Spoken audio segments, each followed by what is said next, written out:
or you could attack for this. Just the pass. Penny's there. It's over. Fernando Cifuentes has found it. You've been patient. You've been waiting all this time, but you ready. You've been putting in that grind, so let's go. Champions are hard to find, but you know the goal when you're ready to shine. Have they heard of you? Then they know. You got your sights set on that road. If it's on the battle, then let's go. Cause you'll never stop. Show them what you got. Stays asleep. From that Jackal. Close combat onto a Mungus. Is that enough? Yes! Jump across, gets the knockout. Defeats Voltua. Show them what you got. Yeah, they already know. You got your sights set on victory road. Show them what you got. Yeah, they already know. You got your sights set on victory road. Gets the leg down. Can you look down the wish cash when he has a little bit of health left? Oh! What HP left. I know it's over.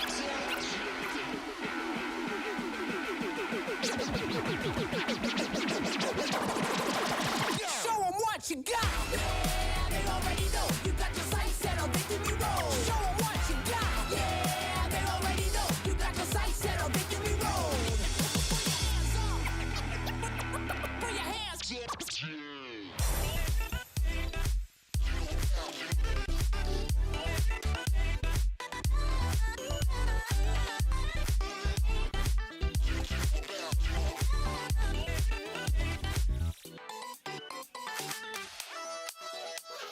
Good morning, trainers, and happy holidays. Thank you for joining us at the 2025 Toronto Regional Championship. I am 2-0 Butters, joined by Caleb Pang.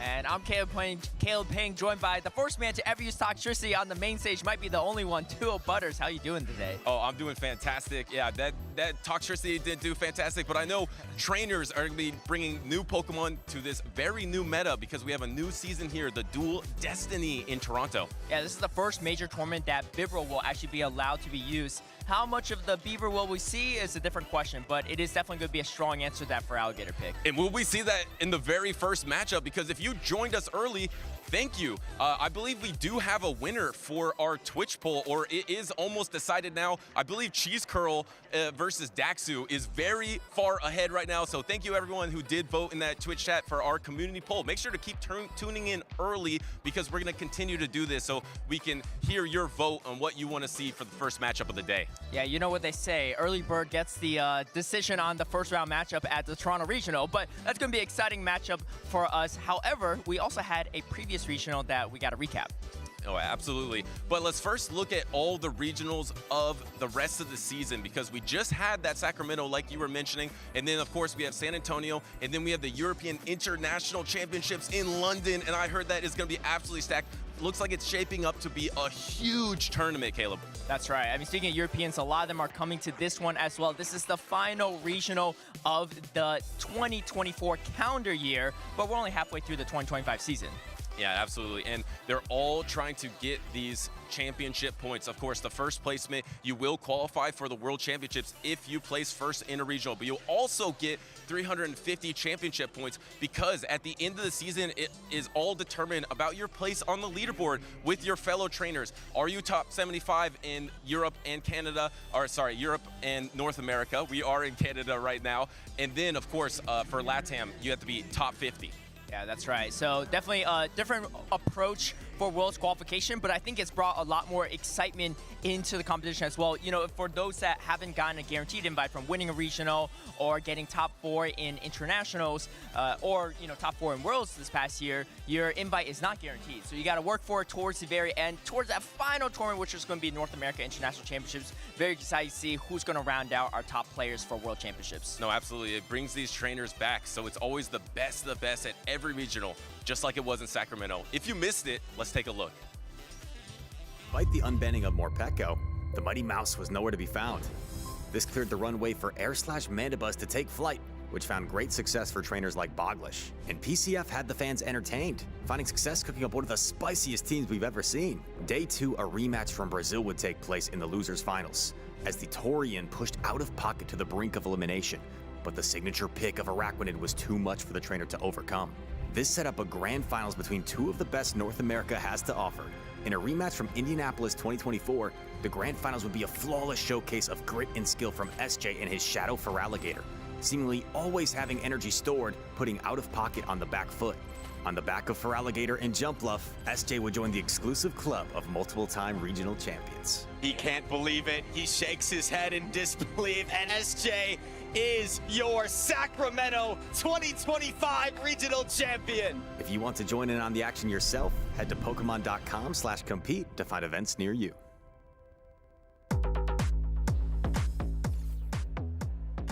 Three here, out of pocket in the Tarian, and also they're not just top 3 here. These trainers are really high on the global leaderboard as well. Yeah, they've been going to a lot of tournaments, both domestically and internationally, and they just put out like incredibly consistent performance throughout the year. Speaking of consistency, we got SJ Speed to take it all the way. He's gone to, I believe, 4 regionals, and he's gotten top 2 in 3 of them. First place in 2 of them as well. That's a crazy inconsistency rate. Yeah, that is absolutely insane. And we saw a Jumpluff on that team that is not in this top 12 usage, but looks kind of good against some of these top Pokemon. Of course, Dunsparce was #1 in day 2 usage. I think that might change here with the addition of the Annihilate and Primeape. It was there in Sacramento, but I feel like there are more and more trainers bringing it now. That's right. I think back then too, people weren't as familiar with it, weren't as comfortable using it, didn't see the full potential, but that will definitely be changing here this weekend. As you can see, we've also had a slight meta update as well. We're in the, what was it, dual seasons or? Dual Destiny.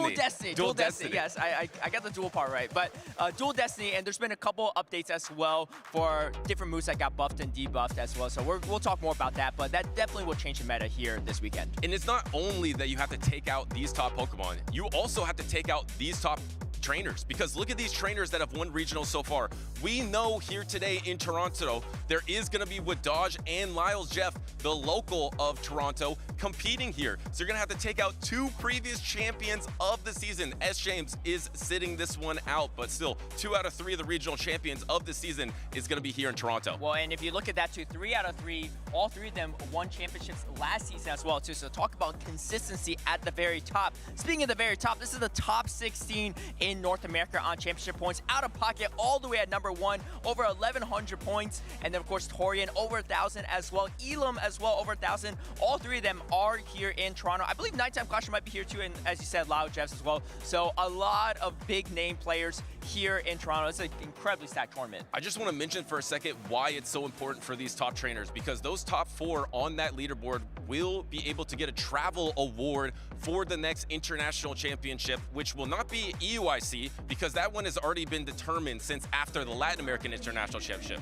They're all vying for the North American International Championship Travel Award, and that cutoff is after London. So there's only 2 tournaments remaining for a lot of these trainers to be able to get enough points for that travel award. That's why you see a lot of the best trainers in these competitions. They're not only trying to qualify for Worlds, but they're trying to qualify and get these travel awards for the big international championships. Yeah, that's 2 tournaments, including this one in North America, but there's a couple in other regions. Speaking of other regions too, there's a couple Europeans that have come all the way to Toronto to help their own travel award journey. And speaking of Europe too, this was Stuttgart regional winner here. We got PB David, his first ever championship win, and I'm sure it won't be his last. He's been playing incredibly consistent over this past year. We got Stone Collection in that 2nd place, and Tonton Patus, one of the most consistent European players in this current season. He has 4 top 4 finishes, a 1st, 2nd, 3rd, and 4th place finish this season alone so far. And the crazy thing is consistency with these wild teams. Look at that. Got the Greninja, got the Charge Bug,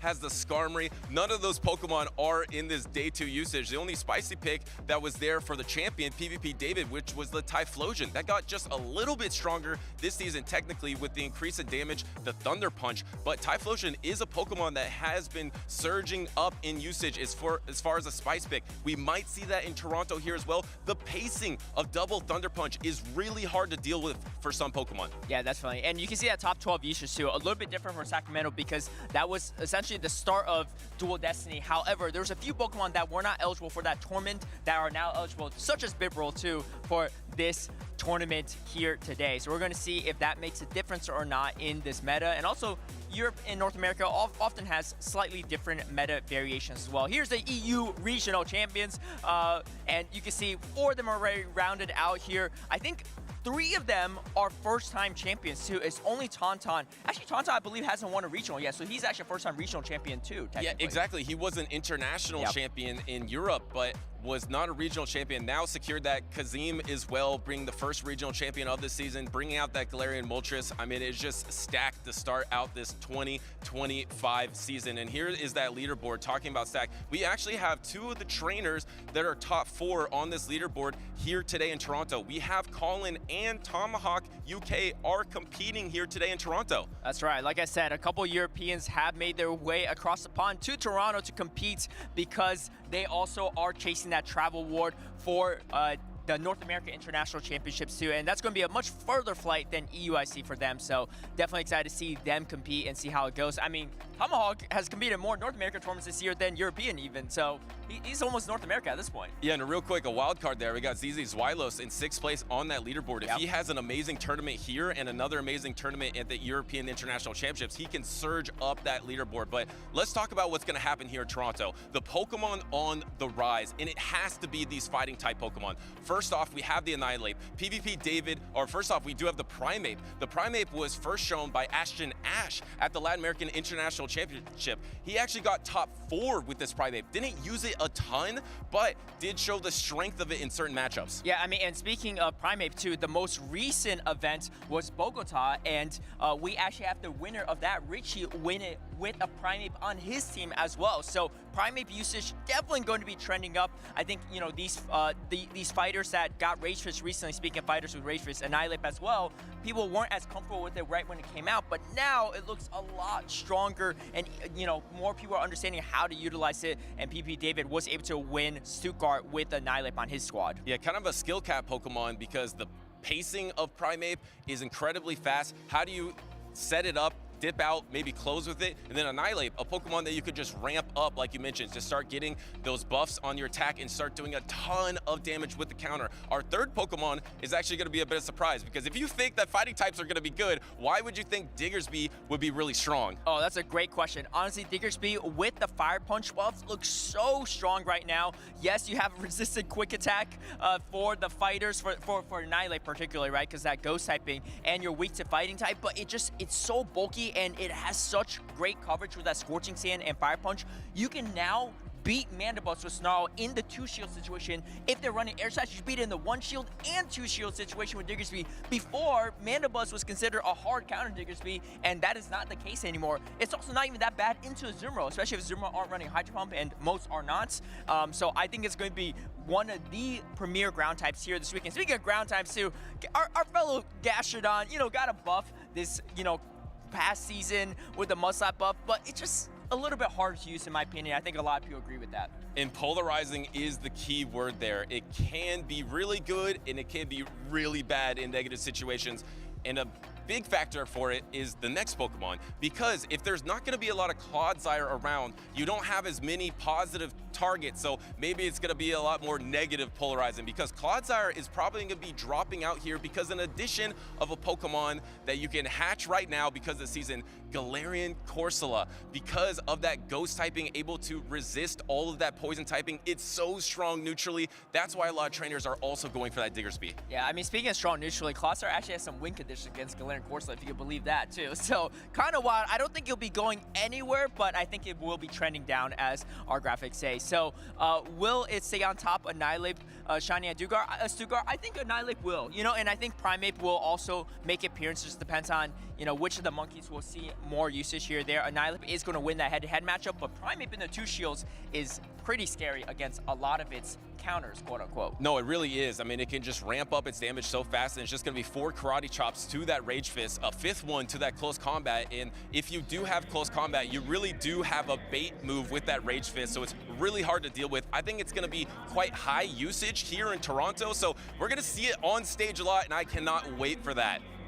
That's right. So we're going to have to see how our players play around that. But here's our World's qualifiers already here. We got Yakai, the first, the world champion, the reigning world champion, already qualified in Inadequance as well, who is also competing here in Toronto. Very excited to see him compete. Marcho Galde, who's winning every championship he can get his hands on. We got Boy from India, and then we got Wadaj, our first North America regional champion, just like last season. Of course, a whole other host of players here, and we got Richie here actually twice too. He won. He got top 4 at LAIC. We got him winning at Bogota as well. But we will be adding one more name to this list, unless Wadaj or Lyle. Or Lyle, yeah. Wins, or Inadequance, I guess, wins first place too. Also, I believe I saw Ashton Ash in the audience here today. That's so right. Ashton Ash qualified at LAIC, and of course, if he wins, he will not qualify again. But it's absolutely stacked here in Toronto. But let's look at what's been happening so far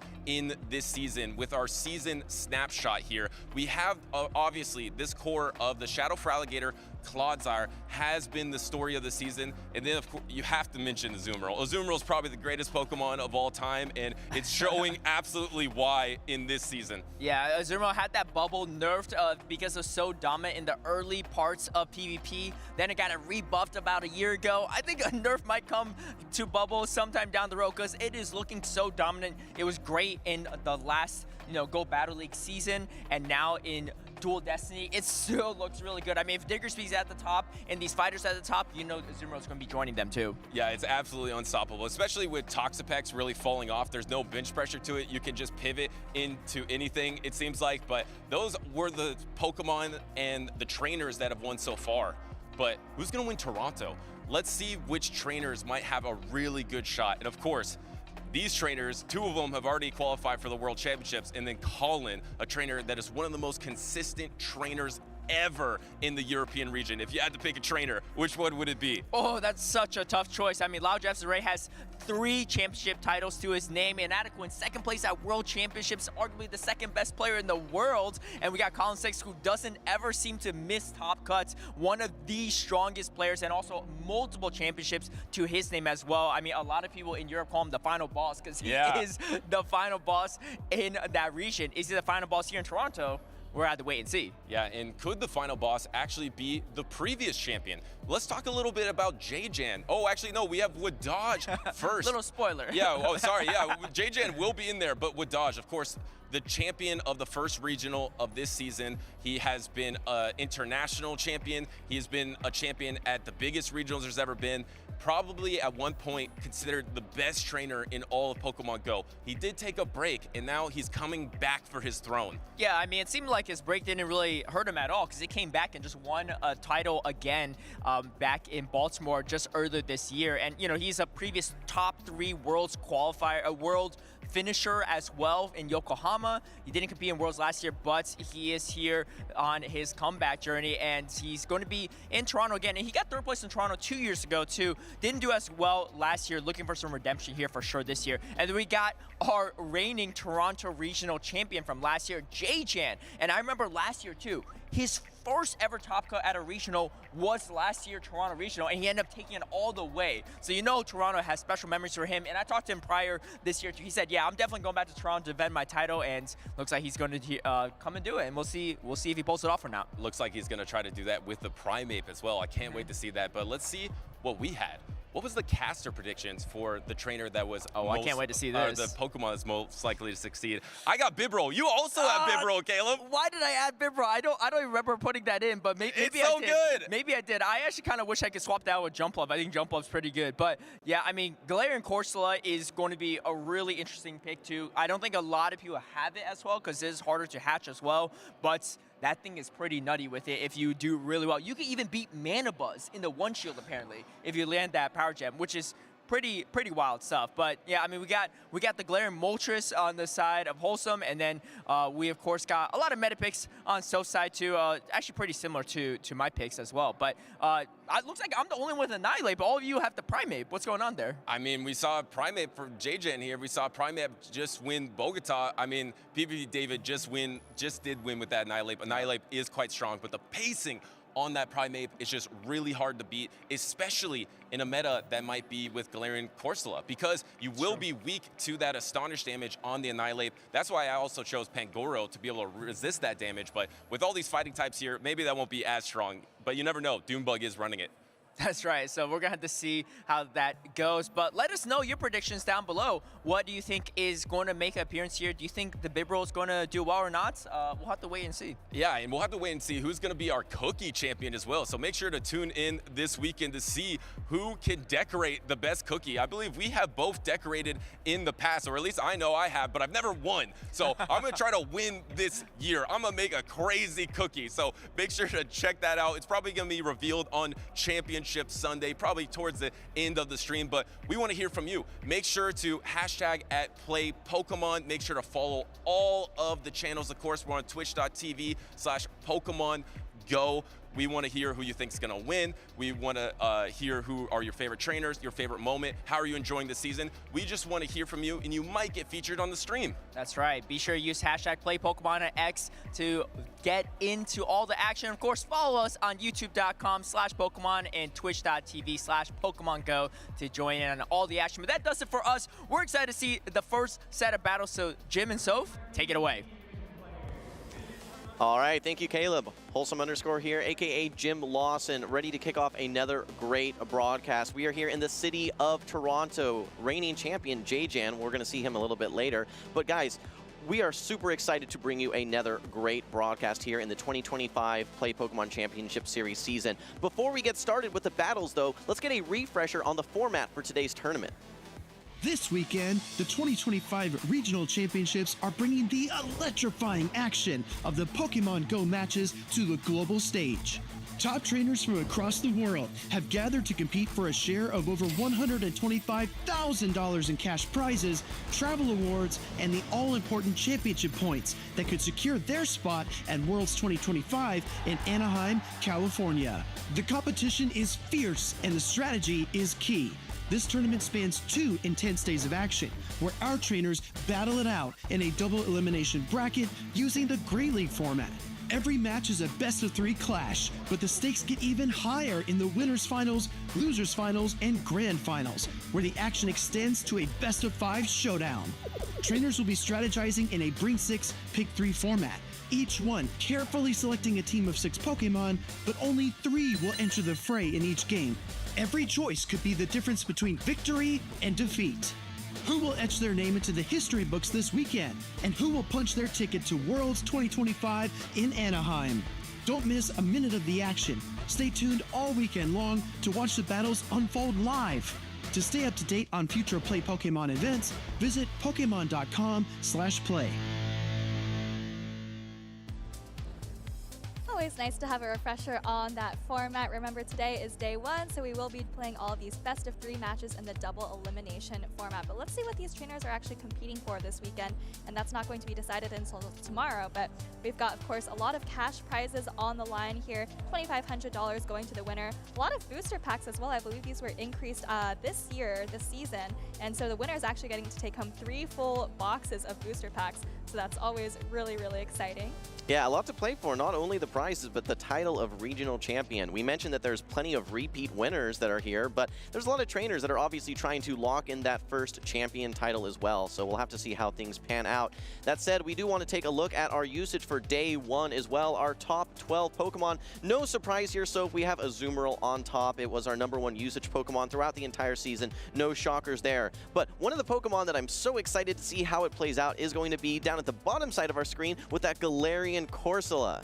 I think it was a big question mark for a lot of us heading into this weekend. Just how many trainers have gotten this Galarian Corsola in time to prepare for the tournament? Looks like about a quarter of our trainers did. We also see the Annihilate and the Primeape, both of the fighters, up there on this chart. And the Diggersby as well, making a huge rise here with that Fire Punch buff.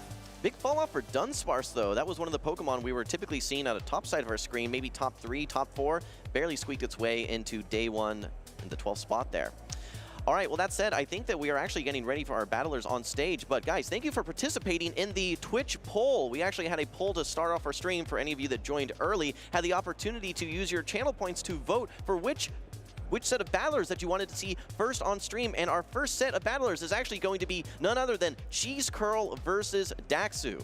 Yeah, and I do want to just shout out Daxu a little bit here. Doesn't play a ton on the Championship Series circuit, but has played in 3 tournaments so far, all of them in Canada. Made top 8 one time, and the other 2 times was actually just 1 match away from making top 8. So maybe kind of an underrated pick here, I think. So really excited to see what Dax was able to do. Wilson, I believe you know Cheese Curl, right? I do know Cheese Curl. I was going to say about Daxu, he kind of has similar vibes to SJ, right? Where it doesn't participate in a lot of tournaments, but has a lot of success, and this could be that first regional. You never know. Cheese Curl, on the other hand, we've seen him at some regionals before, has had success in the Go Battle League. I think top 75, top 100 to his name, but I know that he's looking for his first top cut in today's tournament. So I'm very excited to get over to the stage and see both of these trainers getting ready.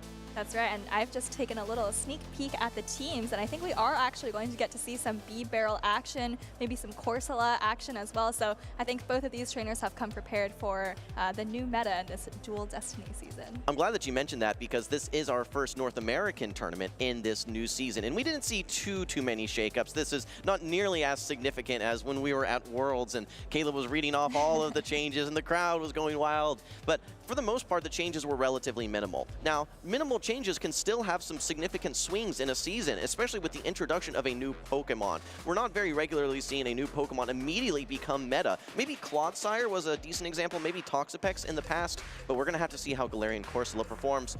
Looking at the stage here, though, Cheese Curl versus Daxu. Soph, take us through these teams. Well, I mean, just the first thing I see, looking at Daxu's team, pretty much every Pokemon I think has a lot of play. Yes, there are a couple polarizing matchups like Gastrodon versus Mandibuzz, but everything else, I think, you know, it's kind of anyone's guess as to what Daxu is going to be bringing. Looking at Cheese Curl's side, I really like the Annihilate. I think the Corsola has a lot of play as well, and I think the Mandibuzz on both sides. We could be seeing a lot of Mandibuzz play, but we'll have to see. Well, I think we're going to have some long battles here. So if I'm looking over on the side of Cheese Curl, Galarian Corsola, Clodsire, Mandibuzz, Diggersby. That is a bulky team. So we may have some extended matchups, but with our 50-second switch clock, I think there might be a lot of switching potential here in these games. That's right, especially with really spammy Pokemon like the Primeape, right? Sometimes if you want to close combat and switch out, you know, the option will be available to you just after 50 seconds. I do want to kind of focus in on the Galarian Corsola. Some of the viewers might not be super familiar with its matchups. It is an extremely bulky Pokemon, pure ghost typing. It has about the same bulk as Lickitung if you are watching some of the Championship Series play from seasons prior. And it has very efficient attacks as well. It has Astonish as a fast attack. That's going to be a clone of Mudslap. And then it has Nightshade and Power Gem.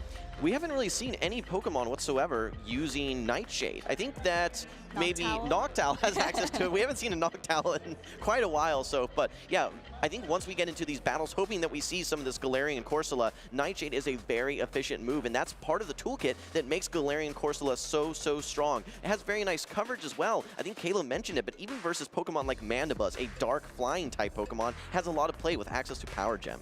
That's exactly right. And Nightshade, like you said, a very efficient attack. I believe it has the same damage per energy as Fly and Drill Run, which we sometimes see more often.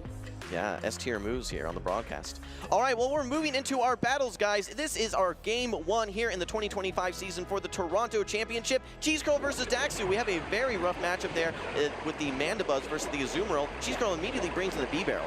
Yeah, not a great answer on Daxu's side. Does get that favorable lead, but maybe he has to kind of just stay in and muscle through this B-Barrel. Right, you have Mandibuzz and Drapion in the back. Drapion not the worst, but I don't know if you can really switch it in behind energy. Play rough coming through here, and Cheese Curl is going to let it go. Potential for a chip and dip, but yeah, Cheese Curl opts not to use the first Protect Shield here. Nice damage there into the B-Barrel. Okay, now in comes the Drapion. Behind an energy, like you said, so one Surf is going to do a significant chunk, but no super effective damage like the other rollout user that we see, Dunsparce. That's right, Daxu is happy to let this Surf through. Maybe just do one more Poison Sting and throw a charge attack. That's right, here's the Aqua Tail. I think even though this is resisted damage, should be enough to take out the B-Barrel here.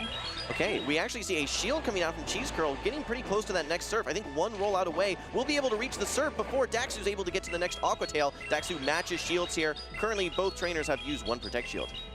That's right. Looks like they're both pretty invested in switch advantage here. And looking at Daxu's side, I mean, there's that Mandibuzz potentially for a Corsola in the back. So if Daxu can maintain switch advantage, which it looks like is going to happen as Cheese Curl lets this Aqua Tail go, I think Daxu is going to be in a very commanding position. Yeah, I think so as well. I think that this Galarian Corsola, though, is going to be the lifeline for Cheese Curl. You're going to have to try and win with that. Knowing that you've gotten the Drapion out of the way, that's got to feel pretty good. Does not know that there's that Mandibuzz hanging out in the back, though. A nice farm down, though, for Cheese Curl. And so if I'm not mistaken, that is Air Slash Mandibuzz that we're seeing. I think that's right, and I think Daxu actually has Snarl on his own Mandibuzz, so that's going to be better against the Corsola. Looks to me like Daxu actually tried to go for good timing on the Drapion there. Maybe he could have thrown the Aqua Tail, but might be okay here. Azumarill still can take an Aerial Ace, and here comes a swat from Cheese Curl, and Daxu not going to let that switch clock get misaligned. Comes right in with the Mandibuzz. We're getting our first Galarian Corsola action on the stream, already at the Power Gym now. A little unfortunate for Cheese Curl that he's not up against an Air Slash Mandibuzz of his own, but we're going to see this Power Gem coming through. Super effective damage. Going to need at least 2 of those, probably 3 to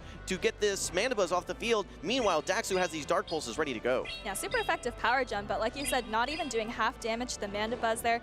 Cheese Curl really needs these Astonishes to add up very, very quickly, but I don't know if you have enough time. Look at this, Mandibuzz still, just got under 50% health, and looks like another Power Gem's coming through. I think if you're Daxu, you can, happily take this to the face and, maybe farm up just a little bit more fourth ring energy. But look at the HP differential between these trainers. This Mandibuzz is so healthy on the side of Cheese Curl. Meanwhile, Daxu's Mandibuzz really has no HP left whatsoever, and it has to go against an Air Slash Mandibuzz. Meanwhile, Cheese Curl may have some play here. Yeah, actually, a shield comes up. Daxu did go all the way to 100 energy, but actually had 2 charge attacks stored back-to-back. So Cheese Curl is going to have to let this Galarian Corsola go. I will say, though, the Azumarill is quite low on health, and I don't know if if Air Slashes plus 1 Aerial Ace are going to be enough, but Daxu is going to try to get to this double Ice Beam. Okay, yeah, going for the Ice Beam rather than the Play Rough here. I think you know that you're going to need at least 2 charge attacks. Let's see how much this Ice Beam does. Not even 50% of the remaining HP.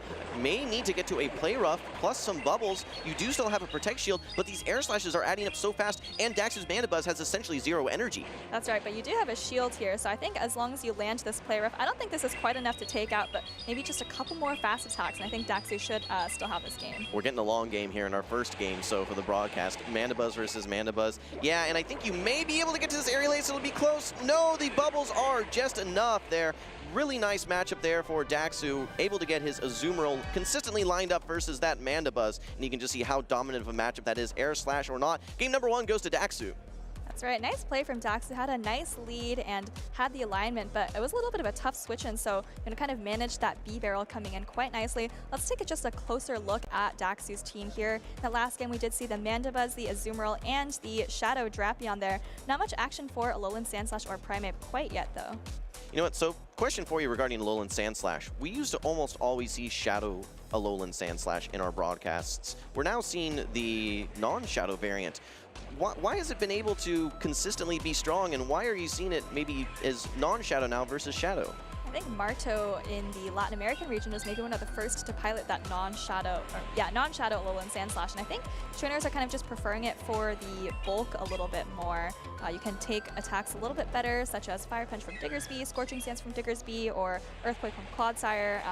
So, just being able to take those charge attacks while resisting all the fast attacks kind of just makes it a little bit more of a comfortable matchup for you. And I think there's certain Pokemon in the meta that just due to their typing, they're hard to replace. I mean, we still see Skarmory being brought despite all the nerfs that we've seen to Sky Attack, to Steel Wing. People still bring Skarmory from time to time. I think that Alolan Sandslash is pretty irreplaceable with its unique typing. Does it have some weaknesses? Absolutely. Does not want to get lined up versus any Fire type or Fighting type user, but if it's able to avoid those matchups, has a lot of great resistances and a lot of key offensive pressure with efficient moves as well. So I think that it is a very strong Pokemon. It almost reminds me of Azumarill with just how much consistency it's had throughout so many of these seasons.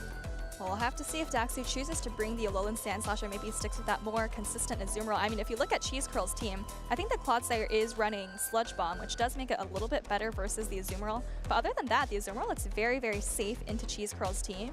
I don't think all of those matchups are wins necessarily for the Azumarill, but it's certainly very, very safe. Well, I think what Azumarill is so great at doing, yes, we just saw it in the lead there for Daxu, but in so many situations, Azumarill is a very safe Pokemon to bring in after a chip and dip type of situation. All right, I get a little bit of chip damage into someone's Pokemon that they swapped into me. Now I can bring in my Azumarill and up so much HP.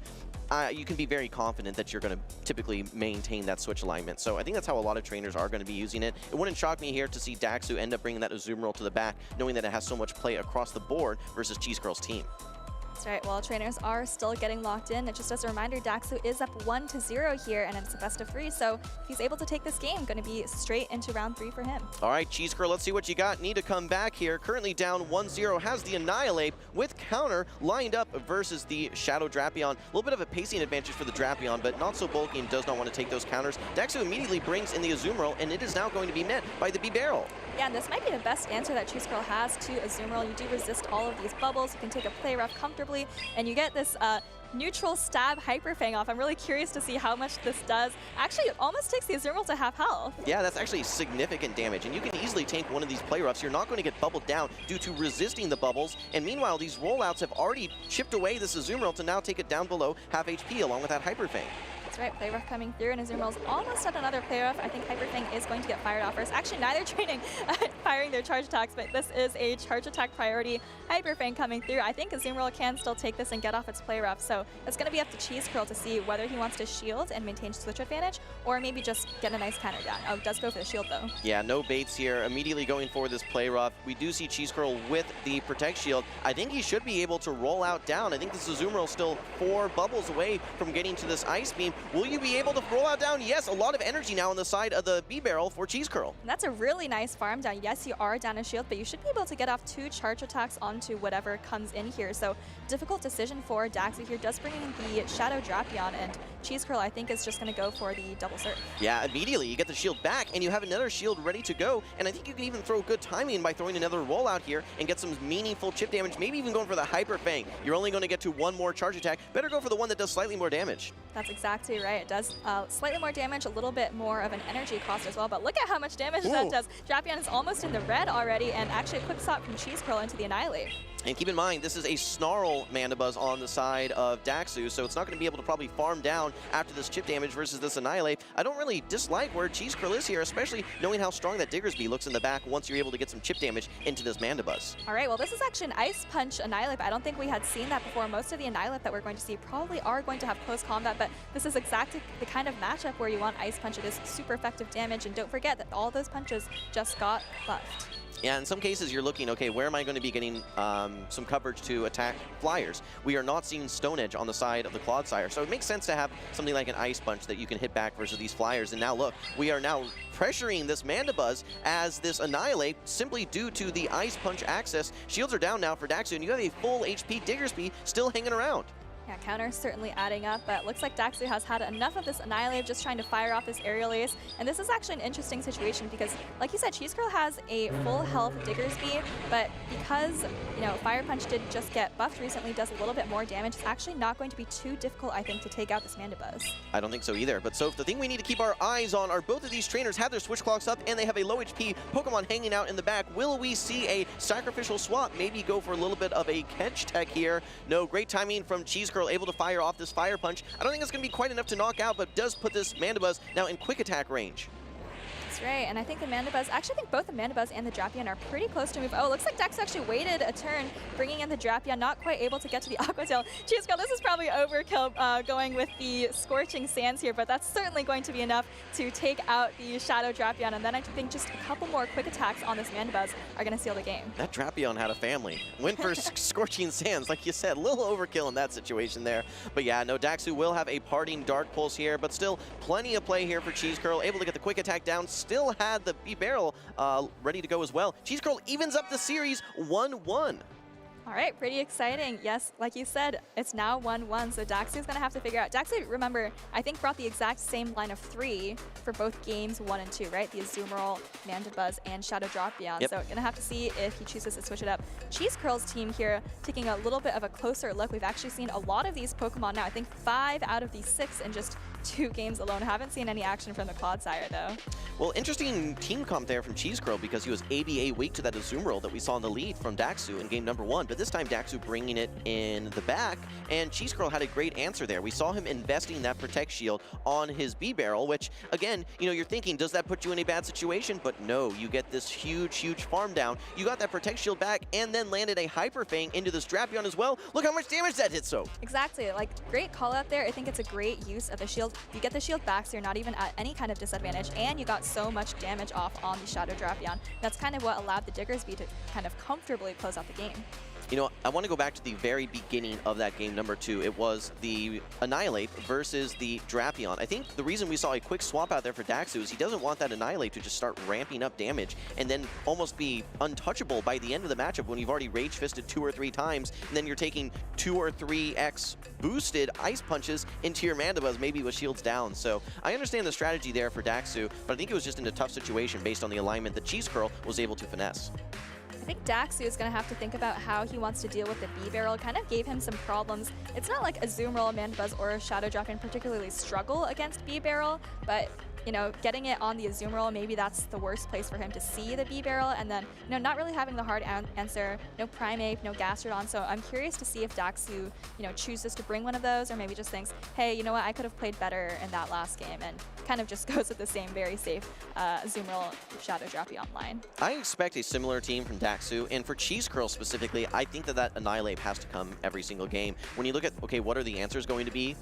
Azumarill, yes, but you can really just Rage Fist your way through that matchup. I think a lot of trainers will be willing to invest 2 Protect Shields into their Annihilate, knowing that coming out of that matchup, they're going to have significantly boosted attacks. All right, decisive game number 3, so here in our first matchup of the day, Cheese Curl versus Daxu. We're going to see a quick pivot now in the battle of the poisons now. Cheese Curl actually opting to stay in with his Clodsire here and goes for the Earthquake, but not before Daxu is able to reach this Aqua Tail. Yeah, really nice timing from Daxu here. Farms the maximum amount of energy before Clodsire can get to the Earthquake, as well as making sure to throw before, you know, that 1-turn desync is reset by that charge attack. So Earthquake coming through here, gonna see if Daxu, okay, yeah, does put up the Protect Shield. That definitely would have almost one-hit the Shadow Drapion, and kind of an awkward swap for Cheese Curl, but now it does bring in the Annihilate, but now this Shadow Drapion is just so ahead on energy. Yeah, with the difference in pacing between the Clodsire and the Drapion there, now Daxu has such an energy advantage. You get this crunch off, and I think you're going to be able to get to another crunch before you're actually even able to get to a move as Cheese Curl. He has not invested a Protect Shield, so you can safely Protect Shield if you like,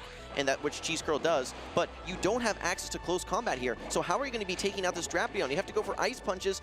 It got buffed here, so, but I don't know that this is enough to knock out. I don't think it is, but I think you might still be able to counter down before Daxu is able to reach another charge attack. It's going to be close though. Oh yeah, actually feints with the Aqua Tail there, so Cheese Curl is able to maintain switch advantage, but you know, Clodsire into Azumarill isn't an incredibly horrible matchup, so I don't know if switch advantage is going to be incredibly key in this game. Well, you know what? I don't really think that this B-Barrel looks too bad at all in all of these matchups here, so I think that regardless of what happens for Cheese Curl, as long as he's able to get a little bit of chip damage here, I think that this B-Barrel has a lot of play in any matchup that it finds itself in. I think that's exactly right. I'm not even sure if Cheese Curl is going to bring the Clodsire back in, because if this Azumarill goes for the full Bubble Down, it's going to have super effective Ice Beams to land on the Clodsire. Okay.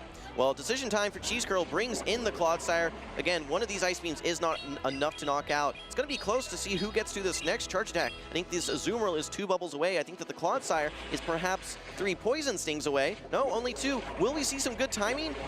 Okay, actually tries to maybe catch a move on the Mandibuzz. Here comes the rollout user. It's the B-Barrel. We are going to be having super effective fast attacks. A little bit of a bulk disadvantage here on the B-Barrel, though. It's interesting because unlike other rollout users like Dunsparce, this B-Barrel actually doesn't have a super effective charge attack to land on the Mandibuzz. So like you said, it's really going to come down to that damage from the rollouts. I think Surf is coming through here. Surf actually, I think a lot of people forget this, it got a damage buff in the last season, but we don't see this attack being used on very many meta Pokemon. Looks like Mandibuzz is getting just below half health there, so maybe a couple more rollouts and a Surf could be enough to threaten the Mandibuzz. Yes, so to your point, Surf used to be known as the bait move for Lantern, right? And it is certainly not a bait move these days, a very strong, hard-hitting move. We have a charge attack priority there. Daxu now has the Dark Pulse ready to go. Cheese Curl wants to shield his B-Barrel here, knows that it's going to be probably the strongest Pokemon he still has on the field. Energy Drive for both of these Pokemon now. Switch clocks are up. Will we see a catch? Maybe a combo play here. Sludge Bomb's ready to go, though, for Cheese Curl. Still a Protect Shield on the side of Daxu, and he wants to overfarm. Might even go for a farm down on this Azumarill. That's right, Daxu has a lot of energy here. I don't think the B-Bro quite left with a charge attack, and this Clodsire is pretty much dry. Oh, actually, barely paints with the Sludge Bomb! Devastating for Cheese Curl. 100 energy now for Daxu, has the play rough ready to go. I think that's going to be all she wrote for Cheese Curl. Daxu making all the right plays at the right time. You love the combo play, able to get the B-Barrel off the field, and that's going to be it.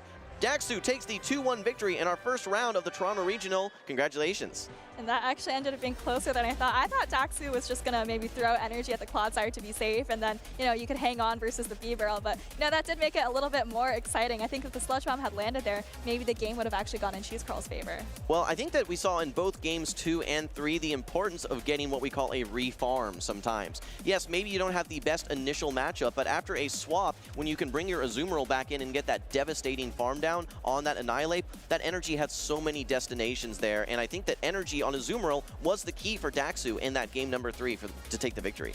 That's right, and I think Daxu really recognized the safety of Azumarill, and then, you know, it could really pair well with, actually, JJan was very safe into Cheese Curl's team as well. Mandibuzz maybe a little bit more polarizing, but was kind of just able to, you know, get the job done when it needed to. Yes, it saw the B-Barrel, but wasn't the end of the world. This is that mid-game matchup, right? Cheese Curl does maintain switch advantage, but like you said, kind of just setting up the reverse farm for the Azumarill. Yeah, absolutely, and then I think we actually saw a nice combo play towards the end of that as well. First Ice Beam lands there for Cheese Curl, and there was actually 2 farm downs here. Let's not forget. There was the original farm down of the Annihilate, and then there was also the farm down of the Clodsire as well. So Azumarill still just proving why it is an absolute titan in this meta. #1 usage throughout the season, #1 usage here in Toronto, and it is certainly holding up to its name here as the #1 Pokemon in the tournament in our first matchup.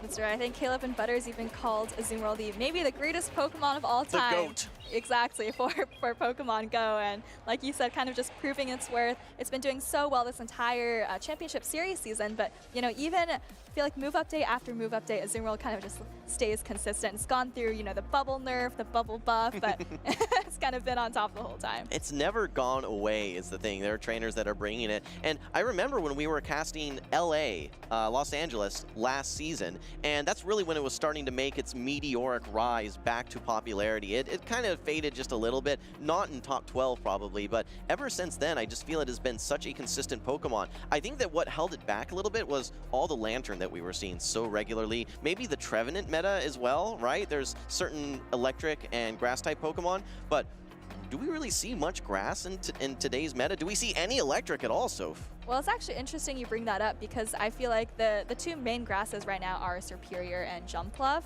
And Jumpluff actually has been, I feel like, gaining in popularity. You know, Caleb mentioned he wishes he had put Jumpluff as one of his caster picks, but that's actually kind of a matchup I'd consider neutral for Jumpluff and Azumarill. It's really just dependent on who has more energy. Serperior, though, I think we do see a decent amount of. I'm curious to see how much of it we're going to see today, though. Okay, we'll have to find out. In the meantime, though, we have 2-0 Butter standing by with Daxu. Let's hear from Daxu about his recent win. Awesome. Thank you, Wholesome, and congratulations to Daxu on starting us off with an awesome victory. How are you feeling going into this new meta of the Dual Destiny? To be fair, not really confident. Like a lot of changes compared to the previous meta, like before the last season. But I tried to make sure like I knew everything I had to know before coming here today. So I feel confident for today, yes, for sure. Were you expecting to see a B-Barrel in your first matchup? So not in the first matchup, but yes, I was prepared for B-Barrel. Like that was on my spicy watch list. Okay, awesome. And you placed 5th in the 2022 Toronto Regional, and you've got a 9th in 2 other Canadian regionals as well. Are you looking to improve on that here in Toronto? Yeah, so like I was saying to my friend, like once I can't have a good result, I will retire, but I keep having like good enough result for me to keep on playing, so I'm really happy with that. And I'm hoping to get at least day 2 like this year. That's my primary objective, but like I won't be disappointed if I don't reach it, because just having a game on stream is always awesome. So I'm really happy to be there with the community, the friends, so it's just a plus. Yeah, well, awesome, and best of luck for you getting into day 2. Congratulations once again. Let's head back to the casters. Thanks, Butters. So great to hear from Daxu. You know, I'm really excited to see how he does in the rest of day one. Hopefully, like he said, you know, making it to day two, has had so many great runs in these Canadian tournaments so far. But, you know, speaking of Canadian battlers who have had great runs in Canadian regionals, I think our next two trainers both fit those criteria. We've got Jackal, Loco, and 610 Hero kind of on standby on the stage getting ready. So really excited to see both of them. Yeah, we've seen both of these trainers top cut several regionals. I think in going all the way back to our 2023 Vancouver regional, we got to see 610 Hero top cutting with a lot of other notable trainers as well. These are trainers that consistently compete here in these, especially Canadian regionals here, and it's great seeing all the Canadian representation right away.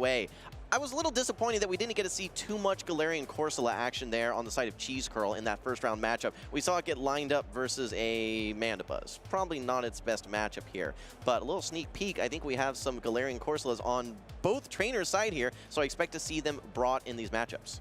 Yeah, Galarian Corsola is a pretty interesting Pokemon. Maybe in that last matchup, I think it actually was the right call from Cheese Curl because, you know, we saw Daxu bringing the Mandibuzz and the Shadow Drapion every game.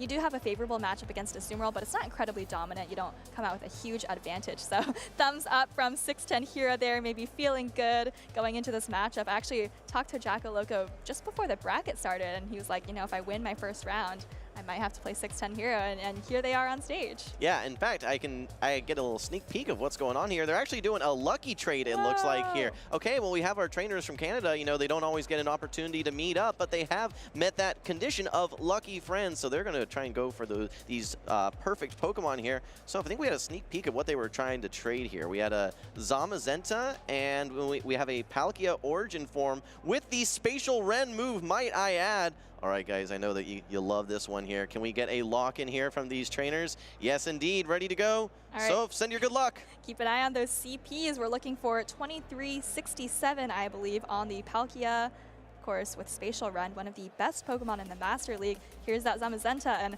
oh boy. Disappointment sets in. Disappointment sets in, but you know what? That is a beautiful, actually, background Palkia with Spatial Run that Jackal Loco just got. So, you know, very nice trade. Always great to see the fruits of these long friendship grinds really paying off, and they can still go for lucky. You know, maybe they'll hit it tomorrow. I didn't see an instant transfer there, so that's great, sending them back to the professor. No, but a little token of friendship that they can keep in their storage for years to come. So. Yes, for years to come. I'm sure they won't just transfer them immediately off stream. But you know, the lucky trades are something you can get once you reach best friends with someone. Every day that you interact, you have a small chance to become lucky friends. And then the next trade is guaranteed to be lucky, guaranteed to get those very, very high attack, defense, and HP stats. So kind of definitely something you want to shoot for if you're, you know, not sure whether you're going to open your gifts today. Always go for those lucky friends. Well said, Soph. All right, well, take a look at the bottom of your screen here. We've got some teams to walk through with you. Over on the side of 610 Hero, we mentioned the Galarian Corsolas, but we've actually got a double ghost team here with the Annihilate along with the Corsola. It's going to be met by the the two sires, the Clodsire and the Shadow Quagsire. And I think I also saw an Azumarill and a Shadow Drapion there as well. I think we're going to be introducing these trainers a bit more formally here on the stage. Again, success from both of these trainers. I think that they have both made their way into Top Cut before. No stranger whatsoever. But yeah, on 610 Heroes team, the Clodsire, the Galarian Corsola, the Shadow Quagsire, Azumarill, the Annihilate, and the Shadow Drapion. Jackal Loco, on the other hand, actually running a pretty interesting team with the non-Shadow Annihilate, the Stunfisk, the Inovan Stunfisk, which did receive a buff, so let's not forget, it's going to be rounded out with the Galarian Corsola, the Mandibuzz, the Superior, and the trusty Azumarill. Both of these trainers actually running the Galarian Corsola with just one Dark type on the opposing team. So I'm really curious if we're going to see these trainers bring it, but I think they're actually both locked in here, so we're going to be getting it right into game one. All right, well, we've got some great trainers here. 610 Hero, Jackal Loco ready to go here. It's going to be Clodsire into the Mandibuzz. Taking a look at the Clodsire on the side of 610 Hero. This one is not running Stone Edge either. It is a Sludge Bomb Clodsire. We have a quick swap in. This is going to be the Galarian Corsola being brought in. Not a direct response here. You may have to go for a chip and dip as 610 Hero. kind of a risky swap on Jackal Loco, so I kind of imagine if the Drapion had come in, but looks like Jackal Loco is happy to just bring in the Corsola, absorb 1 Earthquake. You see just how bulky that Corsola is, going to be able to take 2, maybe not with the Poison Stings though, and here is the Nightshade coming through. Yeah, a lot of trainers may not even have a Galarian Corsola at this point. In fact, I bet a lot of trainers are doing trades here at the event. First Nightshade comes through, you can see it's already a significant chunk of damage now that has gone into this Clodsire. Second Earthquake is ready to go here. Does Jackal Loco want to try and go for a switch alignment here and use a Protect Shield? Yes, indeed. He uses the first Protect Shield on the Earthquake, a nice shield, and has a Nightshade ready to go.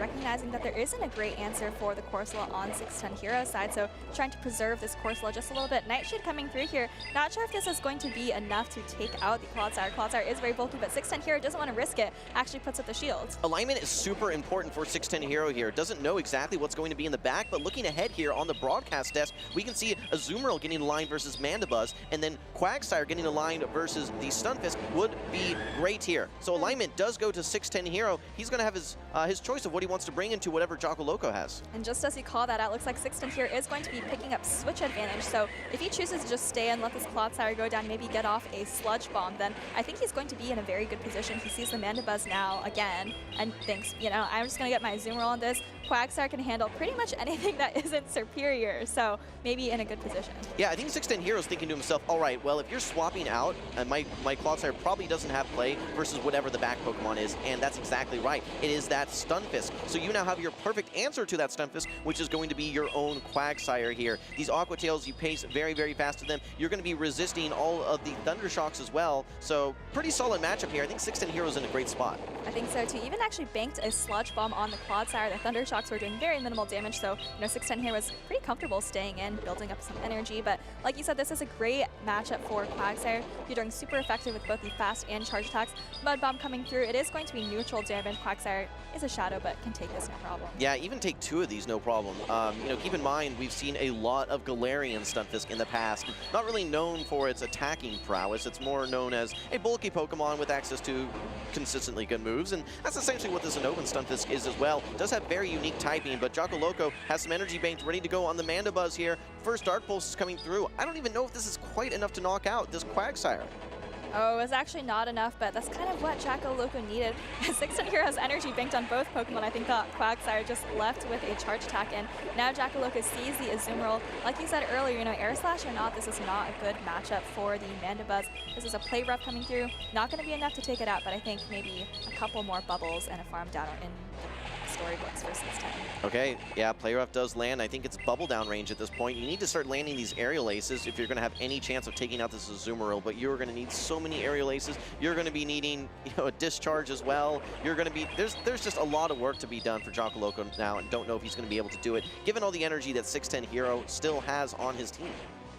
That's right. Well, Jackal Loco making a quick swap. I think, again, unfortunately, just not going to be enough to take out the Azumarill. These combo plays are tough when, the energy isn't quite enough, but 610's going to be able to take this discharge, and I think he can actually just bubble down this Inovan Stunfisk. Yeah, that's kind of the double-edged sword that you have with the Inovan Stunfisk, because yes, you're an electric type, and yes, you have play into water-type Pokemon, but due to your ground subtyping, you're actually vulnerable to water types as well, which is exactly what we saw in that game number 1. Game number 1 does go to 610 Hero. Great alignment there versus Jackal Loco. Jackal Loco is going to have to go back to the drawing board, see where he can get his Pokemon aligned for game 2. I really like how 610 Hero played that game out. I think, it was really conscious of the counts, right? We saw Clodsire versus Corsola, made sure to throw that Earthquake before Corsola had another move. Was also really cognizant of the fast attack damage that he could take, right? He stored basically entire charge attacks on both the Clodsire and Quagsire, knowing, kind of that he could comfortably reach those attacks and bank them in the event of a rainy day, which he, didn't end up needing. I love that call out, Soph, and I think that that's a little bit of a skill or tech that we can ascribe to certain trainers. Is a lot of trainers, when maybe a trainer counter swaps in a Pokemon, they just say, okay, well, I'm going to bring in my Pokemon that's good versus that. But what I think differentiates a lot of trainers, and we see some of that skill ceiling come into play, is trainers knowing that they can comfortably stay in a matchup, bank a move, and then exit the matchup versus just exiting immediately. That's exactly what we saw with 610 Hero. Really great manipulation of the switch clock, great job banking moves, and alignment, of course, on his side as well. A very clean game number 1. Yeah, I'm really curious what adjustments Jackal Loco brings. You know, I was kind of excited to see the Unovan Stunfisk. Looks pretty safe into 610 Heroes team besides the Quagsire, but that's kind of exactly what I ended up seeing in Game 1. So I wonder if Jackal Loco is going to drop it, maybe bring some new Pokemon, right? 610 did bring the Poison Double Water line, so, you know, Jackal Loco, potentially the Superior has some play. Well, I think that if you can avoid the Shadow Drapion on the side of 610 Hero, I think that Jackal Loco's Galarian Corsola looks quite strong, especially if you can get it lined up versus one of those ghosts. It's going to be interesting to see.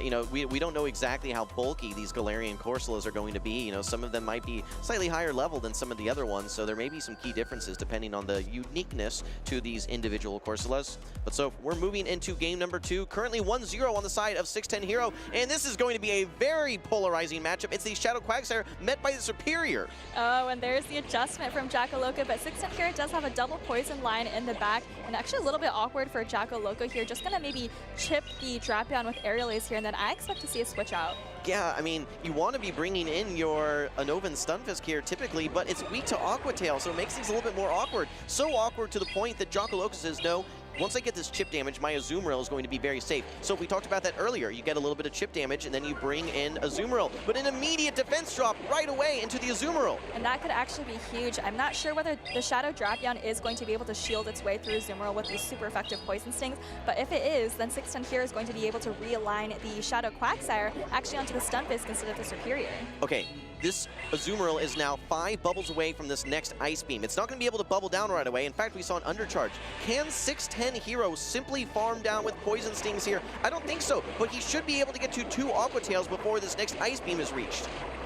Oh, and did that Azumarill fire off the Ice Beam? I think it might have been 1 turn too late, but like you said, 610 Hero actually had 2 charge attacks, and I don't know, Jackal Loco's gonna have to go down 2 shields, I think, just to maintain switch advantage. Just go for the bubble down, though. Yeah, I think that Jackal Loco knows how important this alignment is going to be. Superior into Shadow Quagsire, you're willing to go down a shield, especially knowing that you're gonna have some energy exiting this matchup. Down goes the Shadow Drapion, simply from the bubbles from that Azumarill. Keep in mind, Quagsire comes back to the field, and a Play Rough is locked and loaded, ready to go. No point in shielding this one, because you just have to get walled a little bit later by the Superior. I think all things are going to now be on this Clodsire for 610 Hero. That's exactly right. Getting a little bit of a farm down here. So this Quagsire, maybe we're going to see 610 Hero try to bank an Aqua Tail and switch out, but no, it actually just goes out right away into the Clodsire. Jackal Loco's staying and maybe going to throw a Frenzy Plant first before switching. Oh, actually just banks the Frenzy Plant. Very interesting.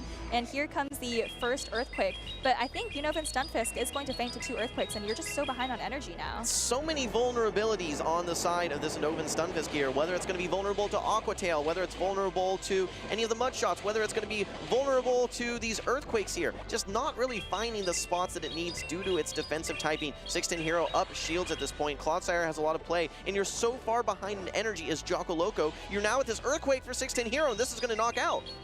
You do still have Superior with a lot of energy. I think 1 Frenzy Plant is stored on that Superior, so maybe there's still a chance if you can get to 2 Frenzy Plants before 1 Sludge Bomb here, but I don't know if you have enough time. Might even be Charge Attack priority. Oh, and actually the Sludge Bomb just gets thrown right here. Yeah, I think with some of the residual energy, I think that this Clodsire is able to get to the Charge Attack slightly faster. This is super effective Sludge Bomb. If it doesn't knock out, it's going to leave with just a sliver of HP, but it does knock out, and the 610 Hero, game number 2, takes the victory. That's a clean 2-0 sweep, Soph.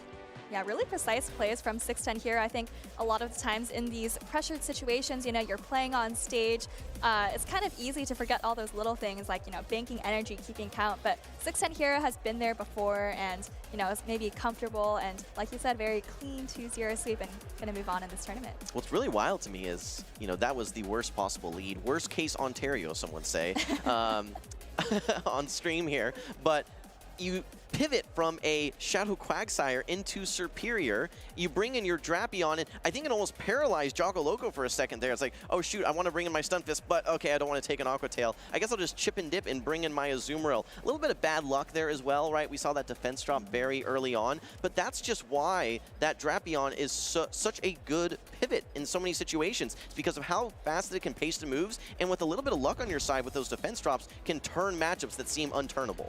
All right, well, here's that moment you're talking about, the Shadow Drapion, you know, not flipping switch advantage, but getting the critical shield advantage that allowed 610 Hero's Clodsire to kind of close out in that end game. You know, you talked about the Unovan Stunfisk not really kind of finding its footing, and I have to agree with you, maybe this just wasn't the matchup to bring it, unfortunately, for Jackal Loco. Yeah, well, there we saw the second Protect Shield being used. Again, you go down shields, but what does that leave you? You now have an unprotected Anovan Stunfisk that is vulnerable to all these Earthquakes, and you're bringing it in so far behind an energy. Maybe if Jackal Loco had swapped right away, because you do outpace to the Mud Bombs compared to those Earthquakes. I would have liked to have maybe seen a quicker swap. I know what he was going for, which is maybe the double Frenzy plant there, or Frenzy plant play there at the end. That's a mouthful, so, but was unable to pull that off, and you can see why Clodsire is just so strong. Good, fast pacing to those Sludge Bombs, and can absolutely neutralize the grass types. That's right, 610 kind of just showing those poison types that were so prevalent in the max out season, right? Clodsire and Shadow JJan are still really strong. Shadow JJan still really safe into a lot of these teams, I think. But let's actually hear from 610 Hero himself. I think we have an interview. All right, thank you, Soph and Jim. I'm here with 610 Hero right off his win. How are you feeling after that one? Feeling pretty good. He actually beat me last year in Toronto Top 8, so I got my redemption back. Yeah, definitely. I mean, I was looking at that too. You got 5th place in Toronto last year and just missing out on a higher placement because of Jackal Loco. So get an early rematch there too. Actually a pretty, star-studded matchup, I think, for our early round. He's also a local of yours too. So do you scrim a lot together or see each other a lot in local tournaments? Yeah, I actually battled him this week for some other online tournament, and then he actually beat me. So I'm glad I got it back. That's awesome. And, we saw you put a lot of work in with the Clodsire as well, too, with the Sludge Bomb variant, too. But I also saw the Corsa on your team as well. Galarian Corsa, more recent release in Pokemon Go. How are you feeling about it coming into this meta? I think it's a good counter against like Azu, Claude, Aura kind of thing. It doesn't really beat it well, but it's a safe neutral pick, and then I really like it so far. Well, you go to a lot of these tournaments, especially in the Canadian ones, do a lot of top finishes. 3rd place in Vancouver, 5th place last year in Toronto. What are you hoping to get out of this weekend too? Obviously winning it would be great, but what else are you looking for?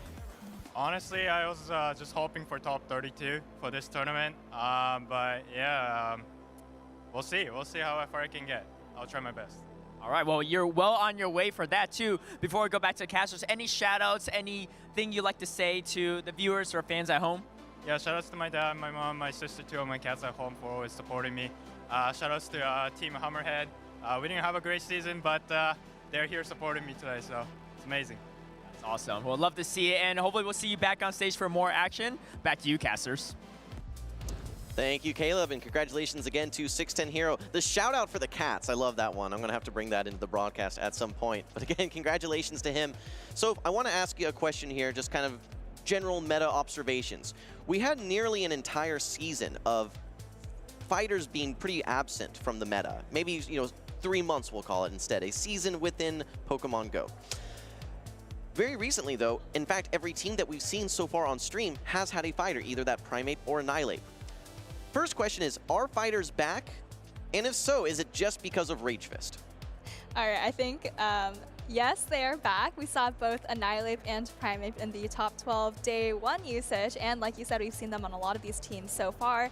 Is it because of just Rage Fist? I think that's definitely a big part of it. They definitely wouldn't be back if it wasn't for Rage Fist. We did see Counter, of course, get that energy nerf during the max out season. So that was kind of the reason why they were absent. But now I think it's also just a great time for them in the meta. There's a lot of really top Pokemon kind of weak to fighting or maybe just neutral to it, right? We see the Alolan Sandslash, the Diggersby. We're going to have a Dunsparce actually on one of these teams coming up. So I think, sometimes if you're trying to build these teams of 6, it's really easy to be like, oh my gosh, I only have 1 counter resist or 1 fighting resist, and that's not really a place you want to be, especially because that those karate chops and counters are going to start ramping up. Well, we see different dynamics between the Annihilape and the Primeape. I think it's really the fast attack that defines them. It's the karate chop, which is going to be your quick energy pacing, able to get to those Rage Fists so quick and just spam out charge attacks. Whereas Annihilape has a different dynamic. It's the damage of counter that you ramp up a little bit slower, but counter is just such a hard-hitting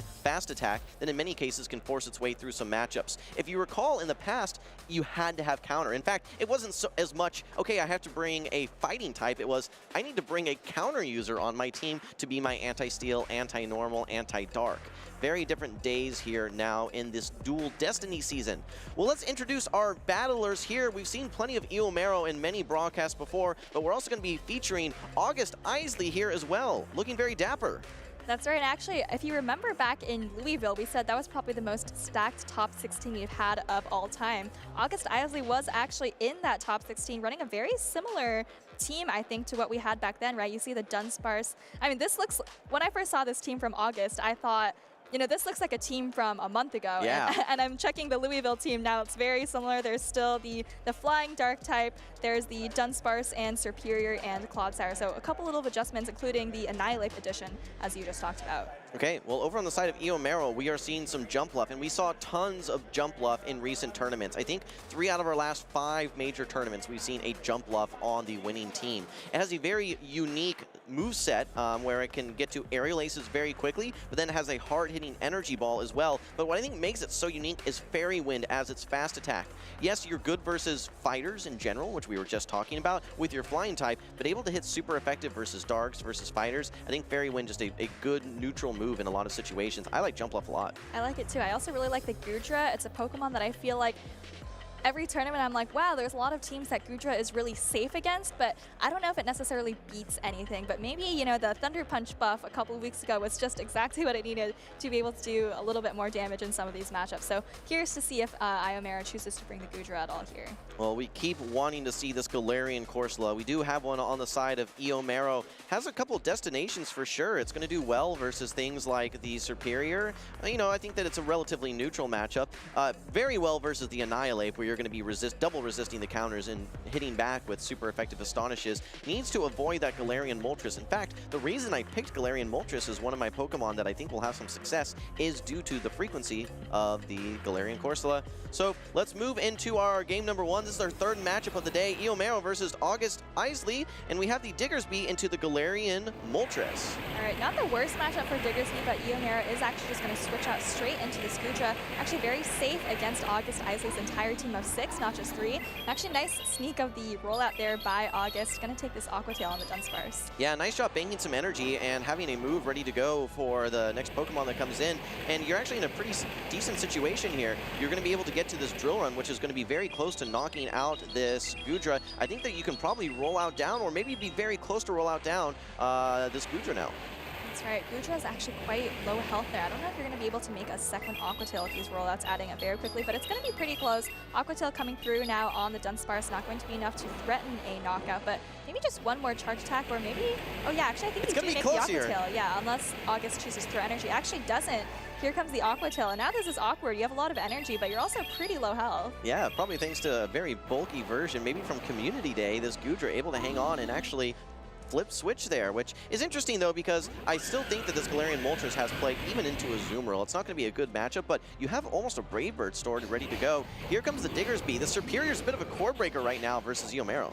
That's right. Maybe if you're August, you could be thinking that the Pokemon on the back must be a Azumarill, right? If it was like anything else, you probably wouldn't be bringing the Diggersby in behind energy. And I think this is actually really great recognition by August that switch advantage wasn't necessarily incredibly important here. Had the energy advantage on Moltres already, and now, you know, Superior is looking in a fantastic spot to really put August ahead. And I think cracking shields is going to be absolutely necessary, especially if you need to land that hard-hitting Brave Bird. So, oh, and Eomo opting to use both Protect Shields. Knows how vulnerable that he is to this Superior, but this is now going to open the door for these Brave Birds to start flying. So And 0 shields on the Iomero's side. Fire Punch is coming through here. This is going to be enough to knock out the Superior, but August, you know, kind of knows the value of his Superior given how this Diggersby is staying in here. Wants to maybe preserve all of this energy. Has a Frenzy Plant, and I think now, you know, you can just overfarm, and I think you'll be in a good position. Yeah, I think there were 2 plays there. Number 1, you can just CAP tie on that Fire Punch and just knock out the Diggersby, or very close to knocking out the Diggersby.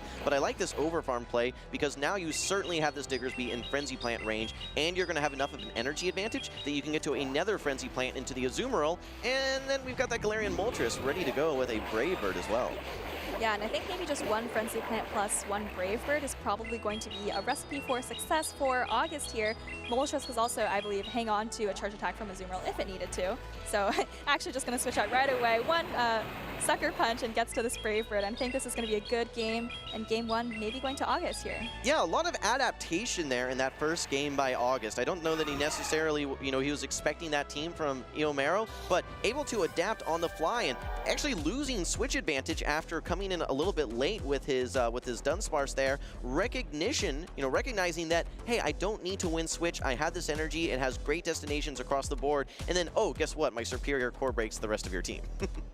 Yeah, I like the superior against Iomero's entire team. I mean, after that display, you have to imagine, maybe going to be continuing to rely on the Gudra, maybe bringing that jump off in game 2. But let's take a closer look at August's team. We see the common Feraligatr and Clodsire core from, maybe a couple weeks ago or a couple months ago. The Dunsparce still kind of hanging on in the meta. And I think Galarian Moltres and Superior are still quite strong. We saw both of them in action in that last game, and of course the Annihilate as the 6th pick there. Taking a look back at our replay, so if we saw these Frenzy Plants flying very strong there, I think that if we look at grass types, it's pretty much just Superior and Jumpluff at this point. What Jumpluff has a little bit of advantage of is that it has access to Stab, same type attack bonus, flying attacks, whereas the Superior is going to have the non-stab Aerial Aces. But Frenzy Plant is such a differentiator in the meta because of just how efficient of a move that it is. Even in situations that it's resisted, it can knock out a Shadow Alolan Sandslash with 2 Frenzy Plants, even though they're resisted. But again, game number 1 did go to August Isley there, and Eomo is going to have to figure out a way to come back in this game too. We talked about the difference being Fairy Wind on the Jumpluff, and I think that's actually a pretty big difference too. You think about the Feraligatr matchup, and I think that's kind of one where the super effective Vine Wisp from Superior really come in handy. Yeah, absolutely. So I did have one question for you just regarding the Galarian Moltres. So we've been seeing a similar Pokemon as far as its typing, that being the Mandibuzz here. This is our first time seeing the Galarian Moltres, and while they do have similar typing, the same typing, in fact, they play very, very differently. Do you think that Mandibuzz is just a worse Galarian Moltres, that people don't have access to that Moltres, or do you think that they have their own niche in the meta?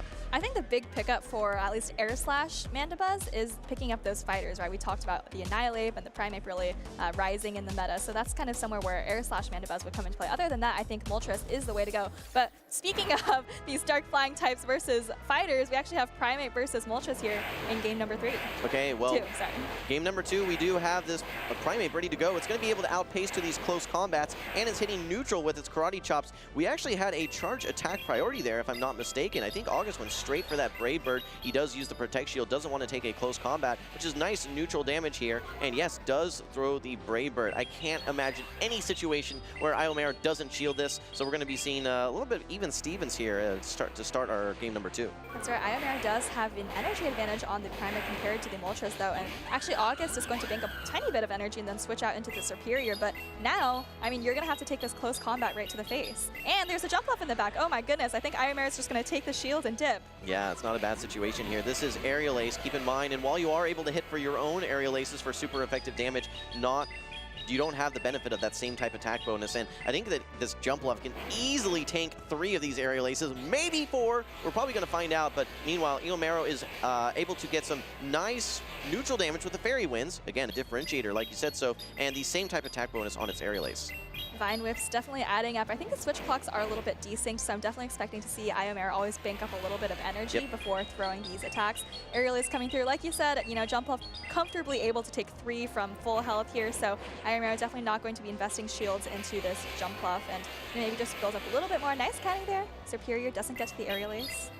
Well, so this is a dangerous situation right now for August Isley because he has a Dunsparce and he has a Galarian Moltres. Shields down that versus an Annihilate that actually still has some energy as well. In comes the Dunsparce now. It is going to be met now by the Primeape. Primeape has a close combat ready to go. It has not been boosted by Rage Fist. Is one close combat enough to knock out this Dunsparce? Here it comes. Hangs on with just a sliver of HP. Oh, but doesn't fire off the drill run, so Primeape is able to Karate Chop down. But I think this is looking pretty good for Eomo. You are even able to make this close combat, and I think you can probably win this game without even having to show the Diggersby. You know what? Eomo threw 4 close combats in this game, not a single Rage Fist. We're saying, do you need Rage Fist to be impactful in this meta? No, just throw those close combats. Game number 2 goes to Eomo on the back of the spammy Primeape.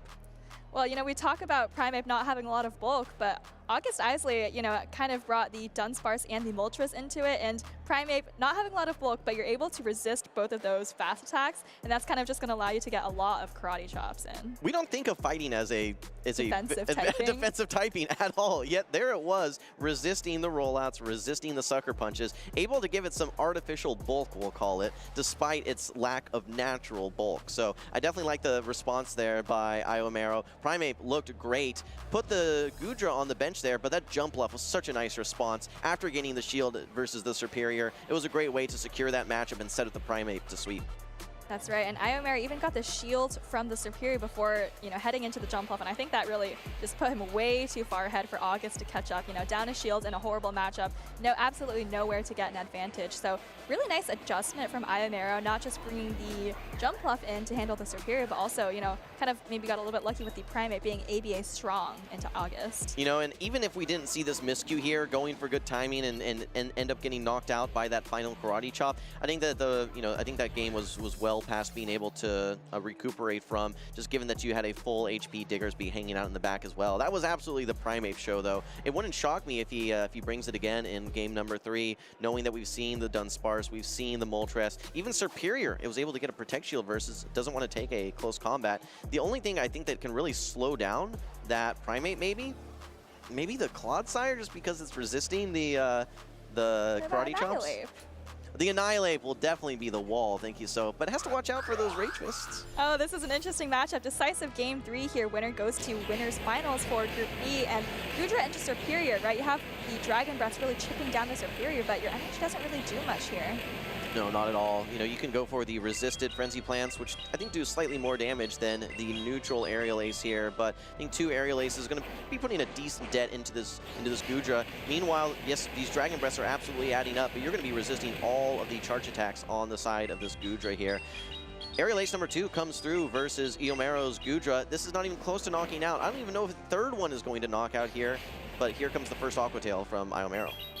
I think actually Frenzy Plant might be just a little bit more efficient for Superior versus Goodra, but maybe you get outpaced to the charge attacks that way, and it looks like Iomero is actually going to be throwing the resisted energy. Oh, actually this is charge attack priority, so really nice counting there from Iomero, and I think if you're August, yeah, this is nice. I think you let this go, and both of your back Pokemon, well, especially the Shadow for Alligator with energy. Oh, but actually, wait, you hang on to that move, and maybe you even have switch advantage. Wait, but you're undercharging.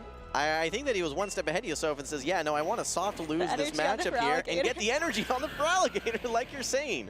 So. Wow, you really thought of everything. Oh, but the problem is that now you have to shield a Thunder Punch from Goodra, so I don't think this is really in the plan for August, but, you know, Iomero does have the Corsola and the Diggersby in the back. Both of them take super effective damage from Feraligatr in some manner, so we're going to have to see what Iomero brings in. Actually, this is going to be huge, because if you bring in the Corsola, it's very uncomfortable, but then you would have Diggersby for Dunsparce. Yeah, Dunsparce does not want to see the Diggersby, so this is a great read by Iomero. And while you are taking these super effective Shadow Claws, you're just out-bulking this Feraligatr. And you can certainly tank one of these charge attacks. And these Astonishes, I mean, keep an eye on the HP bar for this Feraligatr. Look how much each of these Astonishes are doing from a relatively bulky Pokemon. That's right, Iomero doesn't even care about fast attack or charge attack timing, excuse me, just wants to get off this Nightshade as soon as possible, maybe thinking that this Corsola is just going to be a damage sponge. Ooh, but I hope you don't get fast attacks down here by the Shadow Claws. Oh wait, but now the Dunsparce comes in, you can actually bank a charge attack, and now you have Diggersby on Dunsparce. This is a very dominant matchup. Yeah, Iomero has the Nightshade banked on his Galarian Corsola, good call out, so it's now going to be absorbing all of this energy from the Dunsparce. I don't anticipate any shields to be used here whatsoever, because these drill runs do essentially nothing comparative to the absolute bulk that this Diggersby has. And you need to save those Protect Shields for the banked Hydro Cannons that August Isley still has. I think he has 2 stored on his Shadow Feraligatr. That is a lot of energy on the Shadow Feraligatr. Ooh, and an attack fall! That's right. I think, though, if you're Iomero, all you have to do, well, I shouldn't make it sound so simple, but I think if you come out of this matchup with a charge attack, you just charge attack priority on the first Hydro Cannon when the Feraligatr comes in, and you should be pretty safe. You'll get the shield, and then you have your Nightshade ready to go a little bit later on. Yeah, the Nightshade. What am I saying? It's so easy for Iomero here. It is, you know what, we don't want to simplify things too much, but I do think that there's a very nice pathway to victory for Iomero. I don't know that he can really mess this one up. Hydro Cannon ready to go, but oh, actually, you catch the Hydro Cannon here. You didn't throw your charge attack. I still think that this is going to be a fine play. Like I said, I think that there are win cons out the wazoo here for Iomero. Again, you're going to be able to probably quick attack down here. You have 2 protect shields. You don't have to worry about the drill runs in the back. I think you just farm down here, Soph, and then you unleash your energy into the Dunsparce at the end. Well, like you said, there's plenty of win cons remaining in the game. Does get the quick attack down. You can throw either charge attack here at the Dunsparce. It's very low health. Real out coming through, but it doesn't matter. And here comes that Scorching Sands. Going to be able to take out this Dunsparce and advance Iomero to the winners finals. Great comeback from Iomero after going down 1-0. Was able to respond and win 2 consecutive games. And like you said, he's going to be moving to the winners finals in Group B. That's not all for August Isley, though. He will be moving to the loser side of the bracket, where he still has a pathway for day 2 through the loser side. That's right, and I think August maybe actually just overthought things, right? We saw in the lead matchup, you know, Undercharge trying to get some energy on the Shadow Feraligatr, and that actually could have been really good given how good the Feraligatr looked in the back. But then, you know, maybe Undercharge just a little too much, had to take the Thunder Punch from Gudra. So a little bit of a tough situation, but I mean, I saw the thought process. I think it made a lot of sense. Right, you're always evaluating what are you gaining and what are you giving up. So you're gaining some nice farm down on your Feraligatr. You're gaining some energy, but what are you giving up? You're giving up not only alignment, but a Protect Shield as well versus that Thunder Punch. So I think if you're weighing the what you're getting versus what you're giving up, you got to say that you're giving up way more than what you're actually getting there. So a little bit of a miscue there from August Isley, but I saw the play. I think that what we would have liked to have seen there from August Isley is winning that switch advantage by fully charging that Aerial Ace in the lead matchup, and then actually having the Galarian Corsola into your Dunsparce, which is a much better matchup for you.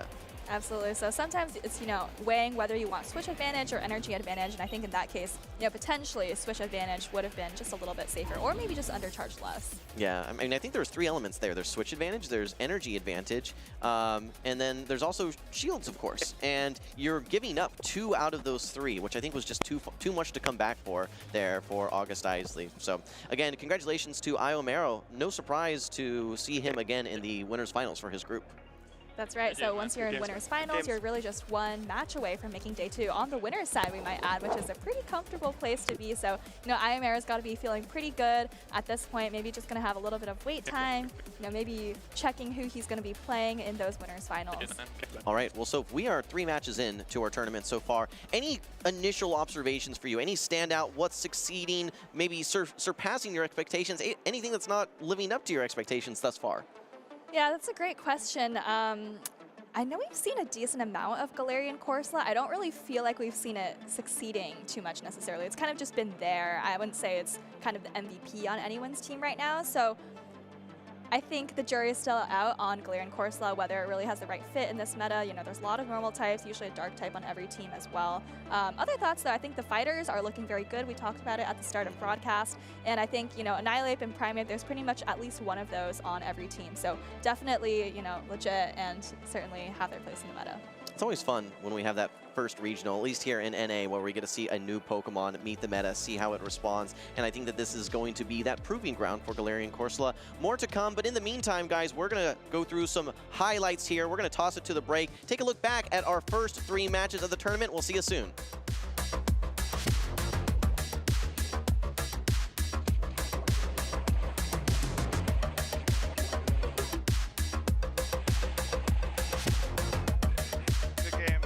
GG's. Games.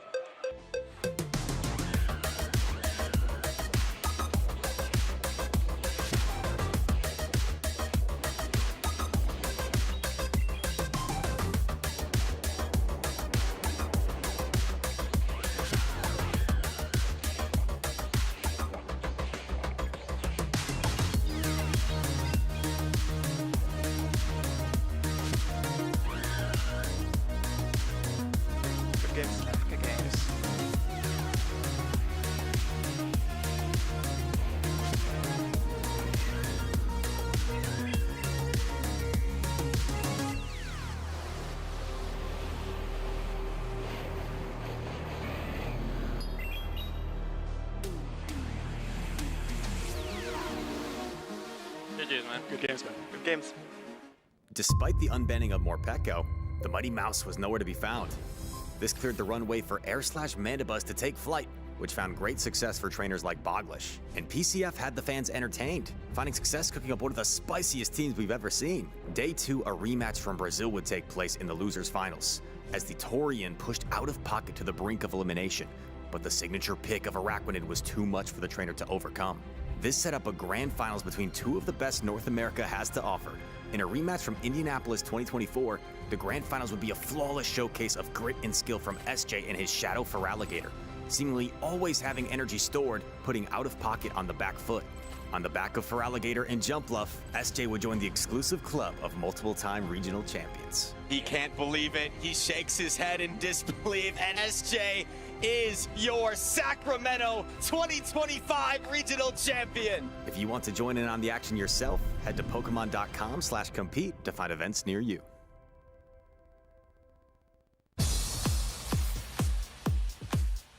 I started playing Pokemon 10 years ago. A lot of my friends were into it, and I don't know, the game just looked really fun. My favorite Pokemon would have to be Flygon. I like Flygon a lot. It just looks so cool, and I'm a big fan of Emerald, Ruby, Sapphire, those games. The furthest I've traveled to play Pokemon would probably be down to LAIC, Brazil. Not this year, but in years past, I'd say. I would say the person I look up to most in the competitive scene is Michael Zhang, a player who thinks very differently about the game, a good friend of mine. The highest I've ever placed at a Pokemon event would have to be getting first at a regional tournament.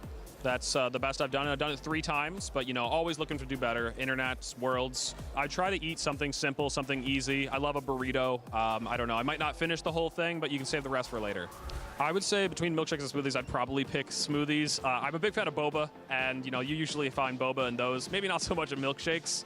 It's a much easier drink to have at any point in the day. I would say I really liked going to Japan. Japan was such a unique place, something so different than anywhere I've been before.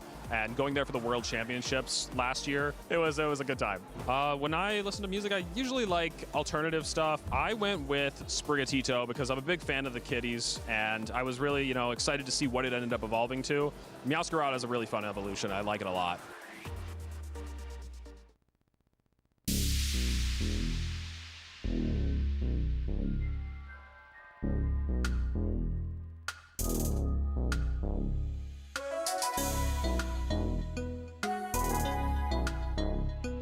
The journey to the top is long and tough, and it takes all your heart and soul to keep on going.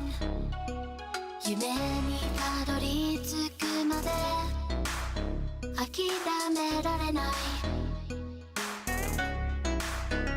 While your passion is the fire, always lighting up above, it's the greatest who will get to leave them all. So do you wanna be legendary? So do you wanna be legendary? Have you got what it takes to win? Have you got what it takes to win?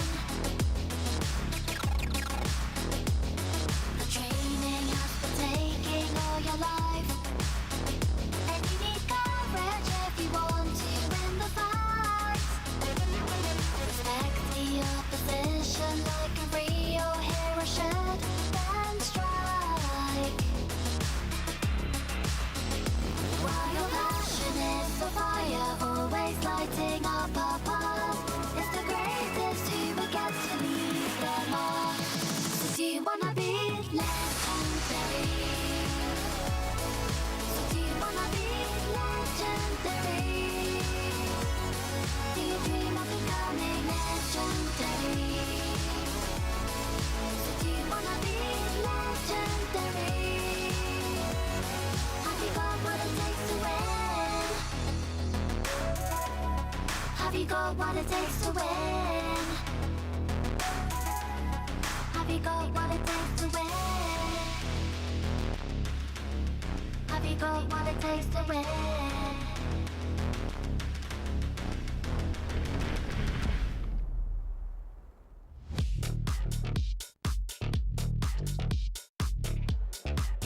Welcome back, trainers. We're here in Toronto for the Pokemon Go Regional Championships, and we've had some incredible battles to kick things off, and we're already heading to a winner's finals, brothers. Yeah, we already have a Primate sweep. We have so much Galarian Corsola. It's been an awesome shift to the meta so far, and two trainers right now off to molten starts because we have Adib and JJan, like you mentioned, already in the winners finals with a chance to make it to day number 2. Yeah, on the Group A side, so the first group is wrapping up shortly on this winner side. JJan, the defending Toronto Regional Champion, against Adib Khan, who I would say on paper looks like an underdog, but definitely has the caliber to compete against some of the best of the best. I think his best finish was actually at North America International Championships last year. He made top cut on that for sure, but you know, he's just been around the grassroots scene for quite a while too, and is very deep in the roots of, you know, team building and stuff like that. So I'm very excited to see this matchup. Yeah, I believe he got 13th,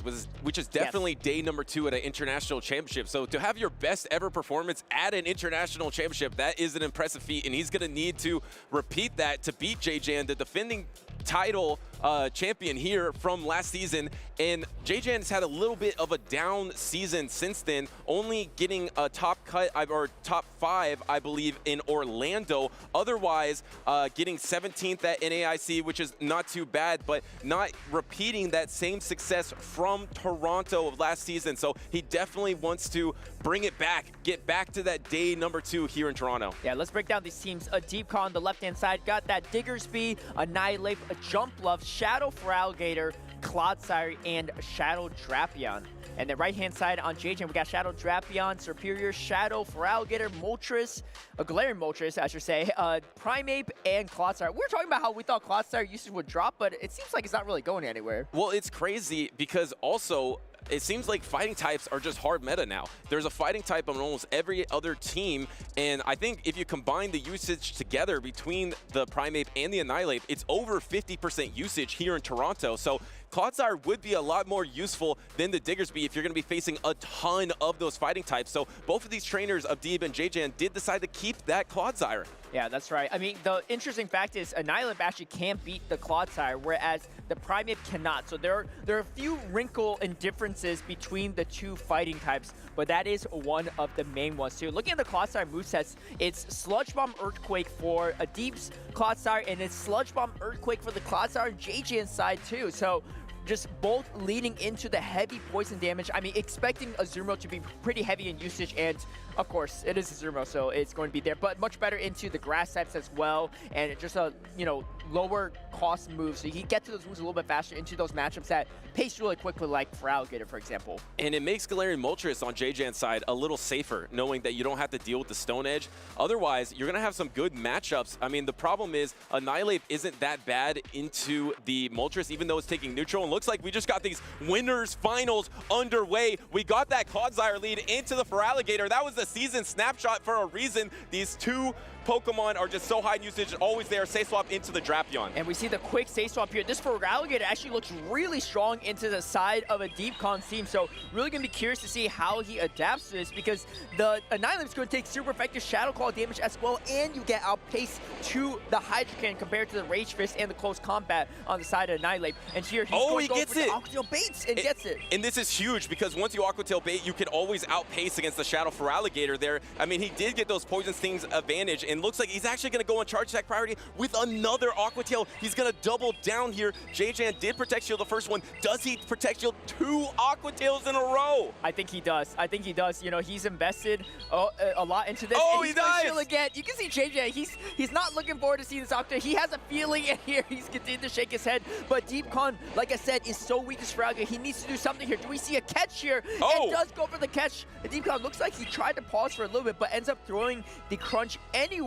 However, this is not too bad, because he could now counter swap as well, maybe farm up to another crunch before swapping out. And you can bank some energy here before swapping out. Maybe you don't want to get to the crunch, you just want to get to the Aqua Tail, trying to swap on the Aqua Tail. Now you are going to take that Aqua Tail damage. 2 won't be enough to knock out the Clodsire, so JJan would need to get to 3 Aqua Tails before the Earthquake is available from Adib's Clodsire. And I think he's going to get there too. We're going to see on the pacing here, because every time he throws the Aqua Tail, it's going to be, no, oh yeah, he is. He does. He's going to get there on charge attack priority, this matchup is so awkward for Clodside because, yes, you have the Earthquake that can just one-shot the Drapion, but it takes forever to get there, and this Drapion is loaded with energy, and here a Deep Calm brings in the Clodside just to throw 8 Poison Stings to get taken out, not even a single charge attack. It didn't do anything. It just sat there and took Aqua Tails and got knocked out, and now JJan is not out of it. There's no Protect Shields remaining. This is really dicey here because also you have the advantage with the Annihilate into Primeape in the back, but you're going to take super effective Rage Fist from the Primeape here, so throwing this Aqua Tail, not at the double Aqua Tail quite yet. How much energy did that Feraligatr have? Was it 1 away from the Hydro Cannon? Yeah, I believe it was 1 away. It was 1 away, yeah, you're exactly correct. So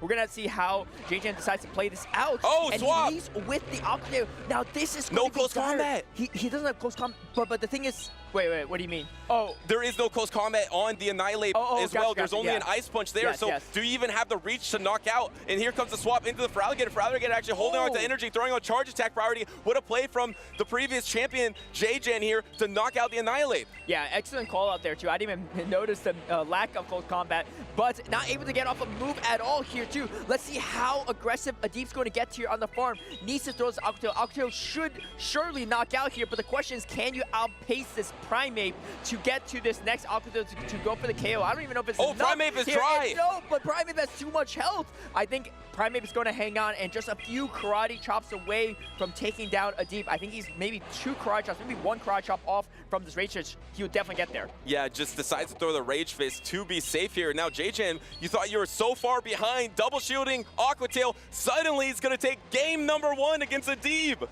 Wow, excellent place there from JJan too, recognizing how weak Adib's team is to that Shadow Feraligatr. You know, like I think that's the tough part for Adib is how do you play around that fact, right? Because, you know, and I think JJan just, I think, led with it, right? So it's really strong, really, as a safe swap in the lead anywhere, really. Even against Jump Bluff, you can bait with Hydro Cannon, and if you land an Ice Beam, it's over. Yeah, and it's crazy to me how important the attack Aqua Tail is for Drapion, because there's so many situations, like you saw there, you have to bait against a Feraligatr to then outpace on the crunches. So able to do that in this matchup, but Shadow Drapion might actually just be the best poison type right now. We've seen it recently do well, but I feel like in this meta, with all this Galarian Corsola, with the flexibility, the pacing of this Drapion, it's on both these trainers' team, and it was so strong for both of them in this first matchup. So you said it might be the best poison type. Is it also the best dark type? Yeah, probably. I mean, we have Galarian Moltres on JJan's seed. That is the only other dark type that is probably going for that position, but I feel like Shadow Drapion has been on the side behind Clodsire, behind even Ariados, behind Toxapex at times. Now, because of that dark typing, I feel like it's time to rise up if you're a Shadow Drapion user, and here it is for JJan, and now he has the opportunity to try to bait his own Aqua Tails in this matchup if he stays in. Yeah, a little role reversal here. It's going to be a deep calm with the Feraligatr in the lead here. These Hydro Cannons really hurt, and JJan not throwing the crunch, knowing that he's going to lose Shark Attack priority as well too. Let's see if he goes for baits here or not, or also goes for the Aqua Tail baits. Oh, and Adib actually going to swap out here, expecting maybe the crunch, but no, is actually going to just be hit with the Aqua Tail instead. And now knowing that maybe JJan was going to throw an Aqua Tail, but he probably did register that swap because it was after a charge attack there. Now swapping into your own Primeape, I like that because you can soak the energy from the crunch, no problem. But the problem is double Aqua Tail actually adds up against Primeape. Yeah, and I don't know if Gracious will be enough here. The Karate Chop will definitely help in that endeavor here, and you can see JJan actually going for the Gracious when he reached a close combat. If Adib doesn't shield this, he survives, I believe, to get the Aqua Tail off. Does it happen? Yes, not even close. Still a few Karate Chops away, and JJan lets it go. Lets it go, decides you would rather just get the farm down and lets this Primeape go down. How do you farm down this Drapion? You go for the Shadow Claw down. That is huge. There's not even an Aqua Tail reach, so now this Feraligatr has energy, more energy than Adib's, who is energy dry at this point. Yeah, I like that play a lot from JJan, recognizing that he's already down a shield. He's not going to spend another one, but on top of that, too, he knows how strong that Feraligatr is, and Adib knows as well. He's going to quickly swap over to his Annihilate here. He has a shield advantage. I think he's going to just race fish and try to counter down to boost up that attack. You can see the counter damage really adding up there, counter doing more damage than Cry Chops. You see that another big difference between Annihilate and the Primate. And actually going for the Protect Shield here, you do have that Shadow Drapion in the back to soak more Rage Fists or Ice Punches. And do you try to go for your Hydro Cannon before the Annihilate gets to attack, before you get countered down, and you barely hold on to get there. So now it's going to be Shadow Drapion backline for JJan versus Abdeeb as you secure the knockout into the Annihilate. Yeah, this is kind of tough for Adeep as well, too. He recognizes there's energy on the Drapion, so he can't really spend the shield on the Annihilate here. Can this Hydro Cannon KO? He needs it to knock out the Drapion and to Shadow Claw down the Frogger in the back end, too. It might be a Simul KO if this is not enough, but you can see JJan shaking his head here, too. I think this Hydro Cannon is going to be enough. It's really going to come down to the Shadow Claws in this near matchup. I think Adeep has more health. I think Adeep has more health, and he Shadow Claws through and ties up the series 1-1. One Shadow Claw difference there, too. Really great adjustment from Adeep, recognizing how strong that Shadow for Alligator is. I mean, he's made it all the way to the winner's final, so this might not be the first time he's had to deal with the Shadow for Alligator problem. However, it still is definitely a problem for him, but finding the adjustment he needed for that pivotal game 2. And now we're going to game number 3 to see who's making it day number 2. Maybe if you're JJan, you decide to go for the crunch there, because if you got that debuff on to the opposing for Alligator into the Protect Shield, maybe you get a simultaneous on that Shadow Claw. I feel like that was the only other possibility for JJan to possibly get a rematch in that situation, because if you tie, you get to play that again. So you might as well try to go for that debuff if you can't get to the double Aqua Tail. Yeah, that's right. And, you know, a lot of maneuvering back and forth from both players here, but having that early shield advantage really helped set up Adeep. But you can tell, you know, the pacing on Annihilate was just way slower than Primate, so you couldn't really even counter down the Feraligatr there too after spending a shield. So he just, you know, was very content on just letting it go and put everything on the backs of his own Feraligatr. But you know, we talk about how there's all these meta changes and stuff, but Feraligatr seems to be a constant this season. Yeah, and how about a constant of a Shadow Feraligatr, a Shadow Drapion, and a fighting type? We saw both those trainers use that in game number 2. Do they also bring it into game number 3? And it looks like they're both locked in with a fighting type, because we have Annihilate into that Primate. Now we're going to see this matchup swapping out instantly into the Feraligatr, though, not wanting to mess around with that Annihilate. Yeah, this is going to be interesting, though, because the Hydro Cannon is going to be reached first here, so Adeep is going to try to preserve it. I mean, the main thing is, like, he doesn't have a great answer for the Primate in the back. He does have the Drapion, which is okay to a degree, but he might decide to pivot out here after dealing this Rage Fist, or he might just try to counter through. Either way, I mean, nothing resists the Ghost and, well, actually, no, I was going to say Ghost and Fighting, but he's actually running Ice Punch, so it's actually a different story. But I don't think anything resists that combination either on the side of JJan. And it looks like he's just going to try to counter through, going to try to take the alignment here, maybe get a Protect Shield back. So you're going to double Protect Shield your own Annihilate, get the counter down here, and then what do you soak this energy with?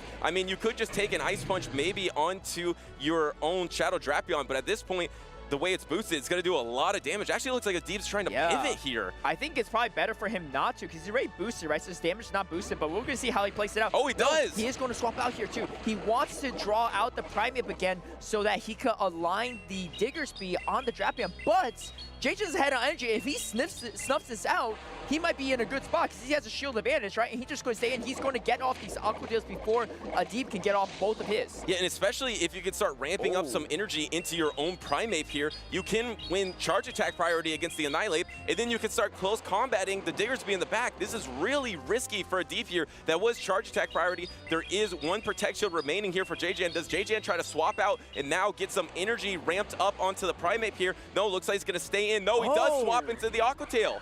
He catches it too, yeah, and you can see JJan kind of saying some stuff, not really loving that, but trying to see what he can do to save this. Now Adeep gets what he wants, and the switch arms opens up, not quite yet, but he gets the matchup exactly how he wants it to be. However, this Primate can still sweep. Yeah, the thing is, you just take out the Annihilate and you get to close combat, you're boosted, and you just one-shot the Diggersby. The problem is trying to finish this off in swap. Draw wild, the patience, no, wait. Oh, and he still throws a Rage Fist, and you can see the complete undercharge as well. I mean, at this point, too, it doesn't even matter. This chip damage is not important. You need to get to the close combat. What an incredible catch from Adeep Khan. And now the close combat is going to be reached, but he's going to be double debuffed. And here is probably going to be a knockout into Diggersby, but the counter damage, actually undercharging it. Wow, going for the undercharge there, but it still knocks out Swap. No, now Swap into the Drapion, but that Swap was a little slow, and now suddenly he's going to be taking the Ice Punch, and this Ice Punch is probably going to knock out the Drapion is going to come to fast attacks. And it's going to be double resistant Karate Chop, and Karate Chop doesn't do a lot of damage. Can it happen? No! A Deep wins with 1 HP on his Annihilate. What incredible last sequence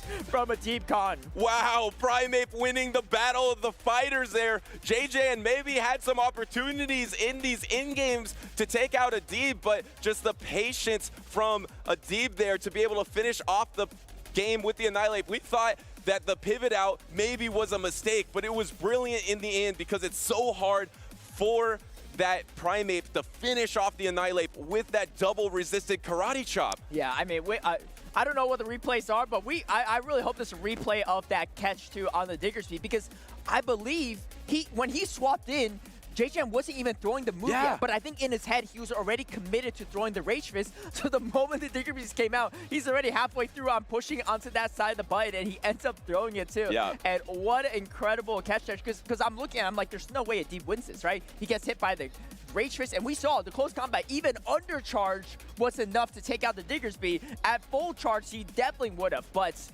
man, a Deep Con pulling out a couple of rabbits out of one hat there too. Quite the trick there, of course. And we can see here too, this is going to be game number 3 here. And, you know, on the backs of this Annihilate boosted here too. Not having a lot of answers to this for Alligator, but he found a way, and he finally brings in this Drapion to eventually draw out the Primeape. Landing the Aqua Tail was pretty key as well. A Deep Con with the win con here, being able to finish off this game. It's crazy how this Annihilate with no help was so impactful. Look at JJan here. He swaps, he notices, and then he throws. He paused for a second. He knew it was the Diggersby, but the thing is, I don't know if Diggersby had been revealed yet. So I'm not sure if he knew what it was. So maybe he was thinking, I'm going to Rage Fist no matter what comes in, but you definitely don't want to Rage Fist double resisted into a normal type of Diggersby.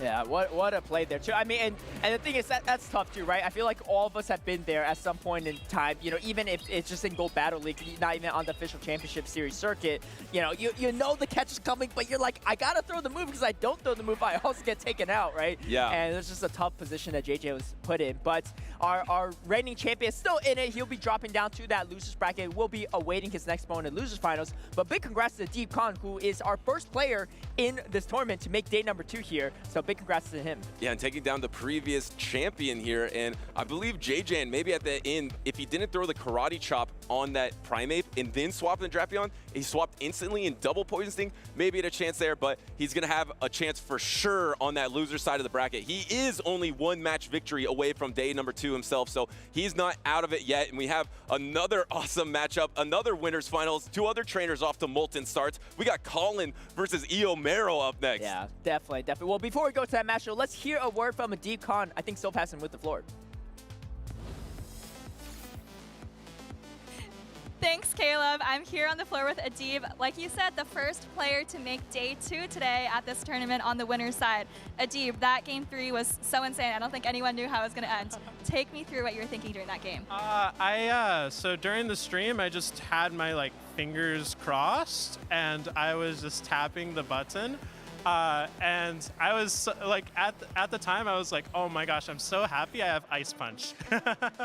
This is the one time Ice Punch has been useful today, and I'm very happy that I had it for that. Definitely came in handy there. In terms of the Ice Punch on the Annihilate, and maybe just the team more broadly, do you want to tell me how you came up with this team, maybe things you looked at for inspiration? Yeah, so I actually had a different team I was planning on using. I had a friend, Neil Armstrong, who I was staying with for Toronto, and I would say I was cooking him when we were scrimming, but he didn't build his Corsola yet. He had a Drifblim instead on his team, and he was like, all right, once I have a Corsola, I'll replace it. And then yesterday, he finally finished his Corsola, and I got cooked. I was like, I'm not gonna use this team. It's too weak to Corsola. I need a Diggersby. I need a Dark type. And so I had this team saved from a while ago. I saw Shadow Mimikyu use it in some community tournament, and the only change I made 2 changes. One was to add Annihilate over Primeape, because I like the playstyle a little bit more, and then I made that Annihilate have Ice Punch, so I guess one change.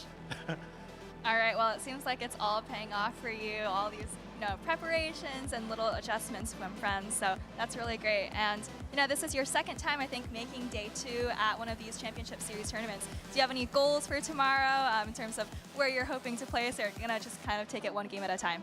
Yeah, just one game at a time. Hope for the best. Keep my fingers crossed the entire game.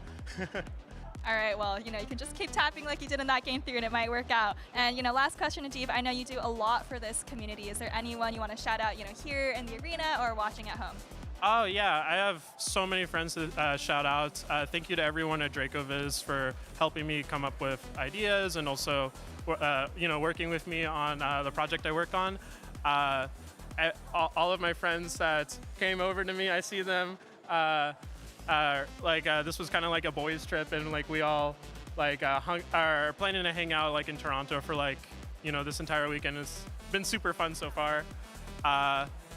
And yeah, thank you to everyone that's scrimmed me and helped me. I just message random people. I'm like, hey, do you want to scrim? Do you and it's been really helpful getting the diversity of every player to help me get better.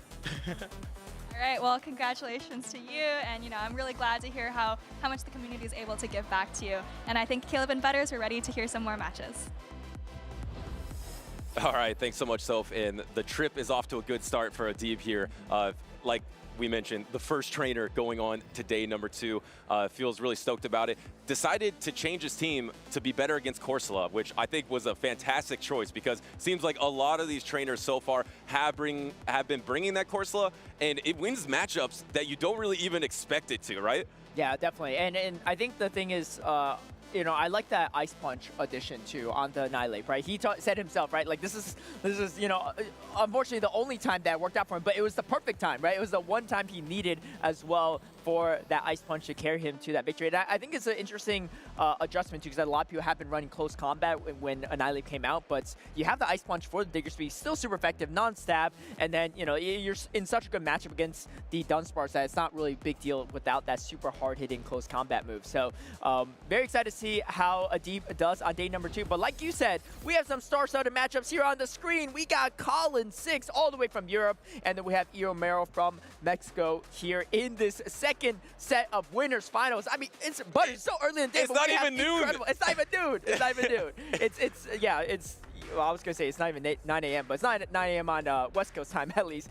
We got Colin 6 on the left-hand side running a Zumro, Primeape, Ariados, Shadow Drapion, Shadow Kanto Marowak, and Talonflame, which is a pretty similar team to what he ran at Latin America International Championships, if I'm not mistaken. I'll double check what he has. But Eomero's side, let's have you break that one down. Yeah, the Galarian Corsola on Eomero's side, the Primeape, the Goodra, which we saw in that first matchup on stage, and then the Diggersby, the Jumpluff, which has been doing really well lately, could be pretty strong in this meta. The good thing for Jumpluff, it's really good against the fighting types. It's really good against Primeape and Annihilate. Unless the Annihilate is running the Ice Punch, then it has a better chance. But looks like we're just locked in here. I'm really excited to see the Goodra versus Colin's team, because I feel like especially against this team in this meta, especially with the Thunder Punch buff, it is quite strong. And here it is, the Galarian Corsola versus the Azumarill. If this is not a test, I don't know what is. And actually, no, he instantly swaps out. Yeah, I mean, and that's the thing with the Drapion as well. It's so safe into so many teams. I mean, even into Eomero's team as well. You have to land the Scorching Sand. However, with the Fire Punch buff, I actually don't even mind baiting the Fire Punch once he gets that first Scorching Sand, because most of these Drapion will shield that first move too. Eomero really recognizing the pacing on the Drapion, not even going to throw the first move yet, knowing he's going to lose charge that priority anyway. Yeah, Diggersby is one of the better safe swaps into Shadow Drapion, but that is assuming that all the players use their shields equally. If Colin decides, actually lets it go, calls the Fire Punch instantly, but we're going to see this new damage, a little bit more damage from the Fire Punch. Still not doing that much, but you are at the double, but are already in range of Aqua Tail. Yeah, I think Eomero's going to farm up maybe another 3 quick attacks before the next Aqua Tail comes out, before throwing this next Fire Punch. He really doesn't have too much play into Zumro, so all this banked energy isn't going to be super helpful there, but Colin is going to let this go. I mean, he was committed to letting the Drapion go anyway, but I think most Drapion users will shield there. However, he knows how strong Corsola is into his team. He can't really go down shields, and I like this play too, getting that extra energy, because he needs some way to deal with this Corsola. And this is huge, though, because you get the full Incinerate down, and even if Gudra comes in, you can still Brave Bird and dip back out into your Azumarill here, and actually getting the debuff on the Scorching Sand, but it doesn't really matter. You're probably just going to throw, actually, no, going to save this because you want to have more damage for it because you got debuff from the Scorching Sand, and then swap out, counter swap into the Corsola. All right, this is going to be a real test to see how strong Galarian Corsola is because you're not only behind that energy, but you're also down a shield as well. But it is one of the bulkiest Pokemon and newest addition to Great League, which is why we see so many trainers run it here in Toronto and, you know, multiple other tournaments as well since its release. And here we go. We get Nightshade coming out. Nightshade, Power Gem, Astonish were all buffed last Go Battle League season. And so we're really seeing that additional damage come to play. And the true test of a Pokemon in a new meta is how it does neutrally against the strongest Pokemon. And what better test than Azumarill, one of the strongest neutral Pokemon in the meta. If it can come out on top against Azumarill neutrally, it's gonna be a good meta Pokemon. Here comes the Play Rough, no Protect Shield. I think that there's enough bulk to even hang on here. Can you get the Astonish down, or does Colin get back to his timer swap? No, Eomo swaps out, and here's the counter swap by the Talonflame. I like this play a lot. Look at that Dragon Breath damage add up here too. If Eomo calls a fly here, it could be disastrous, but no, actually is going to shield instead. I think he has the Aqua Tail though, so it should be okay. Oh, and he doesn't throw. He commits to the fast attack down. I think he recognized that he's not going to get enough moves off anyway, so might as well try to see if he could Dragon Breath Is this enough? It is enough. It knocks out the Gudra here, and then now you get the Astonish down. There are 2 Protect Shields remaining. Does the Azumarill have enough health? It all comes down to Astonish. The strength of Astonish is one of the best fast attacks. Can Astonish take out the Azumarill? Simultaneous! Wow, what a first game here from both players. I mean, this is the thing I love, right? Colin 6 recognizing how weak he is to Galarian Corsola, so he said, you know what? Unlike most Japan players, I'm not going to shield. I need my shields to deal with this bulky ghost type on the side of Eomo. Eomo also thinking so far ahead, said, you know what, there's no way I'm getting these shields off of Colin, so I'm just gonna go for the fast attack pressure, and 2 very calculated plays from both players ending in a simultaneous KO. I mean, Colin 6, easily one of the best players in the world, but definitely in Europe as well here. And Eomo, I feel like, you know, he has a lot of top cup performances, but I feel like he's also super underrated, right? He had that 2nd place finish in Indianapolis in that first season, but he's been continuously racking up all these top cut finishes throughout the past few years in his tournaments, looking for his first championship title still.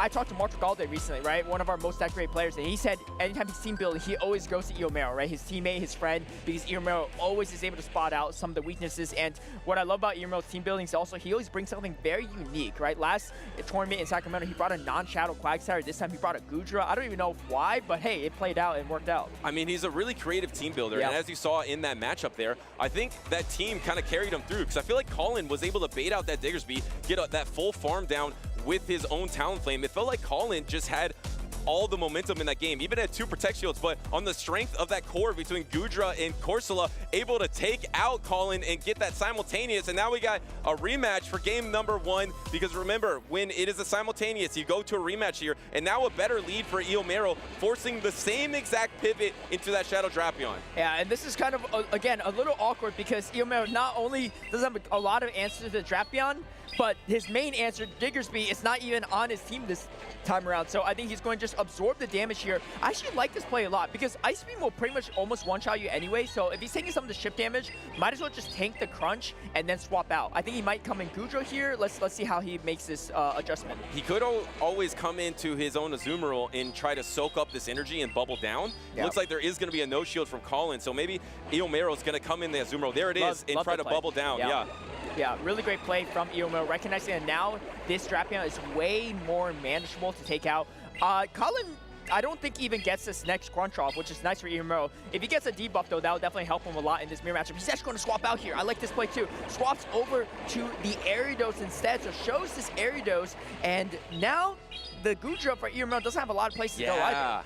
That is really tough because you have the backline matchup of the Goodra into the Azumarill, and this is going to be a true test of the Thunder Punch Goodra, because if you can get enough damage into that Azumarill in the 2 Protect Shield situations, you can always take a Play Rough or an Ice Beam on your own Goodra, but the problem is, how are you going to get through this Ariados? This Ariados is just ramping up energy. The Ice Beam is maybe going to go through here, so maybe putting it low enough to Dragon Breath down, that would be huge. If he Protect Shield, no Protect Shield from Colin. Yeah, that's actually a huge Ice Beam for Eomo here too. I think Colin maybe getting a little greedy here, trying to go for the farm down, but the damage is more important for Eomo to get off, because this Ariados with all this boosted damage is actually pretty hard to take out as well. So recognizing that too, it's going to be really nice for Eomo. Now he has a shield advantage as well. However, Switchtimers are super misaligned, and this group just kind of stuck here against this Azumarill. I feel like that's really good, like you mentioned about the Switchtimers, because you can get to your jump up so much faster here. So you can Protect Shield and Ice Beam, maybe even throw another Thunder Punch, and then get back to your jump pluff before the Ariados is available for Colin here. So I kind of expect that's what's going to happen. You're going to try to Thunder Punch and then get out of there. You're almost at the timer now, but you're almost at the back-to-back Ice Beam for Colin. Actually, you don't really want to take that on jump up either, so it's pretty tricky.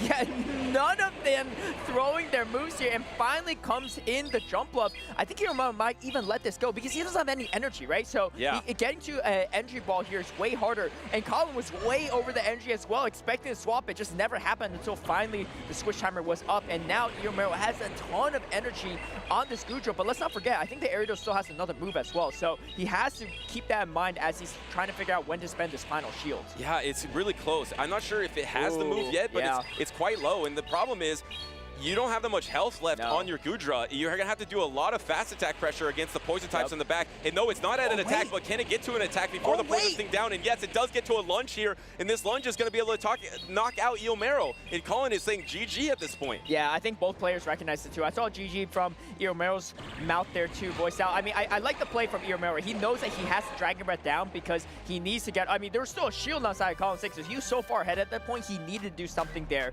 to, you know, get himself a slight advantage. But that was a tough endgame matchup. Played really well from both players here too, but, you know, that Drapion from Colin, so strong. And, you know, he lost the lead too, but he still found a way around it. And, you know, I watched his tournament run, I think it was at Lille, and that Ariados just looked so strong in his hands. And, I mean, having used it before, it's not the easiest Pokemon to use, but I think it found a really good spot for it in this matchup here too, right? Giving him switch advantage and then showing his third Pokemon early, but getting that early boosted damage on the Ariados just made it so hard for Eomo to handle on the back end. Yeah, and running that double poison line, the Azumarill double poison ABB to try to bait out that Diggersby, like you mentioned, just instantly swapping it out. Really ABB style that Colin is using so far. Does he do the same exact strategy? It feels like there's nothing that stops the pivot Drapion. At any moment you can go to it. I mean, Diggersby is a good answer, but as you saw in the last matchup, you can soft lose it, and you can even get a Protect Shield out of it, so it's not that bad. So here we are, we're going to be locked in. This is game number 3, but only game number 2 as far as the score is concerned, and it is the Primate lead that's negative. Wow. And there it is, it's a swap. No, but not only that too, Colin 6 is ABA weak to the jump up as well. So a bold strategy coming in with his only jump up answer. Let's see if Eomo can preserve this jump up long enough. But again, he's met with the same dilemma as last time, except this time around, he has a Corsa in the back instead of the Goodra. However, I think he's probably just going to weaken this and maybe come in a Azumarill if I were to guess. And at least you now get this jump pluff in range of Ice Beam. So yes, you are ABA weak to it, but you can knock it out later. And now you're landing a second crunch into it. This is going to get it so low here. This is incredibly tough for Eomo.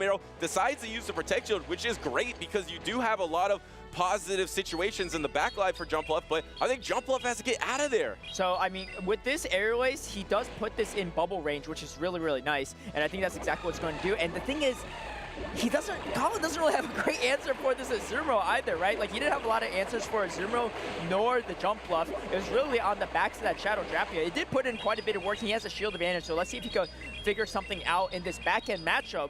Corsa in the back looks pretty scary, but 2-shield Primeape is nothing to scoff at. Yeah, speaking of backline matchups, that is going to be really interesting seeing how that Primeape plays into the Corsola. Can it get enough reach to knock out the Corsola? I think it can. The Shadow does do better in that matchup, but with a Protect Shield advantage, you're just going to be ramping up so quickly here, and both the switch timers are going to be close to coming out. So do we see any pivots from these trainers?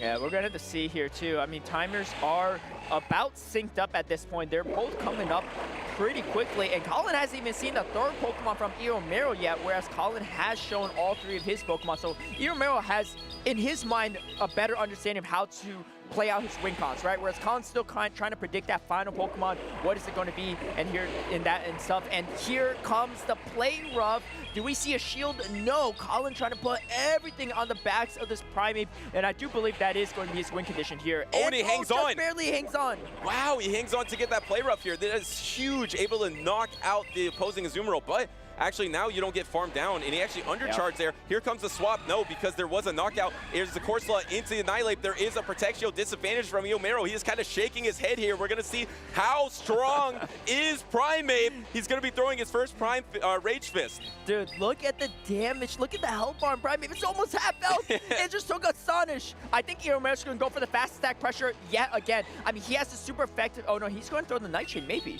But I feel like he could just actually fast attack down. There's no health on the shield either. Yeah, he's got to save the shield for the final one, right? Because you can't really Karate Chop down either way, to my knowledge. But he does throw the Nightshade. This is interesting. I mean, I don't think he has energy on the jump over, not enough. So I think fast attack pressure might be the win condition, but looks like he is going for the fast attack pressure on the Corsola, and he does go for the double Nightshade. I mean, you have the shields if you're Colin, but at this point, you're pretty much in Fairy Wind range. I don't know if he gets a double Rage Fist in time. Can you get out? Both these trainers can get out, swapping into the jump up, but swapping into a Rage Fist here. This is really tough. There's one protection remaining. This might be enough to knock out the jump up, so you have to protect shield. But you're almost at another Rage Fist. Yep. Where are you on energy? You're not there yet. The Rage Fist is available.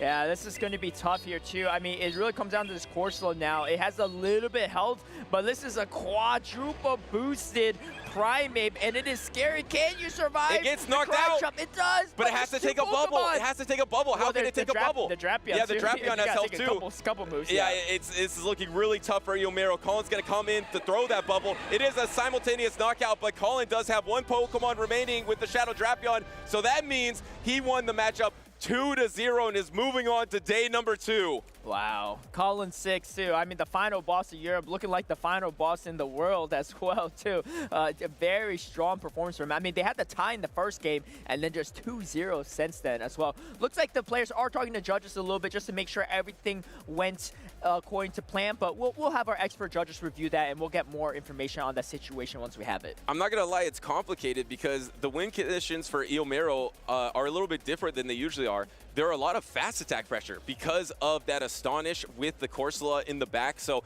they are going to probably be looking at something because Eomo was trying to get enough damage to maybe get the tie there in that scenario, but maybe thinking he took more damage onto his Corsola than he thought he might have needed to, so they'll, of course, look into that, but as of now, it is still only 1-0 for Colin, but Colin, after that first tie, able to get 2 significant victories, and final boss is moving on to the final day in Toronto, day number 2. Those are 2 impressive wins, too. I mean, he lost the lead in the first game, right? And then in the second game, completely core broken with jump up lead. He's ABA weak to it, right? Primeape is one of those Pokemon that you can win in the 2-shield against a lot of things that are supposed to counter you, like Azumarill, Talonflame, Toxapex, right? All these Pokemon that you think are supposed to win, you're able to beat in that 2-shield situation. But one of the few Pokemon you can't beat is Jumpluff in that 2-shield situation. So that's actually a really bad matchup for Colin. And then, of course, he has Azumarill in the back as well. But there just wasn't enough answers for this Shadow Drapion on the side of Eomo, so he was able to just put it in a range that was manageable for his entire, you know, for the rest of his team. And 2-shield Primeape was just the solution there for Colin 6, right? And I think that's one of the big factors here, too, is which of the monkeys do you go with, right? Which of the fighters do you go with? And I think that's why we're seeing a lot of players actually opt for Primeape, Eomo as well himself. Yeah, and when you say there's not a lot of answers, there's literally no answer to that Shadow Drapion. He did the same exact thing all 3 games. Yep. He instantly pivoted the Shadow Drapion, was even met by a Diggersby, and he got a Protect Shield out of that situation because of that Fire Punch bait, and then was able to farm it down. That was the one game that he didn't win. He tied there, and then Eomo decided to not even bring the Diggersby into game 2 and into game number 3. So both times he was forced to stay into that Jumpluff matchup. And once you take that double crunch, you're just taking so much damage from that Shadow Drapion. Maybe you pivot into Azumarill earlier on to preserve that Jumpluff, but Shadow Drapion seems like a real problem in this meta if you don't have a hard answer. That's right. Yeah, and I think Colin 6 as well, like one of regardless if he wins this matchup or not, too, I think one of the most impressive things about him is that he makes the smallest adjustments and figures out his win conditions throughout, right? He showed all of his Pokemon every single time. Oh, and okay, so we're going to take a look here, too. The judge is slowing it down to see if maybe the Corsa missed any turns there in that matchup or not. You can see, you know, the Primape's health was pretty low in the end, too, so 1 or 2 missed astonishes can definitely play a factor in that matchup.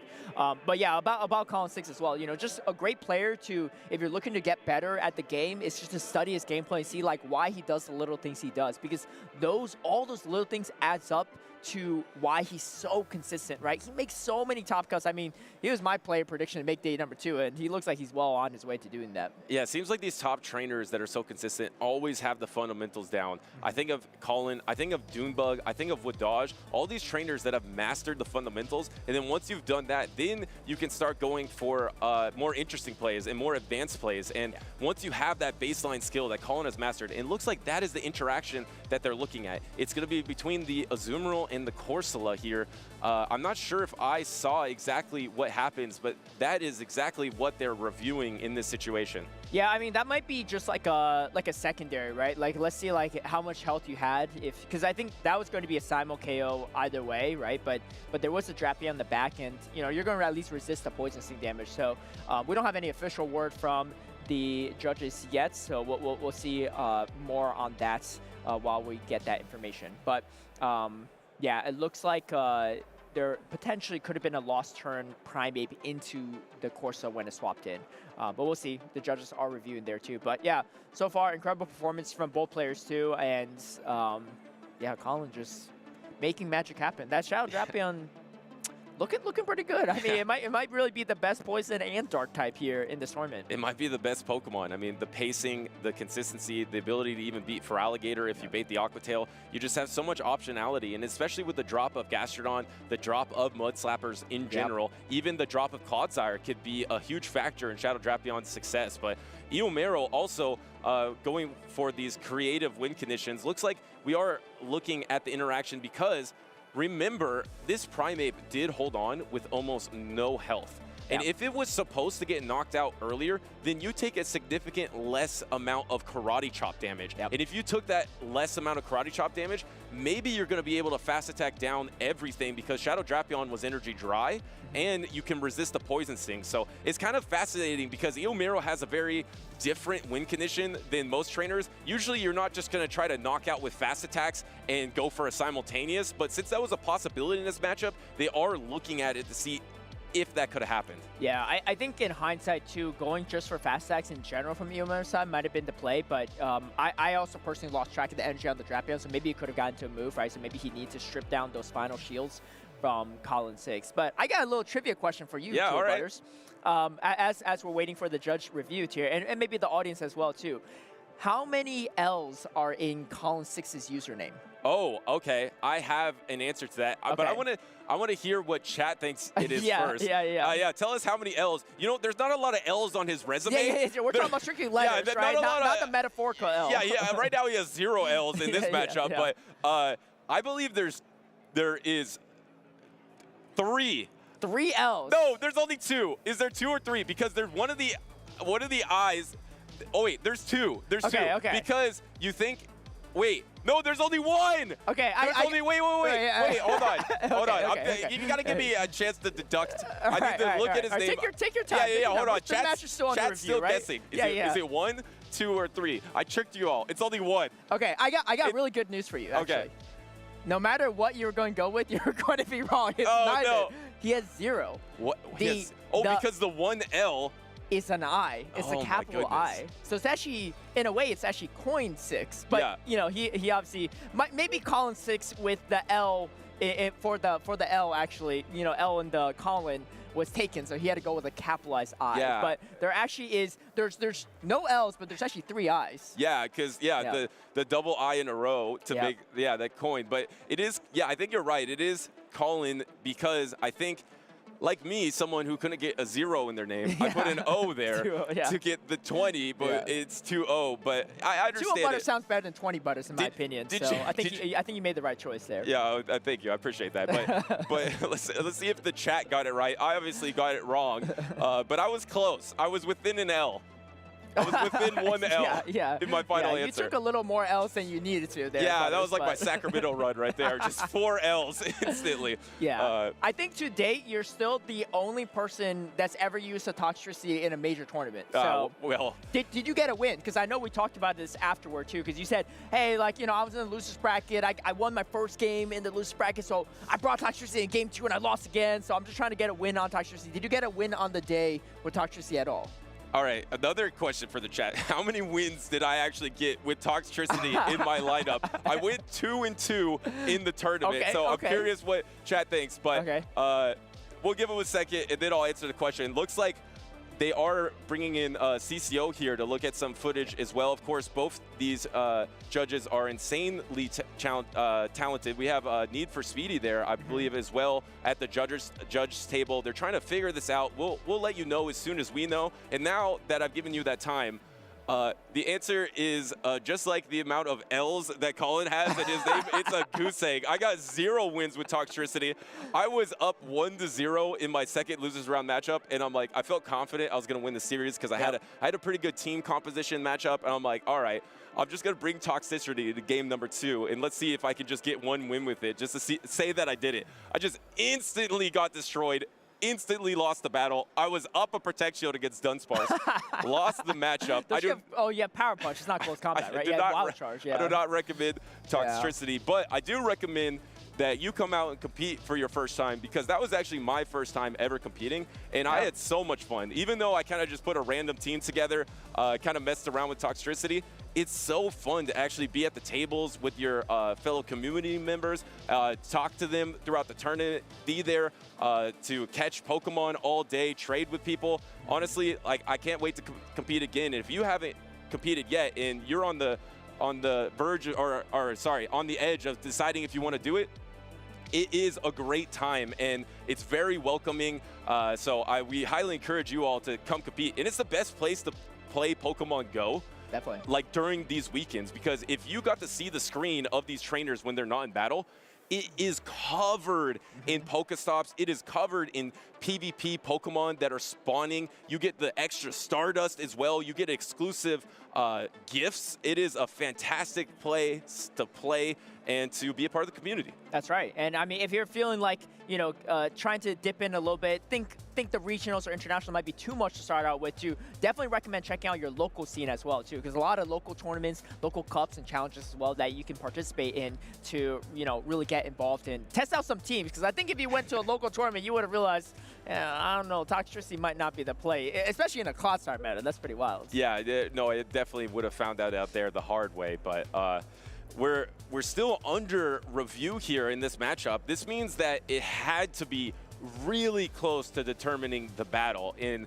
that makes it such a tough choice for the judge. Yep. I see you smiling there. Why do you? It looks like you. No. I was gonna say we should play a game while we're waiting here, too, right? This is a game that me and you are familiar with, but but for the audience, it might be a first time. It's going to be called Guess the Pokemon. So so Butters is going to hold the card to his head. I gotta not look at the camera too. Yeah. I gotta not look at the camera. Don't look at the camera. Yeah, I won't look at the camera. I don't know. Can you guys see this card? They can mostly see it. I'll hold it a little bit closer for our audience here too. Right, you can see this card here too. Oh, this is gonna be so tough. So, so the point of the game is Butters can only ask me yes or no questions to determine what the Pokemon is. I'll give him a minute, right, to figure this out. A minute? 1 minute. Give me till the review's over. Well, there might be more than a minute. We'll see. All right, so only yes or no questions. Starting now. Okay. Is it a final stage evolution Pokemon? No. Okay. Is it a middle stage evolution Pokemon? Yes. Okay, is it relevant in Pokemon Go PvP? No. Is it first generation? Yes. Oh, it's first generation. Yes. Middle, okay, it's a middle evolution type. Is it a water type? Yes. Oh, it's a water type and it's a middle evolution? 35 seconds left. Oh my goodness, does it have a subtyping? No. Oh, it's only water and it's first generation and it's not relevant in Pokemon Go PvP. Yep. I asked you if it was a starter Pokemon, right? Is it a starter Pokemon? No, it's not. Okay, it's not a starter Pokemon. Is it 15 seconds. Oh no. Okay, it's a water type. It's first generation. Is it does it have high attack? Yeah, roughly. It has 5 seconds. High attack. Oh my goodness. Just throw it out there. No, it's 2 seconds, 1 second. It's a Kabutops. I don't know if that's a final stage. No. Wait, hold on. Yeah. I had a minute to ask you questions. Okay, yeah. And now I have my time to guess. That's how the game works. I don't think that's how it had works. a minute. Right. I had a minute. I'll let you guess. All right, guess. I had a minute to ask questions. I'll give you 3 guesses. And now I have time to guess. All right, It's a water Pokemon that's first generation. Yeah. And it's a middle evolution. Yep. So it has 3 evolutions. Yep. Oh my goodness. I'm only thinking of Blastoise, and it can't be that because it's not a starter Pokemon. So what other one is a triple evolution that is a water type Pokemon? All right, you get 1 guess because we are going back in the battle soon. Okay, we were going back in the battle soon. Okay, it is a. I have no idea. It's a triple evolution, or it's a triple, so it's the middle stage of a triple in first generation and water type. Oh my God, chat is probably just going crazy with how bad this is. They might not be able to see it, but take a gander if you don't have a guess. It's a, oh my goodness, it's a Seadra. It's Seadra, yeah. You're probably thinking because it's a 3-stage evolution, you're thinking, because Kingdra doesn't come out until a later generation, yeah, right? So exactly. That's exactly what I was thinking. Yeah. We'll see if other people can solve the question later. But the match, it looks like with the addition of the head judge feedback as well, it looks like there is going to be a rematch here. So we got more games between Colin 6 and Eomo, which I'm excited to see here too. Looks like the Azuma versus Corsa lost a turn somewhere in that match, I think is where the ruling lies. Okay. Yeah. And that was a fun game. We actually might play that with some contestants here later. Yeah, I know you might do that, so make sure to keep tuning in during our breaks as well, because you might see someone do much better than I did in that. But I don't think they probably can't do worse. Wait, is there that many? Okay, we'll move on. We'll move on. We got 1-0, but this is going to be game number 4 because there was a tie in the game number 1 of this series, and of course there is a rematch here in this impactful game number 2, which would have moved Colin on into day number 2, but instead looks like we have the rematch here. We're gonna get locked in shortly. We still have the judges on stage, but we already see the score as 1-0, so I think it is a final result here. Yeah, so some more context as well too. So it looks like somewhere along the Zuma versus Corsola matchup, there might have been a turn loss, and then because due to a large amount of lost fast moves on the side of Corsola, it's why the head judge is issuing a rematch, because Eomo would have had more energy to possibly even knock out the Drapion in the bag. So, you know, definitely a complex issue that we have our expert judges reviewing. So looks like we have some more exciting games between Colin 6 and Eomo, which I'm excited about. I mean, this is at least game number 5 at this point too. So it's almost like grand finals on Saturday. Yeah, I mean, these are 2 trainers capable of getting to grand finals. Of course, Eomo was at the first ever grand finals in North America, facing King in that matchup, and then Colin, the final boss, is very familiar of those best of 5 matchups, and it seems like they are still reviewing it. I thought it was final in their decision, but it looks like we'll probably have that lock-in shortly. But what is the adjustment here? Are you finally going to bring an answer to that Shadow Drapion pivot? Are you going to bring the Diggersby, or are you going to pivot earlier into your own Azumarill? I feel like that could be a viable play as well. Yeah, I think another option is if Eomo led with the Primate, right? Because then you can, throw a close combat at the Drapion when it gets to, you could tank an Aqua Tail for sure, right? We've seen that. And then the close combat could either draw a shield or do a ton of damage to the Shadow Drapion, almost KOing it. The tough part with the Primate, it's actually not bad into Colin 6's team, Eomo side, because you can beat the Zermo in 2 shields, you can beat the Talonflame in 2 shields, and you have play into the Marowak and the Drapion, and then you have a mirror matchup, and then you lose to Ariados. The good part for Eomo is it has a lot of play into the side of Colin 6's team, but the bad side is it doesn't have a lot of positive matchups either, right? It doesn't have like a normal type to lock on down, it doesn't have like a Alolan Sandslash it could beat, right? A steel type. Right. So it's like it has play, but at the same time it doesn't really hard beat a lot, and the way that Eomo has played with it is you also have to invest a lot of shields, right? So I think that's one of the downsides of these more frail Pokemon that hit really hard, is that they're kind of shield hogs, right? And so you know, and most teams will have 1 or 2 of these Pokemon. It just depends on where you want to allocate your shield resources. Yeah, and Primeape is definitely a king of that category there. It seems like it gets knocked out by absolutely everything. Even a Hydra Cannon pretty much knocks out into the Primeape. Even if you're non-Shadow Primeape, it's just crazy. So you're going to have to use your shields against everything. That's why I actually thought that Shadow Primeape might be kind of strong, is because you're kind of doubling down on your strengths. You're already going to use those shields. You're already going to be the shield hog, like you mentioned. You might as well do some more damage. And in the one shield situation against Corsola, you can get enough damage with those Rage Fists to sometimes win the one protect shield situation. But I know that is a hard Pokemon to get. It was kind of a rare rocket for that Shadow Primeape, but we'll give you an update as soon as we have it with what's going on. Well, in the I have a brief update too. So I know what I said earlier about the judges' rulings, but it looks like they're going to take another look at that decision. So while the judges are doing that, let's take a look at some of our current events in Pokemon Go too. We got the Young and Wise event going on, I believe, right now. Yeah, December 10th to the 14th. So ending today. So be sure to do this event as you can, because we got, you know, Drampa, Wordeer in the wild, in raids, I should say, and they can all be shiny Bonsly and Munchlass as well. I actually have a perfect Bonsly that I got from Speediest Chief that I best buddied. So it's terrible probably in Great League, but I do have that option in case Bonsly ever gets a buff. No, it almost gets the 1500 CP, right? Yeah, it does almost, but I mean,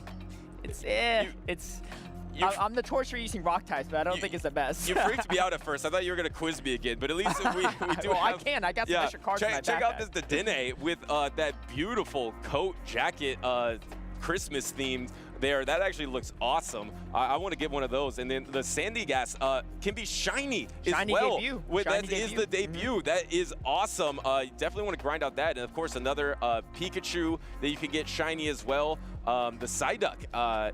Getting with a special scarf as well. I always love getting some of these costume Pokemon. I love when they can evolve too, because it's such a fun flex to be able, like, how about that fancy hat knocked out that some people were running at some time? Yeah, I got it. Yeah, you it's had not that. shiny, Yeah, but exactly. It's the one I use. Yeah, it is fun to be able to bring those costumes into the game. You know, any opportunity you have to be able to flex your own collection, it's awesome. Yeah, and this QR code is not only for my friend Tua Butters, but for anyone at home too that's looking to join the local scene. I highly, highly recommend it. I went to a local cup just this past weekend too, and it was a great way to kind of just test out stuff that you might be using at these larger tournaments like regionals and internationals, even world championships as well, and just get a feel for the meta, right? And, you know, there's obviously a lot of, you know, online practice tournaments you can do, right? Community run stuff, but nothing beats the real thing. And on top of it, you can also win championship points to help you qualify for world championships as well. So it's really great. And, you know, they're usually at a bunch of card shops. Here's some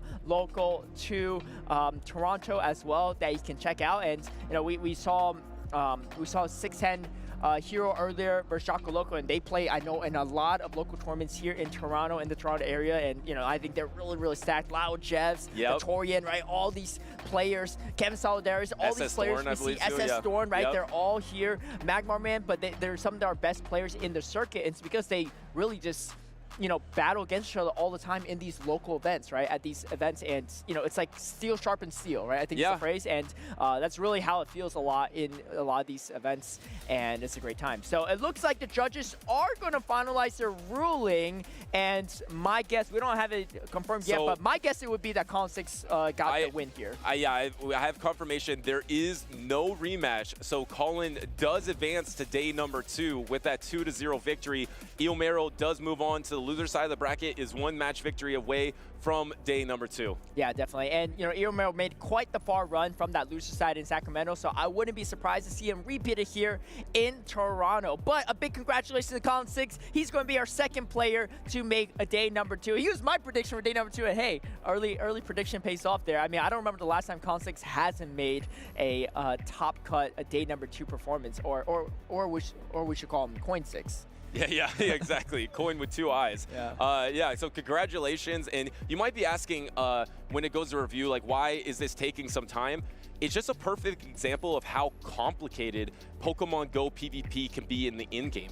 You have to make all the proper decisions, and then a little change into what could have happened can change everything. There's a domino effect. There's now suddenly so many other choices that could have been made. So it just goes to the complexity that these trainers have.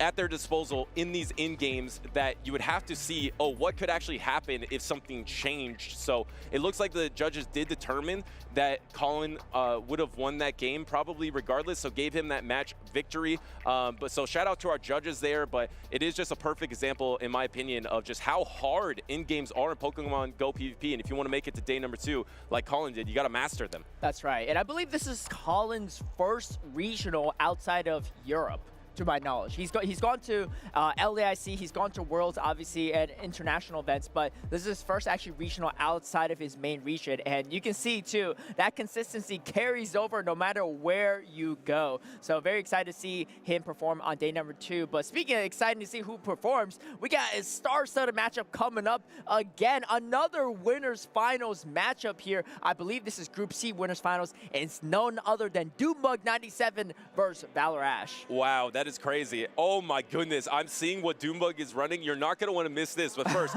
let's look at the season snapshot real quick of how we got here at Dual Destiny. Of course, Dual Destiny, there was a couple changes to the meta. One, Starmie got some new moves, a little bit of foreshadowing here, but these have been the story of the season. Shadow for Alligator, Clodsire to Zoomroll, and it has been a huge part of the story early on here in Toronto.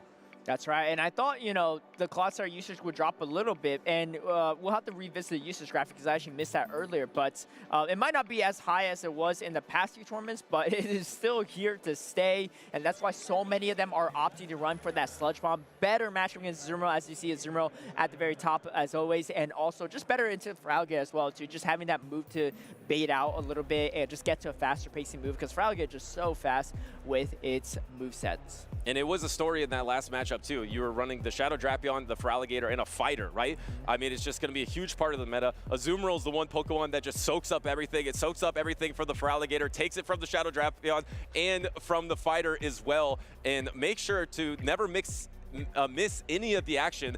Go to Pokemon.com/broadcast. Of course, we're Pokemon Go. We got amazing other commentators here for VGC and the trading card game as well. That's right, and you can also catch action on Pokemon Unite too. They have their own tournaments as well, and they're also there at a lot of our international events in person. So really excited to see all the Pokemon titles being a part of this competitive series. But speaking of competitive series, we're going to dive down to the Doombug versus Valor Ash matchup, because that's going to be very, very interesting. And I'll let you reveal it, right? What's Doombug running that's got your ears perked up? Doombug is running Starmie. He is running the Pokemon that just received Psywave and Surf. You can run Thunder, you can run the Power Gym. I'm going to see what he's running right here. He is running Power Gym on his Starmie, but this is a Pokemon that has never been relevant in Pokemon Go PvP, and now it's here in the winners finals versus Valor Ash. I haven't even looked at his team, but I know he has Talonflame on his team, so Starmie is going to be quite strong versus that matchup. Yeah, I feel like Starmie is one of the Pokemon. It's like I've seen that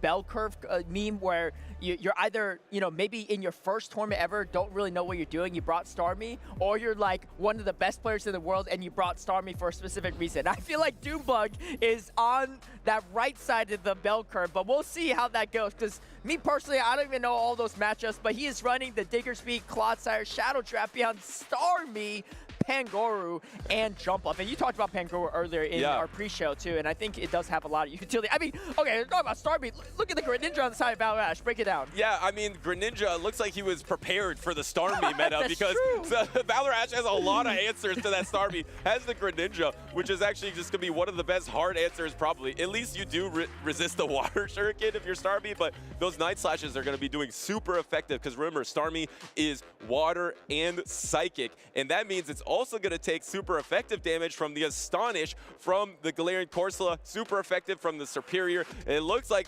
Valor Ash did protect himself well from the threat of Starmie. So I'm not sure you're going to see it a ton in this matchup, but we do have the Pangoro on Doombug's side, which I feel like could be the better fighting type in this meta for exactly this reason, into that Galarian Corsola that Valor Ash has. And then also on top of that, you have the Greninja. So it looks like Pangoro does have a lot of optionality into this matchup, just has to avoid the Azumarill. But that's the case for literally every single matchup with Pangoro, because Azumarill's on almost every single team. Yeah, so I had to look this up myself too, Butters, because I wasn't even really sure about my Starmie matchups. But the key things that it beats on Valor Ash's team is Azumarill, Talonflame, and Clodsire. So it beats half his team, and it also loses the other half. So we're going to have to see how that plays out too. I mean, because Serperior and Greninja and Corsa are just really bad matchups for that Starmie. So we're going to see how well Doombug can pilot it, or if he just kind of leaves it on bench. I mean, Doombug's no stranger to running some really spicy stuff. He ran a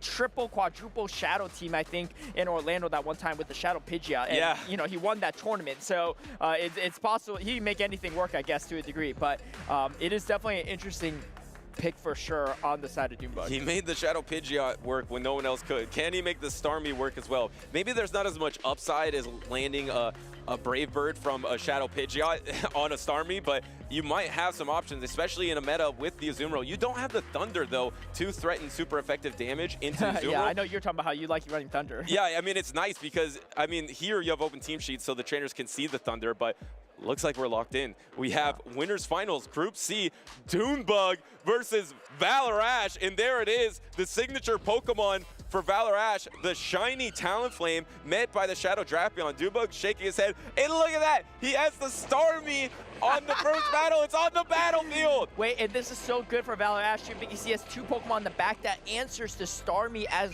well. However, Doombug can't really swap out very easily here because he has a jump up in the back too, and that is going to be quite weak to this Talonflame. Do we see Valor Ash go for the optimization here or not? He is going to go for that extra Incinerate, going to get some extra damage here, but he's going to have to throw these moves soon because another Aqua Tail is just around the corner for the Shadow Drapion. And taking the super effective damage that does chunk. Now you're at the double fly here though, so you could maybe win this one Protect Shield situation if you can get it. Looks like Doombug is not going to throw up the Protect Shield, and actually last second throws up Protect Shield, but there is the back-to-back available, and it looks like the Talonflame is going to get the back-to-back fly here. Doombug early double shield with the Shadow Drapion, maybe try to get alignment with Starmie, but like you said, there's two hard answers in the back for Valor Ash. And this is going to be pretty tough. He gets the full Incinerate damage as well. That's so much damage for Valor Ash. I think he's probably going to bring in the Greninja, soak this in.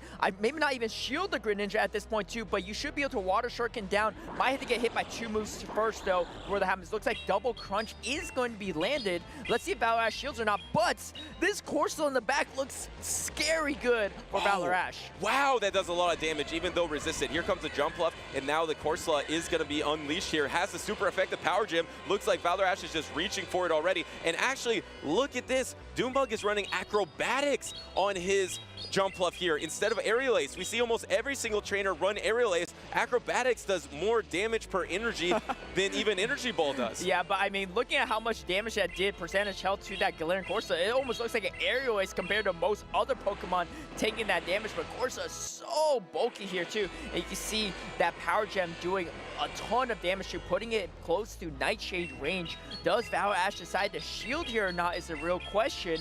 He doesn't have a lot of health left. Yeah, I think this makes sense too, right? He doesn't have a lot of health left on his remaining Pokemon. He doesn't really want to get fast sacked down by a potential, I don't know, like a Pangoro, right? Or just there's a lot of things that could threaten here too.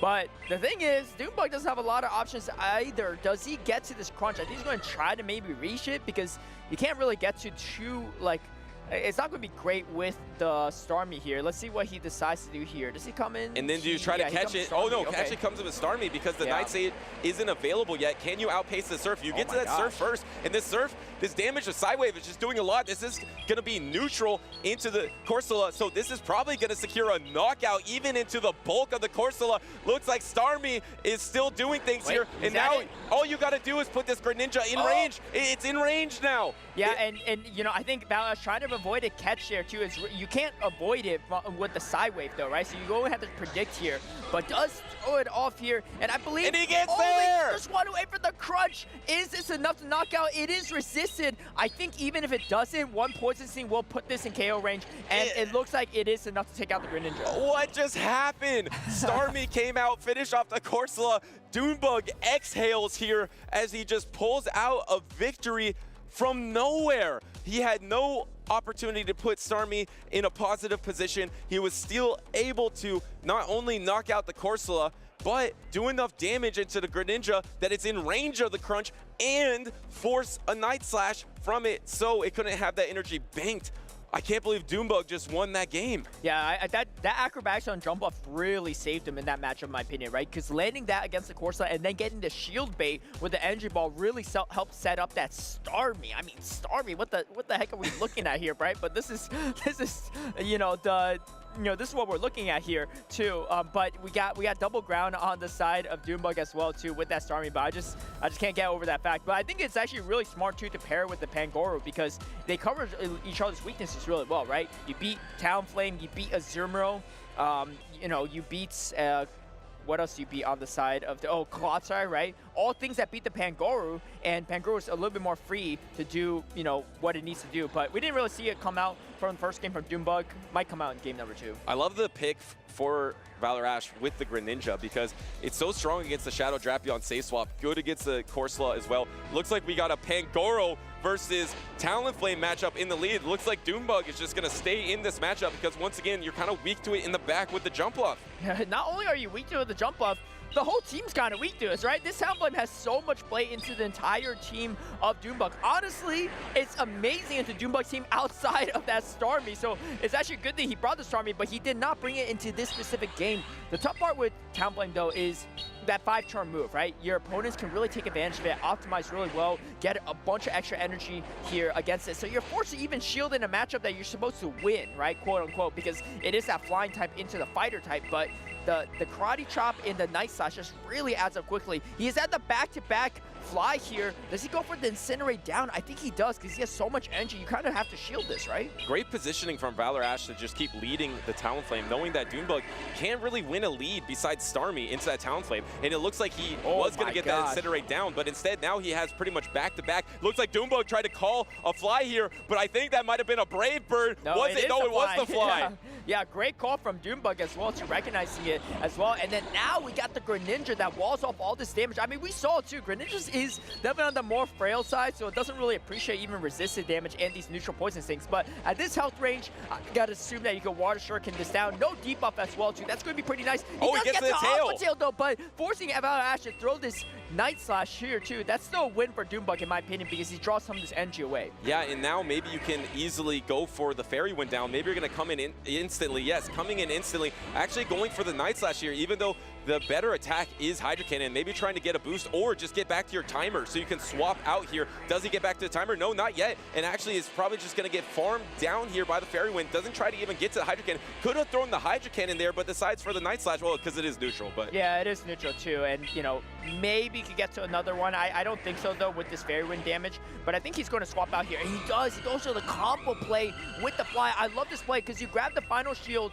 from the jump up, and now you got the bulky Corsola, right? And I know Corsola, it wasn't a great match. He swapped the Night Slashes, though. Wait. Wow, Pangoro had enough energy because he threw one Karate Chop before he swapped out in the pass. Now he was one Karate Chop away from a Night Slash, secures the knockout. Now it's going to be Corsola versus that jump up in the back. You're not able to get to a Night Slash here, so now Corsola is going to have this energy, amount of energy, but health advantage. Yeah, I think actually for Doombug, maybe saving the Night Slash for the Corsola would have been the better choice because it is super effective and stab damage, right? Whereas you see the neutral air acrobatics with stab on the side jump up, not enough damage for this bulky Corsola. It looks like Valor Ash is going to even up this series 1-1. Yeah, on the back of Corsola here, the backline of the Greninja, and here comes the Astonish to finish off Doombug here, and Doombug just have no answer for the Talonflame. You're facing a trainer with the signature Pokemon of Talonflame. He brings it into almost every single tournament. I think literally every single tournament. He's brought it in the lead in both matches here, and Doombug with no answer. I mean, really, with the team of 6 that Doombug has, how do you even deal with the Talonflame besides the Starmie? Every other Pokemon can lose in that lead situation. I mean, that's the thing with people with these signature Pokemon, right? They know the ins and outs of all their matchups. And if you give Valor Ash a team composition advantage with the Talonflame, he's going to run away with it. And you can see here too, right? Even though he had the shield, the Pangoro, the Talonflame has so much play into everything. I mean, even into Starmie, right? You're not going to appreciate a Fly or a Brave Bird from the Talonflame either. And that's your best counter, right? So I would predict that Doombug, even though Starmie looks a little bit weird at times is probably going to bring it into this final game because that Talonflame is too unchecked without it. Yeah, maybe you lead the Shadow Drapion as well because the Shadow Drapion does have good play into the Talonflame. It has play into like the entire team. Yeah, exactly. And Valor Ash. if you're expecting that Valor Ash is now expecting a counter to that lead with the Starmie, then that Shadow Drapion should be able to beat all the things that beat Starmie. So I actually really like a Shadow Drapion lead from Doombug. I say the toughest part for Doombug is that Greninja because it core breaks the Starmie and the Drapion, right? So if you lead Starmie and you have a Drapion the safe swap, if Valor Ash leads Greninja, you're in a really tough position, right? Not impossible, but not a great position. So even though the Drapion does look really safe for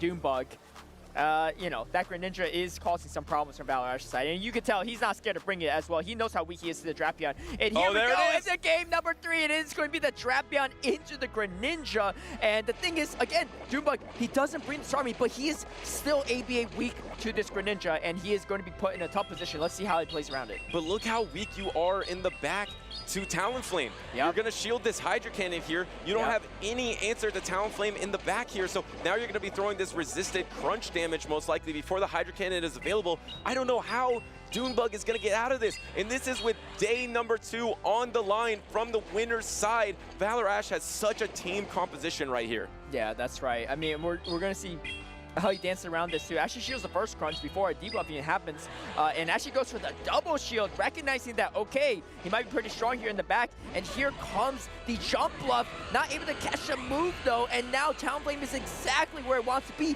However, if Doombug gets Diggersby on the Corsola, it is going to be a tough road ahead for Valor Ash. Right, because you're going to be able to wall all the energy of Corsola, calling that backline. That's really smart here. This does bait out the Talonflame, and you have Acrobatics. Acrobatics just did a huge chunk of the Talonflame. Hold on a second. Suddenly, this huge team composition disadvantage, it's not over yet. The Fly is going to knock out, but you have energy on the Drapion. All you need to do is be able to knock out this Talonflame, and then you have a really good opportunity to win this game. You just have to get through the Greninja. Yeah, we're going to have to see. Oh, Ashley comes in with the Diggersby. That's really bad for Doombug because now he has shown that he has the Diggersby in the back, and now Valor Ash knows, right? He's avoiding his worst possible matchup right here, too. And going for maybe another move. He hits the Brave Bird. Oh, and comes in with the Corsola. Oh, the swaps. Whoa, okay. This is very interesting back and forth here, too. I mean, because you get the matchup you want for Doombug, but he actually swaps out here and brings in the Drapion instead, because, I mean, he recognizes he doesn't have a lot of play into Greninja, but I don't know how much play Diggersby look at that has. damage, and got the debuff there, so now maybe Aqua Tail might even be enough, and you let this go. All you need to do is get to double Scorching Sand. You already have one Scorching Sand banked up. You're going to need to save that for the Greninja, but the timers aren't up yet. You can get the double Scorching Sand here and close out this battle. Looks like that's what Doombug's going to do. So, he is going to get to this. Is there a chance you survive this? You might. You might, yeah. On the Corsa. If you could land this too, I mean, there's still the Talonflame to potentially catch. No, not able to do it. So this is going to be huge for Valor Ash, right? How does he play it out? He needs to catch it. Here comes Talon. Actually comes in Talonflame. Oh, goes and in the Gunplay. Oh, wait. This is huge. He gets to move off first in the middle of the Quick Attack, which means he has a Hydra Cannon. He's going to get it on Charge Attack priority. You can tell here too, right? Wow. Valor Ash pulls it out. Incredible. Valor Ash with the big brain plays there to catch Doombug in a fast attack, to swap in, to combo move, to back to win the game, the move on the day number 2. High level PvP play there from Valor Ash. Super high level. I mean, you know, we're sitting here thinking, right? I think most people are watching and they're thinking, okay, Valor Ash, he somehow needs to make a peekaboo play, right? Or catch a move on the Talonflame to win this, right? Wow. Because otherwise, he's going to get taken out by one Scorching Sand. But instead, he does something what I don't think a lot of us or any of us expects. He brings in Talonflame, wastes Doombug's like thinking like, okay, I got overfarm here a little bit. Maybe I farm down. Maybe he was hoping I throw the Scorching Sand blind into the potential Greninja, right? And then just catches him completely off guard, throws a nice slash bait, has a Hydra Cannon loaded on Charge Attack priority. Absolutely magnificent from Valor Ash. Big congratulations to him. He is joining Colin 6 and a Deep Con on that winner's side in top 16 for day number 2. Can we slow down the end game if we have that possibility of that Talonflame versus the Drapion in the back, and then the swap, or sorry, against the Diggersby in the back, and then the swap in with the Greninja? Because that was smart for 2 reasons. Because if Doombug just blind throws, because he knows Greninja has the back-to-back, he might just blind throw there. So he was saying, okay, if you blind throw, I'm going to win that way. And then if you don't blind throw, I'm going to throw 1 Incinerate and then swap and catch you in a fast attack and then back-to-back and win that way. So he actually put 2 win conditions up there that no one was thinking of, and Valor Ash able to clean up that backline. Yeah, what an amazing battle here, too. And on the backs of Greninja, too. Yeah. I mean, he brought Greninja into all 3 games. I mean, we talked about how strong Shadow Drapion is in this meta, but hey, that's the answer to Shadow Drapion if you don't have a ground type. That was incredible. From a trainer that's been around since the beginning of Pokemon Go PvP, has had a ton of success in grassroots circuits, has even had a lot of success here in Championship Series, a ton of Day 2s, but never that regional championship. And taking out a trainer like Doombug in that sort of fashion is a really good sign for him in day number 2. He moves on.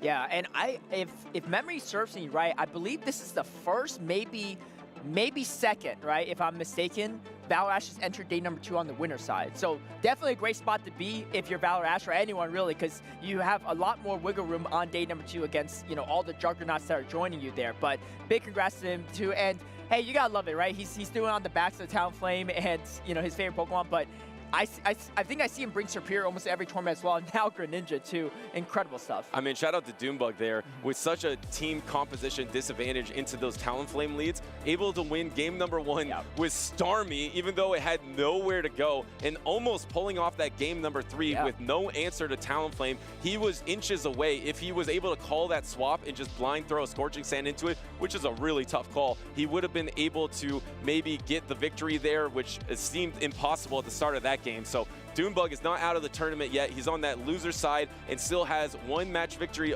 away from having a chance to day number 2. That's right. I mean, hey, the battles have been incredible so far, Buzz, and we're only a few matches in. So keep staying tuned. We're going to take a look at some highlights before we start our next battles.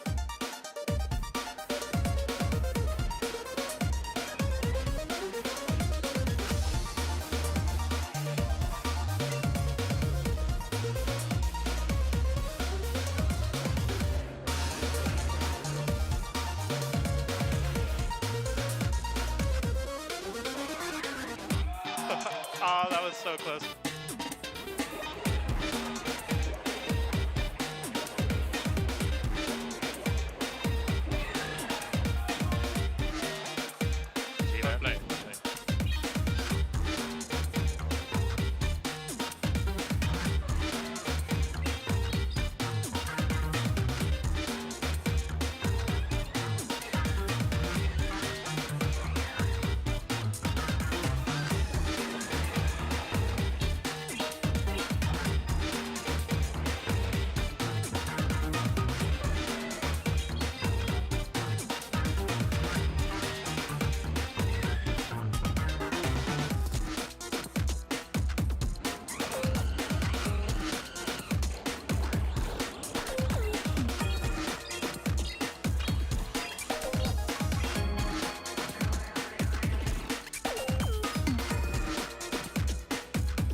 Games. Good games.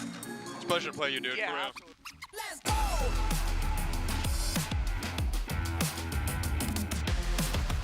Another day, another moment you can't waste, cause it's time for you to win the race, so level up. Come on, take it all the way you're in. Pole position right out of the gate. Have they heard of you? Then they know. You got your sights set on that road. If it's time to battle them, then let's go. Cause you'll never stop. Draco Meteor lands into Iron Treads. It's gonna be taken by Fennel. Restart on that view, EX. He found it. Show them what you got. Yeah, they already know. You got your sights set on victory road. Show them what you got. Yeah, they already know. You got your sights set on victory road. Put your hands up. Put your hands up. Put your hands up. Put your hands up.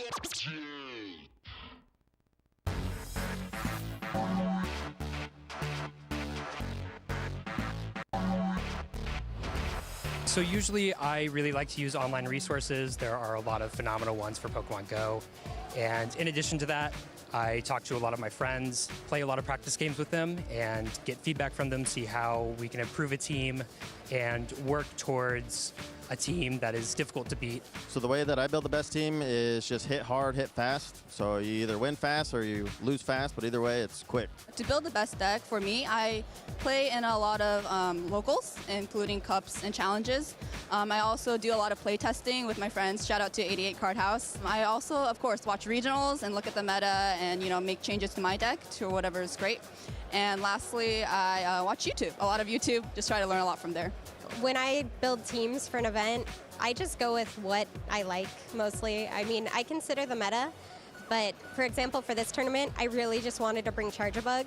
It actually does pretty well right now, but it's also just, it's an unstoppable bus.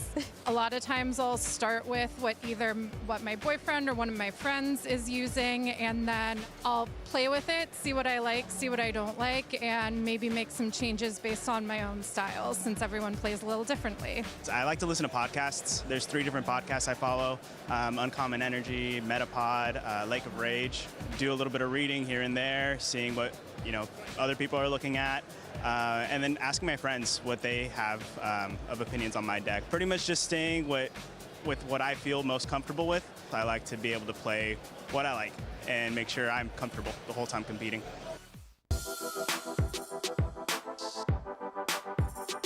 Inadequance going to Championship Sunday. There you have it, Inadequance. You can see the emotions. He cannot believe it. I think the Pokemon type that I would be Fire, because I like to play a little bit more aggressive to try and confuse my opponents with some of the playstyles that I do and try to get in their head a little bit.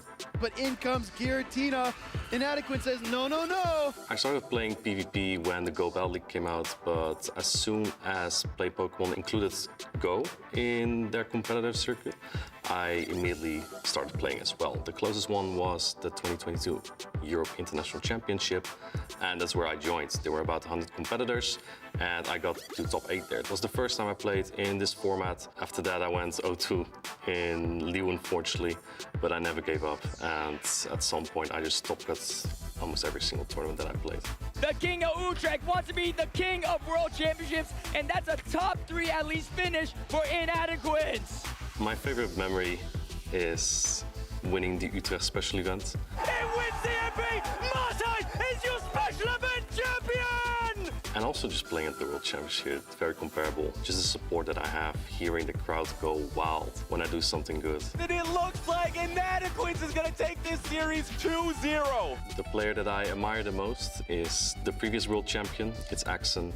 He's a very humble, a very nice guy. And on top of that, he started making content creation after gaining fame with winning the World Championships. And it has been very helpful to many new players.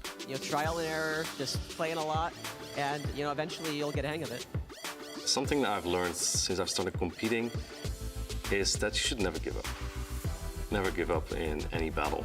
Obviously, when your Giratina's on Lickitung, it's probably over. But any other scenarios, I've won battles that I thought I could never win, but just keeping my head up and seeing if my opponent could slip just a little bit and I can still take the victory. That is something I will always remember in any battle that I play.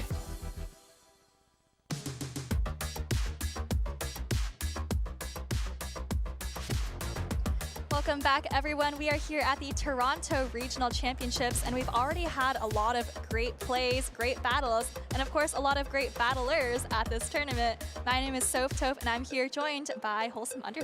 Yeah, thank you so much. We just saw some great matches there, especially our final matchup there between Valor Ash and Dunebug, 2 titans of Pokemon Go PvP, where we got to see some interesting Pokemon that we really haven't seen featured on broadcast at all, that being Starmie. Had a lot of threats there between some dark Pokemon, some ghosts, the Jumpluff, I believe, and really, I think it held its own, especially in that game number 1, which was the only game that Dunebug won.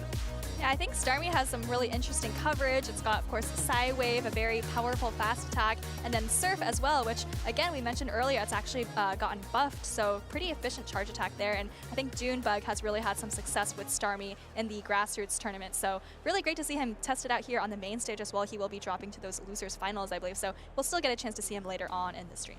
But kudos to Dunebug for running a little bit of spice. I think that we saw mostly the usual suspects so far this tournament. Not really too many Pokemon that stuck out, but the Pangoro and the Starmie there, I'm more used to seeing, I guess, more spice over in the European region. You know, we've seen some things like Hippowdons over in Lille from the Gengar Life. And we saw some winners that have had Pokemon like, you know, Charjabug, which used to be very meta, not so much today. Alolan Raticate, for instance, with Tauntaun Batuse. But it's really good to see some spice being brought here and some success as well.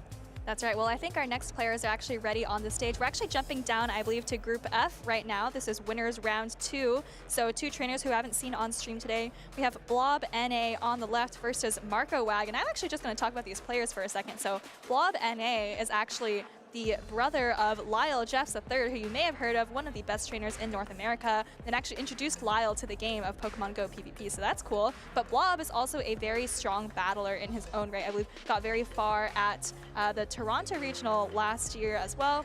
Marco Wag on the right, actually a newer player. I have information from a player, Lawson Cody, who we'll see later in Winners E group finals, but this is actually Lawson Cody's roommate. And he said, wow, my friend's getting on stream. This is the guy who I just dragged to all the cups and challenges with me. So really exciting to see both of these trainers face off right here on the big stage. Well, Soph, I think the story that's telling is just kind of the social nature of this game, where in many cases you're just bringing one of your friends along, getting them introduced to Pokemon Go or Pokemon Go PvP, and the rest is history. A lot of these trainers, they may have an aptitude for competitive play or competition in general that maybe just haven't dipped their toes in yet. So I challenge all those at home and watching on the broadcast, you can probably go find a friend as well and get them introduced to Pokemon Go PvP. Well, I definitely think the best way to get better at this game is to talk about the game, scrim these battles against your friends as often as you can, but I think these trainers are just about getting locked in. We're going to have a chance to dive more deeply into these teams of 6 in just a second. Well, the one Pokemon that stuck out to me that we saw actually, I think, win 2 straight regionals at one point is Dugong, which, you know, Dugong early season we saw, I think it was Kazim in Dortmund, and then Harjef in Joinville.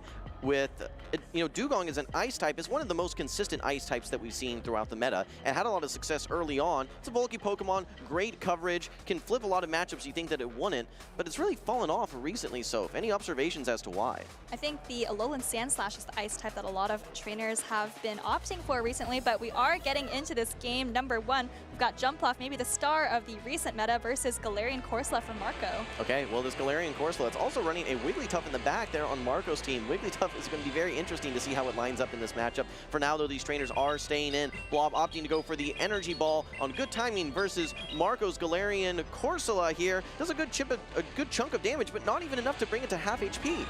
That's right, and Blob actually goes for the quick swap into a Zoomer. Looks like Marco is going to bank up a little bit of energy. Maybe not sure what to do. Actually, exactly at 100 energy here. Maybe just going to stay in for a bit. Through the Nightshade, you do have a Wigglytuff in the back that's pretty safe, so maybe don't necessarily need switch advantage. But looks like, yeah, just going to stay in here. Okay, and actually I think went for the Power Gem at this point, which is a little surprising. Nightshade going to benefit from that same type attack bonus, whereas Power Gem, I think, has slightly more energy, but I think Nightshade's going to be much more efficient. That's right. Maybe not quite sure about the energy efficiency of both of these Pokemon. Actually catches a Play Rough on Diggersby. Nice to not get that super effective Ice Beam, but actually ends up shielding it anyways. Throwing us for a loop here. Yeah, we were thinking, okay, not catching this Ice Beam here and catching the Play Rough instead, but a shield either way. I think at this point you're probably going to be investing a shield regardless if you're Marco, but you typically want to be shielding these Ice Beams knowing that they're going to be hitting for super effective. At this range though, it's going to be close. Can you get this quick attack down or not? I don't think so. So Marco actually throwing the Fire Punch here. Not going to be enough to knock out, but certainly will put it in quick attack down range. Yeah, maybe one more quick attack after this Fire Punch. Oh, actually, that Fire Punch did not do as much as I thought it would. Maybe 4 more quick attacks here, but the Azumarill actually even gets to an Ice Beam. Wow, things going wrong here for Marco in the early and mid-game. Blob in firm control, able to get the Ice Beam off, and it's enough to knock out the Diggersby. So Marco taking 2 Ice Beams there and shielding a Play Rough. That is definitely going to be a tough situation. Now brings back in the Galarian Corsola. It's going to be met yet again by the Jumpluff. Energy has been stacked now, and there is a move ready to go for Marco, but he has to use his final Protect Shield to get it off because Blob is already at this aerial ace. Yeah, did get the full Astonish through there, so maybe made the shield just a little bit more worthwhile. Now going for the super effective power gem. And if you're Blob, I mean, you have 2 shields, opponent has 0 shields, 1 very low health Pokemon and 1 unknown Pokemon. So maybe good to try to keep both Pokemon alive, maximize that offensive coverage. And now finally Blob is able to see this Wigglytuff, but now you have so much energy. I think maybe just 2 charge attacks, maybe 2 energy balls is going to be enough, but the charm did go through. Yeah, great call there. So if you definitely want to make sure that you're playing this safe, worst thing you could see would probably be that Annihilate hanging out in the back. And I think Dugong could probably take it down, but you want to make sure that you're not putting yourself in a bad situation like that. So opting to keep the jump left around just in case there may be that Annihilate. Yeah, I think this is still a pretty comfortable position for Blob, though. Had a pretty big advantage coming into this final matchup. Disarming Voice coming through here, and if you're Blob, I mean, yeah, you pretty much can't go wrong here. Maybe just build up to double Icy Wind. Maybe 1 Ice Shard off the second Icy Wind, but gonna be able to get to that against the Corsola. Yep, we know there's no Annihilate in the back. Just need to get through that Corsola. 1 charge attack is going to be enough, and I think that you're only 1 Ice Shard off. So yep, has the Icy Wind ready to go. Goes ahead, and actually, was that a charge attack priority that we just saw there? I'm not sure. I'm not even sure if Dugong would the move there? lose charge attack priority. I think Blob was still 1 Ice Shard off, and so just got the Ice Shard through. But anyways, Icy Wind coming through here, gonna knock out the Corsola, and Blob is going to take his very first game. Yeah, I think that in that game number 1, there was just a couple of miscues there on the side of Marco that ended up, especially in that middle game, kind of contributing to his game 1 loss. If we look back and we saw that switch in of the Diggersby into the Azumarill, you caught the Play Rough right away, and we saw a little hesitancy. Do I shield? Do I not shield? Ended up shielding a Play Rough, and then trying to farm down after that Fire Punch, but was unable to do so. Ended up losing that matchup, and then having to use another Protect Shield just to get off a charge attack. Yeah, I think that there's a couple ways that Marco can clean up the some of his alignments and some of his shield usage and timing for game number 2. That's right. Well, we're taking a closer look at Blob's team here. We do see the close combat on the Annihilate. I think we saw some Ice Punch Annihilate a little bit earlier on in the tournament, so nice to get that moveset reveal for the stream. And, you know, last game, I really liked the Jump Pluff bring by Blob. It's actually quite safe into Marco's team. There's no Ice type over there, right? You usually see, like, an Alolan Sand Slash, sometimes a Dugong, as Blob has. So I think I'm definitely expecting Blob to continue relying on that Jump Pluff. That's one of the key weaknesses for Jump Pluff. Really, the key weakness is going to be Ice, and in some situations, you get threatened to get 1-hit KO by maybe something like an Avalanche from maybe Frostlass, for instance. But the nice thing is, with how bulky you are, and the only threat being of double super effective damage coming from Azumarill, you know that you can tank those charge attacks no problem. Now, so I do want to talk a little bit more about Jump Pluff specifically. Most of the time for the flying coverage, we're seeing Aerial Ace. We saw Dunebug running Acrobatics. I would love to have gotten his perspective for why Acrobatics over Aerial Ace. Well, that might be a losers finals interview coming up, so we'll have to wait on that. But for now, we're still here, Blob versus Marco. We see the Jump Pluff into Corsola again. This is actually a repeat situation from game number 1. Yeah, only difference that we're seeing, I think, on Marco's side is now we have the Azumarill rather than the Diggersby, so we'll have to see how that ends up playing out. But for now, Blob, same strategy, getting this Energy Ball off early. Don't forget there is a chance for a defense debuff as well. I did not manifest it that time around, but now we're going to see, I think this technically constitutes a catch here. Azumarill coming in to absorb this Nightshade damage from Marco's Galarian Corsola. Yeah, and this is actually looking very, very similar to last game, except, of course, the backlines are just a little bit different. I like the adjustment from Marco. I feel like Diggersby was maybe kind of dead weight in that very first game. But, I mean, I think if you're Marco, maybe you just stay in here, do as much damage as you can with this Corsola. You're doing very, efficient Astonishes, but actually chooses to bring in the Wigglytuff now. What's a little tough here for this Wigglytuff is this Azumarill's not in a range where these charms are going to add up quick enough for you to farm down before it gets to a second charge attack. Throwing a Play Rough here I think that, yeah, you're only 3-4 Ice Beams away, or sorry, 3-4 bubbles away from the Ice Beam. Getting ahead of myself. But just like we said, getting to a second charge attack now, so it was not in a range that you could really farm down without having to invest a Protect Shield or take a significant sum of damage.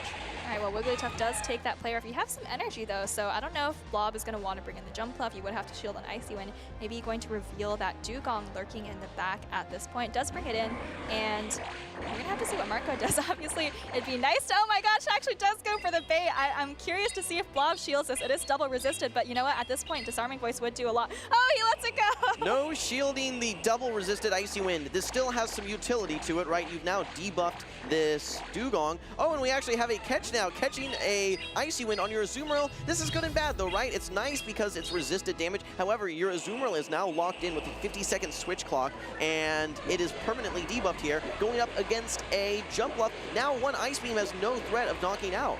Yeah, exactly. I think that's exactly what I was thinking when the Ice Wind came through, right? So first of all, you actually chip the Azumarill maybe into double energy ball range, which typically it's not enough to take out. And then second of all, now this Jump Bluff is going to be able to survive an Ice Beam. But I wouldn't be surprised if Blob chooses to shield it. Still quite a bit of damage, and you still have 2 Protect Shields. Going for the Play Rough bait here, Soph, instead of the instead of the Ice Beam. Shields up the Play Rough there. You can see Blob a little surprised there. Has the Energy Ball ready to go. 1 Protect Shield remaining here for Marco. Does he want to prioritize his HP on this Azumarill? Yes, indeed. Wants to get off 1 more charge attack, try to threaten that Jump Bluff. There's still a decent amount of HP left on this Galarian Corsola, and certainly some ways that he can still play around things. But we actually now see the Ice Beam coming through. A little bit of trickery maybe in throwing these charge attacks in kind of reverse order. That's right. Well, Ice Beam is just a little bit cheaper and also much more effective against Jump Bluff, but Blob is farming up just a little bit more energy, almost at 100 there, going to throw this Energy Ball. This is definitely going to be enough to take out the Azumarill. You have energy for whatever comes in the back, and I think Blob is going to be in the driver's seat right now. Yeah, absolutely. This Jump Bluff, I think, is still plenty healthy enough to knock out this Corsola when it has no HP remaining.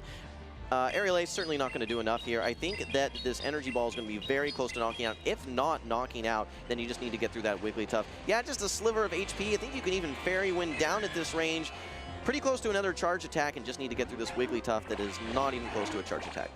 All right, well, it looks like this is going to be game 2 in favor of Blob. NA taking a very clean 2-0 sweep over Marco Wag. And, you know, not really surprising. I think Blob is kind of a veteran of the scene. You see that sweater he's wearing, Team BTW. I know that's a great community of battlers. So, you know, nice to see Blob advancing. And as for Marco, going to be dropping to that loser's bracket now. Yeah, just like you said, Marco not out of it yet. Will be moving down to the loser side of the bracket. But that said, Blob will be advancing to winners round 3. So congratulations to him, trying to take a page out of Lyle's book and see if he can, you know, have some success in these tournaments as well. But we've seen him top cut before, so that's no shock whatsoever.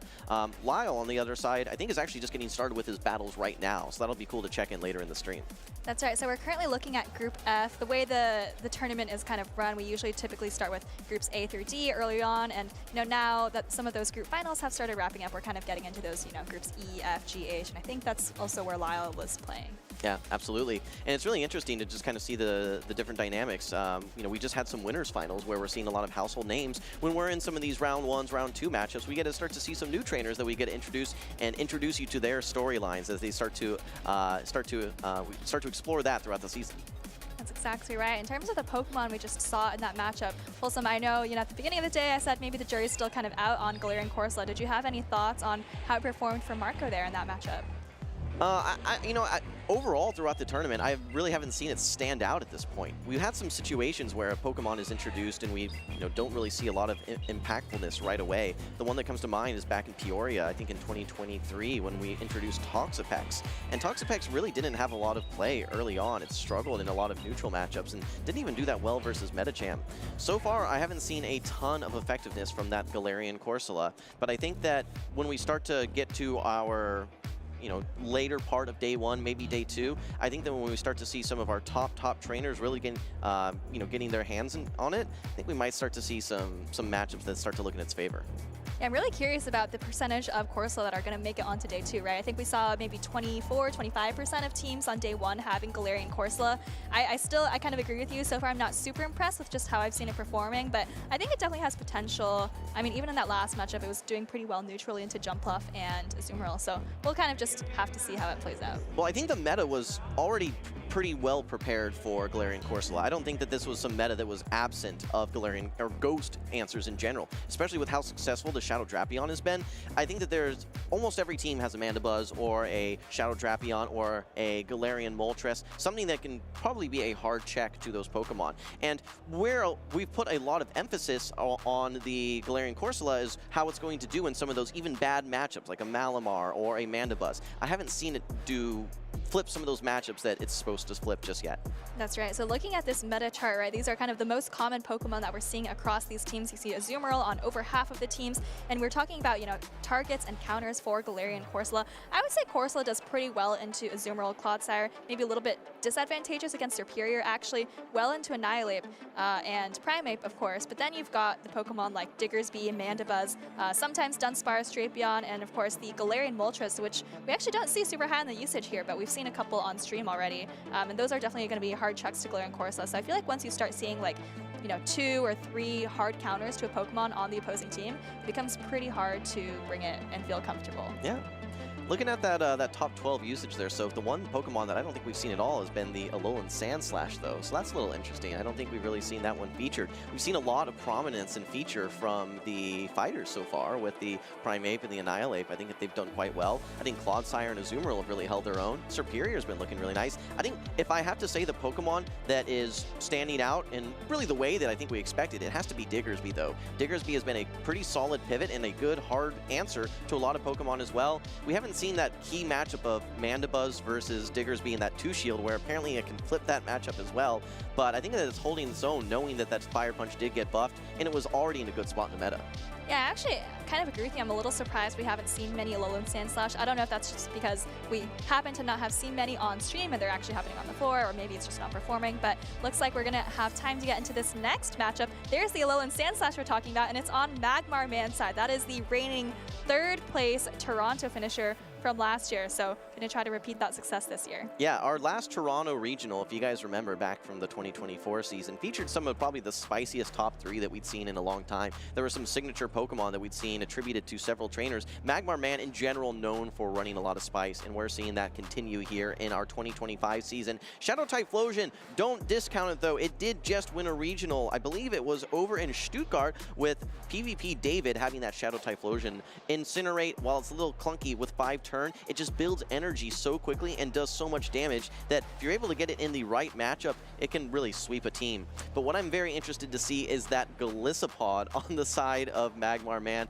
Not something we see at every regional, Soph. I think it actually has a lot of play into It's a Satire's team, but speaking of Shadow Typhlosion, if you look at the Shadow Typhlosion on It's a Satire's side, Magmar Man really does not have a great answer, right? He's running that superior Alolan Sandslash core that we've seen so commonly throughout this entire championship series season, and Magmar Man actually, he does have a water type, but it's not one that resists fire, so I think that's going to be actually a big challenge for him in this matchup. Yeah, no, even like something like a Mandibuzz that's just built for taking things like Incinerate doesn't really want to take those Thunder Punches. I think that Gastrodon is going to be the one, oh, I'm sorry, I think I'm looking at the wrong one here. Yeah, I think that really Azumarill is probably going to be the hard answer, and then yes, the Gastrodon as well. But anything else? I mean, especially that Cresselia, which we haven't seen a Cresselia in a long time. So 3 out of the first 4 regionals, though, did have Cresselia. But it is running Moonblast, by the way, so that is they're not going to have access to the future sight, which would be able to hit that Typhlosion. I do expect Magmar Man to probably bring that Typhlosion, at least in a couple of these games. Yeah, I definitely expect It's a Satire to be bringing the Typhlosion. Cresselia, I'm not super sure about. It does definitely add some bulk if you're bringing Typhlosion on your team already, but like you said, running Moonblast, you're not going to have coverage against the Typhlosion, for example, and obviously going to be walled by the Alolan Sandslash. Well, these trainers are still getting locked in here. I would love to see actually the possibility of Typhlosion versus Typhlosion. That would probably be the first time that I ever see that on stream. But these trainers are locked in now. They are waiting to enter the battle. This is winners round 2 over in Group G. Magmar Man versus It's a Satire. We're going to be seeing the Unova Stunfisk lined up versus the Azumarill. All right, I know this is one of Magmar Man's favorite Pokemon, and Thundershock did just get recently buffed. It does have more damage on the Thundershock now, so this is probably where you want to see it as Magmar Man, maybe hoping to get it on the Azumarill or the Typhlosion. That's going to be one of your main answers to both. Unfortunately, while Thundershock did get buffed, you can just see Discharge not that impactful. You're actually able to tank 2 Discharges as the Azumarill. But that said, It's a Satire now going to be throwing a resisted Ice Beam into this Golisopod. Nice catch by Magmar Man. Nice catch, and you know, the the crucial thing there to me is he actually got the Shadow Claw through on the catch as well. Now he's just building so much energy that even if you want to bring in the Typhlosion or the Cresselia, you're actually taking super effective damage from the charge attacks on both. A little bit of a core breaker now that you think about it, yeah, so I don't really mind this play here by It's a Satire opting to stay in with this matchup. I think Magmar Man is recognizing, okay, well, you haven't swapped at this point. Maybe this is your best answer to my Golisopod, and if I'm able to get through your Azumarill, I might have a lot of play in the back, so I like this play so far by Magmar Man. I think he was trying to bait out a potential Mandibuzz there to keep the Superior in the back pretty safe, but doesn't look like Mandibuzz is on the field. Nice counting there by Magmar Man. Actually throws this Liquidation on what I believe was charge attack priority. It is resisted, but I think it's actually going to be enough to take out the Azumarill. Yeah, oh, it's not! No, not quite. Too bulky here, and we did not see a defense drop on the first Liquidation there, so I think that that's going to be contributing to this Azumarill hanging on. Magmar Man does not want to go down 2 shields, barely able to hang on, so has alignment and has an X-Scissor stored, but I think that this is now going to be potentially the Typhlosion show. If you bring in the brings in the Cresselia instead. Wants to play it a little bit safer, knowing that there is a charge attack store. Doesn't want to use that final Protect Shield. Cresselia gonna tank this no problem. And there's still threats for this Typhlosion though, just due to the fact that this Anovan Stunfisk is still around and could land a Mud Bomb. All right, well, this is actually great for Magmar Man because now his Superior is going to be able to avoid the Typhlosion, brings it into the Cresselia, and because of that X-Scissor chip damage, I think a Frenzy Plant plus many, many, many Vine Whips is going to be the formula for how you take out this Cresselia. Yeah, absolutely. Here comes the Moonblast, though, from It's a Satire's Cresselia. Does not get the attack debuff. Magmar Man going to overfarm a little bit, but in comes the Typhlosion from It's a Satire. It's met by the Anovan Stunfisk on Magmar Man. Already has some energy, and he throws a Mud Bomb. Good timing into the Typhlosion. Likely enough to knock out, so It's a Satire uses its final Protect Shield. The timing there is just so crucial. If Magmar Man had let an Incinerate through, then it could have been very scary, but instead just able to get off the double Mud Bomb. Typhlosion still has a lot of energy, but unfortunately not really able to use any of it. Mud Bomb, a pretty weak charge attack, but it is actually enough to knock out that very glassy Typhlosion, and now Magmar Man is in a very comfortable position here. Yeah, absolutely. Should be able to get to another charge attack if he wants to use a Protect Shield, but instead decides, hey, just going to put it all on the Superior. I have a lot of energy. A couple Frenzy Plants should be enough to knock out. I'm up a Protect Shield, and Magmar Man already has the first Frenzy Plant ready to go. If this Cresselia hangs on, I think only a couple more Vine Whips should be enough to either knock out or get to that final charge attack. And let's see here. 1, 2 is all we need. Game number 1 going to Magmar Man 26. Yeah, really nice play from him. I kind of like the AVB style of the team he built. Again, it doesn't really seem like he needed it there because the Golisopod was just so safe against what It's a Satire had happened to bring. But nice idea from Magmar Man, and I think, you know, nice recognition of the fact that there probably was a Typhlosion in the back. I think he was ready for that swap at the end, ready to bring in the Unova Stunfisk. I got to go back to your comment, like you said, ABB, but you mentioned this in the middle of the game, so bringing in that Golisopod to maybe bait out a Mandibuzz. There's enough play with your Golisopod. You can land those liquidations, maybe get a defense drop, even get those X-Scissors if you're trying to get that final charge attack, where you can do enough damage into the Mandibuzz to make a meaningful impact. However, the Superior really has no play whatsoever into the Mandibuzz. So if you're able to bait out that Mandibuzz, it really frees up your Superior. Either way, the Mandibuzz wasn't there, but Superior was able to sweep. So really nice jobs and nice recognition by Magmar Man in that game 1. Yeah, I kind of have to say I'm kind of surprised that Magmar Man was, like, you know, Superior is maybe the cornerstone of that ABB style team, because if I look at It's a Satire's team, I feel like the Typhlosion and the Mandibuzz are the most obvious brings, right? The Typhlosion, really glassy, but has a ton of play against Magmar Man's team, and then the Mandibuzz, really, really bulky, so you can save shields for the Typhlosion, and then also covers the Golisopod as well, which is really safe for Magmar Man. So personally, I would expect Typhlosion Mandibuzz to be coming for It's a Satire and probably no Superior for Magmar Man. That'll be interesting. I think a lot of trainers, once they've had some good usage out of a Pokemon, and that Superior looked very good there, in some cases they expect answers to that Pokemon, which allows them to say, hey, I'm just going to put this on the bench instead and bring answers to your answers. So Magmar Man may be trying to get 1 or maybe even 2 steps ahead of It's a Satire. Speaking of 2, though, let's move into game number 2 here. Again, this is winners round 2 in Group G. We're seeing the Golisopod again, this time lined up versus the Azumarill. It did not like seeing that Azumarill so much earlier on, but we're going to see this matchup play out yet again. Yeah, it's an interesting matchup because you have these neutral Shadow Claws adding up very quickly, but then the Liquidation and the X-Scissor are both resisted. It's almost reminiscent of the Drapion versus Azumarill matchup, right? Where a lot of the damage is coming from fast attacks. Oh, but it actually gets the debuff there, just like the Crunch debuff. Yeah, that could be meaningful. I think that this player will do a significant chunk of damage, but it's not going to be enough to knock out. Magmar Man may think, okay, this could be yet another situation situation where my Gliscopod has a lot of play. Do I want to prioritize it early on? No, not this time. After the debuff, though, Magmar Man throws one more Shadow Claw to throw in good timing and launches the Liquidation into our little friend here, the Azumarill. Can he get another debuff? No, not this time. But I think that this is going to be very close as far as the pacing goes.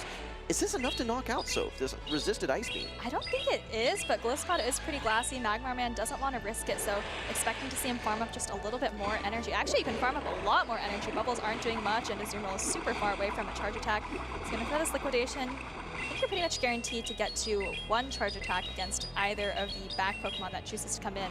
And I think maybe you come in with the Typhlosion, start getting some Incinerates. I think one Incinerate will actually do it. So if you're willing to invest one Protect Shield, knowing that that Incinerate would knock out, you're only going to get to one charge attack as that Magmar Man's Gliscopod. Nice job only throwing one Shadow Claw. If you throw two Shadow Claws, you actually risk getting knocked out and not getting your charge attack. So good recognition there by Magmar Man. Only one Shadow Claw. You have a full 20 energy now from that Incinerate, and you should be able to get to this Blast Burn right as the Stunfisk reaches its first charge attack. This would do a lot of damage, so let's see if Magmar Man wants to Protect Shield. Oh, actually shields it up at the last second. I wanted to see how much that Blast Burn would do, but not going to happen. It's a Scyther. Quick swap into the Clodsire, and there's actually 0 shields up on the Alolan Sandslasher side, so you're at least going to be able to land one Earthquake, and maybe you can get an Incinerate afterwards, or maybe just try to take it out here. Yeah, I don't know that you're going to even really try to hang on to this Clodsire, knowing that it's just relatively weak to both of these Pokemon on the side of Magmar Man. You can hit super effective with those Earthquakes across the board, though. Now, here's one matchup that this Alolan Sandslash, you gotta love why it's non-Shadow here, is because it tanks that Earthquake. The Shadow Alolan Sandslash unable to hang on versus that Earthquake, actually. So that gives Magmar Man a lot more opportunities to fire off these newly buffed Ice Punches into this Clodsire. And we actually see a little undercharge, maybe wanting to soft lose this matchup to actually get energy on his own Pokemon, the Unnovan Stunfisk. Well, this is actually interesting because I think the Sludge Bomb is going to take out the Alolan Sandslash, even though it's double resisted. But now, Magmar Man actually left enough health on this Clodsire so that the Thunder Shocks aren't threatening it. But actually, it's a Scyther is just switching out right away. Are you just sacrificing this Typhlosion? This is a good question here. But you need that Incinerate damage, I think. Because yeah. I don't think an Earthquake takes out from there. Well, you're not at the Blast Burn yet. You can throw good timing and throw this Mud Bomb here, which will be enough to knock out. Shields are down. I don't know exactly how much energy that this Clodsire still has, but Magmar Man, I believe, is only one Thundershock away from reaching that next Mud Bomb. Things are looking quite good. It's a race to the Mud Bomb, and yeah, able to get there. So good plays by Magmar Man in game 1, but also here in game number 2. Nice job finishing the game out with the Unnovan Stunfisk. Yeah, nice plays for Magmar Man, kind of showing us why he was so successful in Toronto last year, even with a pretty spicy team last year, also bringing the spice again this year. And yeah, really nice plays from him throughout both of those battles. I don't think that game 2 was straightforward at all. I don't think the matchup of 6 versus 6 was actually straightforward at all either. I think maybe some tricky picks from It's a Satire side that could have been in play, but really nicely handled. Well, again, we're seeing the trade-offs of, do I use in that early matchup there, Gliscopod versus Azumarill? Okay, what am I using? A Protect Shield. What am I giving up? Is that Protect Shield? What am I gaining? I'm gaining alignment, and you actually got that shield back as well. So when we're starting to weigh those pros and cons, I think more pros there by using that Protect Shield in that early matchup as the Gliscopod for Magmar Man than cons. So I think that he was setting himself up for success early on, and then he's just able to make good decisions in that end game of when to use your Protect Shields, throwing on good timing, recognizing which Pokemon that you're expecting in the back. I mean, all things were going in the way of Magmar Man there, and he looked good not only in game 1 but game 2 as well. That's right. I think the Gliscopod was probably the MVP throughout both of those matchups, although he did bring the Unnovan Stunfisk as well. But Gliscopod just really safe against what It's a Satire ended up bringing. And I felt like, you know, in every situation, the Gliscopod just like had some energy, right? It always came out of the Azumarill matchup with, you know, a decent amount of health, so you could still get off your charge attack, and then, you know, some energy as well, which was honestly super effective to pretty much everything on It's a Satire's team, right? Cresselia, Typhlosion, Clodsire. There was a lot of very polarizing matchups that we could have seen play out there, especially if we'd seen things like the Gastrodon or the Annihilate. But to your point, I think that that most flexible Pokemon, that most neutral Pokemon that allowed for a lot of skill play for Magmar Man was that Gliscopod. So we got to see that skill expressed in both games. So congratulations to him for moving on to winners round 3. That's right. We haven't seen a lot of play from Gliscopod. I feel like whenever you're building your team, you always kind of feel like Gliscopod or Arachnid might fill those coverage holes that you need, but the way that Gliscopod ends up playing out, it always feels just a little bit underwhelming, but it seems like Magmar Man is maybe making it work. Well, we did see Arachnid back on Hot Pocket's team, if I'm not mistaken, in Sacramento with double water attacks, wasn't it? I think it was Bubble Beam and Water Pulse? Yep. Yeah, so just like you said, I mean, there's a room for success for that water bug type, and it walls things like Wall Rain as well as the Shadow Lowland Sand Slash with otherwise very strong coverage, ice and ground. There's very few typings that actually resist all of their charge attacks, and there you have it with the Golisopod as well as the Arachnid. You also wall the Feraligator's charge attacks, which I think Arachnid is going to be a little bit better in that matchup against Feraligator than Golisopod is, but certainly Golisopod, you know, if the opponent has farmed something down with their Feraligator and you bring in the Golisopod to kind of absorb it, that could also be an option. So maybe that's something we'll see Magmarman employ down the line. I was saying that Dunebug is probably the spiciest team on stream, but I think he's been dethroned at this point by Magmarman. All right, well, we're going to take a look here at some of our socials, guys. Don't forget that you guys can send in your social media, so send in your tweets. We have actually a couple posts here on X. Number one is from Colin 6. He had a very long matchup earlier, but he traveled all the way across the ocean to face a fellow Dutchman here. Yeah, coming across the Atlantic, expecting to face a lot of Americans and Canadians, end up playing a Dutchman, his fellow countryman, in round number 1.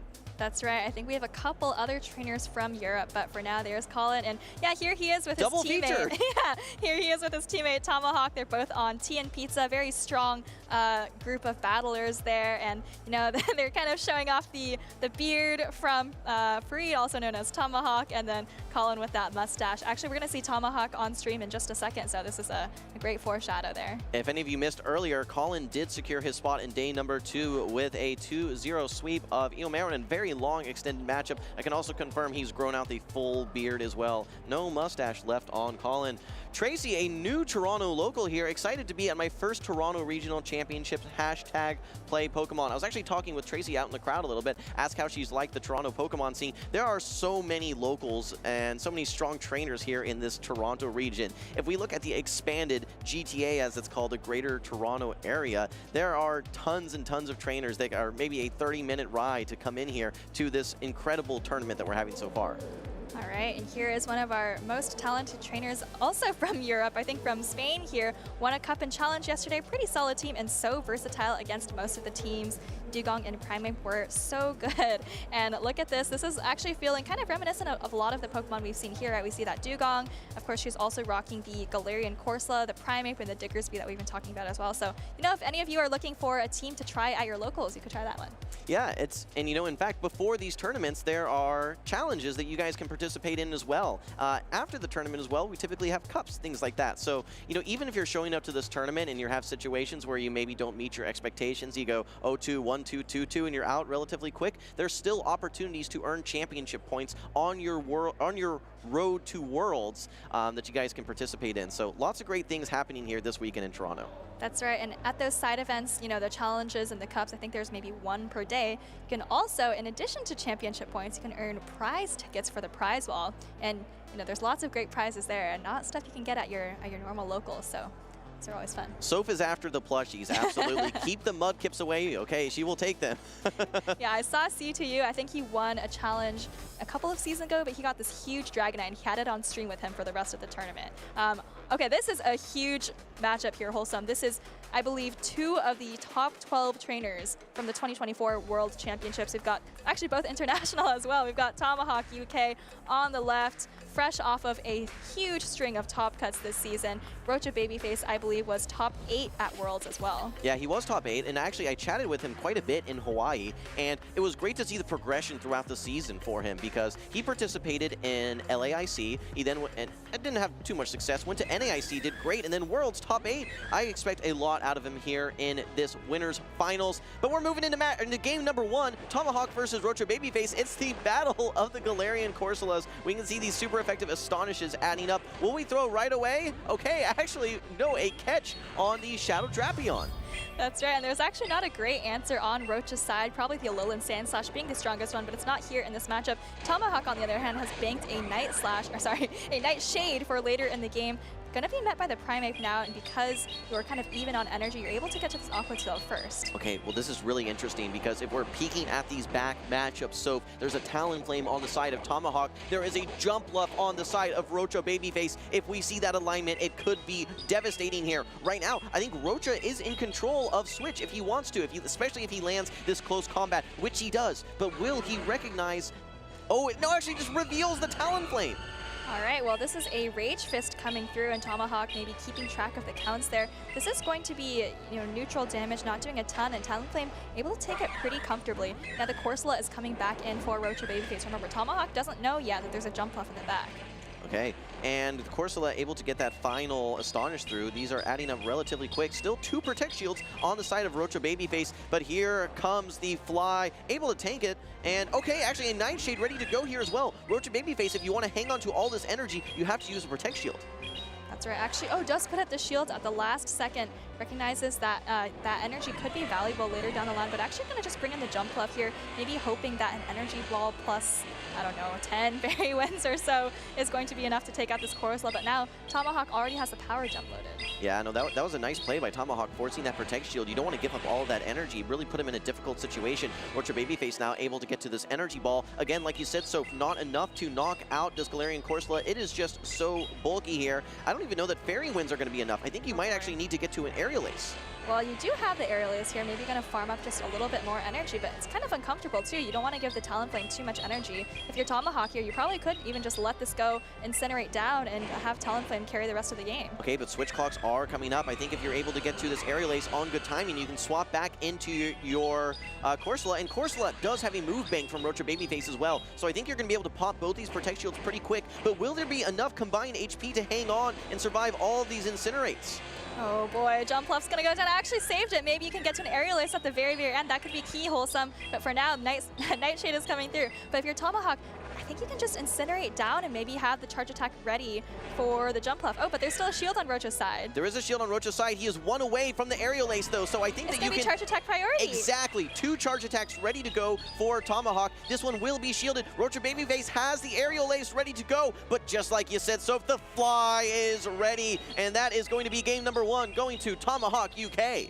All right, what a close game, and we'd expect nothing less from these top battlers in the winners finals. I mean, that game literally came down to, right, like less than a second, you could say. It was charge attack. Well, it could have been charge attack priority. I think Rocha did have the Aerial Ace ready to go, but nice mechanics recognition from Rocha. He switched out of the Jump Bluff at the last second to be able to make that Aerial Ace later down the line, but unfortunately just couldn't really stop the reverse farm from Tomahawk. You stole the words right out of my mouth there, Soph. I wanted to mention the tech that we saw there by Rocha Babyface, and you saw that Incinerate get launched into the Jump Bluff, which would have been enough to knock out, but the damage had not registered yet, so he's able to get 1 Fairy Wind and then actually transfer that Incinerate damage over to his Corsola, allowing him to then get to that final Aerial Ace. Unfortunately, not able to launch it because Tomahawk had the Fly ready to go, but it's still a very interesting tech and very high skill ceiling type of tech that could have won many games for Rocha Babyface there. Absolutely. Well, we'll see Rocha and see if he can bounce back in game number 2. We'll have to see what Tomahawk decides to bring. We see this Shadow Swampert on his side, kind of unconventional pick, but not sure if it's going to be coming against Rocha's team. We did see the Jump Bluff in action last game, but looks like we're already getting into this game too. It's not going to be a Tomahawk team if it doesn't have one Pokemon that you're thinking to yourself, huh? He brought that? What? And that is going to be the Shadow Swampert here. Like you said, not featured on this game number 2. We're opting to stay in on these leads, actually. It is going to be a relatively neutral matchup. The Drapion versus the Azumarill here. You have to just throw these crunches, unfortunately, as the Drapion. There's nothing that you can hit against this Azumarill that'll be super effective or even neutral. But oh, a nice catch actually by Tomahawk, getting a lot of chip damage and now absorbing all this play rough energy on his own Azumarill.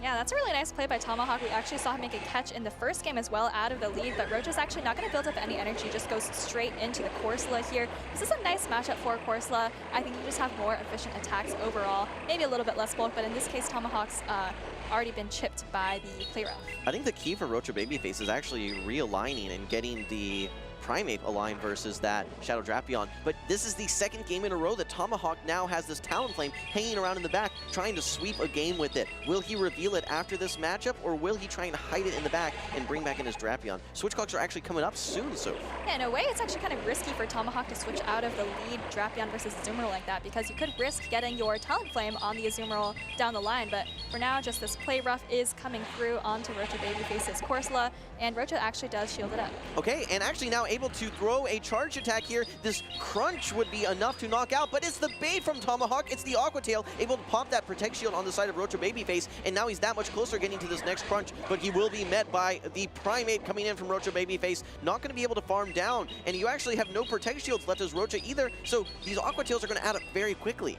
Yeah, I think 2 is definitely going to be enough to take it out. So Rocha is at a charge attack here. It's actually charge attack priority, so Tomahawk, I mean, I guess you don't have to shield this up because you have Talonflame in the back, and actually, yeah, it does just choose to let it go.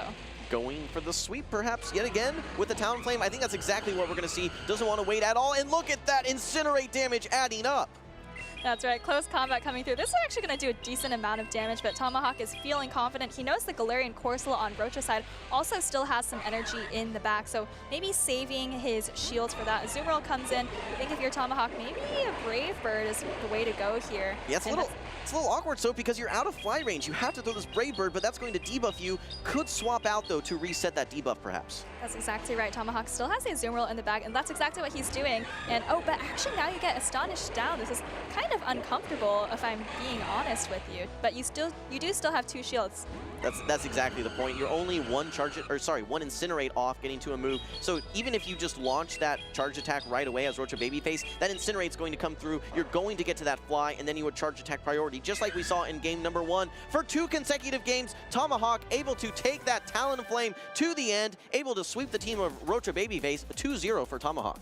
That's right. It looks like they are actually talking to the judges there. Not sure if anything from that match is going to come up or if they're maybe just having a bit of chatter. But I think, you know, pretty clean plays from Tomahawk throughout the series that we've seen thus far, at least.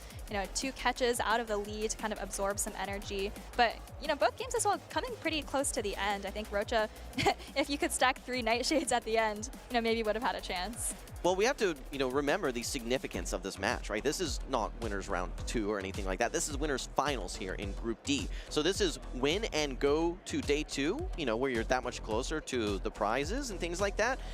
But if you end up going to the loser side of the bracket, your day's not done, but it gets significantly more challenged. You've got several battles ahead of you and probably a lot of waiting as well for your next matchup. You could still make it to day number 2, though. That's right. So I think we're getting word that this match is going to go under review. I think Rocha, his Azumarill came in against the Talonflame, and I think he did 3 bubbles and tried to throw a charge attack. Should have been able to get there before Tomahawk could do 2 Incinerates and throw a charge attack, but maybe came in late, and so Tomahawk kind of ended up winning what ended up being a charge attack priority, but I don't think it should have been that way. Anyways, we're going to get, hopefully, some footage of that moment in just a second. Yeah, if we really break that down, 3 bubbles, they're 3-turn fast attacks, 9 turns. 2 Incinerates, that's 2 5-turn attacks, 10 turns. You would think that those 3 bubbles would be able to throw your charge attack prior to the 2 Incinerates, but if there was a 1-turn desynchronization there, that obviously could have some impacts on the game state at that time. So we're going to leave it up to our judges here to take a look back and see if we can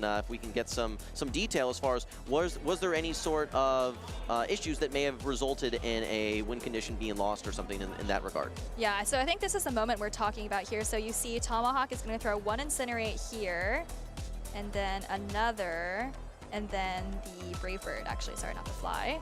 And you see Rocha actually tapping that Ice Beam at the exact same time, right? But like you said, you know, 9 turns versus 10 turns. I think Rocha should have been able to get to that attack first. And look at the health on that Talonflame.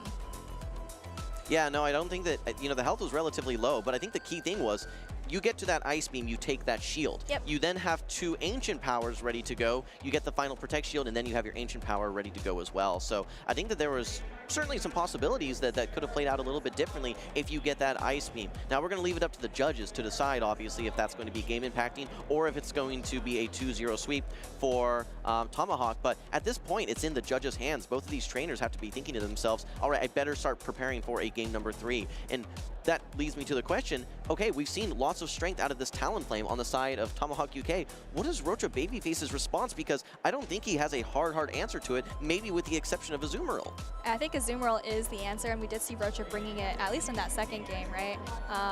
So we'll see if, you know, if this game goes to rematch, they will kind of end up resetting that game. It'll go back to 1-0 for Tomahawk. So we'll have to see what happens. Although I will say, you know, like losing an entire charge attack is usually pretty impactful. You saw at the end, right? Rocha had like 100 energy on Corsola. Tomahawk had 2 charge attacks, or sorry, 2 shields up, right? So if Rocha had taken a shield or, you know, gotten the Ice Beam off, probably could have been different. Yeah, I mean, when you only have 2 Protect Shields in a matchup, you know, the difference between having to use one and not having to use one can be very, very impactful, especially in late game situations when you have a Pokemon that has 100 energy, has 2 power gems basically ready to go there. So we're still waiting decisions here at this point here. We don't have Pokemon cards to bring up for you guys, unfortunately. Not going to be able to guess the, what was it, the Seadra that we ended up seeing there on the side of Caleb. That was quite interesting. A middle tier evolution in Gen 1. I was only thinking to myself Wartortle, but ended up being Seadra. All right, well, it looks like they actually are shaking hands on the stage here, so not going to be a successful review for Rocha, unfortunately. Tomahawk, on the other hand, does advance to day 2 on the winner's side. So, you know, I think he's been top cutting pretty much every tournament this season. A lot of them have actually been in North America, despite the fact that he is a European-based trainer. So, you know, good for him for making the effort, for coming out here and, you know, showing what you can do. On the other side, Rocha is actually going to be dropping to those losers finals. Still has just 1 match to win before making it to the top 16. That's right. Assuming that Rocha can win that losers finals later on, still the pathway in day 2 can just be so long and arduous now that he's in that loser side of the bracket. As we say repeatedly on stream, you know, if you're going to be winning, that winner side is just so much more streamlined. You don't have to face that gauntlet that you would in day 2. So congratulations again to Tomahawk. You know, I've chatted with him and I asked him, it's like, hey, how are you able to come to all of these regionals? He's like, well, I'm doing so well. I'm winning these prizes. I'm using those prizes to travel to play more Pokemon, to win more prizes, to travel to more tournaments. It's a positive feedback loop and it's working for Tomahawk right now. Yeah, that's right. Infinite, you know, tournament glitch for Tomahawk, as one might say. But, you know, let's take a look back over some of these great series, not just from Tomahawk, but from some of our other matches. We'll be right back.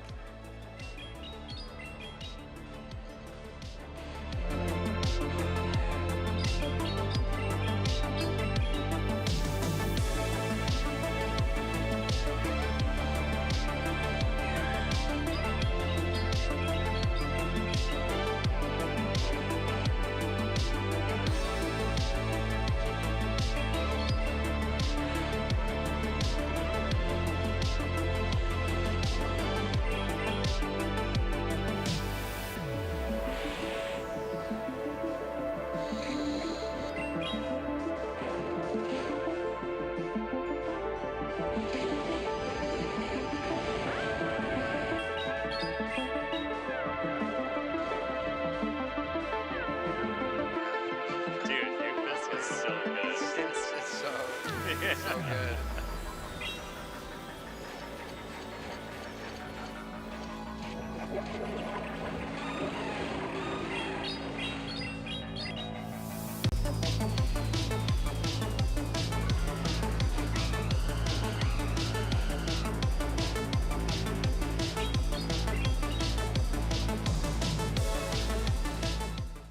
Hi everyone, Softove here, and we're here to cover some of the highlights of the Dual Destiny move updates, which just came out a couple of weeks ago.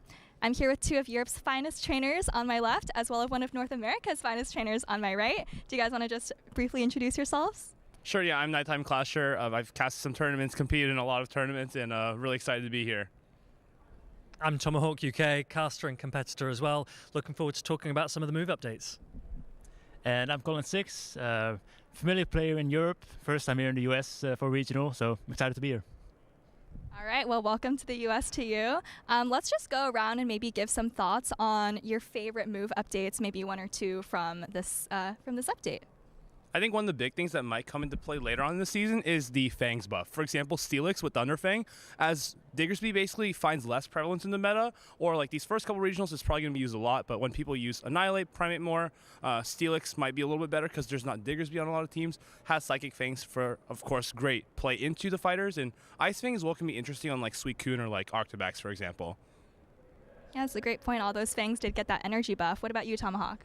I think my favorite buffs have been to Starmie. It received access to Psywave and to Surf. This makes it very, very flexible. It's going to be that Psywave user with the highest attack. So I think that a lot of people need to learn their matchups against Starmie because otherwise it could run through a team. That's right. I think we saw Dunebug in a grassroots tournament recently do very well with Starmie. So let's see if he brings it this weekend. And what about you, Colin? I think my favorite buff Pokemon is Bibarel. It got the rollout now. So it just means it's a rollout user that can fight back against Clodsire because it also has access to Surf, which I think is pretty interesting. Yeah, Bibarel definitely does have some really interesting coverage. What about indirect winners? So Pokemon that maybe didn't get buffed, but you think has a little bit more play now?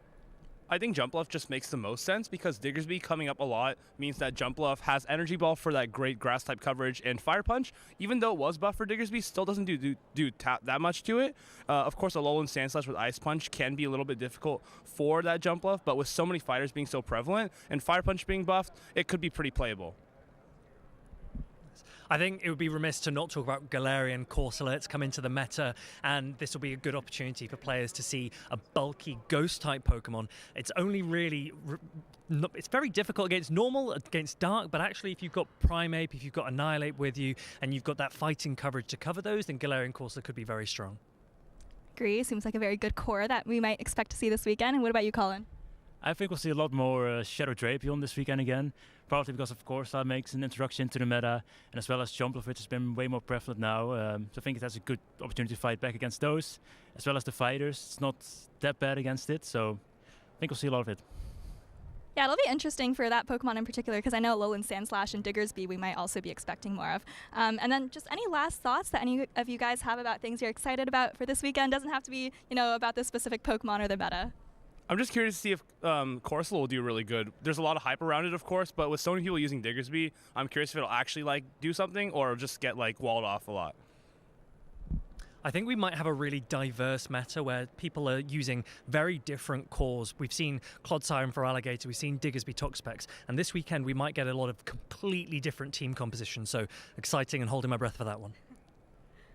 And I'm honestly most excited for a little NA-EU competition. We've got 4 EU players here this weekend, so I think it'll be a lot of fun.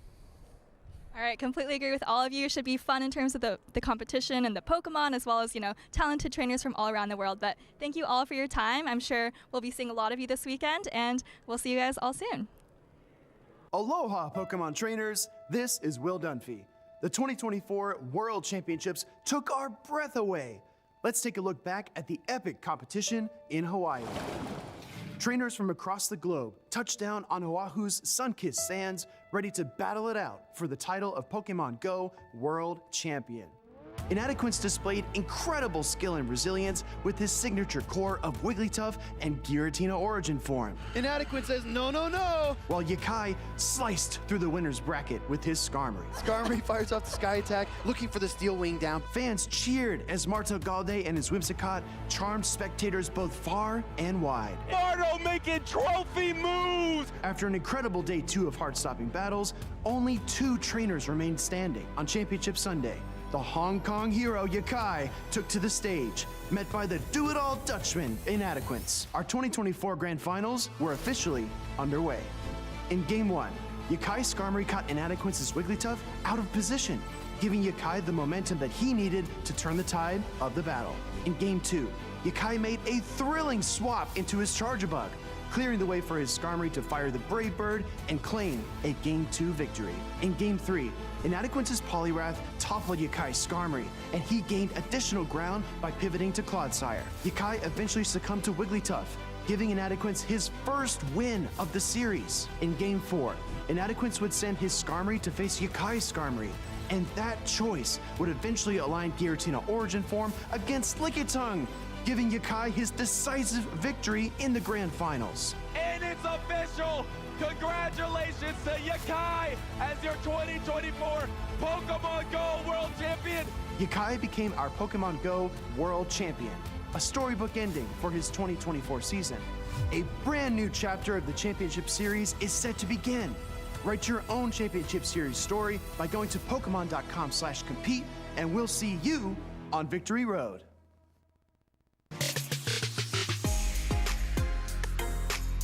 我的名字是叶凯，我来自香港。我的宝可梦属性应该是草系吧，因为我为人比较温和，然后有时候也会。We see Yakai right here. He still has a smile. He has the confidence. 应该是在我小学的时候，那个时候宝可梦Go 游戏刚推 A 出，然后我看案件 N 和我当时关系最要好的。我第一个比赛的印象是在 ISelf 第一次参加6选3的比赛，我感到非常紧张，然后也感到期待，因为可以通过这个比赛认识很多不同的朋友。我有在亚太区的线上比赛中达到决赛。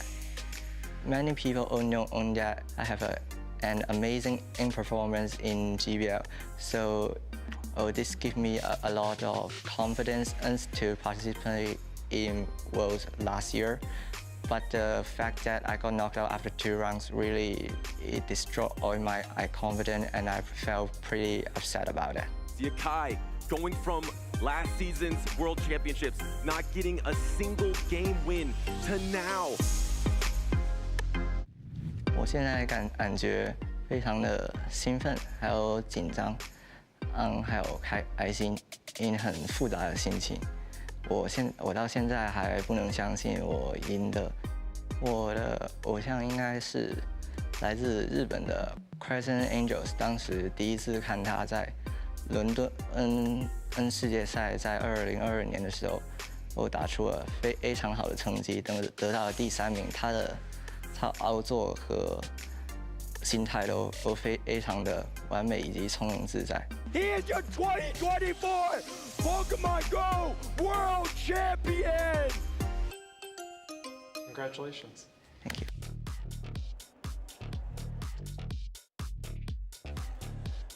Welcome back to the Toronto Regional Championships. We are going through the winners finals here. Tomahawk just moved on. Some of our top trainers have moved on already. I am 2-0 Butters, joined by Caleb Pang. Yeah, and we've had actually quite a few Europeans already make day number 2. We got Colin 6 and Tomahawk as well. 2 really good friends that compete a lot together, I'm sure prep together, and they're both on that winner side starting day number 2.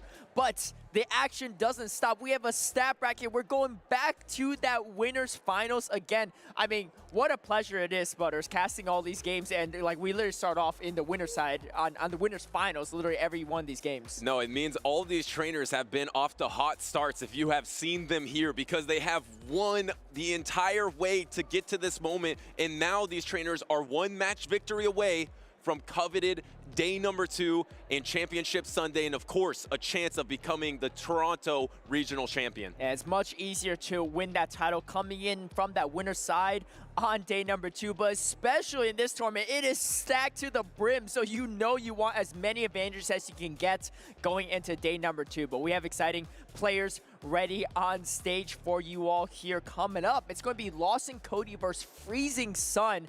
2 players that maybe don't play in as many tournaments, but definitely have been around the scene for quite a while and looking to make leave their mark here in Toronto 2025. Well, the trainers are ready, so let's head on over to the stage to check out the matchup. And you see on Lawson Cody's side, having the Shadow for Alligator, Annihilate, Mandibuzz, Diggersby, Galarian Corsola, and Clodsire. I mean, so many of these trainers have been bringing the Galarian Corsola, but is this a good meta choice from Freezing Sun? Has the Wigglytuff, has that normal type to be a hard counter versus that Galarian Corsola? Yeah, I think that Wigglytuff's an interesting pick too, right? Because we have seen an uptick in fighter usage, as well as Galarian Corsola, I feel like has been on a lot of these winning teams and day number 2 teams, so it definitely has a place to stay here. And the Wigglytuff is really strong in neutral. It's a great check even to the Feraligatr as well, which we see a lot of trainers having trouble with. So looking at it here, it's incredible into the team of Lawson Cody, except for that Clodsire. And the Clodsire on Lawson Cody's side does have Sludge Bomb, so it is going to be much more favorable for Clodsire. But even without Sludge Bomb, you're usually in a pretty good spot. But my prediction is Freezing Sun's going to bring that into almost every single game. Lawson Cody, a top 13 finish in Vancouver of 2023. And a bunch of other tournaments, that was his top finish. And for Freezing Sun, has only played, I believe, in 3 tournaments prior to this. Toronto for the past 2 years, 17th and 9th, 9th being last year, and then 13th at NAIC last year too. So not a lot of tournaments under his belt, but very high performance in all of them. Yeah, some impressive performances for sure, and now is in the winners finals of an absolutely stacked tournament here in Toronto, bringing the Wigglytuff. And like you mentioned, you think you might see it at every single battle. I think you're right. I mean, besides the Clodsire, you just really have no counter to it. It's strong, really strong into 4 Pokemon of Lawson Cody's team. I feel like you're going to be bringing a lot of double ground, a ton of Clodsire and Diggersby. So how do you handle that double ground for Freezing Sun? Do you bring your Shadow for Alligator, your Talonflame? Those look like some 2 Pokemon to bring with that Wigglytuff a lot of flexibility, a lot of closing power, and not a lot of hard counters for either of those Pokemon. Here we go. There is that Diggersby, and there is the lead of the Wigglytuff, but this is not terrible for Lawson. It really isn't, and honestly, that Feraligatr in the back looks really strong for Lawson Cody as well. And that's the thing with Wigglytuff, right? It's not super common in the meta, so a lot of players aren't really building to counter it. But the thing is, in a lot of neutral matchups, it's really nice for the opposing Pokemon, especially like Diggersby, because they're really bulky and they kind of just outlast in these situations. But this face-off Feraligatr is pretty strong for Freezing Sun as well, and now Lawson Cody swaps in, but he swaps into a Feraligatr with a ton of energy, and it's just a matchup that he can't flip now. Yeah, it's just so hard. Even though you resist the Hydro Cannons, the fact that you came in such an energy deficit means you'll be charge attack priority. Actually, Freezing Sun didn't throw on charge attack priority there, decides to go for the shield. I don't think you can Shadow Claw down here. If you could Shadow Claw down, that would be absolutely devastating for Lawson. He might be able to. He could definitely two-shield Shadow Claw down. Does he go for it? He does go for it. He gets it. That's massive for Freezing Sun. Back-to-back Hydro Cannon loaded. And look at the back line. It's 2 ground types taking super effective from Hydro Cannon. This is an absolutely terrible position for Lawson Cody to be in. And he doesn't even have the Scorching Sand. I mean, he's probably going to go for the bait or the Fire Punch at this point, but he doesn't even have it to throw to even go for any potential debuff. And because you've taken that chip damage from those charms, you're in range of Hydro Cannon. It looks like this is charge attack priority onto a Fire Punch, and it's going to get protect shielded because you have no other option to take out this Feraligatr besides right here with this Fire Punch. But I don't even know if this Fire Punch is going to be enough. It's going to be resisted. Remember, it does more damage now in the Dual Destiny season. It gets protect shielded nonetheless.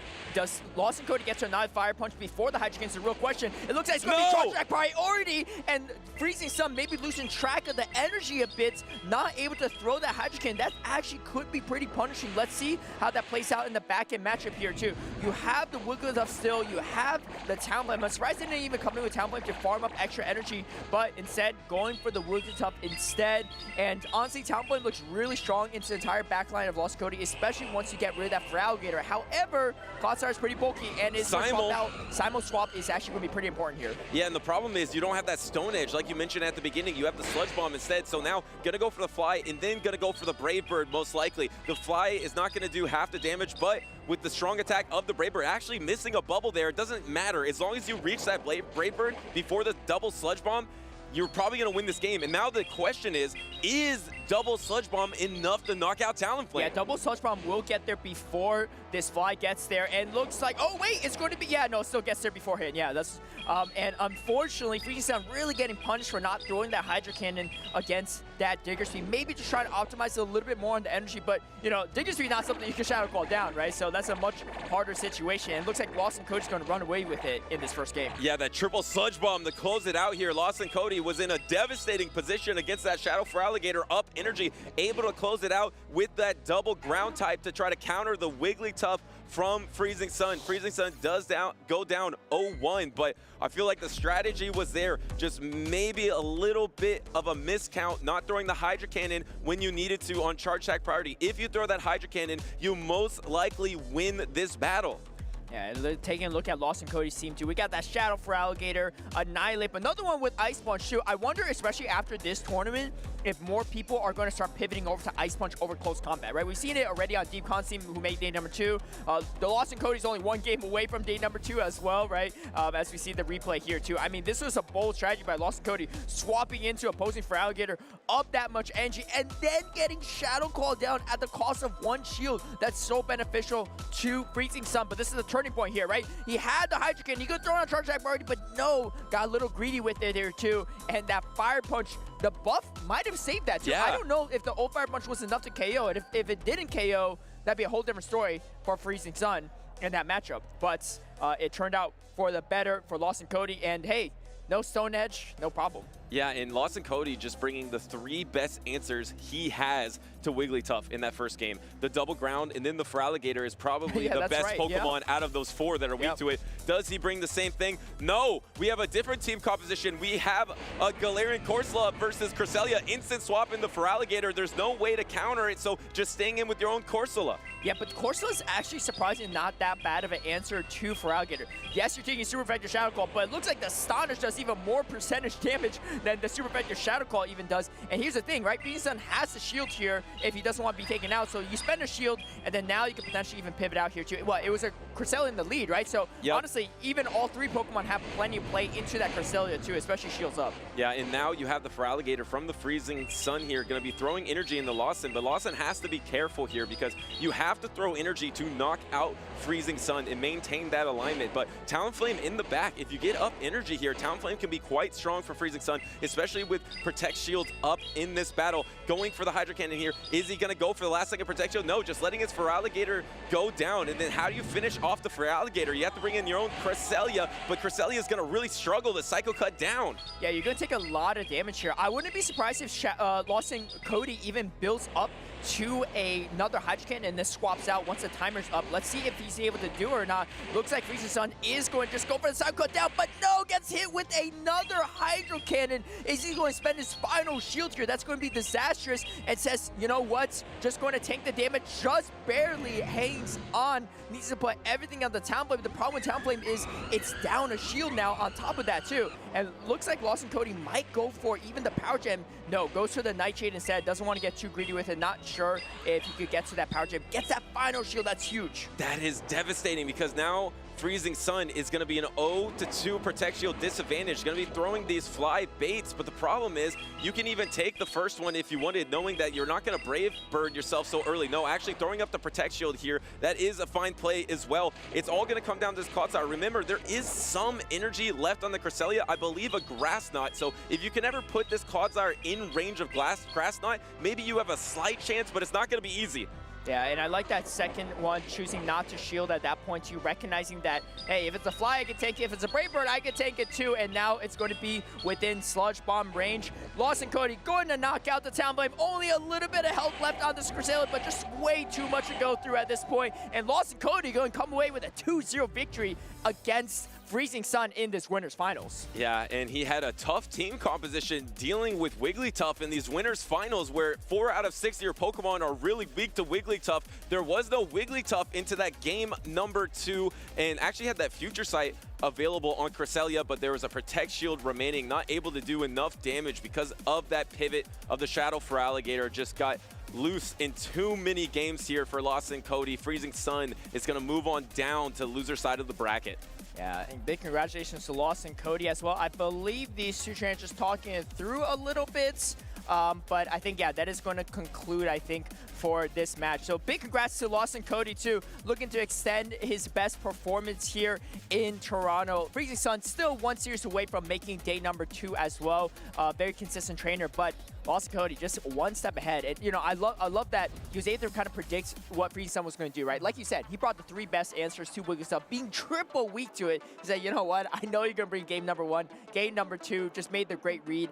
And you know, that Feraligatr looks so strong, but Corsola is a new meta threat, and it is here to stay, I think. Yeah, I mean, that dynamic duo between them is really hard to deal with as well. And so congratulations to Lawson Cody, because I believe that's his first ever top cut, because he has gotten 13th in Vancouver, but that was a tournament in 2023 where I believe day 2 wasn't a top 16. So that's his first ever day number 2. Huge congratulations to Lawson Cody. Yeah, I mean, and little flashback from last year, like we mentioned before, if you missed it, JJan's first ever top cut, day number 2 for a regional, was Toronto last year, and he ended up winning it. Hey man, Lawson Cody could repeat history, but just, you know, as a different player. But as we take a look at the recaps here too, I mean, Shadow Feraligatr was really the main star of that series on kind of both fronts too. And I mean, just the ability to get off this second Hydro Cannon was so punishing for Freezing Sun, right? And Freezing Sun's in such a bad position that I get why he had to go for the Psycho Cut down. He's already down a shield at that point. But Lawson Cody just taking advantage of the advantages he's had and poisoning down. And hey, I know he's talked about how Clodsire might be trending downward, but that might not be the case. I've seen a lot of double ground teams though, Diggersby and Clodsire, and I think it's a really smart pairing because you know, Diggersby is going to be weak to those grass types and that Azumarill, whereas Clodsire could cover those weaknesses. I thought that, you know, it would push Clodsire out of the meta, but instead it's just Clodsire's new sidekick. Yeah, I mean, instead of double poison like we've seen in the past, now we are seeing some more double ground. And it does seem like Alolan Sandslash in general usage has dropped. Dugong is pretty much out of the meta, so Ice type isn't really much of a threat here. So it's, I mean, these trainers getting to day number 2, It's for a reason. They usually have great meta reads on what's going on right now, and it seems like the biggest theme so far is definitely that Galarian Corsola. And remember, this season, you can hatch that Pokemon in 7K eggs. So if you get those from your friends, you can hatch those out.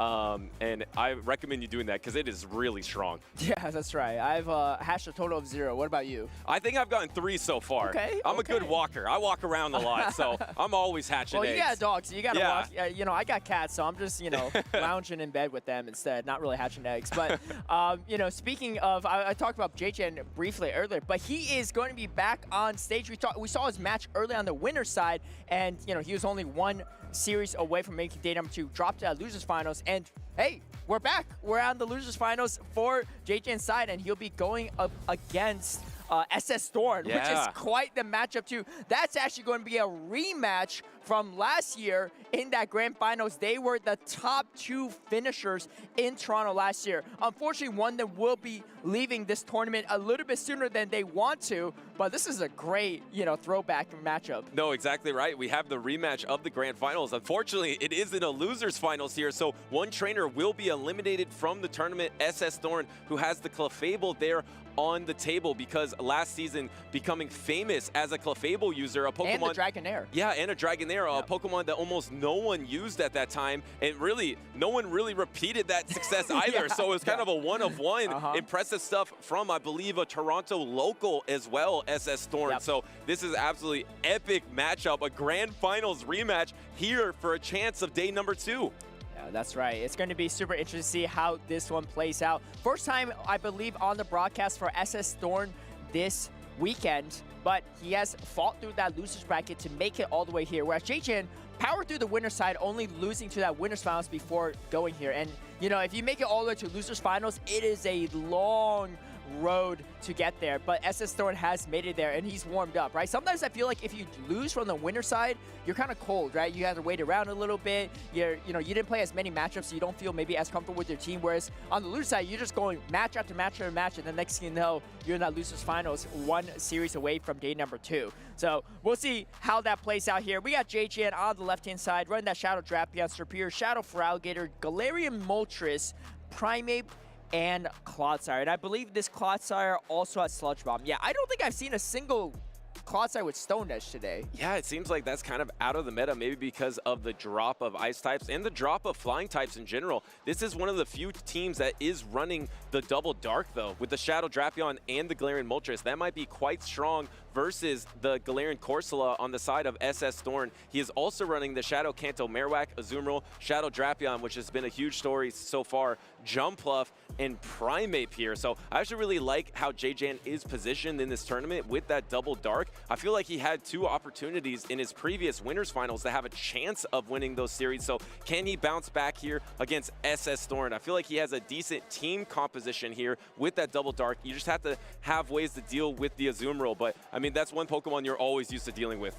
That's right, yeah, and so we're going to have to see how that goes. I think the Galarian Moltres is honestly not even that bad for the Galarian Corsola because you kind of have to land the Brave Bird, right? And we've seen how bulky the Corsola is, even when it's taking super effective attacks, like it's not doing as much. And without any dark attacks or ghost attacks on the side of the Moltres, you have to go for that Brave Bird to do any meaningful damage. And honestly, the Astonish plus a Power Gem is going to do a lot to the Moltres. Now, I'm very excited to see if we see that matchup come up. It's a great point because it's kind of the same thing against the Annihilate and the Primeape as well, right? You can't really be baiting with the Ancient Power. You have to get all the way to these Brave Birds. So maybe a Pokemon that's better up energy or up shields in the late game rather than a lead Pokemon to leverage its good typing in the meta right now. So we're going to see how JJan does decide to play that. We know probably Shadow Drapion is going to be a huge factor in this series, but a key thing for SS Thorn, he has the Shadow Kanto Marowak, which is a really good answer to that Face-Off Shadow Drapion. The thing is, you have to be very quick with it, because if you let 2 Poison Stings through,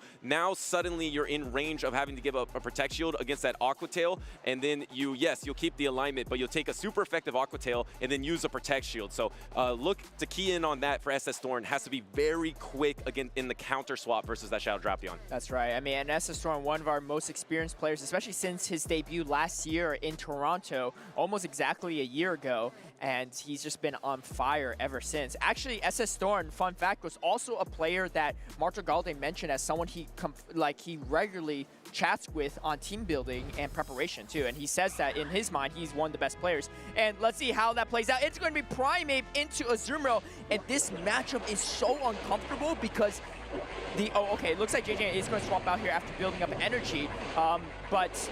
You know, in that situation, you could actually win that matchup against Azumarill if you decide just to shield it if you're the Primeape. And I believe he banked up the Rage Fist versus Energy. Yes. He did 4 Karate Chops, then swapped out. I thought he was going to go Shadow Drapion, and then I didn't see the Shadow Kanto Marowak on SS Thorn side. Instead, he went into the Feraligatr, soaked up that play rough, and now is going to threaten this Corsola a lot because now you can get to that next Hydra Cannon probably at the same time as the Nightshade. So you might actually even get it way before the Nightshade, actually. So you get there and you get a Protect Shield, and now suddenly SS Thorn has to give up an early Protect Shield and took a lot of health absorbing all that damage. And I think at this point too, he's just committed to the Astonish down, but are you in Rage Fist damage range, right? And you can see going to throw this on Charge Attack priority, SS Thorn pretty confident that he's going to hang on after super effective Rage Fist. I don't know, it's non-stab though, but it is hard. It knocks out! Knocks out, and he's up a shield, and he's boosted. This Primeape is about to go crazy with it. This is brutal. And now suddenly you're going to be throwing the Ice Beam bait. It's not even a bait really at this point because Primeape takes so much damage to literally anything. A hard breeze can take it out, but the Ice Beam is Protect Shielded here. You're going to be able to boost up. Once again, there's going to be no Protect Shield from SS Thorn, but this means the next Rage Fist is probably going to be close to enough to knock out the Azumarill. Actually, it's not close enough, but with some Karate Chops, it might just do it. But you have the double Rage Fist. Ow, going for the close combat. Not even double, 2.5 Rage Fist at this point too. Close combat, I don't even think was needed, but it is going to do more damage. It does a ton of damage. I feel like JJan taking a page out of a Deep Con's book after losing to that Primeape. Oh no, actually no, it was a different matchup here. He was the one using Primeape. But either way, he is up so far ahead at this point too, has a shield advantage, and he's going to close it out in this mirror matchup for sure. Yeah, and you could always just save that shield and get to a close combat later in the battle. You could use it here. You have so many options because of that Primeape, able to bank that Rage Fist. How key was that? He saved that to knock out the Corsola, baited it out, and is out really far ahead of this matchup. SS Thorn has to pull off a miracle here, but there's just no way he can do it. Yeah, that was actually I really like that play from JJan because I wasn't really following where he was going with it. On top of that too, he's got a Primeape and Shadow Feraligatr, both really frail Pokemon that need shields. And you got a Shadow Drapion as well, which is not the bulkiest either. So just like playing with kind of glass cannons, but he found a way around it. He just danced around those matchups perfectly. He kind of read SS Thorn like a book, right? Put it in Rage Fist range. I'm already up a shield too on top of that. And then now I wouldn't charge that priority. I take you out, or you spend your second shield. I mean, if SS Thorn spends second shield here, there too, he also loses, right? There's just no way. Up 2 shields on the Primeape or the Shadow Drapion. There's just so many ways for JJan to win that at that point. JJan really upped the tempo here in Toronto, using those double shadows, like you mentioned, of the Shadow Drapion, Shadow Feraligatr, and the Primeape. 3 Pokemon that you would say need shields in this meta, but able to use them to just get that shield advantage and then just get your opportunity with Primeape to close. He could have even closed all 3 Pokemon if he wanted to. If he didn't want to pivot out, he probably could have got to another close combat and finished out this battle. JJan just putting on the pressure, turning up the heat here. Now, how does SS Thorn adapt to that pressure that JJan is putting on him? Yeah, JJan's proving me a little wrong here too. I said, you know, sometimes on the winter side you get cold after waiting forever, but he looks warmed up for sure and ready to go. He is looking locked in and ready for potentially a rematch against the DeepCon day number 2, but he has one more game to win against SS Thorn to do it. SS Thorn though, no stranger to be in this position here too. Definitely has to dig deep, but has the capability and the skill to overcome even a tough opponent like JJan. But yeah, what a rematch here from last year's Grand Finals. Here we go, game number 2 here. JJan needs one more game. SS Thorn needs to even up the series to have a chance, and it's going to be a Primeape on the side of JJan into Shadow Kanto Marowak. But look at this backline though, and look at this line of 3. It's so weak to Jump Bluff here, and SS Thorn did bring the Jump Bluff. Now you're over close combat energy. Bone Club is available. There's no charge attack thrown by that Primeape yet, having to throw up the protection here, but the problem is, how are you going to deal with this Jump Bluff in the end game? Yeah, I mean, okay, so there's some people that are ABA weak to Jump Bluff, right, or ABA weak to certain leads. JJan's triple weak to it. He's, I don't even know what you call it, triple A into jump up? Like, you're really weak. Oh, but he gets the knockout. He gets the knockout, but here's the problem. He is down shields, and SS Thorn, he fairy wins down. What do you come in with? You can't come in superior. He's you already come in Relegator? Like, you're down to shields. He's already shaking his head he has nothing that he can do versus this. I mean, at least the superior is going to be able to fight back a little bit in this scenario here. Very little. Yeah, a little bit, but you had some chip damage, so couldn't you ever get it in range of a triple aerial ace? But the thing is, you're also getting outpaced at this point because the jump up came in earlier. But if you get this low enough that you can Shadow Claw it down, maybe there is a chance for you, but that Protect Shield advantage with Shadow Drapion is going to be really tough to deal with. It's so tough. If you look at the side of JJan, he doesn't really have a Drapion answer to begin with, right? Because Clodsire, it's running Sludge Bomb too, so you even baiting there is really risky, and you just get outpaced. But not only that, SS Thorn's up a shield. I love this play from SS Thorn. He knows. He's like, doesn't matter what you have in the back, shield advantage, Drapion is going to beat everything. And that's absolutely going to be the case for SS Thor. I mean, talk about disrespecting the jump up, but also kind of disrespecting the Drapion as well, too.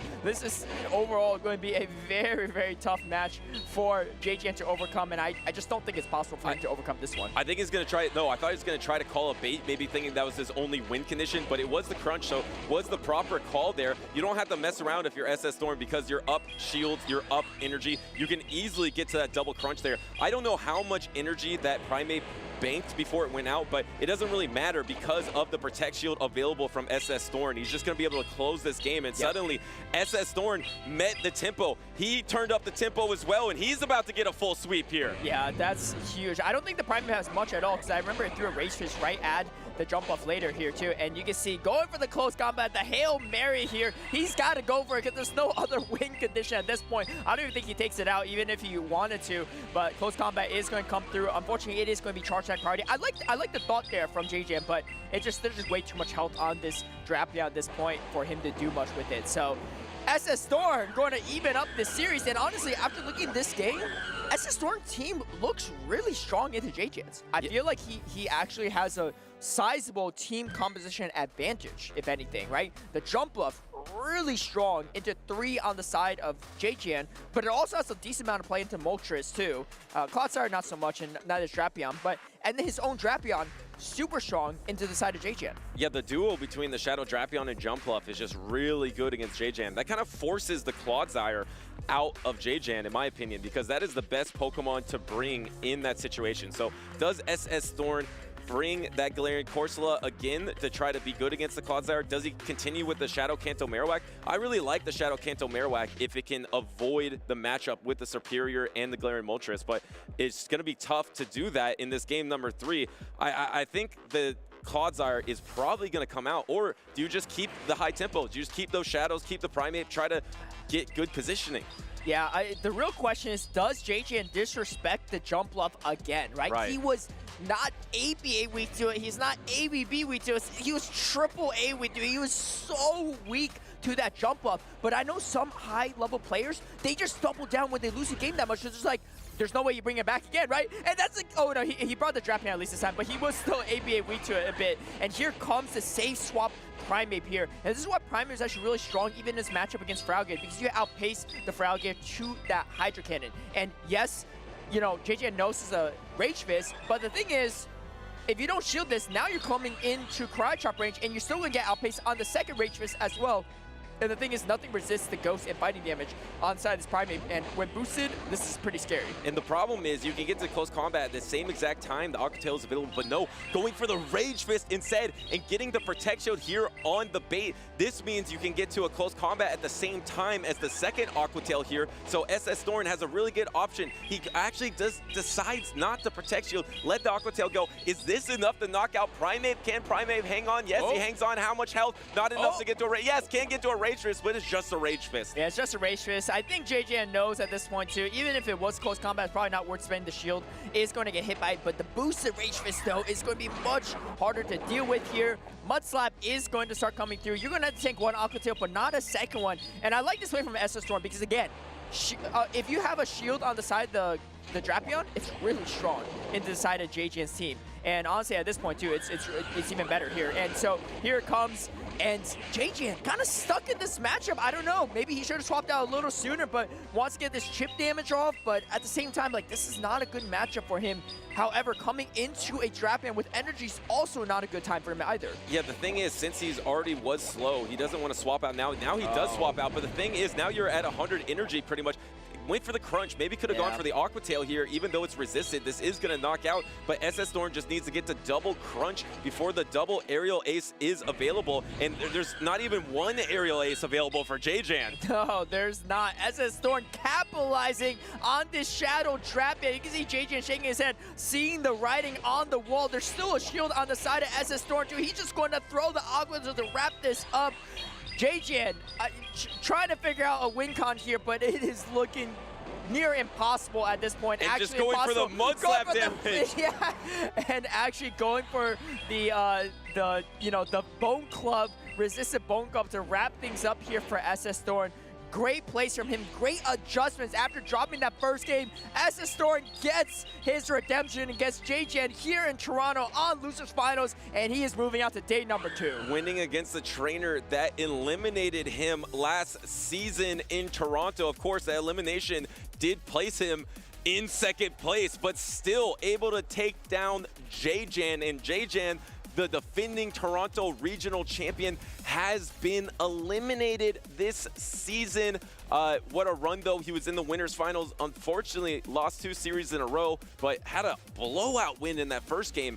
SS Storm able to really bounce back for that reverse sweep. Yeah, I mean, honestly, JJan played really well that first game. That, like, I didn't even recognize how much of a team comp disadvantage I think he was against SS Storm, but SS Storm making the adjustments he needed, realizing how strong certain Pokemon he is, right? That jump off, the Trapeon, right? And just recognize his win conditions, which just put a stronghold on JJan in those final 2 games. And yeah, what a performance from SS Storm too. I mean, he looked fantastic in his first tournament last season, getting that second place in Toronto, and he looks like he's just constantly been improving ever since then too. And you know, just this is the answer to Shadow Drapion, right? If you have it, right, most people aren't running Gastrodon, but a couple people are running that Shadow Kanto Marowak, and it's looking like a really reliable pick tier too. Even though there's a bunch of grass types, a bunch of water types, it is one of the most reliable answers to that Drapion. Yeah, and that Superior that JJan was running can never quite get aligned with that Alolan Marowak in a meaningful way. In the Shadow Drapion, which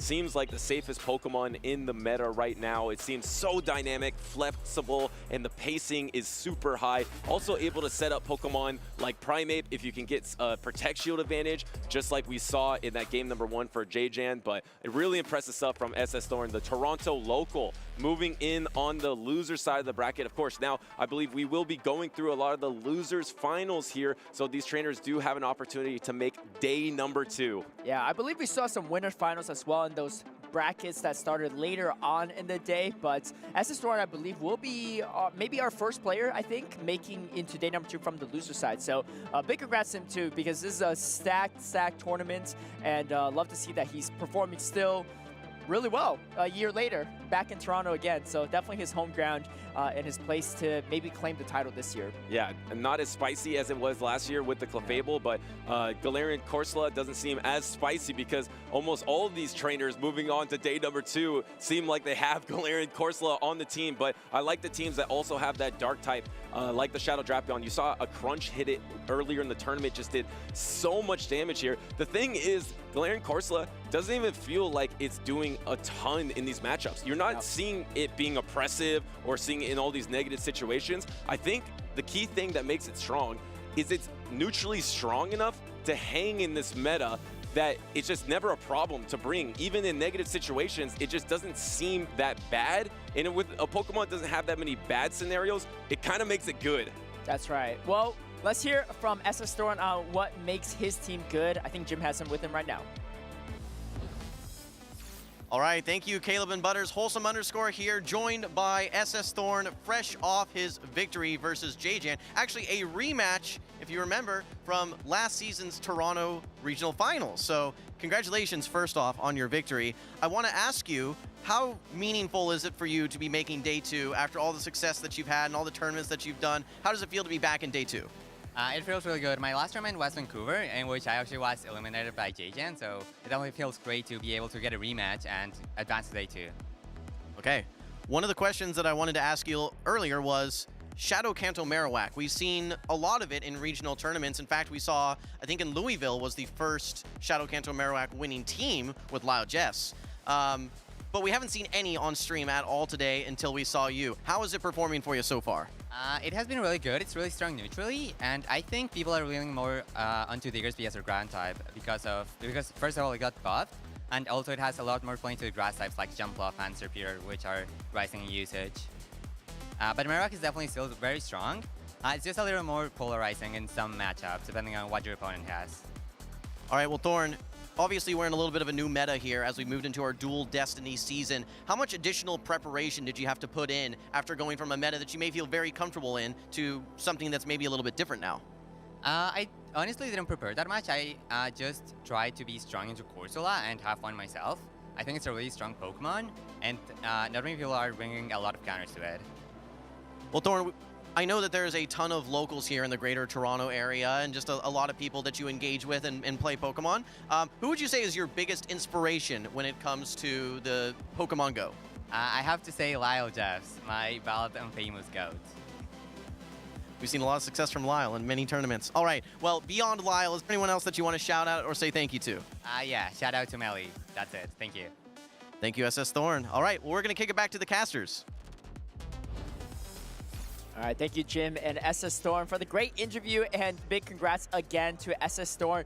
So kind of a double redemption too, right? He lost him in Toronto, and then he lost to JJan again in Vancouver the last time he lost. Last tournament, I think he said he played in, I guess, outside of World Championships. So really cool to see, I'm sure for him as well too, to get that redemption. Sometimes, you know, you just play those players, you're like, man, they always got my number no matter what I do too. And, you know, when you finally make that breakthrough, sometimes it can really just give you the confidence you keep carrying forward. Well, speaking of redemption, we have two trainers on stage next that have a chance at redemption, because Dialap was actually brought down to the loser side of the bracket by Eomo earlier today in Toronto. And now we're gonna have a rematch here in the losers finals between Eomo and Dialap. I believe Eomo won that 2-1 against the Canadian Dialap, who of course is a previous regional champion. We haven't seen as much of him late, but has an opportunity here to make it to day number 2. That's right. And you know, and I know Dialap doesn't go to as many of these tournaments too, but he tends to perform pretty well, right? He got top cut at Los Angeles last season,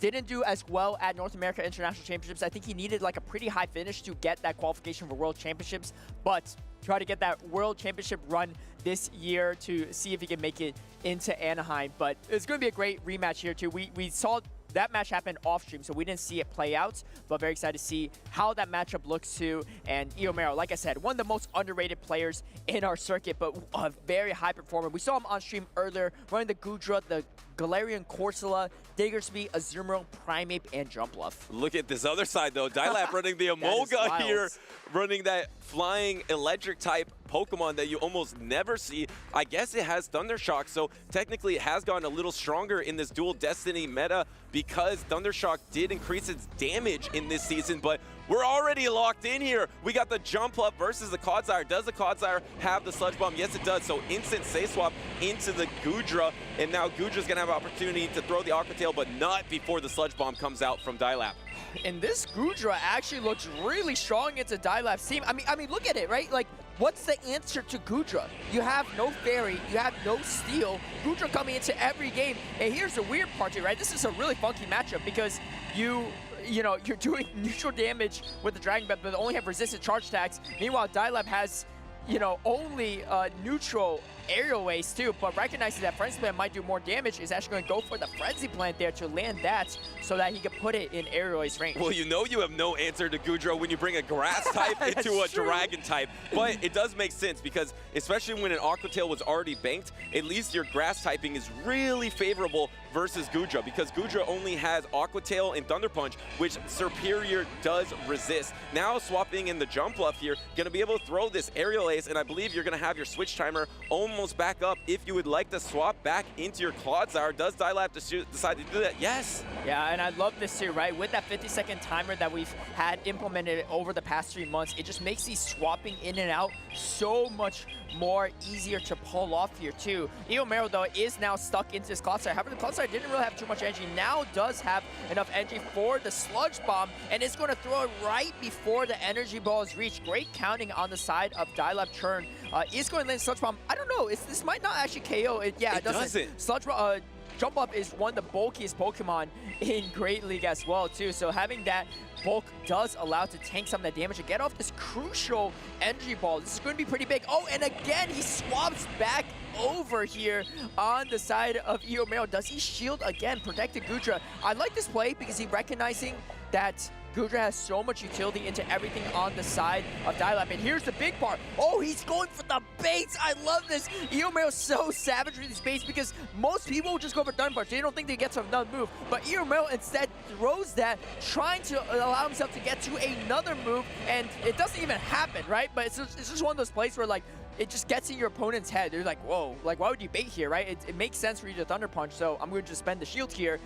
Now Eomero's in a pretty good position because shields are down and Feraligatr is going to be in a tougher position. But the hardest part is the superior, because I think you can eventually get through this Feraligatr, but you can't bubble through that superior. So this means you need to get the 3 charge attacks to win this game, as you're just getting an onslaught of all these Shadow Hydra Cannons plus the Shadow Claw plus some Vine Whips. It's just a really uphill battle. You're going to probably need to swap somewhere into your own Jump Bluff into the Superior, maybe get an Aerial Ace there, but it's going to be really tough for Eomo to come out on top here. It goes for the Ice Beam bait, and it's called by Dialab. It's not very effective. Yeah, I don't even think Eomo was at the play rough energy, so I think it was a pretty good bait call from Dialab. I actually was mistaken. It's actually Eomo that didn't have the shield and Dialab that did. So Dialab actually was in a very commanding position and just able to strip the shields from that Goodra to really set himself up for victory there in the end. And here we see the Azumarill unfortunately doesn't have a lot of places to go against the Superior. You can't bubble down, but also there's still a shield and you just can't get to 2 Ice Beams at a time. So Dialab Churn finding that first game win against Eomo to start his own redemption journey in this matchup. Yeah, that's a 3-ball flex against a trainer that did beat him earlier on in the tournament 2-1. So a huge momentum swap for Dialab here, able to come out on top here in a significant way, taking a lot of momentum in that first matchup. Like you mentioned, Eomo has that Goodra, and Goodra just looks really strong against these 6 Pokemon right here. There's not a clear answer against that Goodra. Yes, you have the Annihilate that can be kind of neutral. You have the Clodsire that can do okay, but you just don't really have a lot of answers. So probably Eomo heavily leaned onto that Goodra in an earlier series. I like that Dialab now brought the Superior to soak all that Goodra energy. Maybe he didn't do that in the previous series.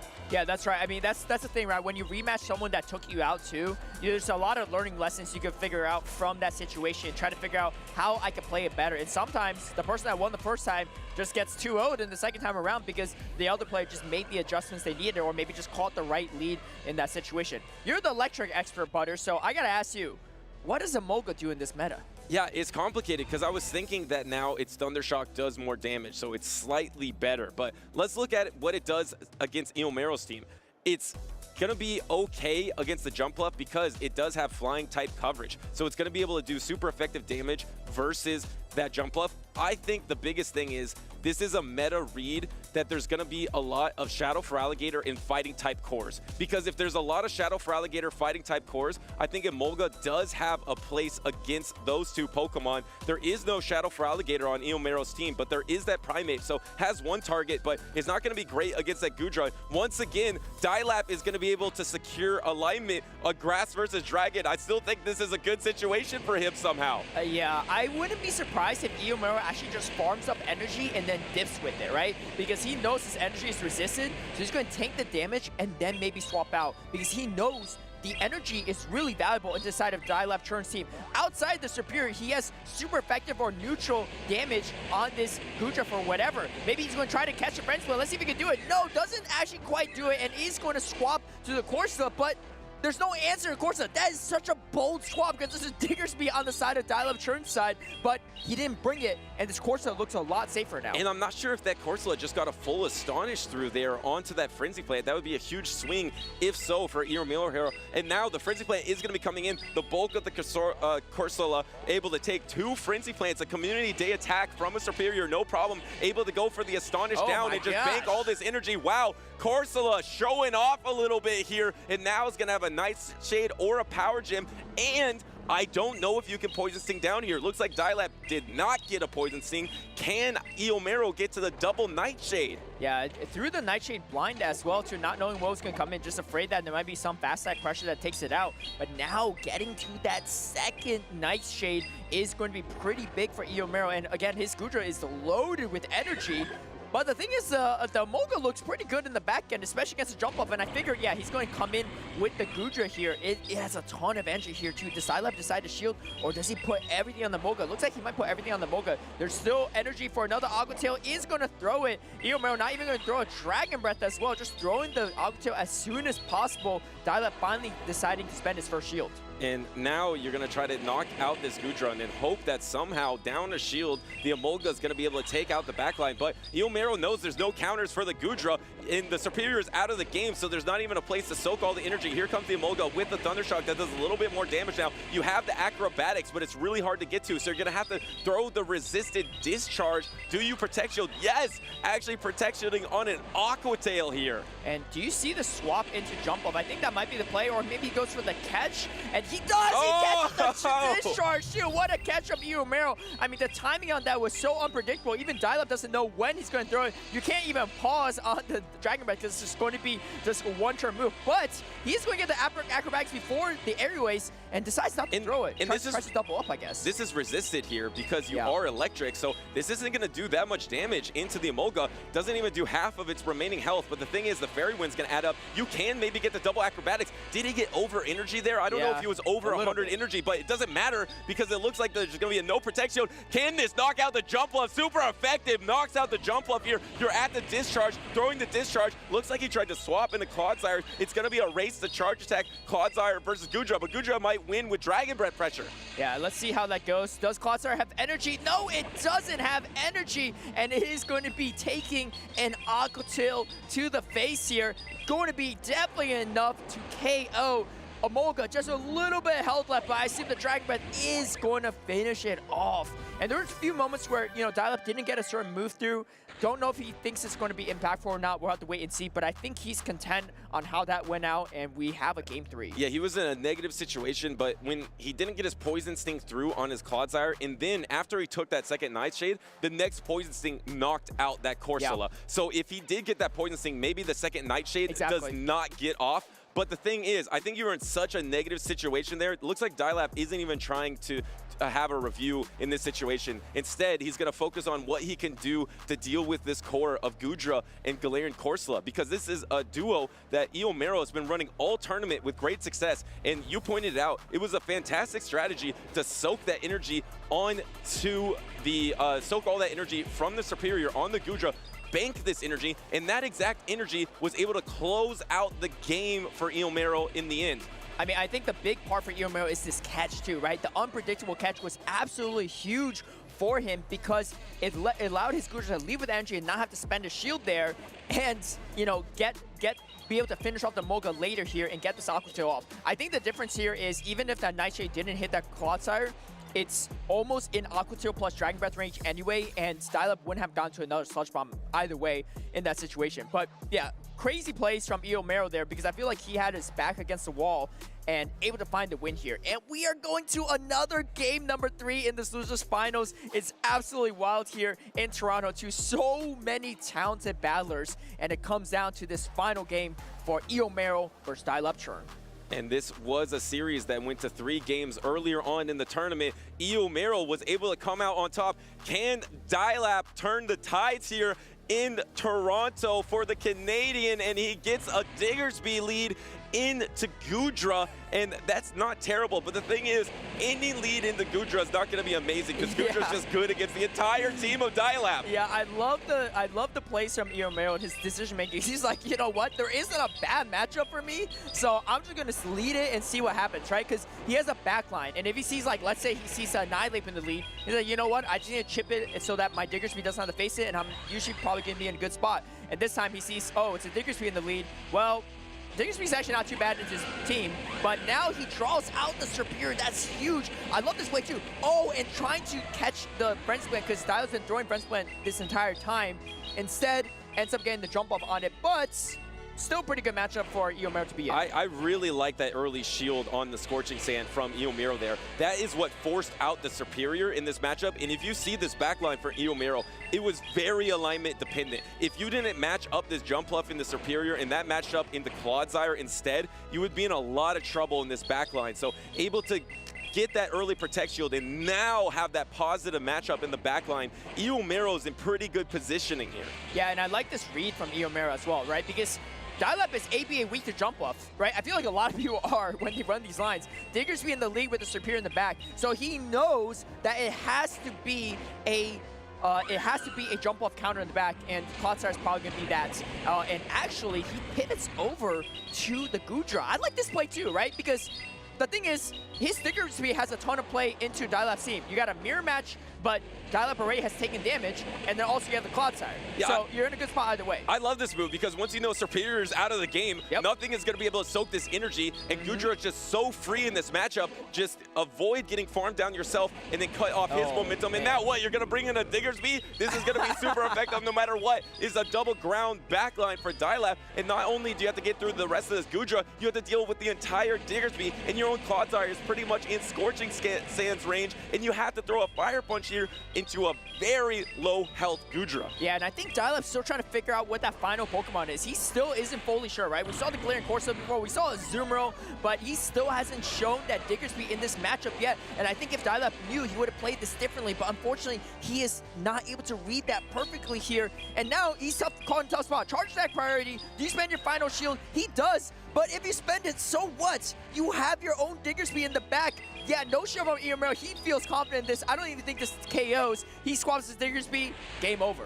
Yeah, that doesn't knock out, but like you mentioned, now you can just swap into your own Diggersby. Dial-Up knows this is really bad for him because his Clodsire is pretty much in Scorching Sands range. The Scorching Sands is going to be going into Eomo here. It's going to get a Protect Shield because Eomo does know the backline Pokemon of the Clodsire, deciding to use the shield on this Scorching Sand here, and I bet he throws Scorching Sand no matter what. Because even though it was Fire Punch range, if he got swapped on, he would run it, throw the Scorching Sand. Really smart play from Eomo there. Eomo coming away with this too. After dropping that first game, just kept leading into the Goodra. And this is why we're talking about how Diggersby is on the rise, Clodsire is on the fall, and Eomo's on the rise himself. He's going to win this series 2-1 and get himself another top cut here in Toronto. And he was able to reverse sweep this series down to a 3-ball flex in game number 1. Suddenly he's going to be able to quick attack down to move on to day number 2. So he has eliminated Dial-Up from this tournament single-handedly.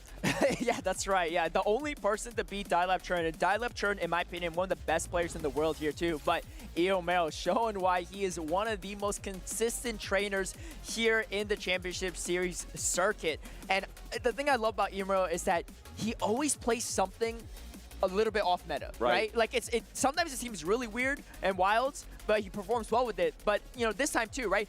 You can see, right? SS Storm played a lot of anti-meta stuff last season, but I feel like in this current season, it's hard to play anti-meta. But Goodra, like who saw Goodra on their bingo card? Not me, right? And he found a way against it, and Dial-Up's probably not expecting Goodra either. Who plans for Goodra in this meta? And so of course, you know, it's just good into his entire team. Yeah, and it was one of the few trainers that wasn't running a Azumarill, right? Because there is the Shadow for Alligator as the only water type on Dial-Up's team. It was just so free. And now also even into Azumarill, it's not even that bad. It's better now shields, because the Thunder Punch does more damage in Dual Destiny. You're right. So the thing is, a double Thunder Punch from Goodra really weighs on an Azumarill more than it did in the previous season. And Goodra is a bulky enough dragon to absorb an Ice Beam or a Play Rough. So I really like that meta call from Eomo. And you're pairing it with a Pokemon that trainers are not used to yet. You pair it all the time with the Glaring Corsola. Suddenly you're throwing out a core that none of these trainers are prepared for.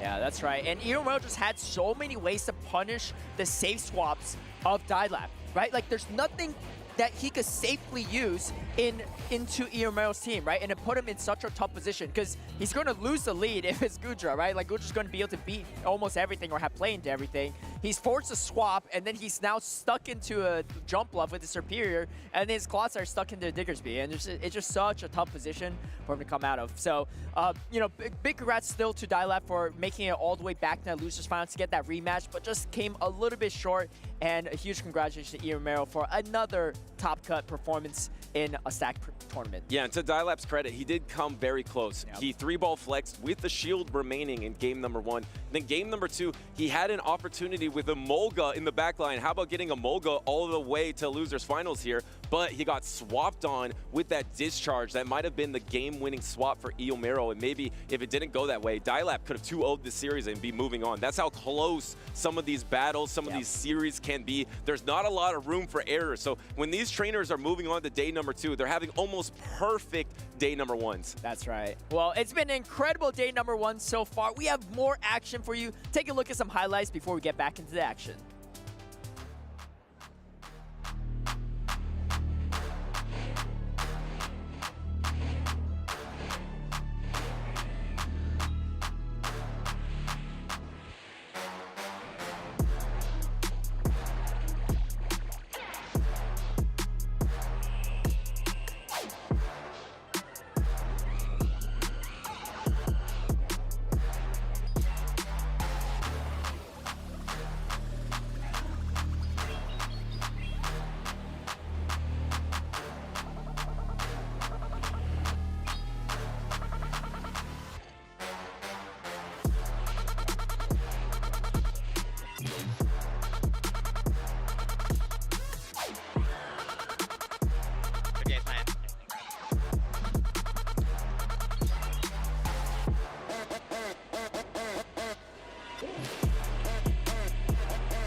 Hey everyone, Softove here. I'm here with one of our very renowned Canadian battlers. Do you want to introduce yourself? Hey guys, my name is Daxu. You guys can also call me Eddie.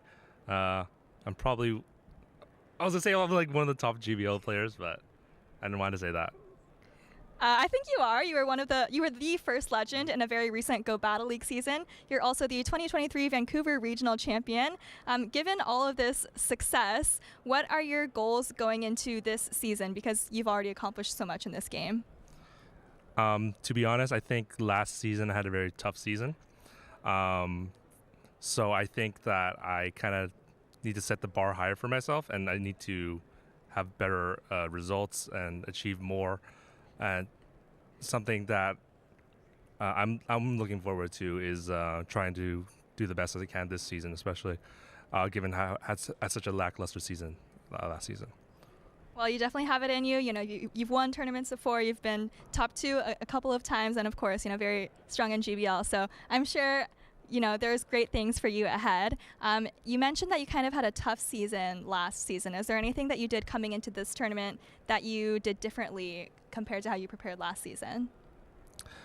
One of the things that I think that I did differently was I think I prepared too much in the previous last season, and maybe I was too focused on certain matchups and expecting the meta to be a certain way when actually maybe I was getting a wrong read and actually this way.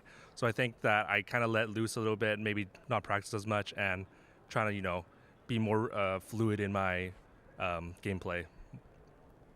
Yeah, that makes sense. We did just have a little bit of a meta shakeup just a couple of weeks ago. Is there anything from that, you know, maybe Corsola or some of the other buffed Pokemon, any changes you're expecting to see this weekend? I know you don't want to make any super hard reads though.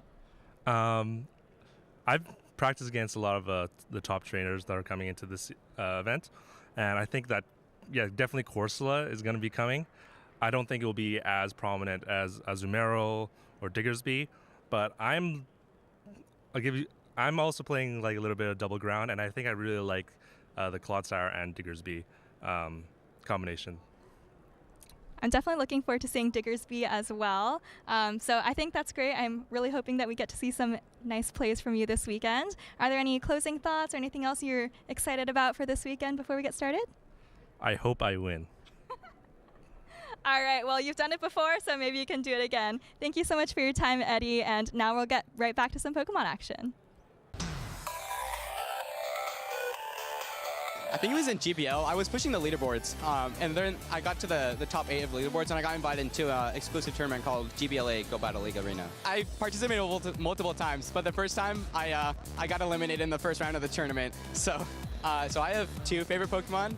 One is Beware, and the other is Darumaka. I just like the way both of them look, and I like how little Darumaka is. I'd say Hoenn is my favorite generation, and it's just because playing through the game Emerald, it was like I still have memories of it. It was a lot of fun. I like to look at everyone similar levels of skill. Anyone can beat me. I believe I can beat anyone. But so I'd say right now that person is Lyle Jeffs. He won 2 regionals. He said that he won the second one just to get on level with me, winning 2 regionals. So I'm excited to see him at Worlds. Hopefully I face him there too. I would battle Cynthia because I remember back in the main series when I was playing that, I would lose so many times to her, and she's a very tough opponent. I'm more of a night owl. I like to sleep in the mornings. So, I prefer Ancient because I played through Scarlet and I enjoyed playing through that. And I enjoy Fluttermane, and I like Great Tusk because I compared it with the future version, and I just like the way the Great Tusk looks more. So definitely my family members. I'd probably call my mom first, and my dad, and then my brother and sister. Valor, because when I first started playing the game, I got reeled into it. But as time went on, I saw Mystic becoming really big, and I felt like it's my I need to be competitive with Valor and help boost the competition on Team Valor.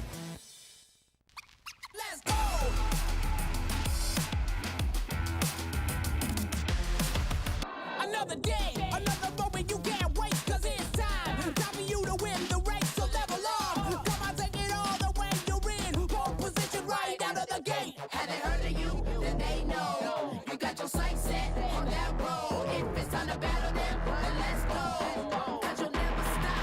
Draco Meteor lands into Iron Tread. It's gonna be taken by Funnel. Restart on that UE act. He found it. Show them what you got.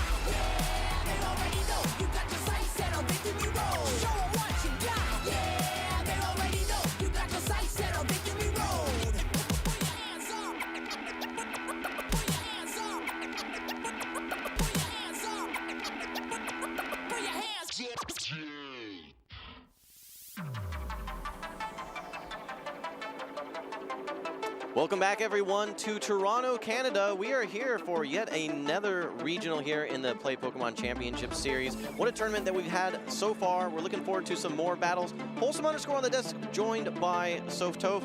Soph, we've talked already a little bit about some of the big names that we've seen here on this tournament, but when we're talking about names in general, one of the biggest ones is Dunebug97. We saw him lose to Valor Ash a little bit earlier, but he's going to be coming back here in the Losers Finals. What have you thought of his tournament run so far? Oh, at this tournament in particular, I think it's been impressive that he's made it so far with Starmie, but I think we should pretty much never count Dune out. He's had a stellar 2025 season so far. No wins yet, but, top cut in Louisville, got very far, LAIC as well. And, just a year ago, actually, at the December regional last year, he won the tournament coming from loser's side. So, he is in the loser side here, but not necessarily a bad thing. And he's won from the loser side before, just like you were saying. So this is not, this is not unfamiliar territory for him. And I really feel like Dunebug is due for a win at some point here. Just like you said, he's been trending up. He's had success after a couple not successful tournaments. I think it's been since April since his last regional win, which is certainly more recent than the Toronto Maple Leafs' last Stanley Cup, which was 1967, which was actually still more recent than England's last World Cup victory as well. Little history lesson for you there.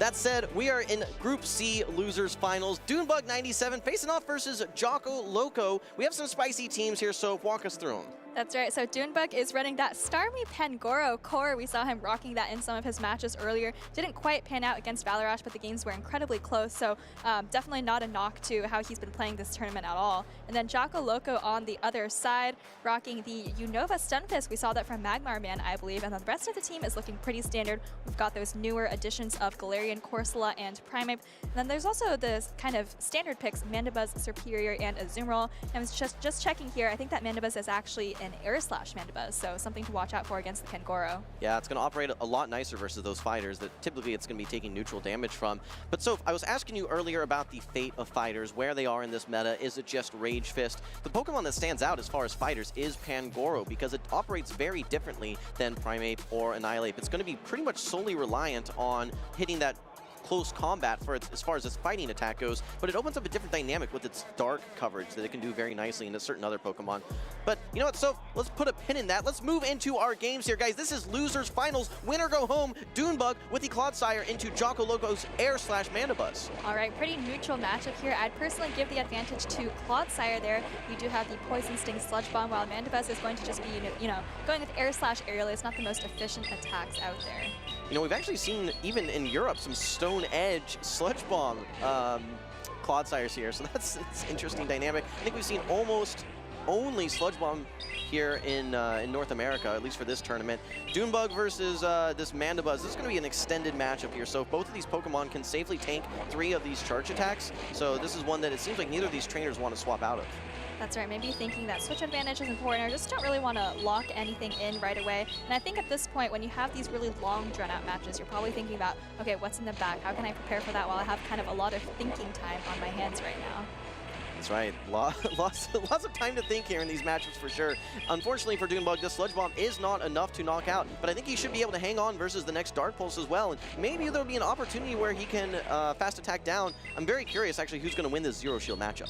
Yeah, it's going to be close. It looks like quite a bit of energy on both sides here, and I think it can throw another charge attack. But if you're Dunebug, you're thinking, oh, actually, almost getting there at the same time. But looks like Dunebug didn't throw. Maybe he lost that matchup on purpose, wants to get a farm down. And actually, both of his Pokemon pretty safe into Jackal Loco's entire backline.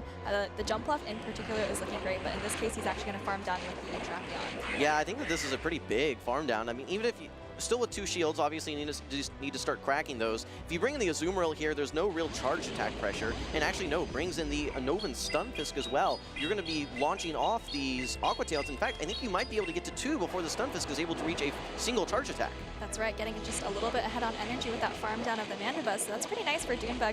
He's already over an Aqua Tail here, and Jackal Loco also has a charge attack and a bit, but neither trainer really wants to throw any energy quite yet. Dunebug actually firing off an Aqua Tail. It's not going to be quite enough to take out the Unovan Stunfisk, but looks like Jackal Loco making sure this Mud Bomb lands on the Shadow Drapion now. Yeah, I think Dunebug was maybe considering having going for a catch there, but instead he uses the Protect Shield on his Drapion, needs to get to this next Aqua Tail and actually throws, I believe it was on charge attack priority. This is now going to bring out the first Protect Shield from Jackal Loco on his Unovan Stunfisk, and he has the Mud Bomb ready to go, which he did launch here again on charge attack priority. Yeah, losing. Oh, actually, it wasn't charge attack priority. Wait there. I think Jackal Loco, yeah, you're right, probably did wait, maybe anticipating that there could be a Jumpluff in the back, but Duna's actually just going to shield this up, and I think Jackal Loco is forced to switch out there. You don't want to risk getting farms down potentially, and this is a little bit awkward for Dunebug. You don't have any shields, and I think what he did there was Poison Sting this Azumarill into double Energy Ball range. You can't take an Ice Beam, but because of that swap, you're actually just a little bit behind in terms of the pacing here. 2 outcomes there. So number 1, like you said, putting it into double Energy Ball range. Secondly, banking a charge attack so that if there is a charge attack priority event, shields down in the late game that you're going to be winning that as the Drapion. Maybe even a combo play that we could see a little bit later on. The nice thing here for Dunebug's Jumpluff, it is so bulky, it can hang on versus 1 Ice Punch. You need to get to 2 Ice Punches as Jackal Loco, which he just reaches right now. I don't know that Dunebug is going to be able to do enough with this Drapion in order to neutralize a relatively healthy Azumarill, plus still that Unovan Stunfisk hanging out in the back. Yeah, this is one of the most unfortunate things about Drapion. It's a poison type that doesn't really beat Azumarill, right? You have all this energy, but of course Azumarill at 70% health, or maybe even more than that, going to be able to resist that crunch, and even if you can land another charge attack, I don't think it's going to be enough. I think the Lose Con might be trying to go for a switch here as Jackal Loco. Jackal Loco recognizes, just throw this Ice Beam. There is no timing at this point. There's no catches that Dunebug can make. Just throw this Ice Beam, and that is going to be enough to knock out the Shadow Drapion on the side of Dunebug. Game number 1 going to Jackal Loco. All right, well, that's pretty clean by Jackal Loco, I have to say. Kind of just played really clean and straightforward, right? Won the lead, didn't try anything fancy. And, I think the Azumarill in the back was just really, really strong for him. Up a shield against the Jumpluff, you're able to land that Ice Beam and really deal that a lot of damage there. You mentioned earlier, but both of those Pokemon had a decent amount of play into both of Jackal Loco's back Pokemon. And Dunebug even actually got a little bit of a farm down to be energy ahead. But unfortunately for him, was not able to get the victory there. I think that in investing all those protect shields on Drapion. Maybe if you had invested them and saved them for the jump bluff, could have been the key Pokemon to try and sweep that team, especially with just how strong it is, shields up into Azumarill. I think that's exactly right. And if you look at Jackal Loco's team, right, there's the Mandibuzz. We saw that in the lead, and once it was out of the way, then Jumpluff actually had a lot of play in the back, especially with shields, as you mentioned. But in this situation, right, Jumpluff has 0 shield, so even though you're grass into a water-type Pokemon, Azumarill, of course, can hit back with that double super effective Ice Beam, and I think we're going to see it land here in just a bit. Yeah, if you're able to shore up that weakness, that Ice-type weakness via Protect Shields, Jumpluff has a lot of mileage, but when you're a shield down, 0 shields at that point for Dunebug, and you're also 6 turns behind versus Jackal Loco's Azumarill, yeah, there was just no formula for that Jumpluff to sweep. It really needed those Protect Shields in order to be impactful, and at that moment, it was too late in the matchup. All right, well, I'm still expecting Dune to maybe try the jump off. It looks pretty good into anything that isn't the Mandibuzz, but the tough thing here is that for Jackal Loco, the Mandibuzz just looks really safe into Dune's team, right? What do you even think its worst matchup is? Maybe the Clodsire, actually, I don't know. It has favorable matchups into the Drapion, the Starmie, you know, super effective air slashes for Pangoro and Jumpluff, so kind of a tricky situation for Dune. Okay, well, so we're going to find out and see if you called that one. We're moving into game number 2. Again, this is win or go home. One more win for Jackal Loco, and he's going to send Dunebug packing. But here we go. We have the Annihilate on the side of Jackal Loco. We'll be facing off versus the Clodsire for Dunebug. Yeah, Jackal Loco actually staying in here for a little bit. I was wondering if he was just going to pivot straight into the Mandibuzz, but I think you can muscle your way through this if you're the Primate.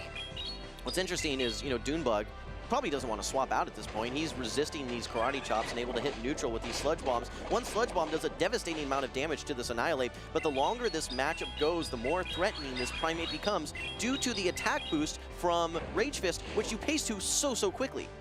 That is right, but I mean, if you're able to get shields in this matchup as Dunebug, you have to be feeling pretty good about your Jumpluff in the back, because I think Dunebug, if you remember, is actually running the Acrobatics Jumpluff, so going to be able to deal a significant amount of damage even to the Mandibuzz. Okay, well, next Sludge Bomb is already stored. Actually, Jackal Loco not going for the Rage Fist in this scenario, wants to go for the same type of attack bonus, albeit resisted. Close combat, and Dunebug willing to put up the Protect Shield. Nice shield. Yeah, that would do quite a bit of damage, especially boosted already, but looks like Jackal Loco actually going to switch first into the Mandibuzz. As we said, Dunebug doesn't have a great answer to Mandibuzz on his team. Gonna chip this with the Clodsire. Might even throw all of his energy here, actually. Oh, but actually it just comes into the Diggersby. Yeah, I don't mind this at all. I think that this is going to put the Mandibuzz in a much more manageable range now for this Diggersby. The one thing we have to keep in mind is that these switch clocks are now desynchronized, so there will be an opportunity for Jackal Loco to bring the Primate back into the Diggersby, which may force Dunebug to actually want to over-farm regularly in these matchups. That's right. It's not super scary if the clocks are desynced, as long as you have some energy banked, right? Because that pretty much allows you to, you know, throw your energy still at that switch clock and get out right away.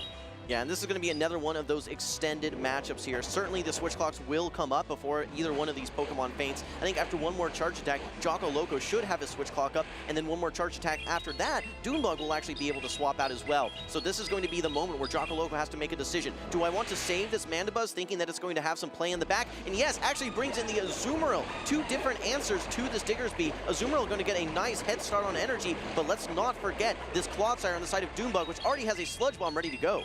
That's right, Dunebug does fire off his Sludge Bomb just before the Azumarill has the Ice Beam, meaning he doesn't have to decide quite yet whether he wants to shield to preserve this energy. Looks like Jackal Loco is going to farm just a little bit more. Oh, actually, throws another Sludge Bomb just before the Ice Beam. I'm not sure. Do you think Jackal Loco is going for a full farm down here? I think at this point you have to, right? Dunebug maybe was a little bit ahead on energy versus what Jackal Loco was expecting. Now I think that you do have to go for the full farm down. Are you going over 100 energy? Yes, but you have tons of energy to unleash, including double super effective Ice Beams potentially into that Jumpluff. Yeah, and it's single super effective against Diggersby, so kind of tough for Dune. You do still have a shield, and I think both of your Pokemon actually can hang on. And actually, Dune loses the Fairy Wind there. We're going to have to see later whether we think that's going to become impactful. But first, Ice Beam coming through. Dune actually lets it go, saving the shield for something else. Okay, at this point, I think you probably have to shield your Diggersby. I don't think it's going to be able to do enough work, still knowing that that Annihilate is there. Dunebug instead opts to let the Jumpluff go, putting everything on the back of this Diggersby. Okay, it has tons of energy on it. I think that Jackal Loco, you just need to absorb this energy here, maybe even bring in the Mandibuzz after this to absorb even more energy to set your Primate up to sweep this Diggersby in the back. Yeah, the Azumarill still has just a little bit of health there. Tons of energy on this Mandibuzz, and Jun is able to get off this Fire Punch, but I don't know. Fire Punch did get just a little bit of a damage buff. We're going to have to see if it's enough to take out this Mandibuzz. It is not. Still needs several quick attacks. Okay, but actually, Jackal Loco throws here on alignment. Maybe there's a tiny opportunity for Jun to try and get a quick attack down here. That's his only chance. So my question is this Annihilate in range that one Scorching Sands KOs? You're going to be coming out of this matchup close to a Scorching Sands, but I still think you need at least 2 more Karate Chops, and you know how fast this Primate paces to moves. It's very likely that it has some energy. I think it threw its close combat maybe right when it got it, so this, yeah, actually energy dry. Okay, this is going to be really close. Do you think the Scorching Sands is enough? I think it might be. I think it's going to be enough, but can you withstand the bubble damage from the Azumarill? Can you get to another charge attack? Oh, it's not enough! Not okay, quite. but the Karate Chop, okay. Now it's going to be quick attack Step versus 1. bubble.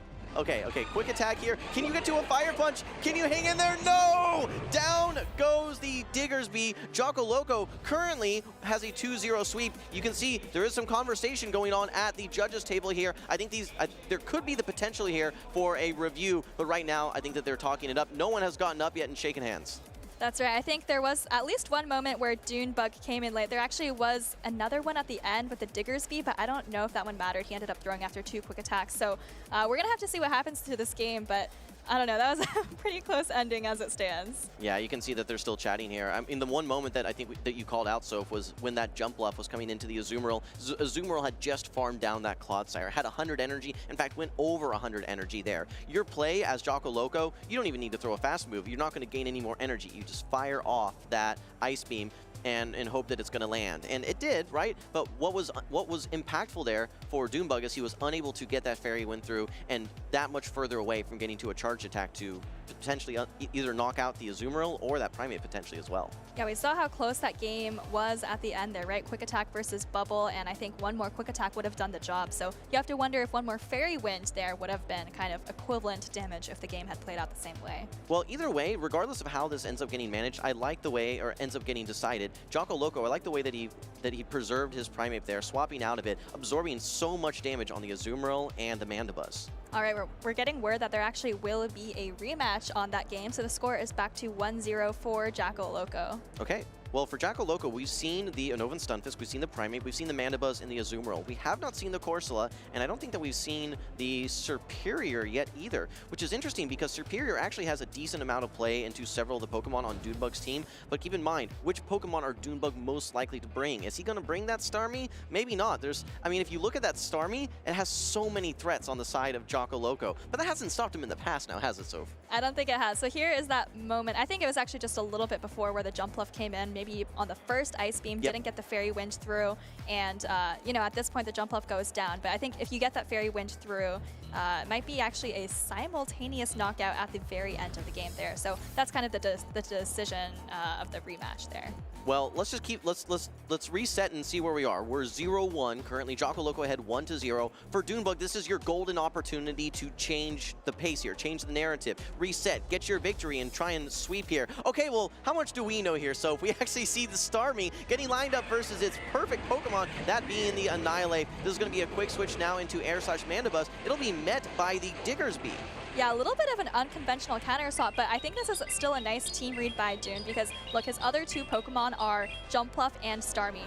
Outside of the Mandibuzz, they both have so much play into Jackal Loco's team, so I think he's going to be okay with Soft losing this matchup if it comes to that. Yeah, realistically, just like you're saying, this Diggersby does not want to get aligned versus the Primate, and you have 2 answers to that Primate in the Jumpluff and the Starmie as well, so you really just want this Diggersby to function as getting rid of most of the HP of the Mandibuzz, and then maybe even getting a soft loss farm down that could set up either one of those Pokemon to sweep later on. That's right. It might even be nice if you actually lose this matchup as Dunebug for a farm down, as you mentioned. But, I mean, if he wins the matchup, that could also, well, it could also be nice to get Starmie on Azumarill and Jumpluff on Primate. That might even be better for him. But we'll have to see. It would be uncomfortable, I think, if Jackal Loco was able to farm down with something. But looks like they're still playing out this matchup. Diggersby getting quite low, but has a ton of energy. Looks like Jackal Loco is at the aerial ace, so we're going to have to see if Dunebug wants to fire off the second Fire Punch or maybe just goes for a quick attack right here. 2 Fire Punches aren't even going to KO, and yeah, Jackal Loco does throw right away. Like you were saying, Sophie, those trainers could have both tried to throw on good timing, which would have resulted in Dunebug getting that Fire Punch off. Jackal Loco instead throwing all of his energy, and this may set up a farm down now with Fairy Winds, but that's going to be a little awkward because this Mandibuzz would be able to get to another move. Wait! What are we seeing here, Soph? These are double resisted Psy Waves, trying to get the farm down. Not able to get it, so Dune decides to just fire off this Surf. So, doesn't really come out of this match with a ton of energy, but, he has kind of the advantageous, not even backline here, but the remaining 2 Pokemon on his side are pretty safe into both of Jackal Loco's team. And now Dune has seen both of the Pokemon. Yeah, Dunebug has had the full roster revealed for him now, knows that Primeape is hanging out in the back. This is a little bit of an awkward matchup here for Dunebug. Yes, you do resist these bubbles here, but there's a huge bulk disadvantage on the side of Starmie. This Power Gem comes through, does almost half of the remaining HP of that Starmie. Dunebug, you have to make a decision here. Do you want to preserve the HP on the Starmie or try and have Jump Bluff Sweep? Wants to stick with the Starmie for now. I think if you're in Dunebug's shoes, the Starmie just needs to get through the Azumarill, and then you could just put the Jump Bluff onto the Primeape. Maybe he wants to get a shield first, just to make it a little bit easier to take out. But I think for Dune, once the Azumarill is out of the way, the game is looking pretty clean for him. Yeah, and you don't want to stick around because then you have to start shielding Rage Fist or just letting your Starmie go down. Dunebug actually opts to bring in the Jump Bluff as early as realistically possible before this Primeape has had too much of an opportunity to ramp up its attack.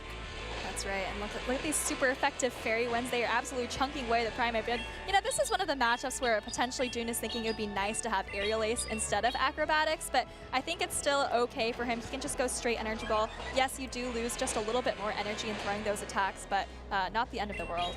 Yeah, just like you said, Soph, instead of throwing the super effective move, you're actually going for the Energy Ball, which in this case is the bait, right? Knowing that it is going to be the lower energy move. Okay, Primeape's probably going to be going for a a charge attack priority tie, and that's going to be actually the close combat here. This is twice we've seen Jackal Loco throwing resisted close combats into Dunebug's Pokemon, knowing that it's actually the harder hitting charge attack.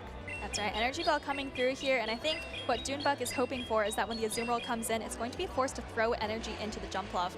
Oh, but he actually is just reaching straight for the Starmie, maybe hoping he can just outpace to a Power Gem that might actually be faster than going for an Energy Ball. Yeah, these Psy Waves add up. They are not resisted here. Meanwhile, the bubbles are resisted, so Jackal Loco is not going to be able to farm down. He's going to have to throw energy, which will then result in him being energy dry into the Jump Bluff. This is looking like it's going to be Dunebug's game, and in comes the Power Gem. Dunebug takes game number 2. All right, well, you talked a little bit about that rematch maybe being exactly what Dunebug needed. He got that rematch, he got the good lead here, he's got the game, so it's all tied up now, and maybe a little bit of momentum for Dune. Yeah, so if the stars are out in that Starmie that we're seeing right here, it was absolutely the MVP of that game. It was able to pressure out the Primeape early on. It was able to get some effective chip damage into the Azumarill and then actually close out that matchup as well. What I like from Dunebug, though, is the way that he has been able to save shields for his Jump Bluff. Game number 1 I thought was a little bit rough since he was at a shield disadvantage. He is saving his shields in all the right situations now. I like the way that he's responded. Yeah, I really like the way he just brought this Diggersby into the Mandibuzz. I mean, it probably is the best answer on his team, but even so, some players might hesitate, not knowing exactly what to do in that situation, and, kind of realizing just how soft his entire team is to Air/Mandibuzz in general. I think he handled it really well. It was pretty clear that, going into that game, he knew exactly what he was going to do if the Mandibuzz came in. Absolutely. Well, as we rounded out that game number 2, we saw the Energy Balls come out from the Jump Bluff there, but it was the Starmie show making a splash in game number 2. Power Gems comes through and is able to knock out that Azumarill. Dunebug has an affinity for that Starmie. He has played some grassroots tournaments with it, and he's had success. And Soph and I are sitting on the desk here saying, it doesn't make sense to bring Starmie here. And he says, hold hold my phone here because I'm going to be bringing it here in game number 2 when I am down but not out. That's right, and he made a nice read there because we were expecting probably the Mandibuzz from Jackal Loco every single game, but the other answers to the Starmie in the Corsola and Superior and maybe even the Stunfisk, Dune made a nice read that they actually weren't coming. Yeah, there are so many threats on Jackal Loco's team, but if you're able to get it lined up versus that Primeape, especially in the lead matchup, yeah, things are looking really, really good for you. All right, it's win or go home. It's Group C losers finals. This is it here. Dunebug versus Jackal Loco, decisive game number 3, the Clodsire into the Superior. All right, another great lead for Dunebug, and actually Jackal Loco again kind of staying into this bad lead matchup for the time being. He does have Azumarill in the back, but actually goes for the catch on the Mandibuzz, absorbs the Sludge Bomb. What's interesting is actually this Clodsire has some better placement as well, not necessarily better, but good placement in the back as well versus that Azumarill. So I think that there's still lots of play for this Clodsire yet to come for Dunebug. We're now going to see a repeat of this matchup in game number 2, which was we did see Diggersby get a little bit out bulked here. I guess just maybe more efficient charge attacks versus this Mandibuzz, but this could set up another soft farm down with the Clodsire, and this energy has so many destinations between the Azumarill and the Superior. That's right. I think there's two potentially favorable outcomes for Dune here.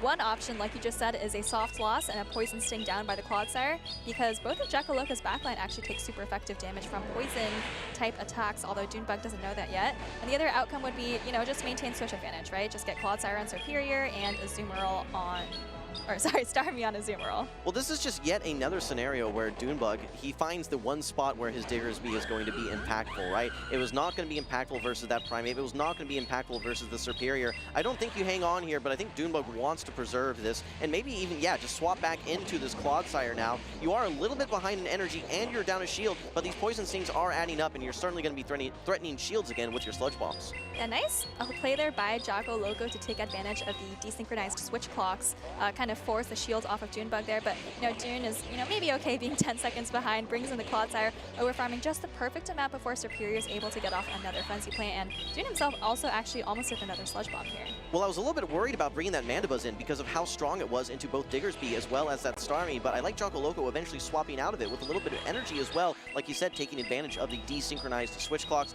Dunebug using his second Protect Shield now to shield up the Frenzy Plant from Jackal Loco Superior. He has the next Sludge Bomb ready to go. Nice overfarm here as well, and is now going to be throwing the next Sludge Bomb, which does get shielded by Jackal Loco. Shields are down in this decisive game number 3.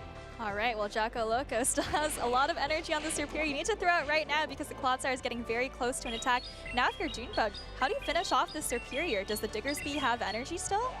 There is a lot of questions that I have here for how Dunebug is going to finish out this matchup here because he has a relatively low HP Superior. I think this Fire Punch is going to be just enough to knock out, but you have to have a half HP Diggersby and a Starmie get through Azumarill Mandibuzz. That's going to be a tough challenge.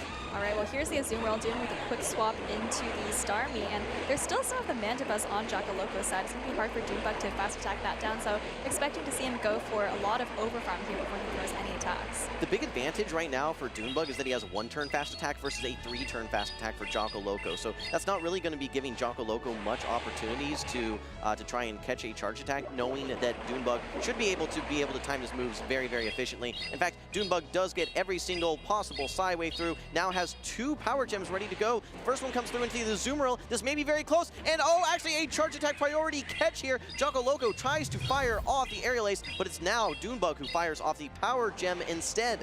Oh, and that could actually be huge there because that Mandibuzz had energy, also a quite annoying amount of health for the Starmie to take care of, but now I think this is going in the way of Dunebug. Ice Beam coming through here, but remember, Azumarill cannot stack 2 charge attacks. I think the Diggersby still has some energy on it, so this is going to be a race to the last charge attack. I think you need to get to a Scorching Sands, though. Maybe quick attacks into Fire Punch will do it. I think you're 3 bubbles away as the Azumarill. Who's going to get there first? It is Dunebug with his Diggersby, able to reach the Scorching Sand, and this is going to take out Jackal Loco's Azumarill. Oh my goodness, these games could not have been any closer. Just a turn as the margin of victory there. A sigh of relief from Dunebug, coming back from being 0-1 in a in a loser's finals, right? Win to make day 2 or lose to go home. So really high pressure situation. And unfortunately for Jackal Loco, that is going to end his run here in Toronto. But no, a very, very stacked tournament. We've seen so many big names playing and even getting eliminated, and getting all the way to the group finals is, you know, no small feat. That is a heel turn momentum shifter that we saw there. Just after that dispute or that review where we saw the rematch in the original game number 2, it was all Dunebug there. And you know what, I have to say, there were several scenarios where I felt that Dunebug was down, but he was not out. He was able to find win conditions in both game number 2 and game number 3 that a lot of trainers would not. Yeah, pretty difficult matchup for June, and I talked a couple of times about the Mandibuzz being really difficult to deal with from Jackal Loco's side, and you know, June not only dealt with it, but he was bringing the Starmie in both of those games that he ended up winning. So, you know, kind of recognizing that Jackal Loco was bringing not only the Mandibuzz, but also the Azumarill, which was a great place for the Starmie to be. Yeah, there were several moments in that game that I think were key. Jackal Loco swapping in his Mandibuzz, eventually swapping out the Mandibuzz with the banked Aerial Ace as well, and Dunebug actually using shields on his Diggersby as well to ensure that he had something to take out that Superior, which again we've seen as a little bit of a core breaker between that Starmie and Diggersby core. But Dunebug, when he was down, he said the answer is Starmie, and he was able to not only take out that Mandibuzz, but get that Azumarill in a range where the Diggersby could sweep the game. You know, Wholesome, I don't think we made a big enough deal about that charge attack priority at the end with Starmie against Mandibuzz, because if Dunebug doesn't throw the attack there, his Starmie just completely goes down, and I'm pretty sure he loses the game. So, you know, great anticipation by Dunebug on that play. Also, credit to Jackal Loco. Early on in the game, he was behind, right? He had the terrible lead. He swapped out, but again, took advantage of the desynchronized switch clocks to take a shield off of Dunebug, and then basically he won the Superior versus Clodsire matchup when it came back again. Yeah, that was just a wild matchup. There's so many different ways that last 30 seconds of that match could have played out. Right, what if Jackal Loco doesn't swap? Would Dunebug still have thrown that Power Gem? Yeah, probably would have landed into the Azumarill. Then you have an energy dry Starmie that has to take down this Mandibuzz, which still has a lot of energy. I think that still was anyone's game, but all things worked out for Dunebug. Great poise, great recognition, and you know, he's now on to day number 2. All right, well, speaking of day number 2, let's take a look back at our predictions for trainers that are most likely to make day 2. I think Colin, we saw on stream, already made it to day 2 on the winner's side, so, you know, congratulations to Caleb for recognizing that, you know, one of the best players in Europe is doing pretty well here. Lyle is your pick, Wholesome. I believe actually lost to That Boy Jay, who is my pick there. Both of them in the same group. I believe both are in the loser side of the bracket now. So jury's still out on that one. Inadequance, I believe we're going to see in just a little bit. He's made it to the losers final. So, you know, congrats to Caleb. Your pick made it through. Everyone else, we're still waiting to see. Yeah, we're still waiting. But, you know, we haven't seen Lyle on stream yet. I say Lyle's a stream darling, always performing well on stream, it seems like. That said, I did have a chance to talk to Inadequance Martine a little bit earlier, and he was working his way through the loser side of the bracket. I think that he had a very close 2-1 victory versus JJan earlier. He says that all of his battles have been super, super close, which is, I think, just a testament to his skill, that even when people are putting their best foot forward and maybe sometimes have an advantageous team comp, he finds a way to win, even when they're close. Well, Inadequance and Colin and, you know, even Tomahawk and Z's Wireless, all these super talented trainers from Europe are making their way over, and they're having a lot of success here as well. And it's, you know, no surprise after we've seen them, you know, Inadequance, second place at Worlds, Colin and Tomahawk also, and Z's Wireless, actually, they all made day 2 at Worlds. So really no surprise to see them all doing so well here in Toronto. To catch the stream up on the fate of Z's Wireless, he told me that he actually lost to Wadaj. So, I mean, that's the thing. You're coming to NA, you're going to have to take down the Titans, right? You have to take down the Wadages, the Dunebugs, etc. So, yeah, they're trying to defend home turf here. Not quite their country, but their region, we'll say.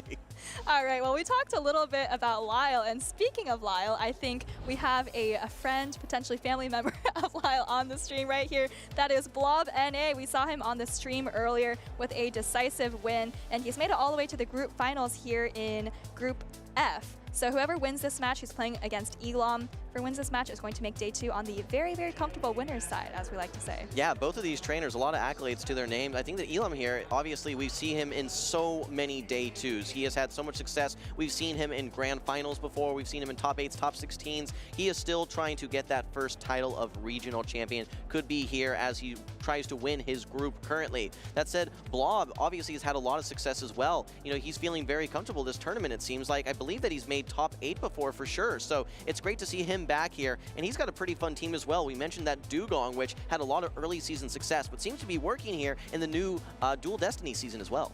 That's right. We talked a little bit about Alolan Sandslash often being the preferred ice type. We do see that on Elam's side, but you know the great thing about Dugong is that it actually beats Alolan Sandslash if they're running Powder Snow, which of course many of them are. So that could be very nice for Blob here. The Dugong actually looking pretty safe into Elam's entire team.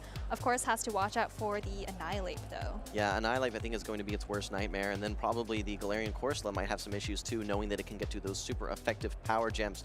Other than that, Dugong does have a lot of play, including into the Azumarill, which is really interesting. If we see that Dugong-Azumarill matchup play out, there are actually certain strategies that trainers can employ to make that a positive matchup for Dugong, which actually involves throwing Icy Wind several times. So.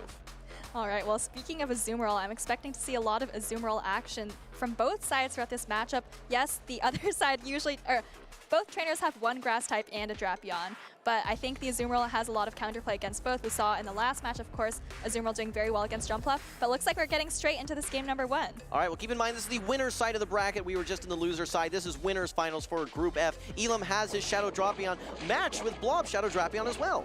And this is a matchup that comes right down to charge attack priority. I believe most of the time it takes 9 Poison Stings and 2 Aqua Tails to knock out an opposing Drapion. Looks like Elam does win the charge attack priority and is going to be able to fire off his Aqua Tail first, though. And in some situations, you won't know who wins that charge attack priority until the 3rd charge attack, right? They're going to be desynchronizing when they throw those charge attacks. But here we know right away, Elam was actually able to win. Blob trying to catch the 2nd charge attack. He brings in his Azumarill. Elam loaded on energy here. Might want to just swap out here. 2 crunches stored before he swaps out. All right, and that could actually be a key moment in this game, so let's come back to that later. But going to be able to absorb this energy from Azumarill on Corsola. You know, typically we see people absorbing energy on their own Azumarill, but in this case, maybe didn't want to be behind energy and brings in the Corsola instead. Above a Nightshade of energy now, and just going to throw one right when Blob is reaching his own charge attack. Blob did not throw the charge attack here and instead decided to overfarm. Elam has this Nightshade ready to go. Blob has a charge attack ready to go. In fact, he can farm a couple additional bubbles if he wants, but instead just throws this Play Rough. This is not going to be enough to knock out the Galarian Corsola on the side of Elam. Elam may even be able to get to another Nightshade here before his switch clock comes up.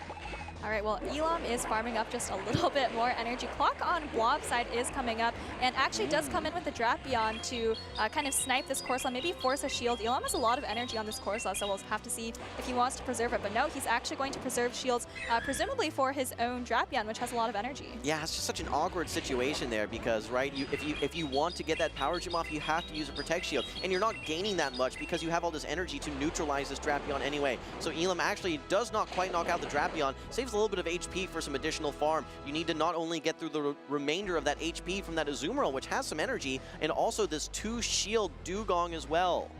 All right, well, Drapion here, you do get a crunch off on this Dugong, but, you know, if you're Elam, you can't just sit in here and get farms down, right? You don't want to be permanently debuffed, so definitely expecting to see him come in with the Azumarill here. Okay, will we see the switch right away, or do you go for one additional charge attack? Okay, but this is interesting now because I think that this Ice Shard will be enough to knock out, and so, like you said, you want to avoid that situation where you get permanently debuffed, but down goes the Drapion now. Azumarill has no way to swap out, and here comes the Icy Wind from Blob.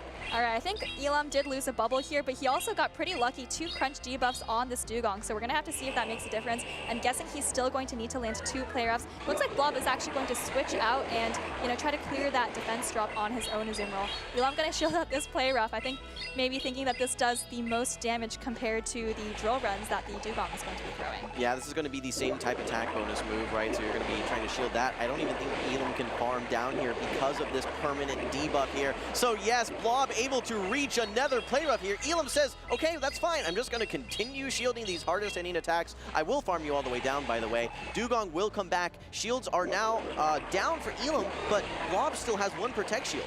All right, Dugong coming back in. If you're Elam, do you think you need to land 2 play roughs here or 3 play roughs? Because you are debuffed by the Icy One. Well, let's see how much this play rough actually does. Blob lets the first one go. Looks like just Elam needs to reach 2 more play roughs, right? 1 to peel away the Protect Shield and 1 to take out the Dugong. So it's kind of going to be a race to see if Blob can get to, what, 2 or I don't know if 2 drill runs is enough. Maybe you need 3. Elam is on the 6th cycle, I believe, for his play rough. He's going to need 6 more bubbles. He's already got 2 now. Blob needs to get at least 2 charge attacks, probably 3 here.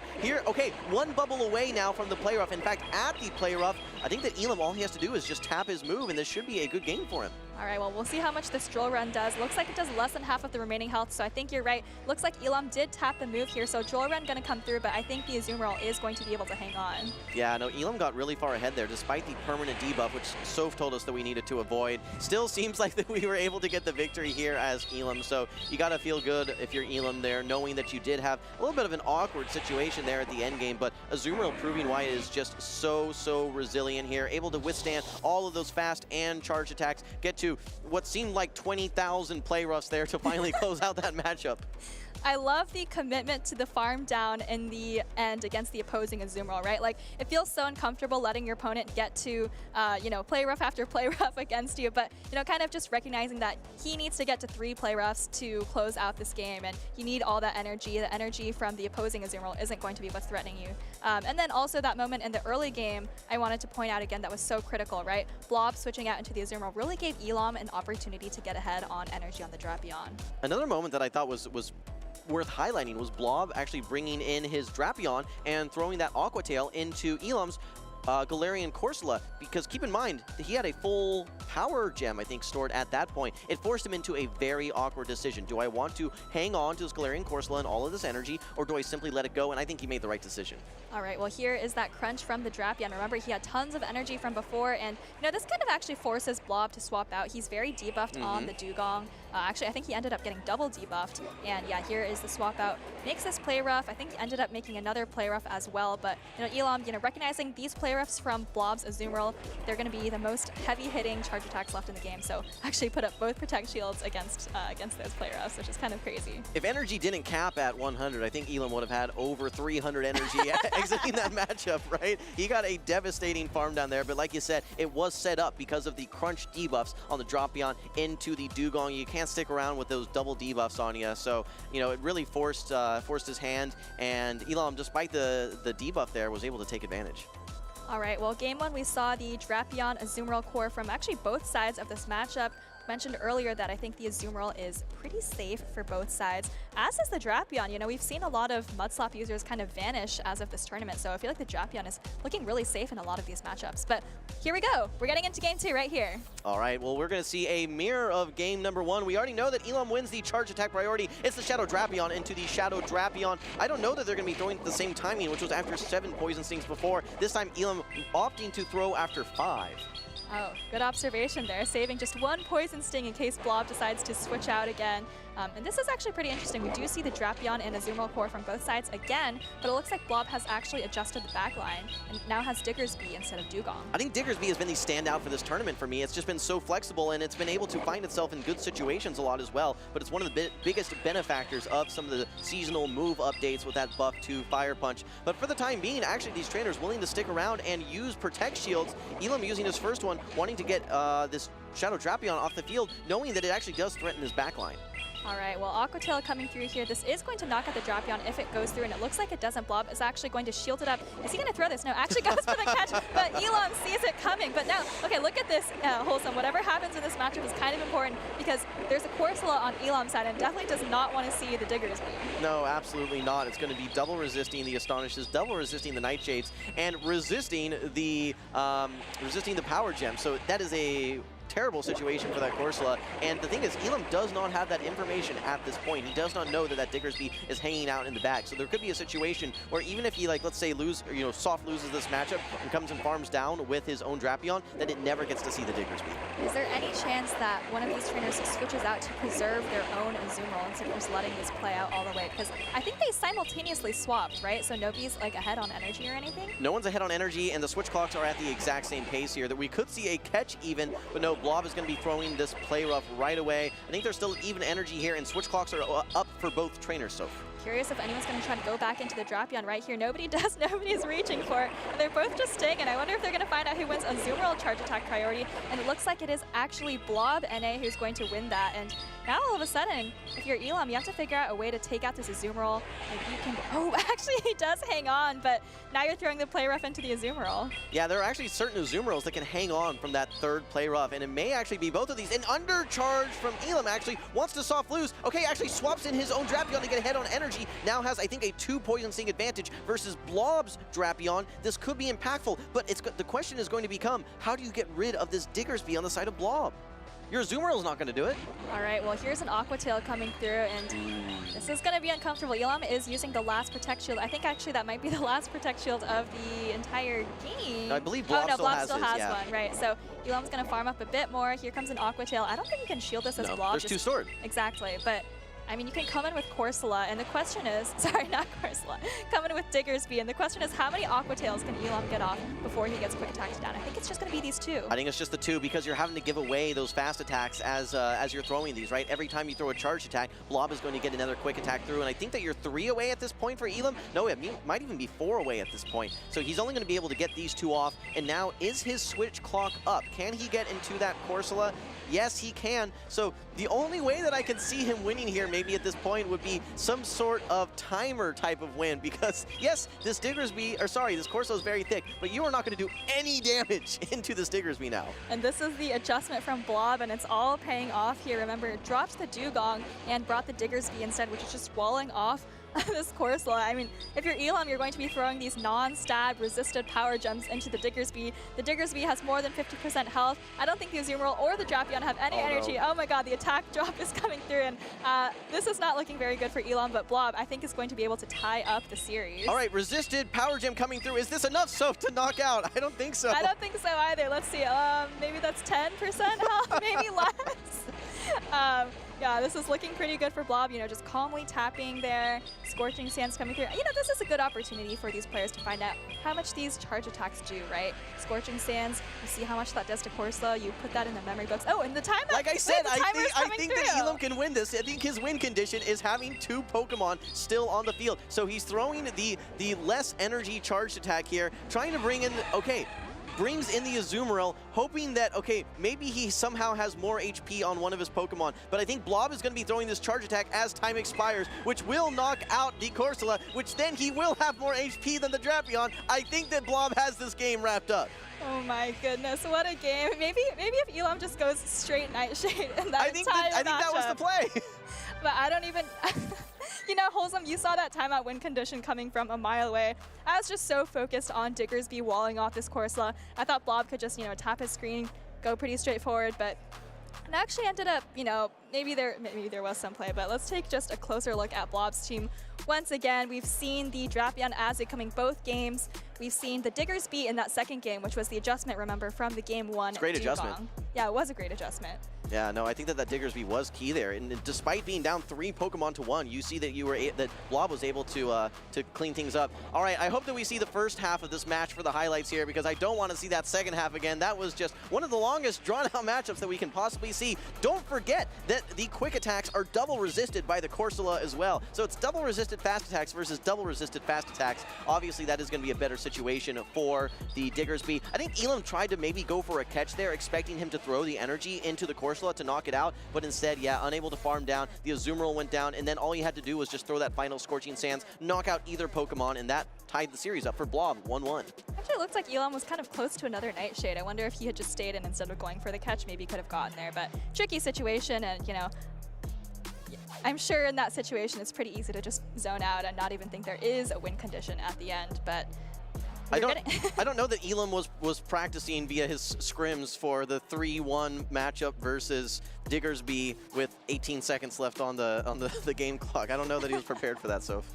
All right, well, maybe Blob was prepared because he looked pretty well practiced with these Pokemon. He knew that, you know, the Drapion lost charge attack priority to Elam's Drapion and, you know, went for the catch. And, you know, Elam kind of anticipated that, but unfortunately just brought the wrong Pokemon into the Azumarill. All right, well, we've seen for 2 consecutive games Drapion versus Drapion. Will there be a change of pace here in game number 3? This is Winners Finals, decisive game 3, Group F, Elam versus Blob. We're going to have the Drapion again, 3 games in a row for Elam, facing off this time versus the Azumarill from Blob. All right, and both of these players have made an adjustment. For Blob, it's bringing the Azumarill into the front instead of leading the Drapion. For Elam, he's actually replaced the Corsola finally for the Superior in the back. Looks like maybe he was trying to catch a charge attack or potentially just wanted to bank the energy, but his Drapion goes goes onto the bench, saving a lot of energy and actually able to absorb a play rough onto his own Azumarill. A lot of answers for this Diggersby now on the side of Elam. He has the Azumarill, he has the Superior, and even all that energy from the Drapion can do a lot of damage into that Diggersby as well.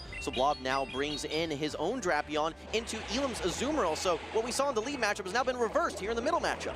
That's right, Drapion into Azumarill. I feel like we've seen this matchup so many times in the last couple of months, and you know, it's always kind of uncomfortable, always kind of depends on these crunch debuffs, depends on the health, you know, when you switch in, all of that. So a little bit complex, but looks like Blob is going to be able to take out Elam's Azumarill. Well, actually, I don't know if this crunch is enough to take out, but at least get it very, very low. With a debuff, I think it may have been enough, but it is going to put it very low, just like you said, enough that you can farm down if you really want. And actually, Elam not able to get to the move, does get the full farm down there. Okay, so we have a Aqua Tail already stored. Elam very close to 100 energy, does not want Blob to get any more damage into his own Drapion here, and Blob actually shields He does shield. I have to wonder if he's going to switch out because he knows he loses charge attack That's priority. what I'm saying. But I mean, is he going to put in 2 protect shields now on this like 10% health Drapion? Looks like he doesn't, and now all of a sudden kind of just wasted a shield there. Maybe he could have gotten a fast attack on something else, but here comes the Azumarill, and now, you know, Elam in a very commanding position. He has the superior. It feels like, you know, each game is just a one Pokemon adjustment, and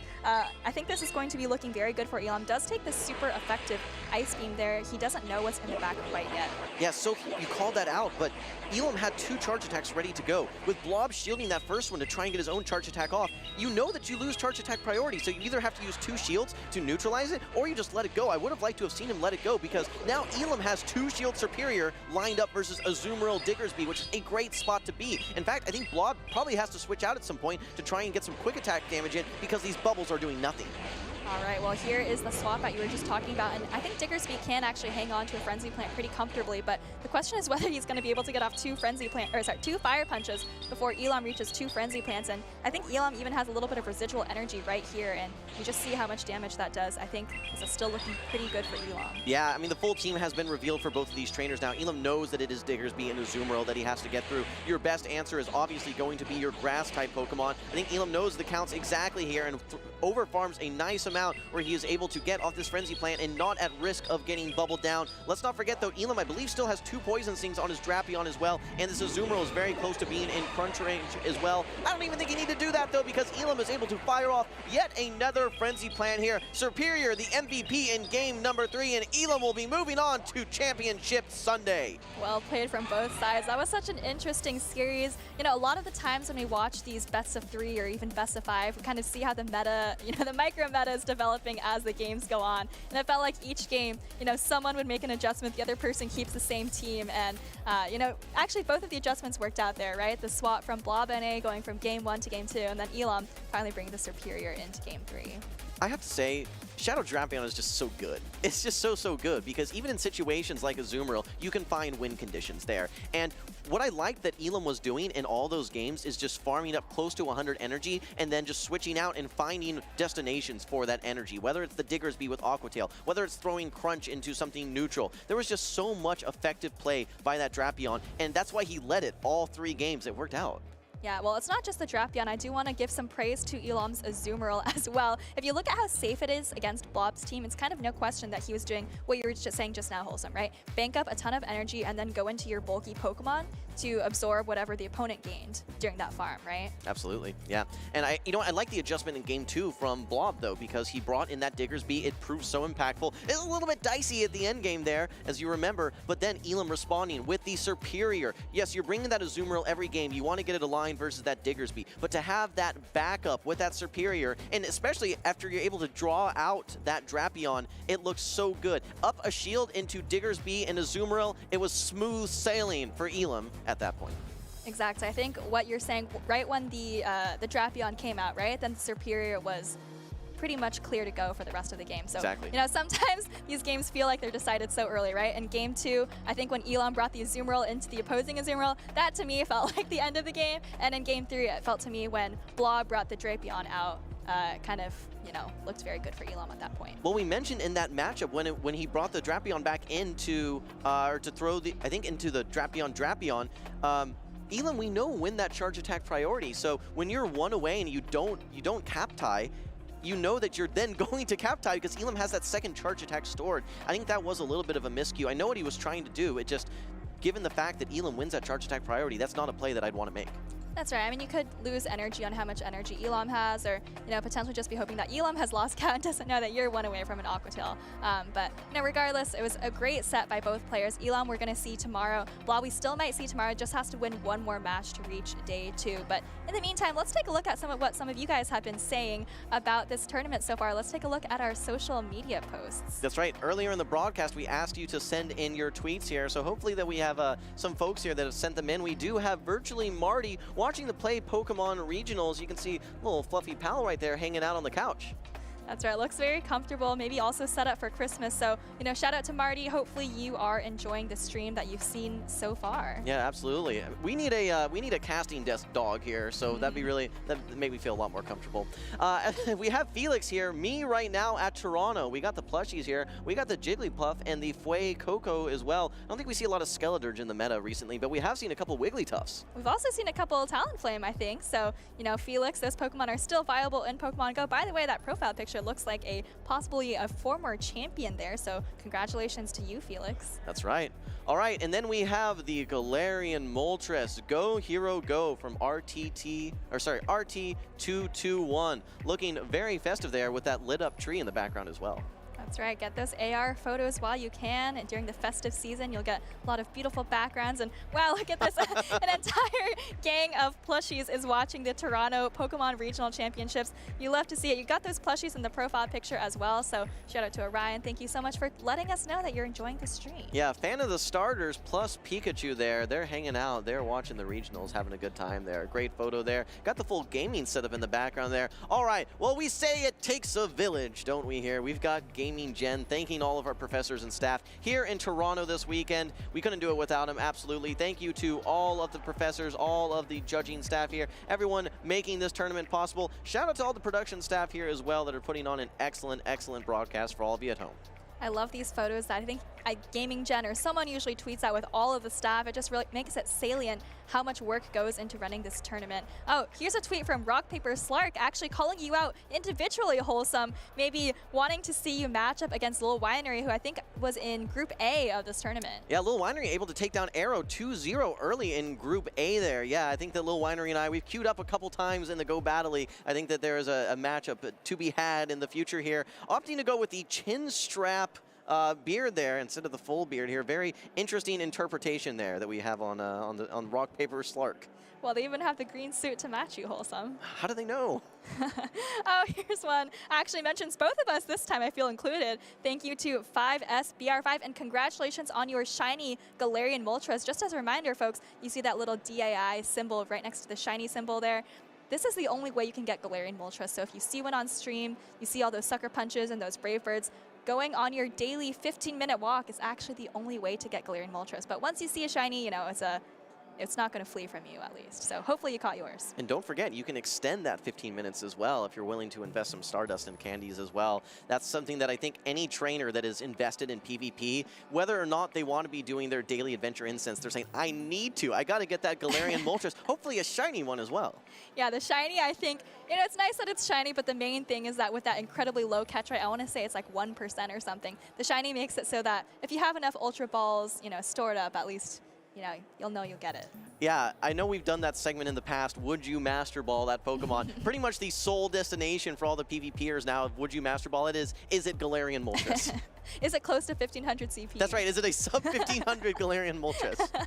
That's right. So, you know, get your daily adventure incenses in if you're interested in using Galarian Moltres. If not, you know, there's always Mandibuzz, the, you know, as Wholesome might say, the worst version of Galarian Moltres. But let's get into this next matchup. Looks like neither of these players actually has a Galarian Moltres or a Mandibuzz. I don't think we've seen either of these trainers on stream, actually. This is winners finals of Group G, so another match where the winner is going to go to Day 2, and the loser is going to have to fight through one more match to make it to Day 2. Well, yet again, another winners finals featuring two trainers that have top cut before, both Athi as well as Sceptile Ice.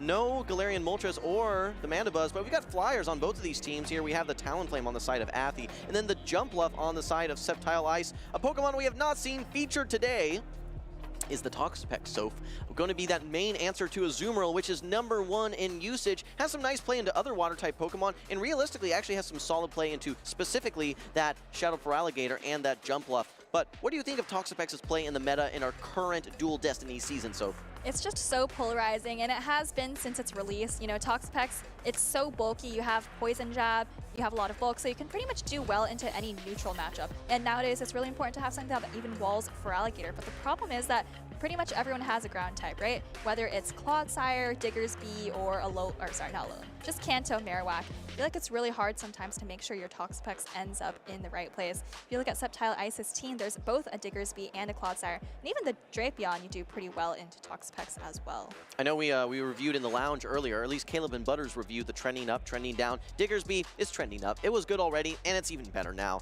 I think Clodsire is still having lots of play. We're just seeing just how effective that it is. Even still running the moveset of Sludge Bomb and Earthquake, I don't think we've seen too much of a necessity for Stone Edge. The Pokemon, to me, that seems to have disappeared is Shadow Kanto Marowak. We saw it on the side of SS Thorn, and maybe we're seeing it more off the stream and at the tables, but haven't seen a lot of Shadow Kanto Marowak, which was seemingly a staple very recently in the meta. In fact, I think that we saw it on the top 3 teams very recently back in Sacramento.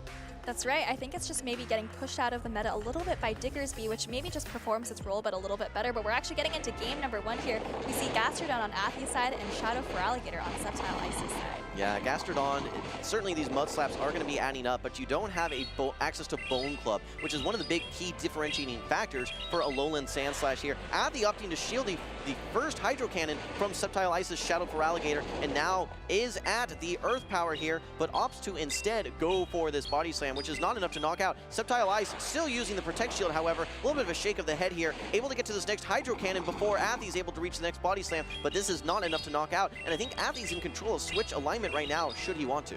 Well, this is the difference between, oh my goodness, actually it lets the Hydro Cannon go. I was going to say that Shadow Feraligatr, I believe, can get to 3 Hydro Cannons versus Gastrodon, but not against other Mud Slappers like Kanto Marowak. Anyways, Body Slam coming through. Sceptile Ice does choose to shield and probably try to farm down. Hopefully can get off a Hydro Cannon off on whatever comes in. Maybe even hoping for 2 Hydro Cannons. Looks like it is that Diggersby coming in though, and these quick attacks are adding up.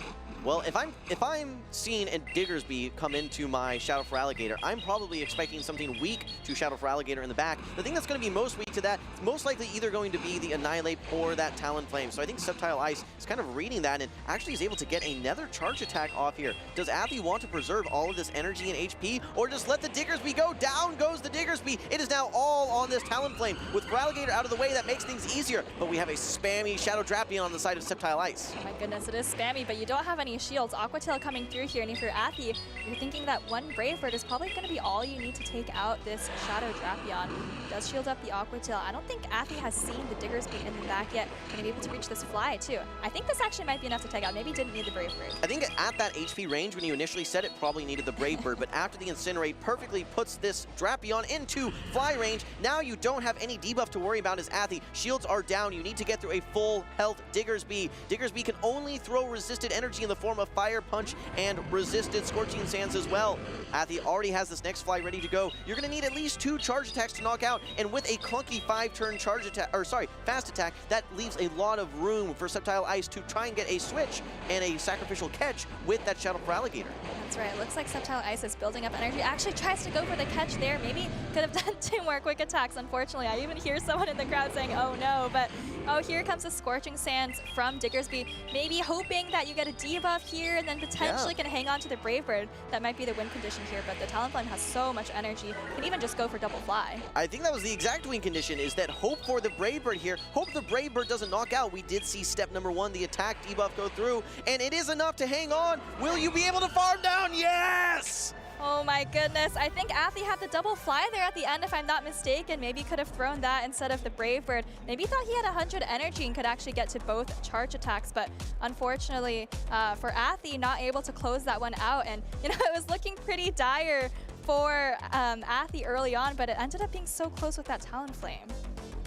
I'm astounded, and I think both Athie and Sceptile Ice were in a state of shock after we saw that. No one was expecting that. You got a full HP Diggersby. You just need to take out the Talonflame at half HP, right? Or sorry, you're not expecting it to withstand 2 charge attacks. Yet that's exactly what it did, and that is where some of just the unknown elements can exist within Pokemon Go. Some of the things that are just not scripted on paper, that are just so straightforward. An attack debuff chance at 30% was able to allow that Diggersby to hang on with just a sliver of HP. My goodness, I think, you know, at the end of a pretty long, complicated game like that, there's so much to keep track of, right? Energy, potential sack swaps, all of this.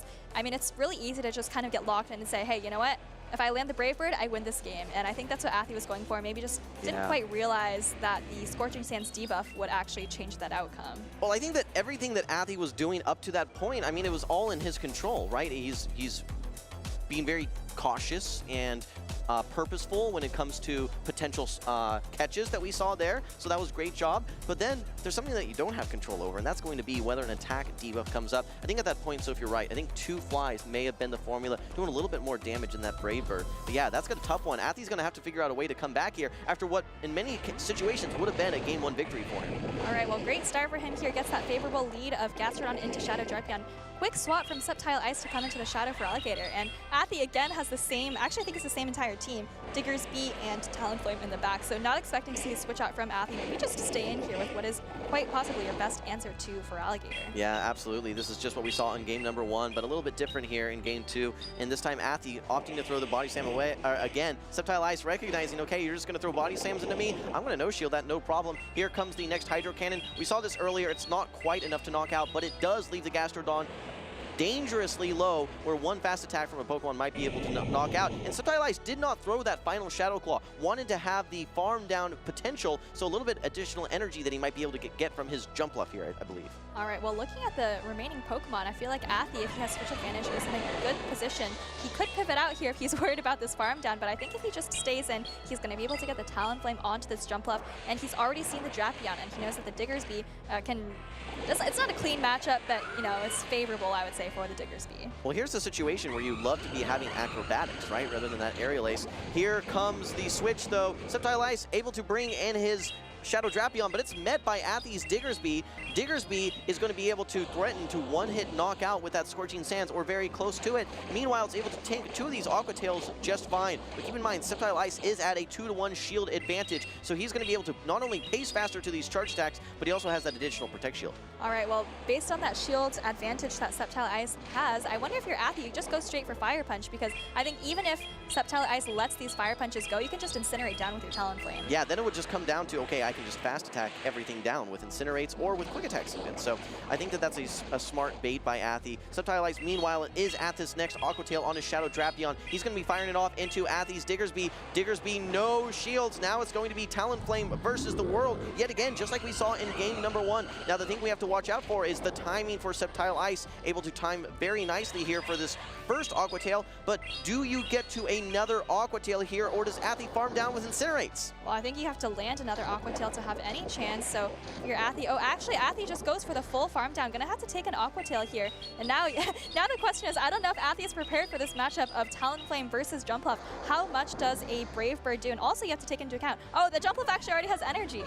I think in this situation, you know, there's really just no win cons. You're down shield. Sceptile Ice can shield anything. I don't even think one Brave Bird would be enough to knock out. It'd be very close. And yes, with this charge attack priority on the aerial ace, this is enough to knock out. So while the alignment was looking pretty tough there for Sceptile Ice, he had the Drapion into the Diggersby. He had the Jump Bluff into the Talonflame. With good energy management and nice manipulation of the switch clock, was able to do just enough with that shield to take a 2-0 victory versus Athie. All right, well, Sceptile Ice takes the 2-0 victory and actually moves on to day number 2 on the winner's side. I believe in Baltimore was also in the top 8 there. I'm not sure if he came from the winner's side or the loser's side. I think it was also from the winner's side. Winner's side. Yeah, so no strange place for Sceptile Ice to be in. Certainly a very talented trainer. Athie, on the other hand, is going to be dropping to those losers finals. You know, that's going to be such a tough moment there for Athie, because you have all that momentum on your side. You're coming in on the winner's side. You're in winner's finals. You feel like you have game number 1 wrapped up, and then the debuff hits you. You don't get the exact moves off that you want, and what looked like a win turns into a loss, and then that turns into a sweep, and now you're in losers finals. I think the story that's going to define Athie here is how is he able to recuperate and move on from a little bit of some bad luck here and work his way through the loser side. He's going to move down into losers finals, so he's still 1 match away from making day 2, but he's got a long journey ahead of him if he's able to make it to day 2. Yeah, I think the score on paper looks like it was, you know, pretty dominant, 2-0 for Sceptile Ice. But if you actually look at the games, they were incredibly close. We talked about game 1, you know, maybe just kind of cued the wrong charge attack. And then game 2, here is the kind of close to the end game, right? We've got Drapion taking out the Diggersby. I wonder if you can actually shield that as the Diggersby to get off your Fire Punch, but not super sure. But I mean, even here, you have so little health, but the game is pretty close. If Sceptile Ice had 1 less Fairy Wind, I think you get off Fly, get the shield, Brave Bird, and I think a super effective Brave Bird would knock out the Jump Bluff from there. So really tough losses for Athy, but we're going to have to see, like you said, how he recuperates in those losers finals. Well, nice job by Subtile Ice taking advantage of that 0-turn switch, so he's able to queue in that aerial ace, right? If you're in a situation where you do a 1-turn switch, that fly gets loaded and then you charge attack priority, you never get that aerial ace off because you lose that charge attack priority. But like you said, super close games. I think Athy still has a lot of energy still in him that he's going to exude in that losers finals. But for now, Subtile Ice punching his way to Championship Sunday. Very nicely played there. Now, I want to talk about Flyers in general. So we've been talking a lot about Jump Bluff and how it's won 3 out of the last 4 or 5 regionals.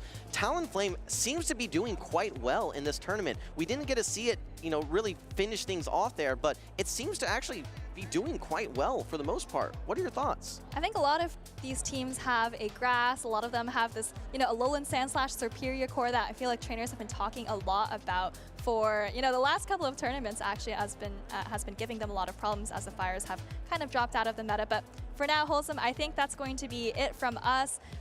Take a look at these highlights. We might get to see some of the Talonflame action in there, and we'll be back with some more battles in just a bit.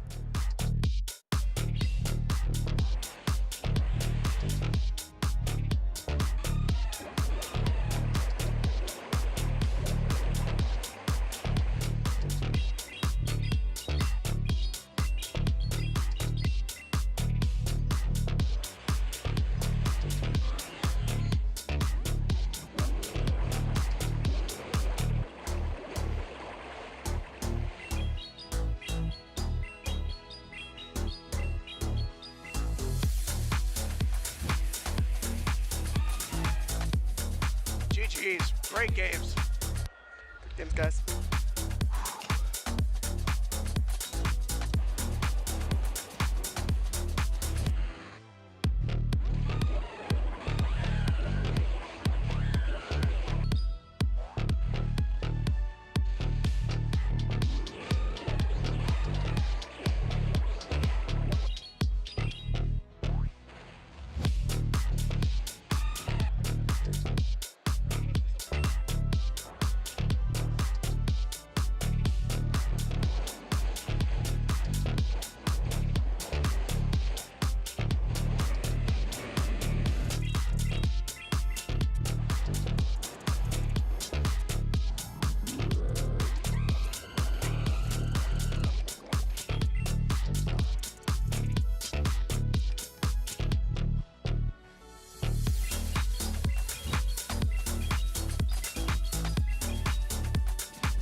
Hey everyone, Softove here. I've got a really fun group of people here to play what I hope is the first of many installments of Mini Sheep.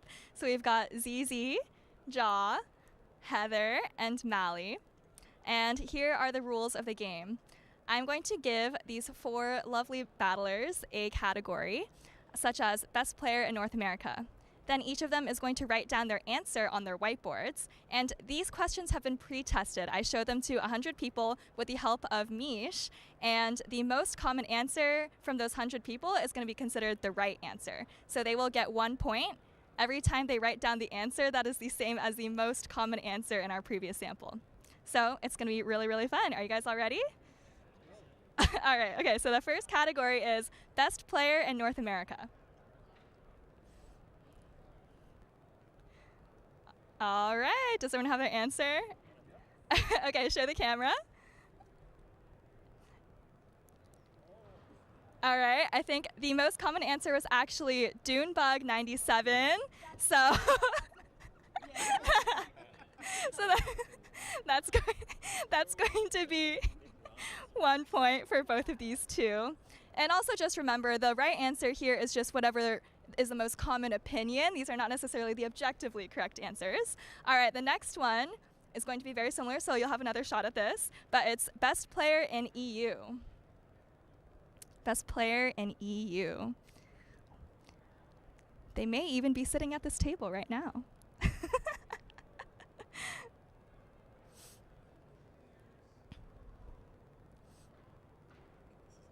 Wow, this is so great. All right, everyone show your answers to the camera. All right, 3 people did put ZZ, but only Mally has the correct answer, and that is Inadequance, the 2nd place finisher at last year's World Championships. So very nice for Mally. Heather, the only person with 0 points. That's okay, there's still 3 questions. Okay. The next question is a bunny-like Pokemon. So I think there's like 2 obvious answers for this one.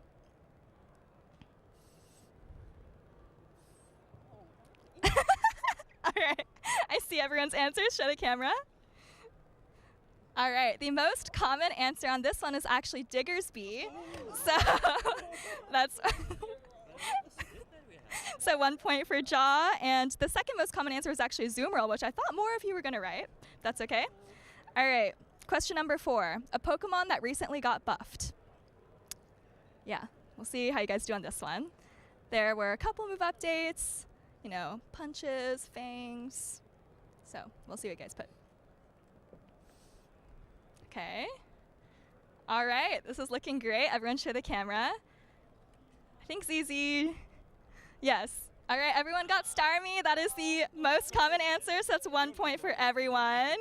Well done to all of you. And then the last last question is going to be a cute Pokemon. A cute Pokemon. This one was pretty hard, I have to say, pretty split in that original sample of 100 people.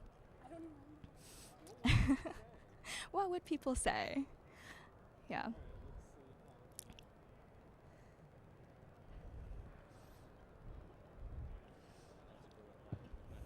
You got this, ZZ. Oh no. Okay. Everyone show the camera. All right.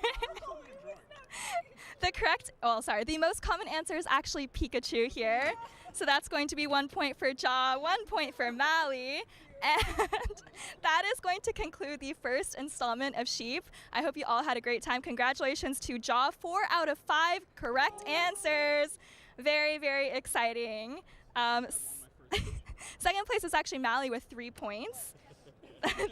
Third place, ZZ with 2 points, and Heather with 1 point. So thank you to all of you for playing the very first installment of Sheep. I hope you had a great time. Congratulations once again to Jaw, and let's get back to some Pokemon action.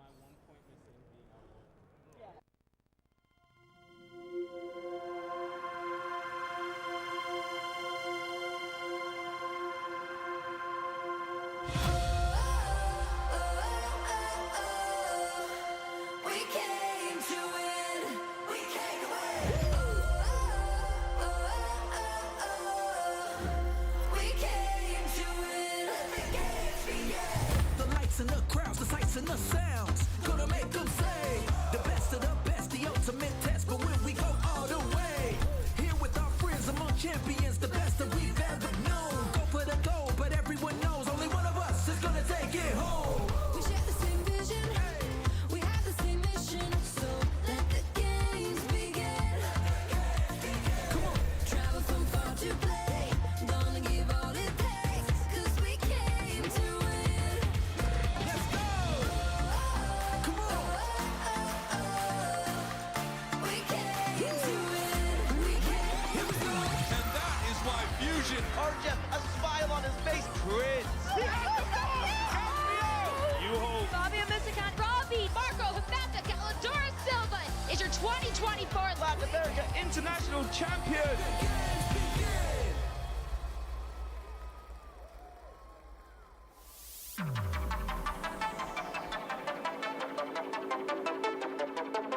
Trainers. Welcome back, trainers. We're here in Toronto for the Pokemon Go Regional Championships. Day number 1 is wrapping up soon, but we have an incredible amount of battles today, and we have some more to close it out. Yeah, we got some winners finals upcoming. We're all the way down into Group H now. We have Dr. Rosebeef versus a Shady Equation. And the interesting thing about both these two trainers, their best performance ever was at the same regional. A Shady Equation was the runner-up of the 2024 Los Angeles Regional, and Dr. Rosebeef actually got 9th place, which was his best performance as well. That's right, and you know, I don't think either Dr. Rosebeef playing a lot of these West Coast tournaments. I feel like definitely an underrated player, right? He's beaten a lot of top players throughout his runs, and he always seems to kind of come in on that winner's side in many respects. Shady Equation too, doesn't play in a lot of tournaments, but very high performance rate, getting 3rd place, I believe, in, it was either Portland or Vancouver, losing only to the 1st and 2nd place finishers from Worlds that year, which was Ruix Master and Axon, and then getting 2nd place last year, losing to our co-caster Risecation in Los Angeles. So looking for his first championship title as well as Dr. Rosebeef, and very excited to see what they're running because yeah, these trainers tend to run some pretty interesting stuff. Dr. Rosebeef, I remember running Clodsire back in Los Angeles, and that was back when Clodsire wasn't even that good. Yeah, absolutely. I believe both of these trainers were eliminated by Rise to Occasion in that tournament, but you're not wrong when you said that Dr. Rosebeef brings some spice here because we got some Bibarel action. We saw that in the first matchup of the day, but it's back. This Pokemon has rollout now because of the Dual Destiny season, and I feel like in this meta, it has such strong typing. It's not as good as Dunsparce because it doesn't have the stat product, but in terms of typing, it is awesome. It's really carried in this meta by the ability to beat Feraligatr extremely hardly because it is normal water. So it's gonna literally resist everything that Feraligatr usually brings in its toolkit. And then also, it has key victories versus Azumarill. And if you get an energy advantage, you start outpacing against some of these Shadow Drapion and all of these faster paced Pokemon as well. That's right. I mean, I think it's definitely not the easiest Pokemon to pilot because it does lack that bulk, right? And it seems like a lot of our players are still leaning towards more bulkier types like that Clodsire, like Azumarill, like Dunsparce, you know, even Serperior and Jumpluff on the grass side of things. So we're going to have to see how Dr. Rosebeef pilots this Bibarel because I feel like the first debut tournament for Rollout Bibarel it's only fitting that it's happening in Canada, in Toronto. And let's see if we can get one in Top Cut, because I don't believe we have a single Bibarel in that top 16 so far. Definitely feels like a holiday type Pokemon, and it's going to have a decent matchup against the Shady Equation, against at least that Powder Snow Alolan Sandslash, which of course has been popularized by Marto Gaude, has dropped off a little bit, but another key matchup that Bibarel is really strong against. It's fantastic against that Alolan Sandslash matchup. It's really good against the water types here. It's going to be okay into Shadow Drapion. It really only has to worry about the Annihilate and the Serperior. So we actually might see a lot of Bibarel in Jumpluff core because those two Pokemon protect each other quite well. Yeah, I mean, the main answer to that Jumpluff will be that Drapion and the Alolan Sandslash. Alolan Sandslash is not terribly hard for Shady Equation to use, right? Because there's no fighter type on the side of Dr. Rosebeef, but the Bibarel is going to make that matchup a little bit harder. Quagsire as well. Rest of it is actually okay. So I think Jumpluff does have a lot of coverage for Dr. Rosebeef. Wins 4 out of the 6. But at the same time, too, it has a really bad matchup against that Alolan Sandslash. So let's see if he's willing to bring that or not. And of course, Shadow Drapion as well, pretty strong into that all day long. I mean, we've seen Shadow Drapion all day, and it just looks so strong in this current meta. And how about the Shadow Sableye from Dr. Rosebeef as well on the team? Of course, there is the Shadow Quagsire, and we got the leads in this is winners finals. Winner moves on to day number 2 in the Toronto Regionals. We got Quagsire swap into the Azumarill. Now it looks like this Quagsire is going to bank up some energy. Maybe you can throw a Stone Edge, and then where do you soak the energy? You're going to be taking super effective Ice Beams into the Clodsire or into the Jumpluff. I wonder if Dr. Rosebeef maybe just tanks the move and then swaps. No, actually decides to swap out for a little chip and dip action. I like this play a lot too because the Drapion is not great into the Clodsire, especially if Clodsire has energy residual, and you can't really poison this thing down, right? And with the Sludge Bomb variants on Dr. Rosebeef, it will probably put this Azumarill close to knockout range after 1 Sludge Bomb. If not, maybe just 1 or 2 poison stings away. And if it doesn't knock out, that's going to be tough. And it doesn't knock out. Can you get to the Ice Beam before you get knocked out? And no, you actually don't. So that is huge for Dr. Rosebeef to secure that knockout instead of taking the super effective Ice Beam. And now you have an energy advantage into the Shadow Drapion. I don't think an Aqua Tail is enough. This is charge attack priority, but I don't think this knocks out the Clodsire. It doesn't, and the thing is, Dr. Rosebeef will get this Earthquake go up. Does Shady Equation spend the shield or not is the real question, because here he has this tough matchup. I think he does. If he farms this down, that's also really, really good for a Shady Equation, because he's going to come out with a lot of energy, but he actually pivots over to that Feraligatr, and then now met by the jump up. Typically speaking, though, this is not a great matchup. However, Feraligatr landing Ice Beam is disastrous for Dr. Rosebeef. However, Dr. Rosebeef has 2-to-1 shield advantage. He can just double shield and win this matchup, and he's not going to take the risk, right? He's going to just play it smart, shield up, and see what happens. However, over the course of, all these charge attacks and time, Shady Equation can also pivot out and try to catch a move. And does Shady try to call this? No, actually Protect shields the energy ball. Fantastic call. Like you mentioned, Dr. Rosebeef doesn't have to mess around because of that shield advantage here. This looks like charge attack priority onto the Ice Beam. Protect shield. It looks like the energy ball was registered, so that means that Feraligatr is going to have to take all of that damage. So it's going to be Shadow Drapion versus the world here. I do think the Shadow Quagsire is pretty energy dry, but the Shadow Drapion is going to need to get to 2 charged attacks to knock out the Quagsire. Can it do it before the Quagsire gets to anything? I don't think it can get there. Yeah, I don't think so either. I mean, on top of that too, you still have 2 other Pokemon on Dr. Rosebeef's side. Yeah, not a lot of health on the Cloud side, but you can't poison this thing down, and even the jump up at this range after this Aqua Tail could be pretty good. And going for the Stone Edge, I like this play. They're both the same energy efficiency, but Stone Edge is going to do more damage. If you go and throw one move, might as well go for the harder hitting move. A great play from Dr. Rosebeef with a 3-ball flex to kick things off in this winner's finals. Incredible game number 1 for Dr. Rosebeef. Had jump up, almost at half health remaining. Quagsire was kind of healthy too, able to take out that duo from a Shady Equation and take game number 1. And a lot of Shadow Quagsire obviously chip and dipping and be able to double Stone Edge in this battle, but pretty much being able to have the Quagsire for the Azumarill, having the jump pluff against the Feraligatr with that Protect Shield advantage, just pretty much called a Shady Equation in all 3 positions. Yeah, I mean, he just played really clean, right? Didn't take risks, went for the Earthquake, and then counter-swapped the Shadow Feraligatr, shielded the bait, right? And then shielded the guarantee Ice Beam. I mean, a great play from Shady Equation, dude. Knowing he doesn't get 2 baits off and a move, might as well go for it in case Dr. Rosebeef doesn't shield or at least grabs that final shield. But just really tough positioning from Shady Equation in that first game. Yeah, tough here. So how does Shady adapt here to have a better team composition? I mean, Shadow Quagsire is not a Pokemon that's super hard to deal with. Clodsire just seems kind of neutral versus all the meta. Maybe he just needs to make a little bit of tinkering so he doesn't hard lose that lead. Maybe have the Shadow Drapion as the safe swap so you can get some kind of energy advantage here. That is a Pokemon that we've seen consistently swapped into all tournament long. And now a Shady Equation has to reverse sweep here if he wants to maintain this winner side of the bracket. There it is. Once again, we have the Shadow Quagsire versus the Azumarill. And this matchup's not that bad for the Quagsire as well. A lot of Azumarill players will actually shield that first Stone Edge because it's less likely they'll bait on that first one, and it does a sizable amount of damage, and it just puts you in a very uncomfortable territory. A Shady Equation not going to shield it up here too, running actually that ABA weak to jump bluff, but realizing that Azumarill has plenty of play into jump bluff even if he catches in the lead here. First Stone Edge is going to connect and land. Play rough coming through. Does Dr. Rosebeef decide to shield here? He has 2 great answers to Azumarill in the back. Deciding no, he's not going to do it. Maybe predicting the Drapion on the back and knows that the Clodsire has a lot of play into everything on the side of Shady Equation. And this is the exact same 3 Pokemon for both trainers. Dr. Rosebeef ran it in the exact same order. A Shady Equation switched up the order, put the Azumarill in the lead and put the Shadow Drapion in the back and actually hung on to that Stone Edge and I believe saved a charge attack there for the Azumarill for the in-game, and you got that 2 Shadow Claw advantage, but the problem is now you're going to be switch locked into this jump up. Yeah, that's a win-win situation for Shady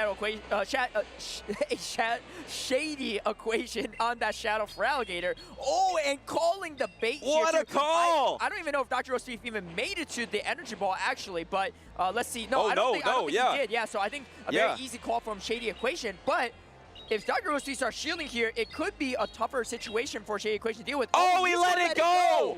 That's a one-hit knockout into the jump up, and suddenly Shady has life in this series. He was destined to be in a bad position with his Shadow Drapion into a Clodsire in the back, but now you have to take out this entire Feraligatr, and you have a Protect Shield advantage. Plus, I think he might have banked an Ice Beam on his Azumarill. He did. I don't even think Shady Equation even needs to show the Drapion this specific game. We'll see, though. Shady Equation trying to land that hard-hitting Hydro Cannon. It's going to definitely put it in Ice Beam range if he can land it, but likely Dr. Rosebeef is going to keep shielding here. I think think, though, Shady Equation is able to get to a third Hydro Cannon.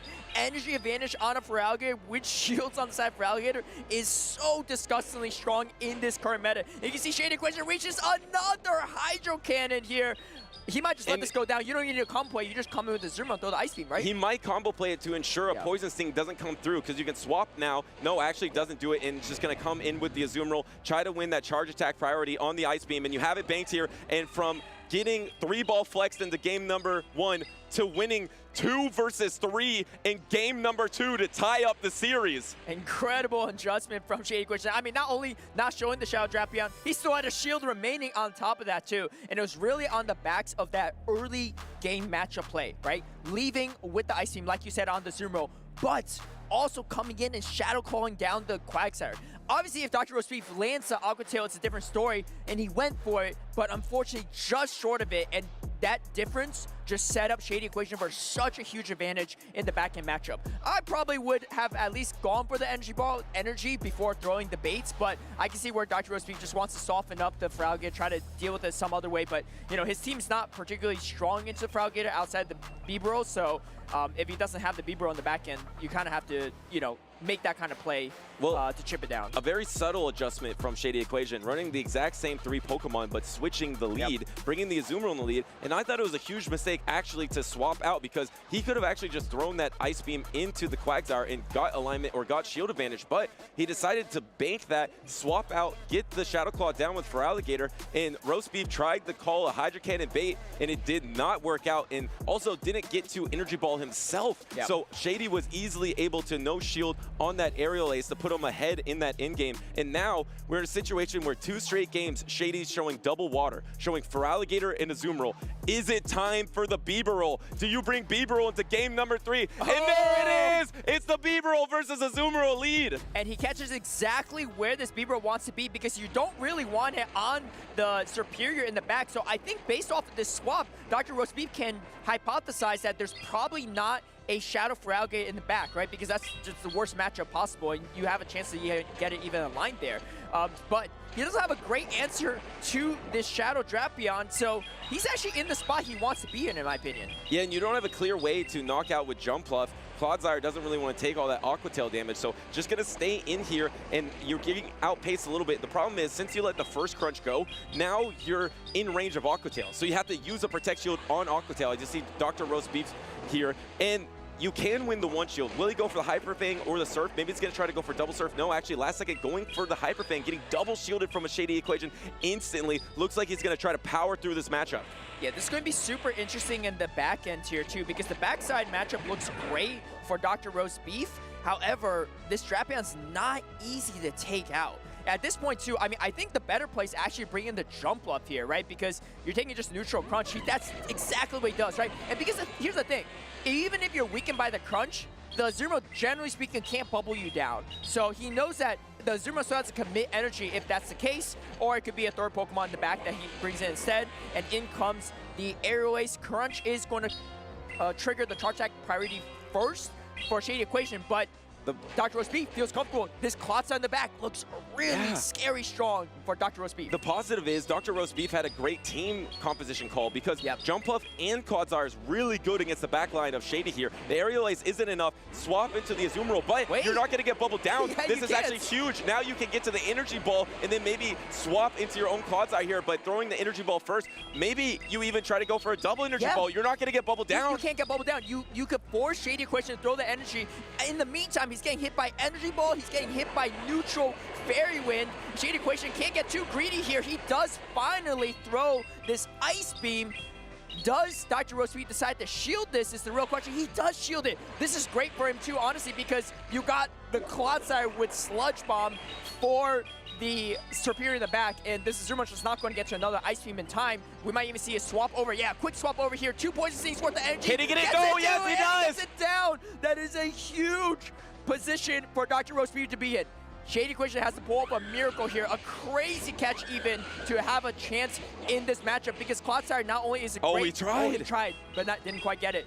That's his only opportunity here, is to swap on the second Sludge Bomb. You have to get to double Frenzy Plant as well. You can endure these Poison Stings, so it technically is not over for Shady, but he needs to make the catch of his life if he wants to win this game, and he's going to throw the first Frenzy Plant here. There is a catch available for Dr. Rosebeef as well. The Sludge Bomb is almost up. Does he try to swap on it? He pauses, and so does Dr. Wow! So does Dr. Rosebeef, and that pause was able to secure the knockout into Superior. He knew it was coming. He waited. He executed. He won game number 3. Great plays from both players. Shady Question pausing there a little bit to anticipate it, but the counter pause from Dr. Rosebeef. If you're paging a Dr. tomorrow, Dr. Rosebeef ain't around. He's making the top cut in day number 2 here in Toronto. Congratulations to Dr. Rosebeef, now securing winner side day number 2. I think his best tournament performance was 9th place before, so he has a good opportunity to best that position here in Toronto. But Shady is not out of it yet. This was the winner's final. He will be moved on down to the loser's side of the bracket and only 1 match victory away from day number 2. Yeah, I mean, you know, that second game from Shady Question, he really capitalized on his advantages, right? But I think the first game, you know, Dr. Rosebeef just had a great team, you know, alignment, and he just never gave up his lead that entire time. Third game, I feel like he just made a really good read, right? He said, you know what? This draft band's kind of hard for my backline. I'm just going to do what I can to weaken it, bringing in the jump buff, not shielding, right? And then just decide to shield the jump buff in the end there, just knowing that the Zero can't bubble down. And honestly, I think jump buff is one of the stars in today's meta, right? I think it wasn't even that top 12 usage for day number 1. I'd be very curious to see if it makes the top 12 on day number 2, because it just core breaks so much. The fighters, the waters, the superior, right? Winning the head-to-head matchup against the opposing grass type is huge in these situations. Yes, you're weak to ice, but like, ice is not easy to bring in a fighter in ground meta. Yeah, and I thought that team composition was perfect in game number 3 for Dr. Rosebeef, because you brought the B-roll and that pause. And look at the pause from Dr. Rosebeef. He knew it was coming. Shady tried to go for it, and he just sniffed it out and is able to secure victory there. But able to protect your own B-roll with that jump buff. Also, the Clodsire protects it quite well. The Drapion was forced to double shield in the B-roll matchup, and then your jump buff plus Clodsire backline was just so strong versus the Superior and the Azumarill. So it was a great team composition call. Shady almost powered through that matchup in the early game with the Shadow Drapion, but just was not enough to make it to day number 2. Yeah, I'm going to have to double check the brackets later, but that might have been history in the making. First B-roll in top cut day number 2 for Pokemon Go. I think that might be the case. In Toronto as well, nothing less short of awesome. So big congrats to Dr. Rosebeef, and a Shady Question still in it here, can still power his way through that losers finals. I don't know if he has opponent yet, but we'll find out soon. Yeah, and what a series that was. Like you said, B-roll, I think it has to be the first one ever, because it's the first one ever today, and there's no way a B-roll moved on to day number 2 before it had rollout. But you saw the pacing there, able to get 2 Protect Shields from the Shadow Drapion. Plus, you have that water type coverage, so you can resist the Aqua Tails. It kind of puts Drapion into a position where it needs to throw crunch. So really well done by Dr. Rosebeef. We have another losers finals coming up, and this is an epic one, because we got Rocha Babyface versus Inadequance coming up next. Yeah, that's right. It's going to be a huge matchup here too.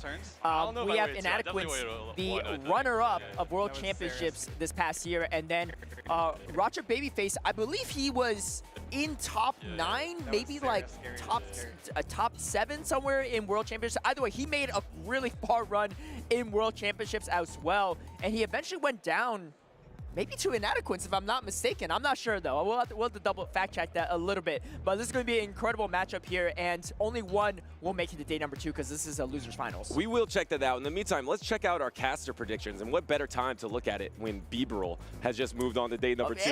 Look at that. It's on our list, brothers. That's all I'm saying. Yeah. B-roll number 2 on my list, number 3 on your list. I mean, Galarian Corsola and Diggersby has moved on over and over again as well. I got to ask you, are we 4 for 4? I think we're both 4 for 4. 4 on day number 2. Oh, no Shadow Primate. Yeah. But there is Primate, no Shadow Primate. Yeah, that's always my wild card pick. It's Yeah. the 4th pick. I think Shadow Primate's good, but not a lot of trainers have their hands on that yet. So maybe in the future, Shadow Primate might be better. But otherwise, I think I am 4 for 4 because Doombug with the Pangoro as well. So we got the Bibro, we got the full bingo, we got the Connect 4 caster predictions. I think for maybe every single trainer or every single caster here, I think Galarian Moltres must have moved on, I would assume, and probably a Sandslash as well.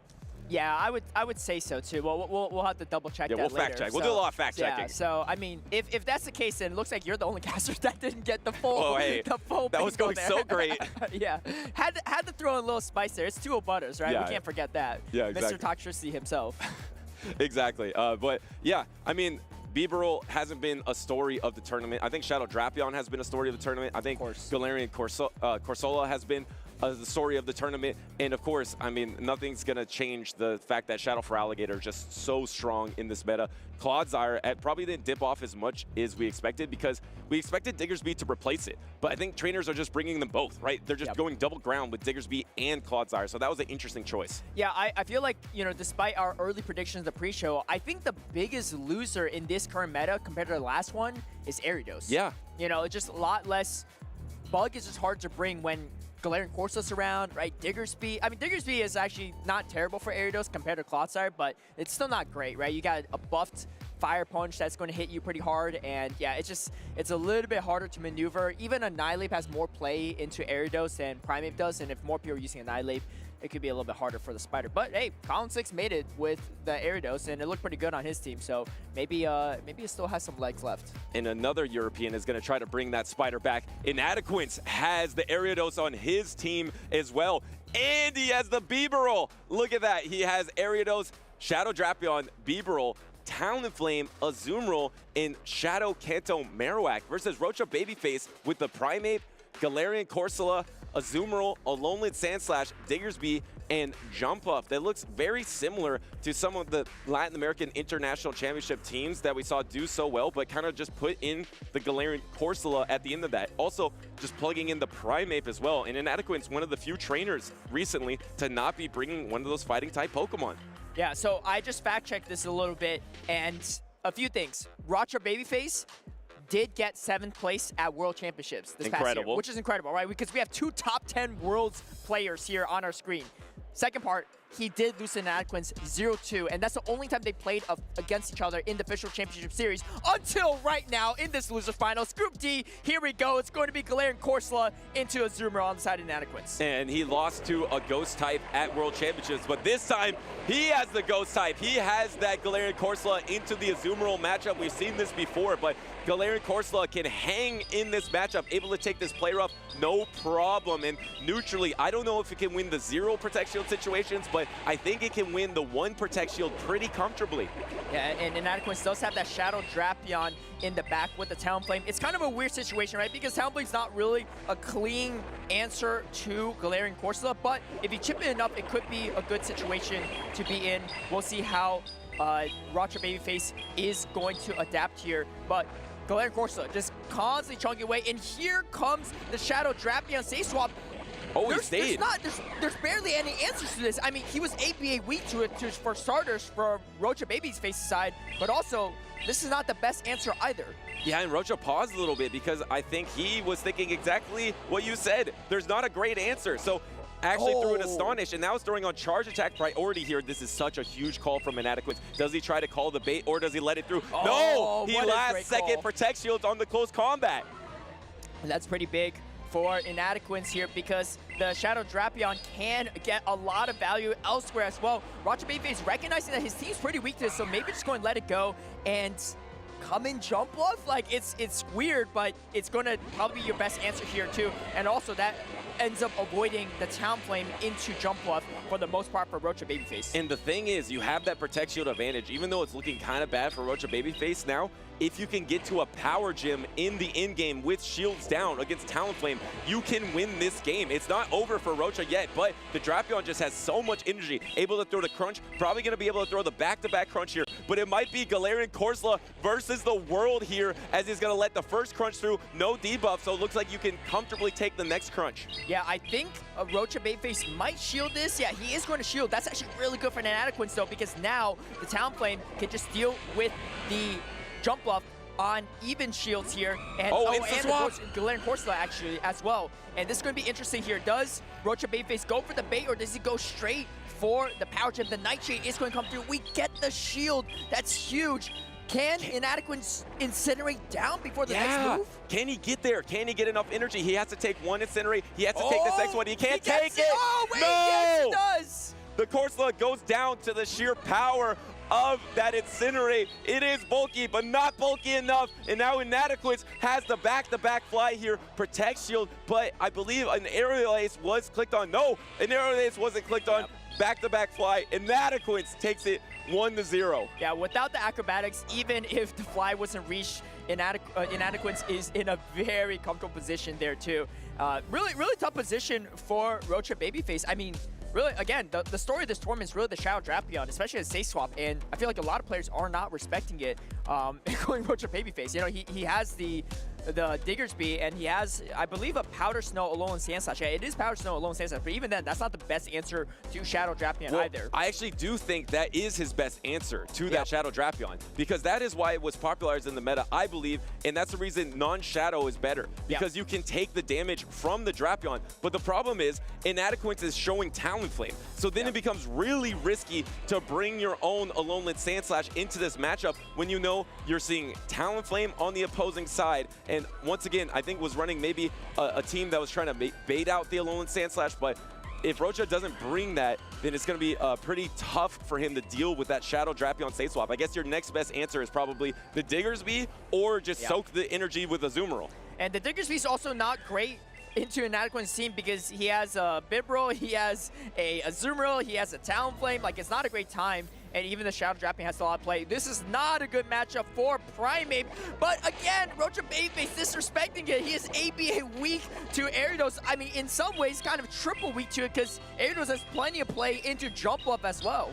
Yeah, just no respect for the Spider because it has been irrelevant in Toronto besides the European trainers. Colin using it, and now Inadequate's actually buffing up its damage here, going for the Trailblaze because the lunge is resisted and it doesn't matter to debuff your opponent. Just gonna try to go for this big poison stings now, and you can definitely let this through, but Inadequate's decided to keep this Ariados around, maybe thinking the backline of Rocha is weak to Ariados. Yeah, do you double shield if you're Inadequate? Oh wait, no, you might get the poison sting down. Are you able to do it? No, forcing Inadequate to throw this energy, but Rocha Babyface might shield here just to get this chip damage off, because how do you finish off this Ariados? No, he actually lets it go. Going to put everything on the backs of this Azumarill instead. I think this is a solid play as well on the side of Rocha Babyface.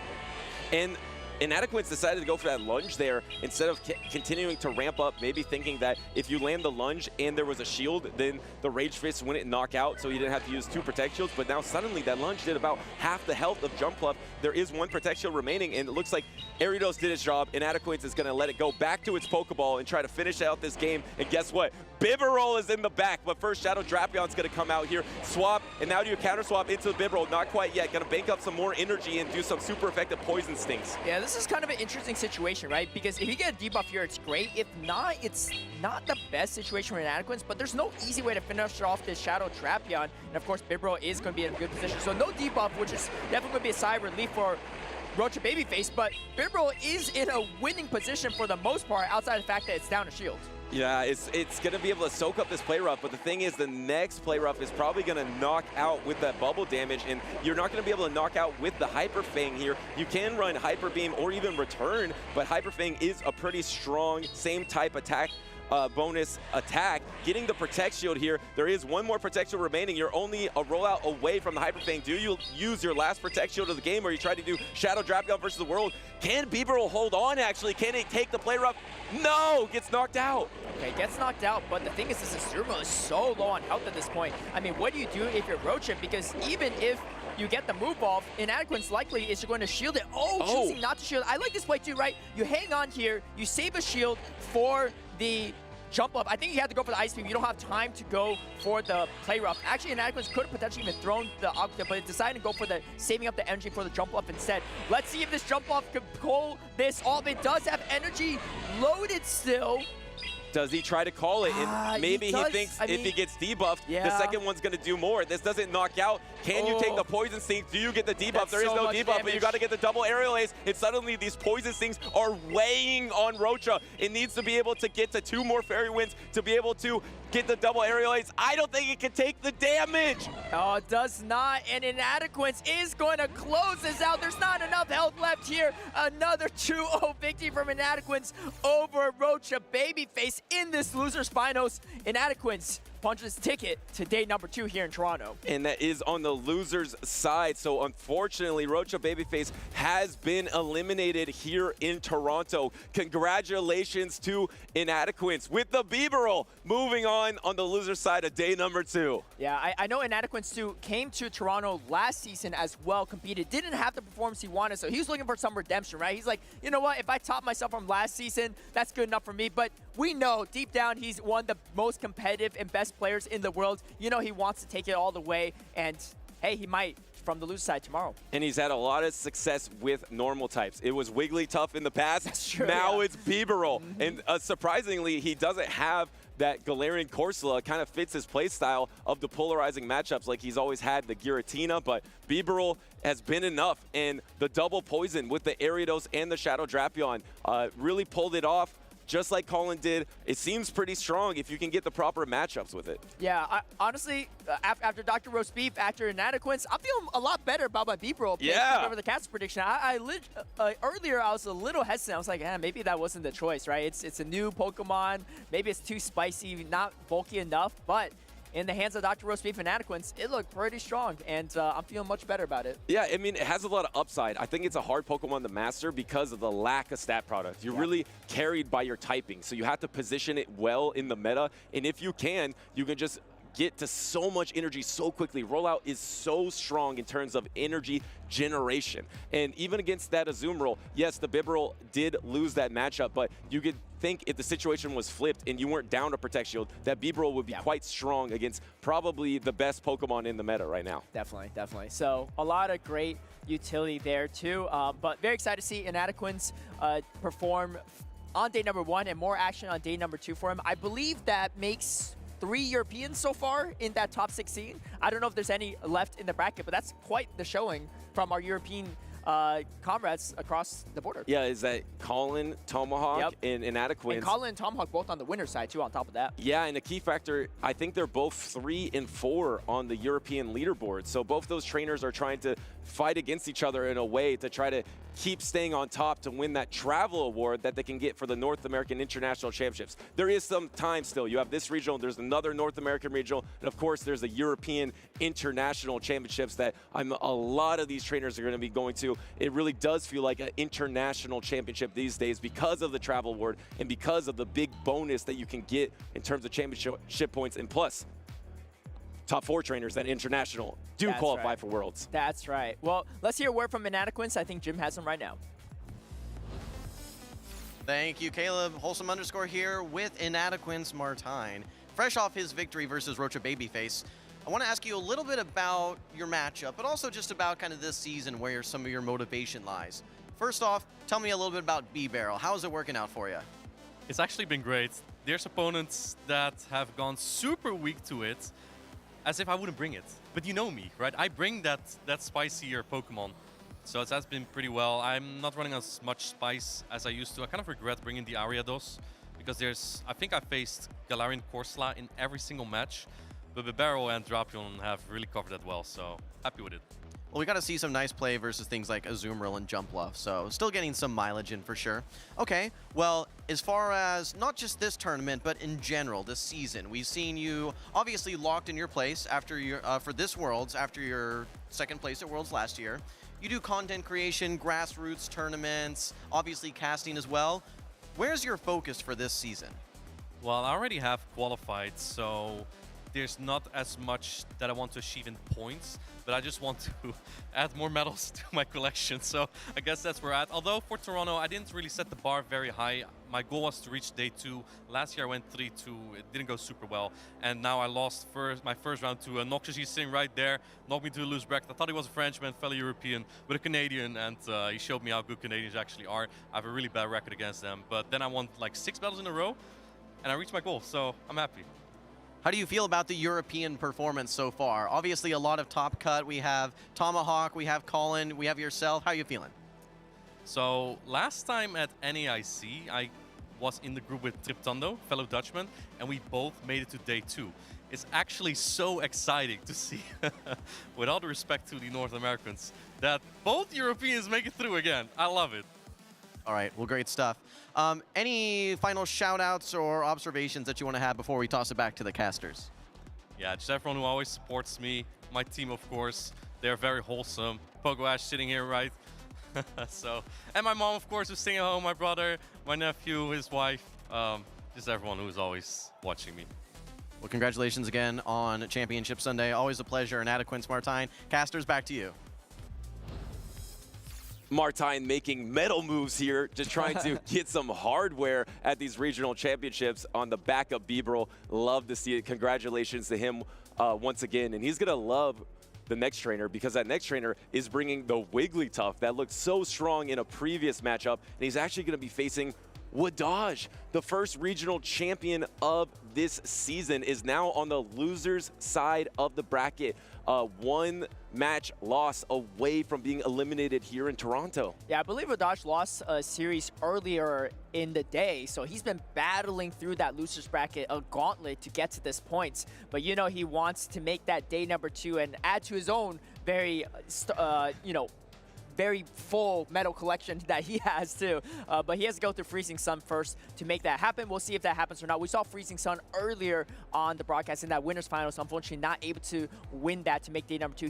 He gets a second chance here, and like we said, you know, he doesn't go to as many tournaments, but he has a very high performance in all of them. You know, a lot of average of like a 9th through 13th spot, right? So really strong average performance from Freezing Sun. Definitely someone that Wadaj can't sleep on. Yeah, let's head on down to the stage. And the thing about getting those placements is you still rack up championship points, right? You still accumulate enough championship points to add up to maybe a qualification. Remember, the top 75 trainers in North America will qualify for the World Championships. So Freezing Sun, even if he doesn't win it all here today, he still wants to get as many championship points as possible. Wadaj has already qualified, but of course, wants to continue to stay on top, just like he was in previous seasons. But he's going to have to be able to defeat the Wigglytuff. Does he have better options? He only has the Alolan Sandslash to truly hard counter that Wigglytuff. Yeah, and the good thing, at least for Wadaj, is that Alolan Sandslash is running Powder Snow instead of Shadow Claw, so it has, you know, neutral damage as well on the fast attack side, so it makes the matchup a little bit better for him. But here we go into this game. It is going to be Losers Finals Group E, and it's going to be Talonflame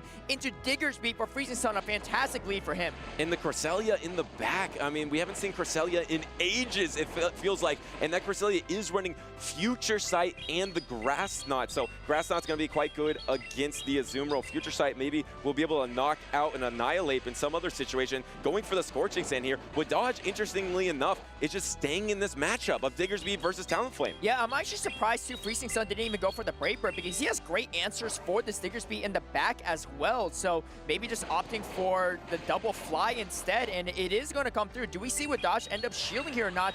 Ends up spending his first shield. I wouldn't be surprised though if we see Freezing Sun just swap out of this matchup instead of having to take a damage. Well, it makes a lot of sense that you are staying in this matchup, because you're ABA weak to that Talonflame with that Superior in the back. Once no part of this Talonflame actually does throw up a Protect Shield into the Scorching Sand, which is one stage resisted, because the Fire type and the Flying subtyping is double resisted to that Ground type, throwing the Fly here. But Wadaj did enough, was able to get this Talonflame energy dry in pretty low health. Maybe you can bubble down. Looks like an instant pivot into Feraligatr, but now it's met by the Superior.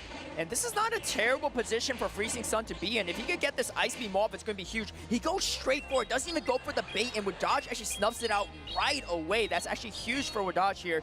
But the thing is that Azumarill doesn't have a lot of places to go against that backline Cresselia. However, there's a lot of health left still on this Superior.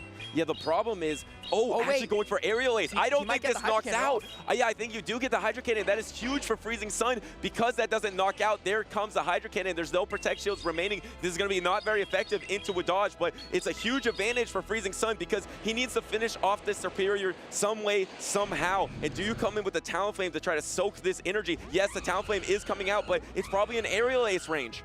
And do we see a shield from Freezing Sun? Because it allows the Incinerate damage to actually come through. If not, oh, it does, right? He wants this damage to make it easier for that Cresselia. And here comes the Azumarill, but it is met by the Cresselia. And this is such a tough matchup for the Azumarill. Azumarill can flip a lot of matchups, but this is not one of them. Yeah, and the problem is you banked the fly. Freezing Sun has it, and Talonflame's going to win the charge attack priority against Superior. Even though it's in range of Aerial Ace, with dodge cannot win that charge attack priority. So Freezing Sun is really far ahead here. All you need to do is knock out this Azumarill before the timer is back up, and I think you secure victory. And the tough part is for Wadaj, even if you end up catching a move on the Superior, you can't really finish off the Talonflame with the Azumarill when it has that much energy, right? Because now you're in fly range as well, so even if you catch the move, it's still really tough for Wadaj. Yeah, and this is going to land, like you mentioned, puts it in fly range, but doesn't quite knock it out yet. You can throw an attack and get back to your timer here. There is a Grass Knot available. This will not knock out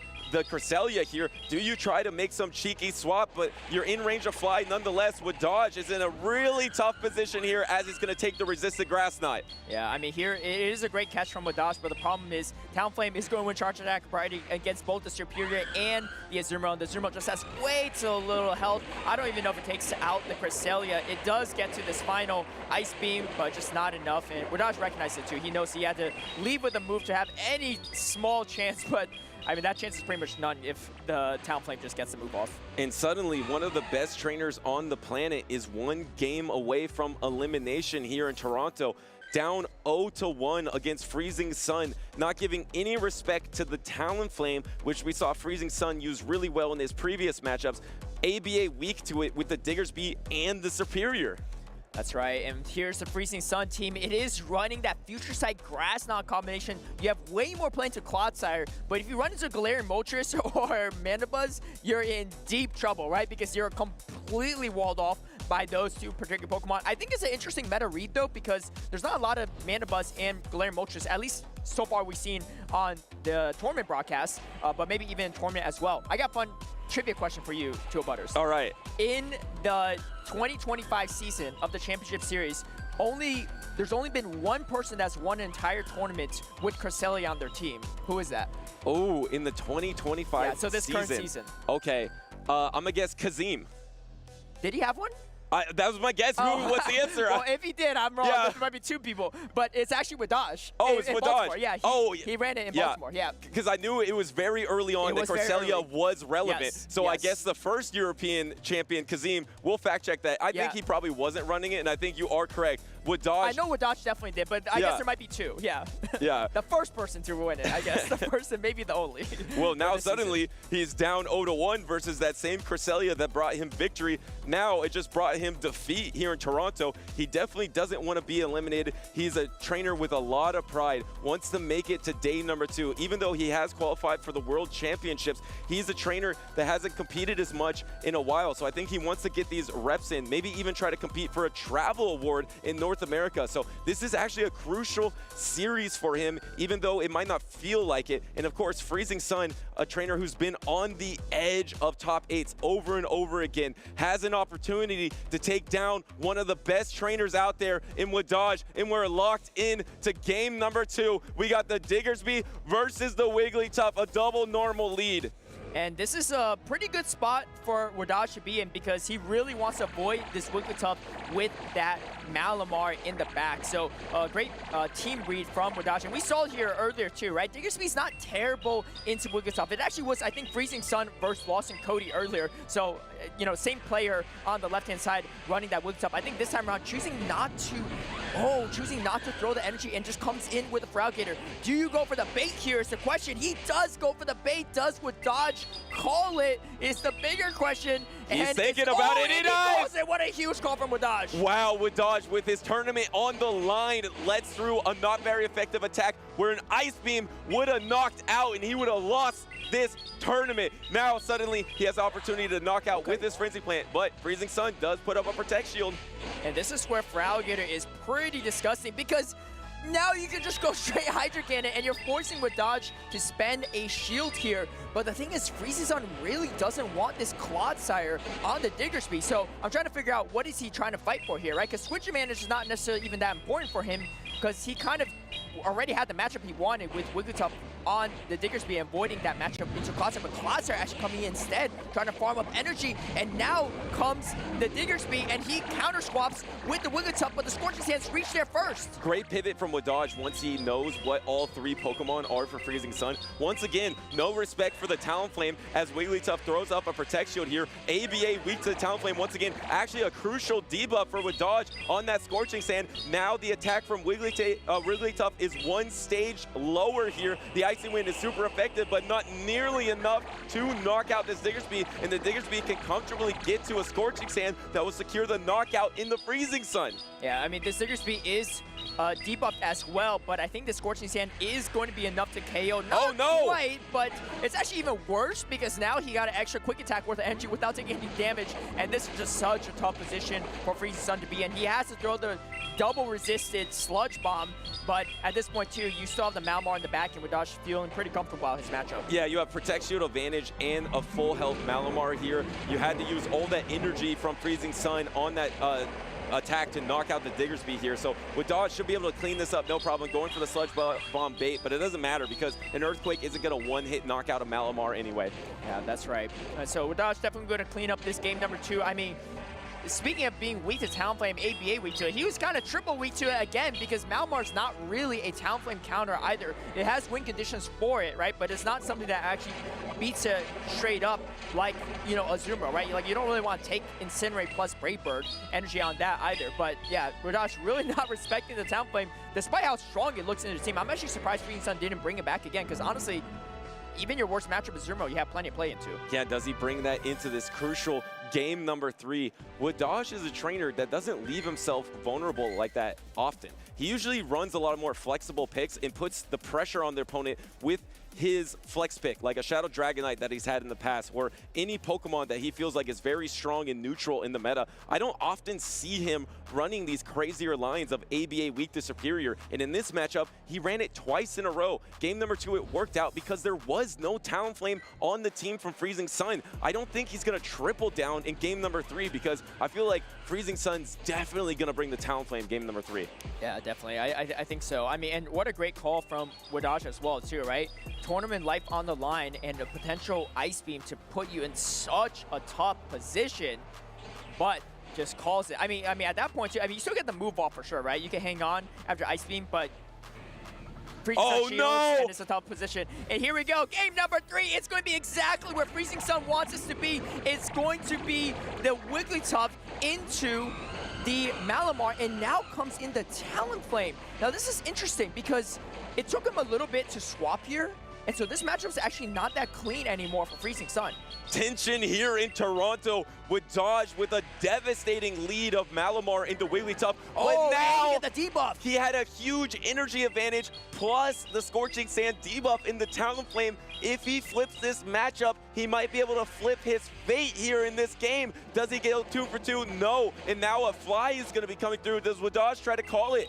Oh, he does. He does. Huge call from Wadaj as well here. Could have been a Brave Bird, but I don't think the Brave Bird is actually enough. So I think the Fly is actually the better move to throw here anyway from the side of Freezing Sun. And now Wadaj goes down to shield. This is actually still pretty bad for Wadaj because that Feraligatr is pretty much unchecked as well, right? It has a lot of play into Malamar as well. And as long as you soak up this damage on the Wigglytuff, you should be fine. I think Freezing Sun just making the prediction that, you know what? If I have a shield advantage for Alligator, it's pretty good even to Superior, but good news for him is there's no Superior this game. Yeah, but he got a huge farm down there on the Talonflame. He is loaded with energy. You obviously cannot pivot because then you will match up your Malamar into the Wigglytuff here. So now this Wigglytuff is going to have to take probably 2 charge attacks. One's going to be the Scorching Sand, and one's probably going to be the Fire Punch here. I don't think he'll get to the Scorching Sand. Actually, he does. He could have got there, but decided to throw the Fire Punch. A rare mistake from Wadaj. Yeah, and you know, he's shaking his head a little bit too, hoping that he got to the Scorching Sand, but you can see the pivot over from Freezing Sun. I like this play.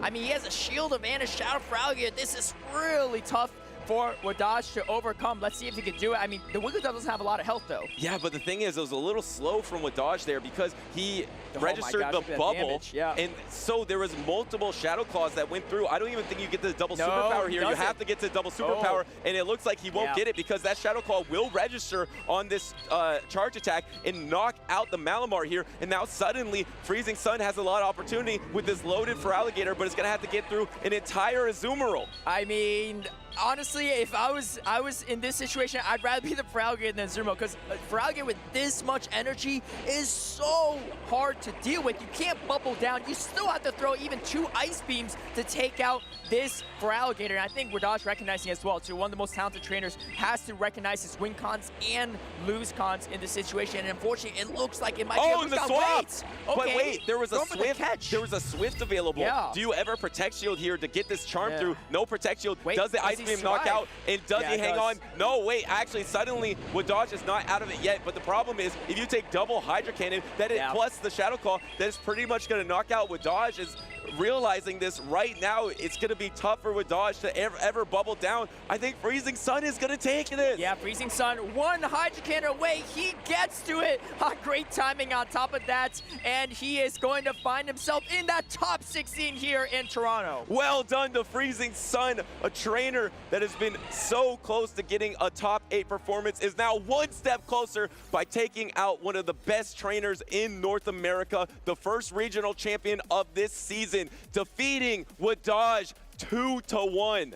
And like we said too earlier, right, Freezing Sun, a lot of top performances from him as well. Maybe not, you know, winning a championship, maybe not making that grand finals, but still knows how to hang with some of the best, right? And giving up switch advantage didn't matter, right? I feel like he just generally overall had a great team composition into Wadash, and Wadash is constantly trying to figure out like how to play around it, right? When you're at a team disadvantage like that, you have to go ABA weak to stuff, right? You have to take these risks. You have to no shield a potential Ice Beam because you already know that you're in a tougher position just on paper alone the moment you even matched up against his opponent. You can see here too, right? Even if he got the Scorching Sand off, I think it still wouldn't have changed anything, but that was definitely a nice position for Freezing Sun to be in. And of course, for Alligator with this much NG, I mean, this Gator's not going anywhere anytime soon. And how about the lead of the Wigglytuff for Freezing Sun? I think that was so smart because Wadaj kept showing ABA weak the Talonflame. Yep. And so Freezing Sun is invited to bring Talonflame in the game number 3. So you know there's no way Wadaj is going to bring in a Lowland Sandslash in the lead, knowing that he might face a Talonflame. So Freezing Sun brought the Wigglytuff, knowing there can't be a hard answer in the lead, and instead there was a Malamar. And even though Wadaj was able to chip away at that swap later versus the Talonflame, it was just too much to handle with that for Alligator energy and shield advantage. Really well played by Freezing Sun. Definitely. I mean, recognizing the neutral value of that Wigglytuff, right? Because that alone Sandslash is way too hard for Wadash to bring. It's too risky, right? So a player like that's not going to take a risk like that, especially on a game number 3. And Freezing Sun finding the position he needed to come away with the win. So big congrats to him. And a fun fact, Lawson Cody was actually the one person to beat both of them here today. So he beat Wadash early on the winner's side, and then of course beat Freezing Sun on the winner's side as well in that winner's final. So quite a performance from Lawson Cody this tournament so far too. Yeah, well, don't go anywhere because we have another amazing matchup. Lyle Jeffs versus Arrow. Oh. That's coming up on the other side. But quick, some highlights for y'all.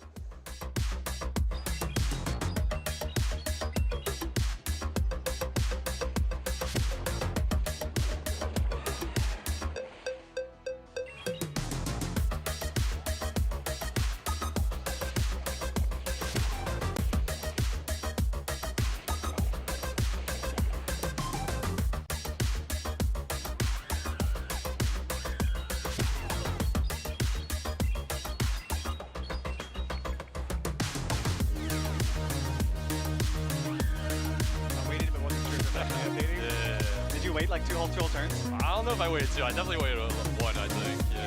That was scary.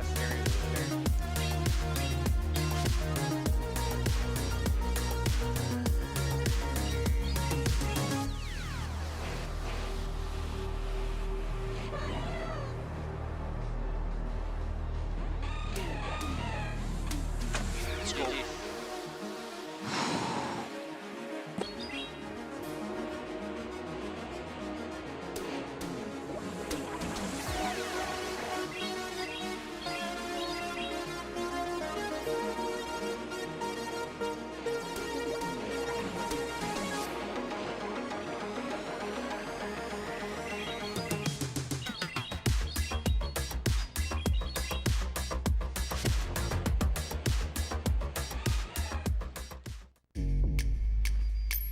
My name is Peyton Bingham, and I'm from Logan, Utah in the U.S. There's only some health left on the Azumarill, and its accent is going to be able to Shadow Claw down, and he will become the 2023 Pokemon Go World Champion! It is crazy winning Pokemon Worlds, especially here in Japan. The atmosphere, it's unlike any other tournament I've ever been to. Last season, I came top 8. This season, I finally was able to break through the grand finals, and then to finally win it today, it's just unbelievable. I'm just so overwhelmed and so just happy to be here right now. My favorite Pokemon to play with is probably Medicham. Obviously, it's one of the most used Pokemon out there, but that's for a reason. You know, it's so flexible. Basically, as long as you don't see like a Sableye, you got play. I'm still worried about Rubik's Master. He's very underrated. Deoxys defense is probably one of the things I really didn't want to see. I think that was a great call by Rubik's to bring the Deoxys. I think he has a bright future ahead of him. My advice to other trainers is to just put yourself out there, to go to these tournaments and just try. When you're here at these events, you know, you just have all these people around you who are just so supportive, so happy to be there, and it's just such an amazing experience. My family pushed me to keep on going, to keep competing, and I eventually was able to push and get the World Championships. I'm definitely going to be at Worlds next year. Hi everyone, it's Softove here. It's a beautiful Friday here in Toronto, and I'm here with one of our superstar judges. Do you want to introduce yourself? Yes, thank you very much, Softove. My name is Kevin Saldares. I am one of the judges here at the Toronto Play Pokemon Regional Championships. So here I love to talk about some side events. So what are side events? Side events are events on the side of the competition. Of course, usually when you're watching the broadcast, you know, you see all these great matches happening on stream, but during the event and throughout the entire weekend, there's actually a lot of things for you to be able to do on the side. And Kevin here will be helping out with a lot of those for Go. Kevin, do you want to talk about some of the scheduled side events that are going on this weekend? Yes, thank you. So for Friday, we have a Go Challenge right at 1 o'clock p.m. Eastern. And on Saturday, we also have another Go Challenge at 4 o'clock p.m. Eastern. And especially on the Sunday, we have a Go Cup. This is different from the challenges that we have. That will take place at 12 noon on the Sunday. That's great. And what can players who play in those cups and challenges expect to earn? So for those, we have pricing ranging from prize tickets for the big prize roll, but most importantly, we have championship points for those that are looking to qualify for the World Championships. That's really great. I love seeing all those plushies that you can get from the prize wall, and of course some championship points, you know, don't hurt either. And I know there's also going to be some on-demand side events, right? So these are things that you don't have to come at a specific time for. Do you want to tell me a little bit about those? Yep, so in addition to our scheduled side events like the challenge and the cup, we will also have on-demand side events. So as such, we will also have the Pokemon Go activity desk. You can find this at the Pokemon Go Hive, but we will also have on-demand Go pods, which you could do right at the side events wall. They could do like pods of up to 4 players. You could each battle against each other, and you get prize tickets from there as well. So multiple ways to earn prize tickets from scheduled and on-demand side events, especially for Pokemon Go. That's great, Kevin. It's really fun for, you know, players and spectators as well to have all these things to do. I know this is not your first tournament by any means. Do you want to talk about anything that makes you excited for this regional in particular? Yep, I'm excited to see all of our fellow Toronto players and, you know, people from across North America and across the world, wherever they may come from, just bring in their own styles of teams and just to have fun and play the battles. All right, sounds good. Kevin, thank you so much for your time. Are there any last words you want to share with the viewers before we let you go? Well, I just want to say welcome to Toronto, Canada. This is my home regional, and I hope you all have an amazing time here. So I look forward to seeing you around the venue, and let's all have fun and play together. Wonderful sentiment. Thank you so much, Kevin, and we'll see you all later. Thank you.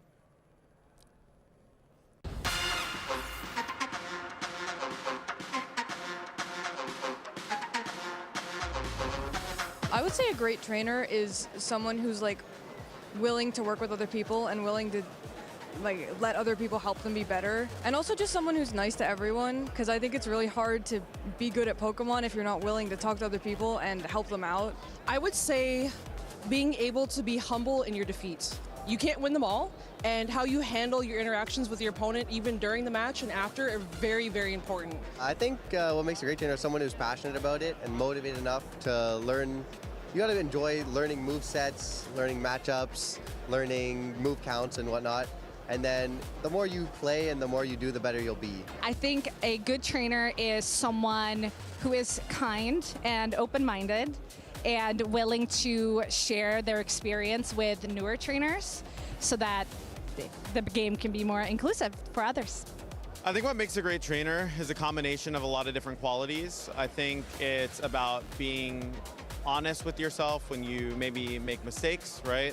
When you get unlucky, looking for parts of the game that are within your control. And also you just have to have this like certain eye for the game, right? Like you can look at a board state and you can kind of analyze a lot of possibilities. I think what really it takes is like kind of looking at a bunch of different successful approaches, finding what works for you, but synthesizing the things that are really good to carry over into your own prep and your own skill as a player.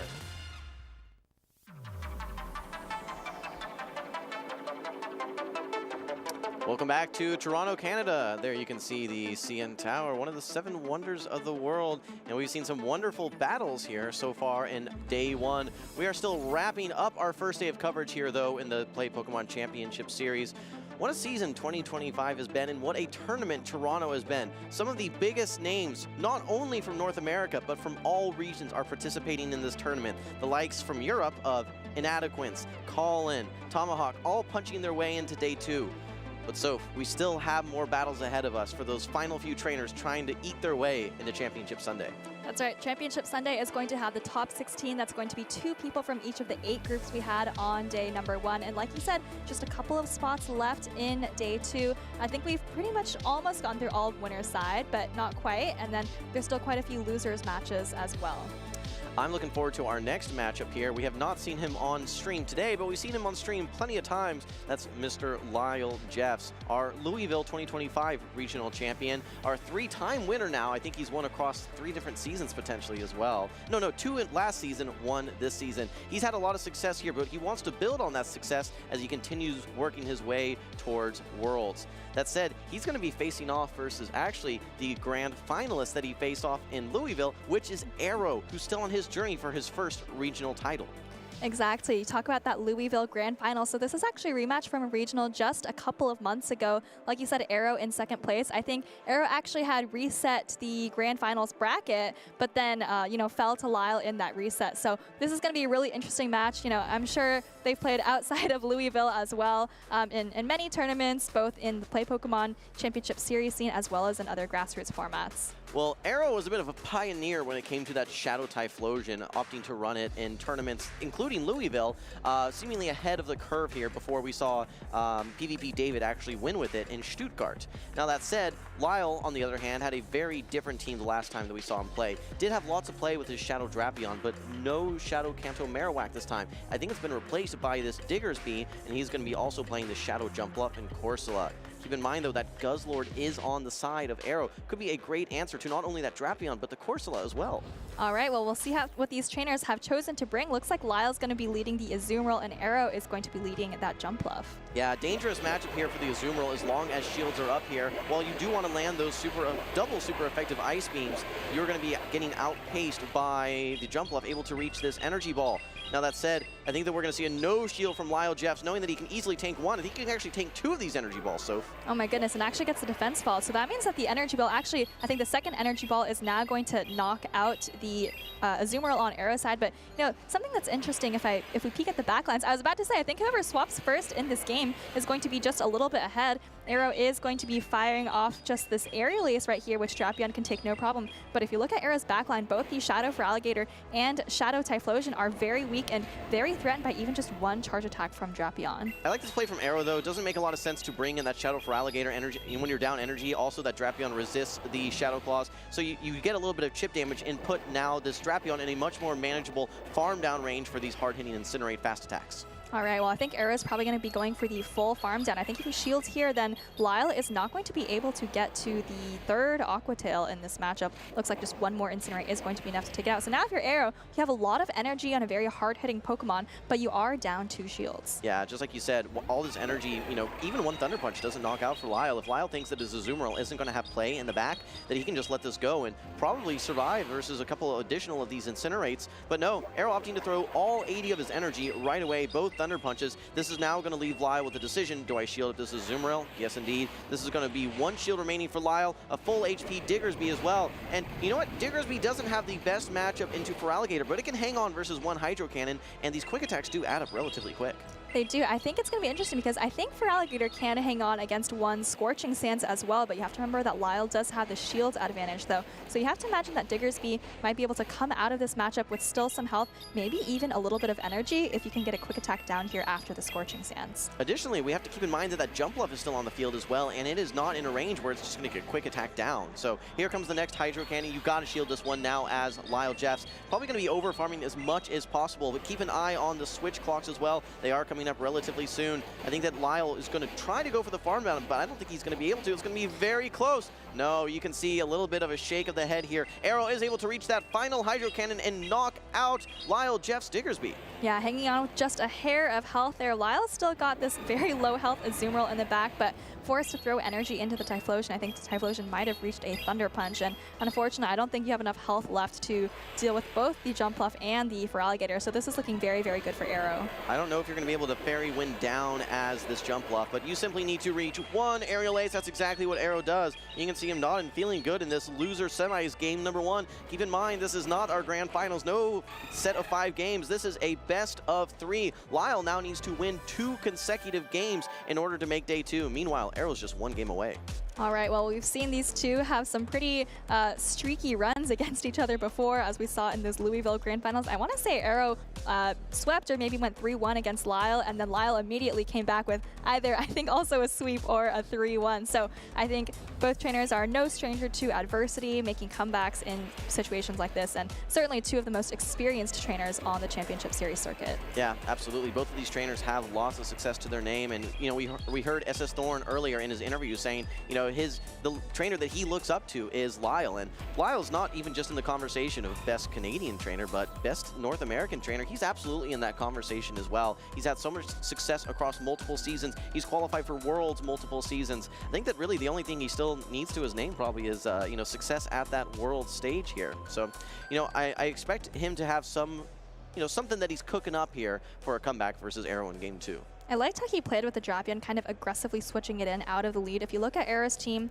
other than the Shadow Quagsire, the Drapion has a lot of play. I guess there's also the Guzzlord, but Arrow didn't bring it in that particular game. But I think Arrow also really great recognition that the Drapion was in range of just a full Incinerate down. So let's take a quick look at Arrow's team here. I think that Guzzlord is something he was kind of pioneering with in Louisville alongside the Registeel, which he seems to have dropped for this tournament. But and it was certainly an interesting pick, I'm guessing, like you mentioned, Jim, just there for the Drapion and maybe now the Corsola.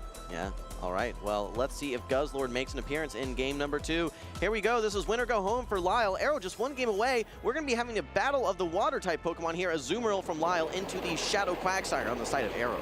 I tend to prefer this matchup as the Azumarill. You are just a little bit bulkier, as well as Quagsire having that kind of nerfed Mudshot that does, you know, give just a little bit less energy. Stone Edge coming through from Arrow here, gonna land on the Azumarill. Azumarill still, you know, pretty healthy, above 50% health there. Yeah, not only do you like being the Azumarill here, but as Lyle, when you look at his back line, quite weak to the Quagsire here, so he has to feel pretty confident that he has this alignment, and he's got to feel pretty good about that.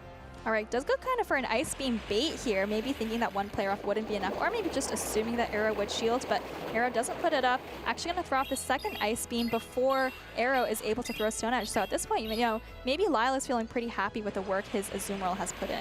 Well, in game number 2, we saw Arrow willing to invest both Protect Shields into his Typhlosion. He is not doing that in this game number 2 here, meaning that the Shadow Typhlosion will be a bit more vulnerable to either a Scorching Sands or maybe an Aqua Tail even. Here comes, okay, actually swaps out with a move. In comes the Typhlosion, tries to farm down that Azumarill. Not able to do so, though. Lyle will be bringing in his Diggersby. Keep in mind, ground typing does not resist fire, and these Incinerates are hitting for neutral. All right, heavy hitting Blast Brain here. Lyle has a decision to make. Actually lets the Blast Brain through. Let's see how much this does. Opens the Diggersby at about 20% health, but still able to hang on. And I think the critical thing here is, can you survive enough Incinerates to get to another charge attack? And this is actually another bait from Lyle. This is just a Fire Punch. And realistically, you can just farm down as Lyle here. Shields are down though. Can Lyle get to these Scorching Sands? I don't think so. He now just has to, it does force Arrow to throw energy though, which is quite nice in and of itself. This is just the Thunder Punch. Don't want to shield that. Could you have gotten to a move? Maybe yes. Now you need to find another way to neutralize this Typhlosion. Yet again, 2 shields down. You may even be able to go for a full Poison Sting down, but that is going to be very, very aggressive.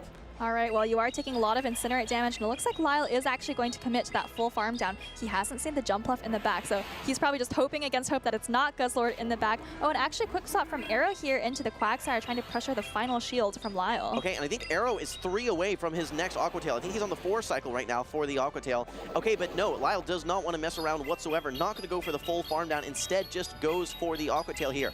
Like you said, Arrow still has that jump left fully healthy here. And up HP, I think it's got to have a little bit of an advantage. You're going to need to land 2 crunches into that jump bluff. Both trainers are going to have an opportunity for a catch, though. And with 2 turns attacks, there is plenty of opportunity for either trainer to make a game-winning play. All right, well, I think Lyle is just 5 Poison Stings off a Crunch, and Jump Bluff is more than 5 Fairy Winds for sure off an Aerial Ace, but the question is that next Crunch going to be enough without the subsequent Poison Stings to take out the Jump Bluff? Oh, and actually gets the catch! We saw this when Lyle was down in the grand finals of Louisville. He made a game-winning catch that was the momentum that he needed to win that finals. Now Arrow has an opportunity as well, though. He actually gets to this Aerial Ace before Lyle throws his energy. Perhaps a miscount. At this point, I think Arrow may even just go for a quick catch. Let's see. All right, well, it's really going to come down to how much. Oh, but it actually does go for the catch. And now all of a sudden, does Lyle have a Crunch plus an Aqua Tail? I think he does, and I think he survives this last Fairy Wind. This could be it. Here comes the Crunch. I don't know if this is enough to knock out, but so, like you said, I think Lyle has the charge attack ready to go with the Aqua Tail. Yes, that's it. Aqua Tail is going to be enough to knock out. Lyle's going to tie up this series 1-1. Oh my goodness, what a close ending to that game. Like we said, I think it looked weird, right? It looked like Lyle was ahead on energy. Arrow went for the catch, but unfortunately, right, kind of gave Lyle just a little bit of extra energy at the end. How does he keep doing it? So he finds ways to make catches that make no sense. It's like, okay, well, I know when you have the charge attack, I'm going to wait 1 turn, then throw another charge attack, and then catch. Something very obscure, something to throw off Arrow, but he's consistently finding ways to make it happen and claw his way back from the jaws of defeat. All right, well, let's take a look at Lyle's team here. I believe he actually fell to that boy Jay earlier, and that's why he's in the losers bracket, but he's fought his way all the way back to these losers finals. We saw the Drapion doing a lot of work in both of those first 2 games, so have to imagine that Arrow's going to be sticking with the Quagsire. I don't think we've seen either of these trainers bring the Corsola yet, so have we? I don't think so. Okay.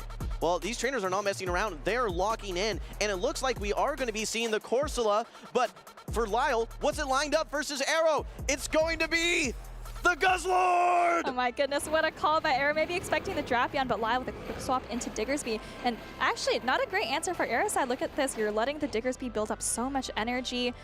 Maybe don't want to take the energy on either the Jump Bluff or the Feraligatr in the back. Yeah, this is now awkward for Arrow because you do a lot of Scorching Sands damage, and you've now put this Guzzlord essentially in range where a Power Gem may even knock out. Lyle now with the buffed Fire Punch will be able to get some decent chip damage into this Jump Bluff, but you still have to give the advantage to the Jump Bluff, being able to hit for those same type attack bonus energy balls. Although this is interesting because I don't think Arrow actually did enough damage on the Diggersby to knock out with just a single energy ball. We're going to see it come through. Lyle is going to let it go. Probably going to be able to get off a couple more Fire Punches if Arrow tries to farm down, so Arrow's going to be forced to throw energy if he wants to prevent that. Okay, do 3 Fire Punches KO? Well, we're not going to know here because Arrow actually charge attack priority wins here with his Jump Bluff versus the Diggersby. This is Aerial Ace. I think it's going to be just enough to knock out. If it's not, still 1 Fire Punch wouldn't do the trick. Lyle now brings back in the Corsola, and this is going to give an opportunity to overfarm quite a bit, but let's not forget the energy that still exists on the Guzzlord on Arrow's side. That's right. I think Arrow banked at least 1 Dragon Claw, if not a bit more energy before swapping out, and I still have to give the advantage to Arrow overall in this game. Not only does he have the favorable alignment, he has a Shadow Feraligatr with 2 shields in the back, and that's going to have a great time against Lyle's Azumarill. Okay, well, Lyle he recognizes this is just an Aerial Ace. He knows that he can tank this one. This is going to allow him to farm up to 100 energy, most likely here. Probably throwing on maybe even bad timing, knowing that he's at 100 energy. Opts to throw the lower energy charge attack, Nightshade. Despite not being super effective, it is enough to knock out this Jump Bluff. Now it's probably going to be the Guzzlord coming back in. Oh, and a quick catch. This is huge by Lyle. Able to catch the brutal swing from Arrow. Taking a look here, believe it's Switch clock is up for Aero, so he can actually just pivot into his Shadow for Alligator. With shields, Shadow for Alligator actually operates quite nicely into this Azumarill. Yeah, and the catch was great. Not only did you absorb the energy, you also desynchronized the switch clocks just a little bit. So potentially at the end, if you're able to switch out, maybe get a Nightshade off with your Corsola, that could be key for Lyle here, as he's kind of, you know, maybe behind, but maybe some doors opening up after that catch. I don't think that the Guzzlord can Dragon Tail down the Corsola at this range. I think that the Corsola would be able to reach another charge attack, but it has a move stored. If Lyle can get both Protect Shields versus this Feraligatr here, then maybe land a Nightshade after this bubble chip damage, that could be the recipe for success. Okay, but here's a no shield from Aero and actually going to let a play rough through from this Azumarill. This is going to do a lot of damage. Maybe even just a couple Astonishes are going to be enough to take it out. I see Lyle tapping very close to that switch button, but not quite reaching it. And at this point, if you're Lyle, you really just have to be thinking, okay, I've gotten most of this Feraligatr out of the way. How am I going to finish off this Guzzlord? Okay, well, we see a simultaneous swap now. Power Gem is loaded, ready to go for Aero. Still has 2 Protect Shields. Guzzlord doesn't have a lot of play into the Azumarill, but if you can land 2 Brutal Swings, that should be enough to knock out. Lyle does throw the neutral Power Gem, trying to desperately get to that next charge attack. Will he be able to get there? Hangs on with just a sliver of HP. This is going to be oh, and great counting from Aero, recognizes that this is not the Power Gem, just lets the Nightshade go. Lyle has no Protect Shields remaining and gets to this Ice Beam. Aero, I think, has the back-to-back Brutal Swing, though. All right, tons of energy on Aero's side. Like you said, it's going to come down to whether 2 Brutal Swings are enough to take out the Azumarill. There's the first, and it's going to be really, really close, but I think Aero still has this one, a second Brutal Swing coming through. I think that after this, you probably need 1 Dragon Claw or a single Shadow Claw. Let's see, Lyle tries to maybe see if there's any way that he can win, but there's not. Aero, great alignment in the lead, in the switch, and in the end game. Aero takes the 2-1 victory versus Lyle Jeffs, and he will be moving on to Championship Sunday. A little bit of revenge for Aero after that Louisville Grand Final. As for Lyle, he is going to end his tournament run in Toronto there in the losers finals, but you know, he actually played through quite a gauntlet of trainers, you know, dropped to the losers bracket relatively early and made it all the way to losers finals, and I think fought really well through that series, right? The last game, you know, he was in a really difficult position, but I think still kind of made it close, maybe looking for potential win conditions, even, you know, after leading Corsola into Guzzlord. That's the thing. Lyle, I think 2 consecutive games there had relatively bad alignment, but he was able to take game number 2, and he made a great catch there with the Azumarill, catching the Brutal Swing energy from the Guzzlord after waiting, I think, 1 turn there as well. So he was pulling out all the stops, every trick in the book. But unfortunately for him, Aero just was able to maintain his consistency and maintain his alignment and able to take a 2-1 victory there.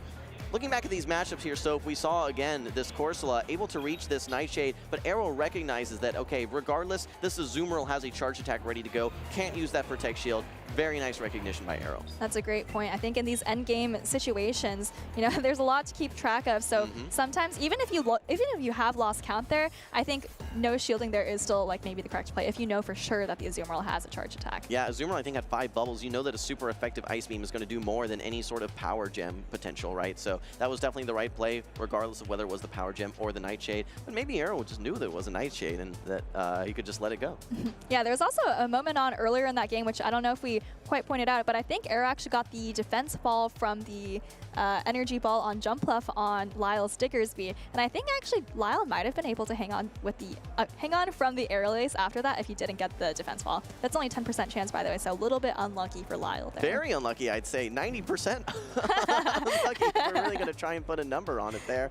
Yeah, but definitely some things not going in the way of Lyle. Again, trying to find a way that he can win even in these negative matchups. But Aero just too poised, too consistent, had everything that he need, didn't let any sort of catches distract him for what he needed to do to take home that Game 3 victory and punch his ticket for Day 2. That's right, so we will be seeing more of Aero on Day 2. You know, yet another top cut for Aero, so going to be great to see how he takes advantage of this opportunity now that Lyle is out of the way, right? I think that we have, is Blob still in the tournament? If I'm not mistaken, I think that he was having a lot of success over in the winners. I think he might be in losers finals now. Yeah, he faced off versus Elam, if I'm not mistaken, and then went to losers finals. So maybe we see more from him a little bit later here. But what a turn of events that would be, having Blob going through the loser side of the bracket, taking out the helm from his brother Lyle. What a storyline that would be. Yeah, I'd love to see Blob. Actually, I'm going to check the schedule here quickly. He's going to be not this next match, but I believe the match after that, we're going to get a chance to see Blob on stage. So, you know, Blob, we're all waiting to see what you can do. That's right. A lot on his shoulders here. Before we get to the next matchup, though, let's go over to the stage. We have Caleb standing by with Aero. All right, thank you, Jim and Soph. I'm here with Arrow, hot off his win in this loser semifinals against Lyle Jeffs, who's no easy opponent. How are you feeling? I feel like that was a little bit of a revenge match, maybe. It was really fun to play. Like, I feel like the battles were really good, and it worked in my favor, so I'm not mad. Yeah, I mean, a grand finals rematch from Louisville, too, but unfortunately only one of you can keep going forward. You haven't made day 2 yet, but you're 1 series away from it. Talk about your team here, because I saw your team prior to even you making it on broadcast, because someone else was thinking about running it, and I was like, don't run that team. Like, Arrow's teams barely even work for Arrow, but if anyone could make Arrow's team work, it's just Arrow. But how you feeling about it? That team that you saw was actually a rendition. It's changed a little bit. I added Jump Bluff, and I feel like Jump Bluff actually being able to beat Drapion and Serp at the same time as a grass type is a very big thing, and it's really helping. So tell me about your team building process, because I think a lot of people are curious. Do you just look at what's in the top 50 and choose like 5 other Pokemon outside of it, or do you try to build around Guzzlord? Because I know Guzzlord's kind of one of your favorites this season too. Honestly, the Pokemon I'm building around the most is Typhlosion. That thing's a monster. And the main thing I was worried about was Mudslap and Diggersby. And I think I have to face one in the losers finals, so I'm not looking forward to that Mudslapper. But I think Typhlosion with energy can beat anything in this meta, except for Mudslap. So that's why I built around it. Well, with enough energy, maybe you can even overcome that too. So before we get you into your next matchup, any shout-outs, anything you'd like to say to the fans, to the supporters at home? Shout out everyone that helps with scrims, everyone who supports me at home. I'm not good at shout-outs, dude. You keep doing this to me. Shout out to Halo.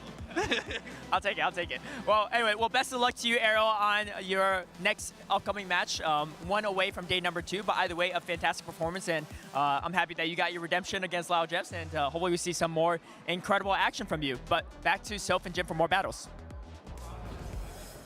Thanks so much, Caleb and Arrow. Yeah, thanks for the clarification. I think Jim and I were thinking it was actually losers finals, and Arrow had already punched his ticket to day 2, but you are absolutely right. Arrow has 1 more match. I believe he's playing Athy in the Group G losers finals in just a little bit, so he'll have some time to kind of rest and recover before that match. But before that, we've still got 1 more match that is a losers semifinals match, and then after that, every match for the rest of the day is a losers finals. You know, it's a good tournament when the losers semis are feeling like grand finals. Yeah. Right? Absolutely. Well, it was great, and getting that perspective from Arrow is always really great. You can tell that it is personal to him, right? When he's in that grand championship moment, he just had a 3-0 versus Lyle, only to get 0-3 right after that. So, that's a very difficult position to be in. So, congratulations to Arrow for making it that next step, but he's still got a long road ahead of him too.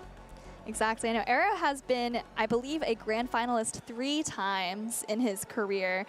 So, a lot of players like him and Elam and Tomahawk, who I think are all actually, well, aside from Arrow, right? They're all making it to day 2, so they're all still kind of looking for that first championship win. But before we get to day 2, we still have a couple matches on the losers side of the bracket to get through. This is losers semis in Group H. We've got Mormon Matt versus Ash and Ash, tons of accomplishments recently. Top 2 at NAIC at the end of last season. Top 4, I think, at just LAIC just a couple of weeks ago. And we're actually just getting straight into this match. And there's some more Pekka, Wholesome.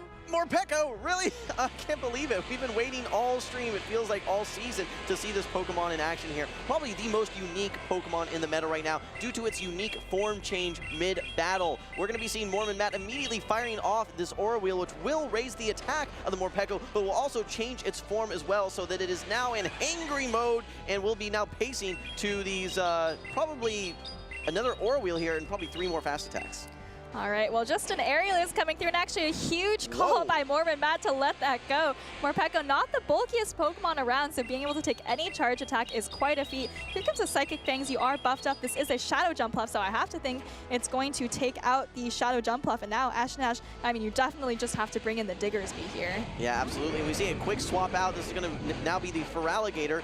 In the 2-shield matchup, this is going to be awkward for Ash and Ash. You really need to start stripping these Protect Shields if the Suzumarill is going to find a way to win in the end game. But Azumarill does not want to see that Morpeko. One Aura Wheel doesn't quite knock out, but it does a significant sum of damage. Okay, actually this is step 1 for Ash and Ash. Does get the attack drop, 30% chance on the Shadow for Alligator. So, you know, I think 2 Hydro Cannons do still knock out the Diggersby even after being debuffed, but definitely, you know, helps a bit, especially if you're thinking of switching into that Azumarill at some point. Yeah, it could actually really justify because seeing that switch, because Mormon Matt is locked in here. It's a little bit late in the game now to do that because we've already thrown 3 charge attacks. Switch clocks will be coming up very quickly now for Mormon Matt. So I think it's a little surprising, though, to not see this Azumarill eventually come in now, knowing that Switch Clocks have returned for Ash and Ash.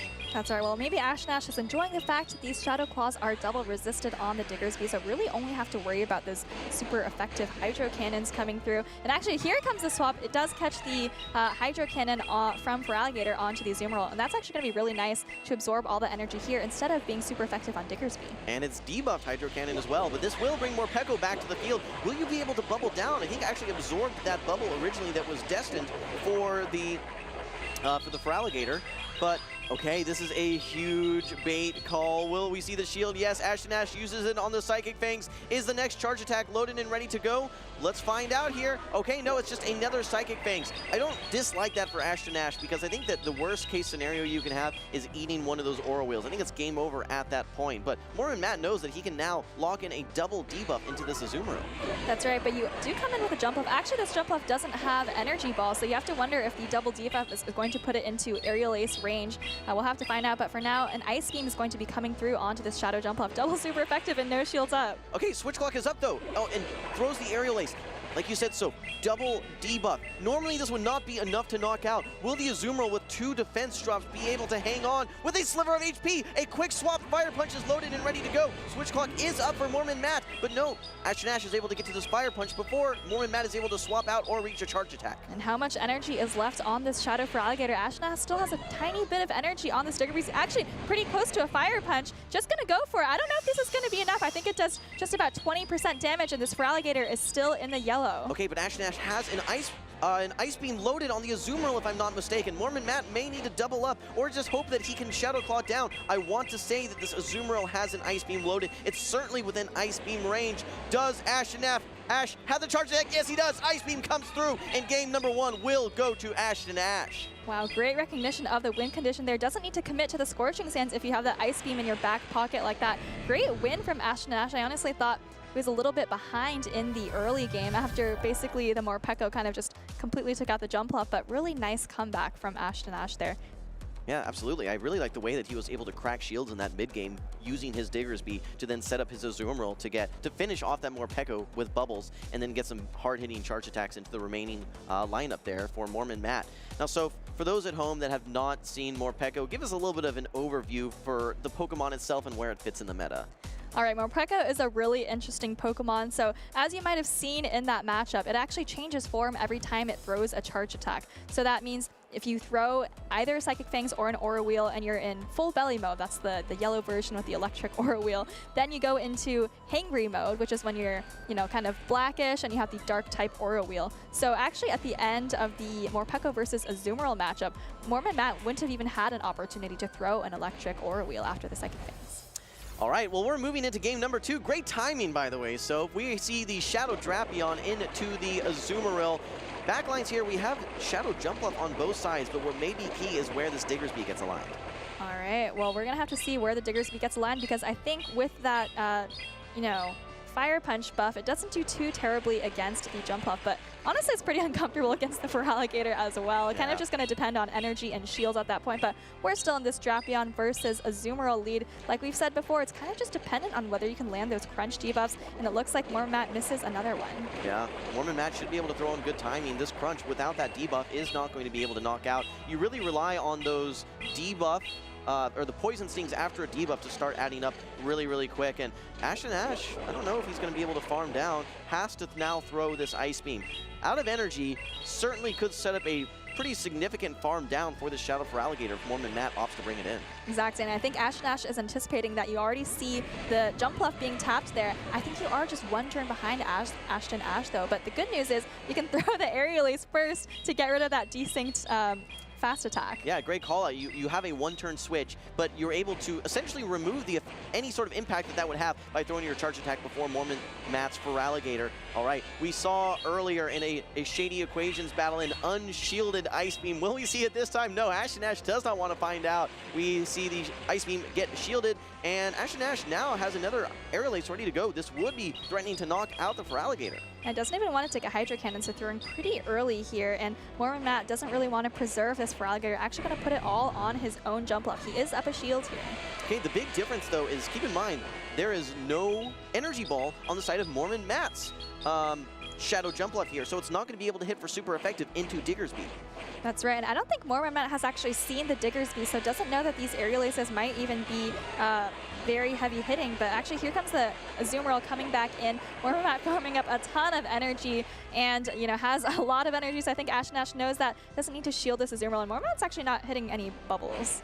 Maybe trying to get one additional fast attack, perhaps not. Yeah, Ash does force the Jump Left to throw energy at that situation. 2 shields still remaining for Mormon Matt, and there's really not a ton of fast attack pressure here, just Fairy Winds and Quick Attack. So I don't know that you're going to be able to get fast attack down, but Ash all he needs to do is just fire off charge attack after charge attack after charge attack. Soon this Jump Left is going to be in Fire Punch range. Yeah, actually goes for the acrobatics here. Aerial Ace definitely a weaker move, but these are 2 Shadow Jump Left, so potentially Mormon Matt was thinking that one Aerial Ace would not be enough, even with the Fairy Winds, and Ash looks very, very confused, but bringing the Diggersby in, and I think 2 Fire Punches is the recipe for success for Ash here.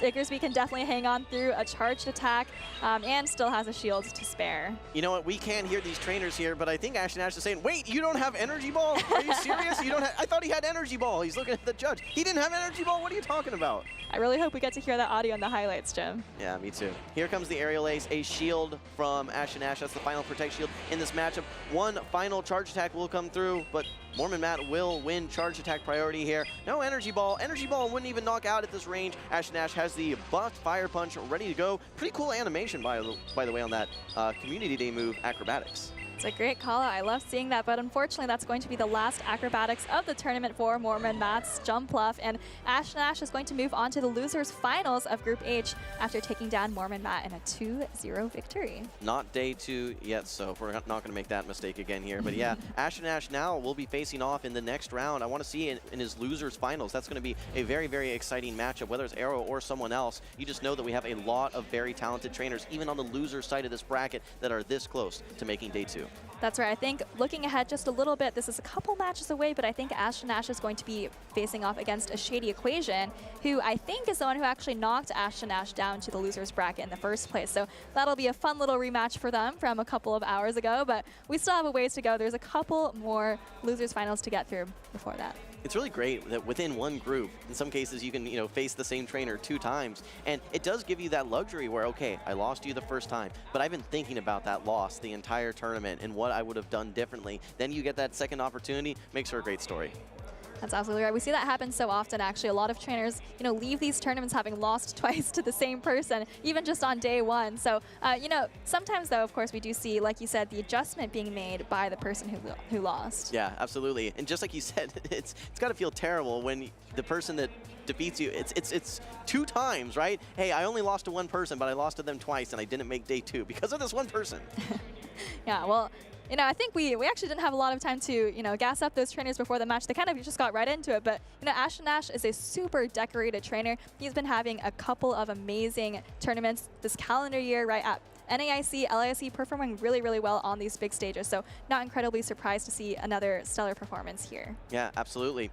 Well, I think we actually have some events that we've been looking at here throughout the weekend. I think that we actually have one that is ending today, if we can bring that one up here. Yes, that is going to be our Young and Wise event. Lots of cool shinies that you can go after, including that shiny Drampa. I don't think too many people have that one. I've actually played that Weird Deer in the Go Battle League as well, so it didn't work too well for me, I'm going to be honest. I haven't played it myself, so I can't comment on that, but based on the fact that I haven't seen many, I'd assume it doesn't perform particularly well. I'm personally a little excited about hatching a shiny Munchlax for myself, but like you said, event's going to be ending pretty soon, so not sure if I'll be walking enough eggs for that. Well, when one event ends, another one begins, and let's take a look at our holiday events here. I'm very excited for Holiday Part 1.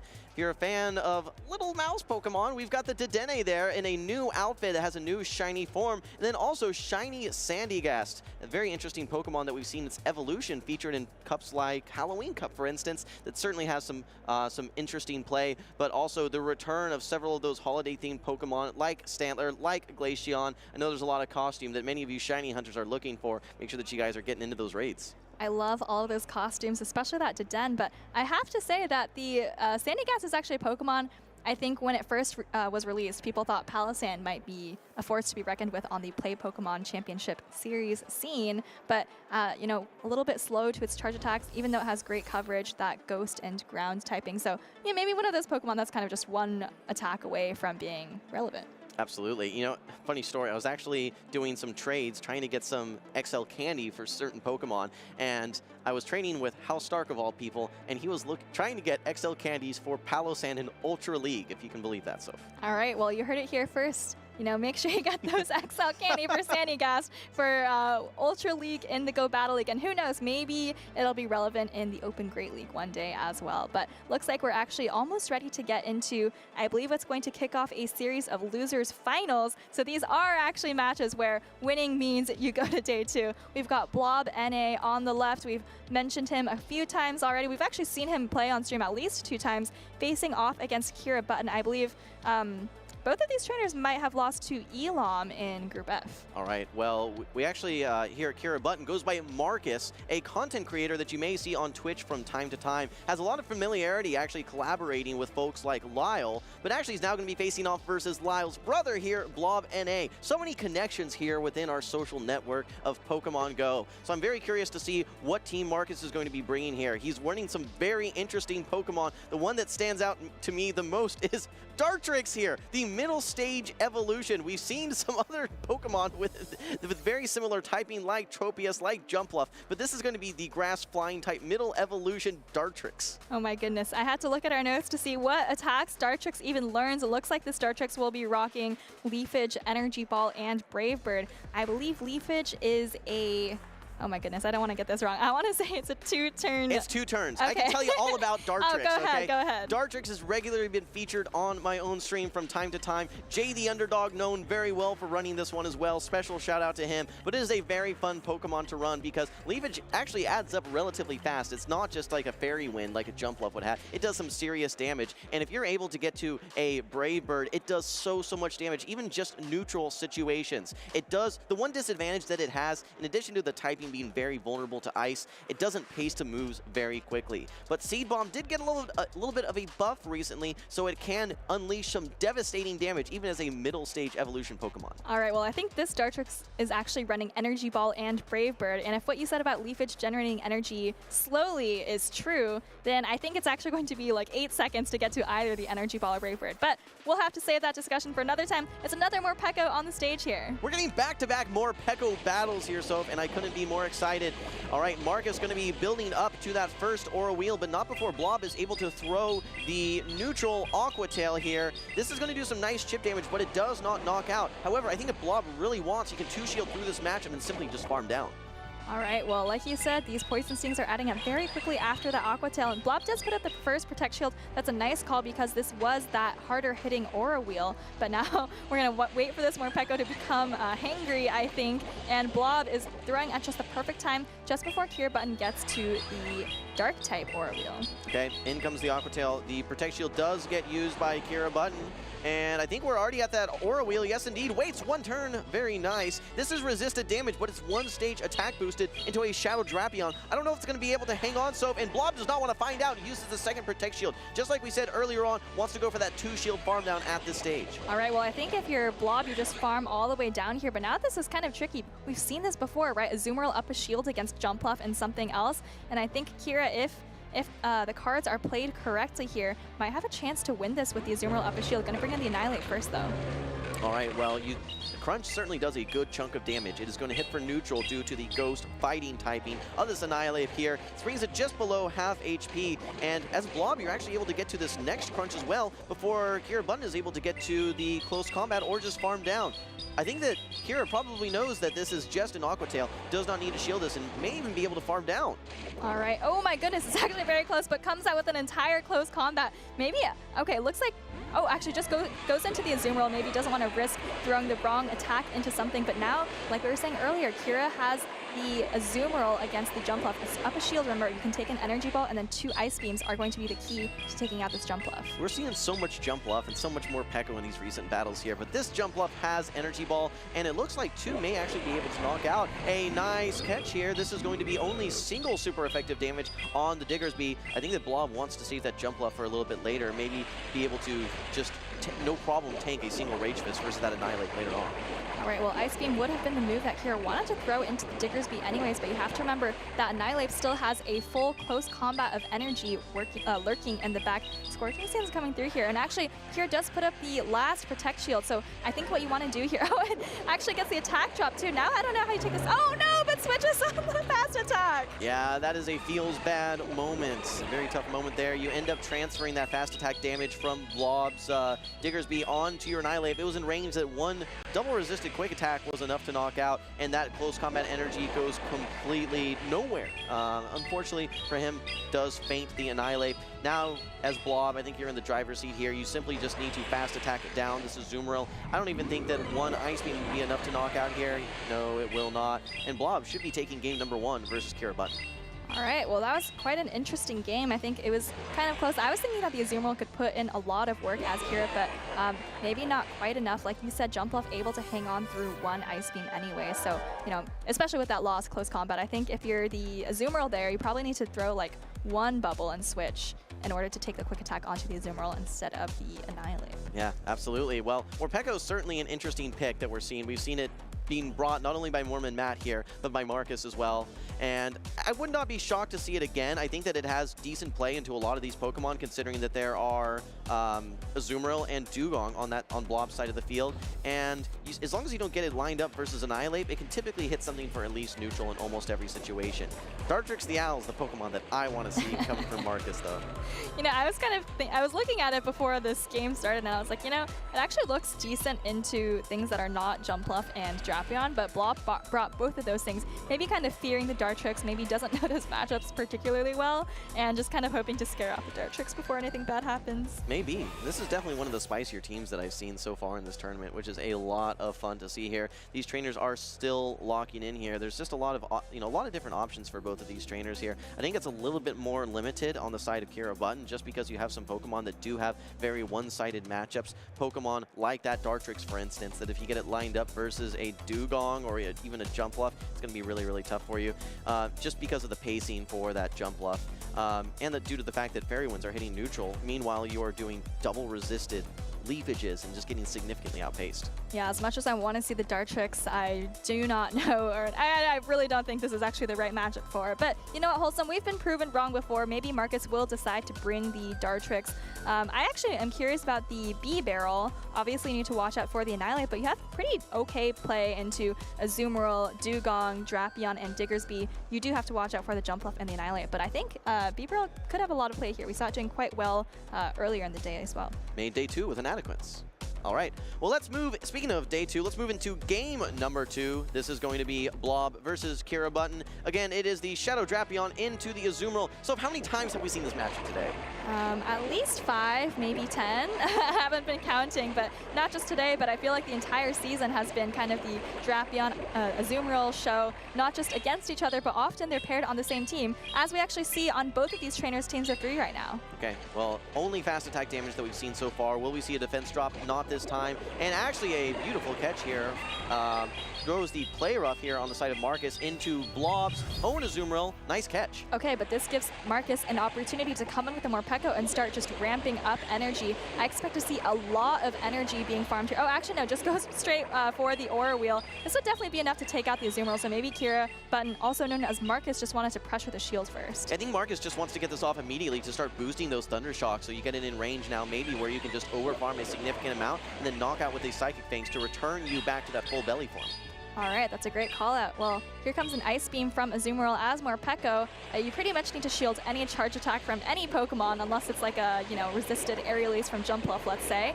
Here's the Aura Wheel from Kira Button. This is resisted. Azumarill is very bulky, but Morpeko just has sky-high attack. It is single boosted as well. So Azumarill's gonna hang on, but I don't know if you can get to another charge attack before getting Thunder Shock down. Okay, well, Blob has all this energy stored on the Shadow Drapion and brings it back in, launches the Aqua Tail now into the double attack stage boosted. Morpeko on the side of Marcus, but I think that he's actually going to be able to get to another Aqua Tail. I'm surprised that he hasn't thrown it already. Yeah, maybe Blob may have lost count a little bit there, but either way, this electric-type Aura Wheel is going to come through. Blob is going to put up a shield. I expect to see a bit of overfarm before throwing the Aqua Tail to knock it out, but it looks like Kira's actually reaching for the switch button. Here comes a Shadow Drapion of his own, and Blob has a fully loaded Drapion here. You mentioned 9 Poison Stings are also needed to knock out in the mirror for the Shadow Drapion versus Shadow Drapion, so that means that these 2 Aqua Tails without the Poison Stings that accompany it will not be able to knock out, and Marcus actually going to be able to tank all of this damage, maybe even get to overfarm a little bit on his side as well. That's right. Well, I think it's going to be up to Blob's Jumpluff to close out this game. And actually, nice counting by Marcus there. Throws the Aqua Tail just before Blob is able to reach another one. And now, I think if you're Blob, maybe you just come in with Jumpluff, start farming energy, and but it's actually really tricky. You don't have any shields up either. Maybe you need to make a catch later on. Yeah, I think switch clocks are not going to be up, even after waiting perhaps for Kira Button. So it's going to be a little bit awkward here. Blob is going to take a significant sum of damage here, but still has his own pitch attempt as well with the Azumarill. All right, well, here's the good news for Blob. I think both of these Pokemon remaining, Morpeko and Azumarill, are in range of a single Energy Ball, and if Blob has been counting, and it looks like he has, he's going to know that this Azumarill isn't quite at an Ice Beam. But actually, now that I'm looking at this Azumarill's health, I'm not sure if Energy Ball is enough. Yeah, ABC, always be counting, as they say. Make sure that you know your opponent's energy count, so in these late stage matchups, you can make sure that you can throw before your opponent does. Really nice counting by Blob here, really, setting the example for all the folks at home here. Does knock out the Morpeko with the resisted Aerial Ace, and that's a 2-0 sweep for Blob here in the losers finals. Blob makes day 2. All right, I believe that is Blob's second or third day 2 of his career, so huge congratulations to Blob moving on into that top 16. We saw Blob fall earlier in the day in those winners finals, but kept calm, stayed cool, and now is still moving on to day 2 and that top 16. Not living in the shadow of Lyle here whatsoever. Overtaking Lyle here in their home turf in Toronto. So you love to see that as a Blob fan. Congratulations to him. But I have to give it up to Marcus as well. Running a very spicy team, making it all the way to losers finals in a stacked group as well. And despite the 2-0 sweep, those were pretty close games as well, Soph. Yeah, I think so. I think a lot of these games, we look at these, 2-0 sweeps. It seems like it's kind of a dominating win on paper, right? But you look at the actual matches, they come down to one turn or charge attack priority. That's right, yeah. Well, at this point, we've seen Morpeko in regionals. Now, for a while, it was not eligible to be brought to these tournaments. It's been released for a while. Finally eligible. Do you think that it is a good pick? Do you think that it is a bad pick, or maybe somewhere in between? I think it's somewhere in between. I've seen it kind of just sweep through entire teams that are not prepared for it, but at the same time, it's pretty difficult to use, right? You get fast attack down by a lot of things. You pretty much have to shield everything. So, I think the jury's still out on that one. All right. Well, guys, that is going to be it for Battles for Soph and I right now, but we're going to take a look back at some previous tournaments as well. Make sure you stick around. More battles to come.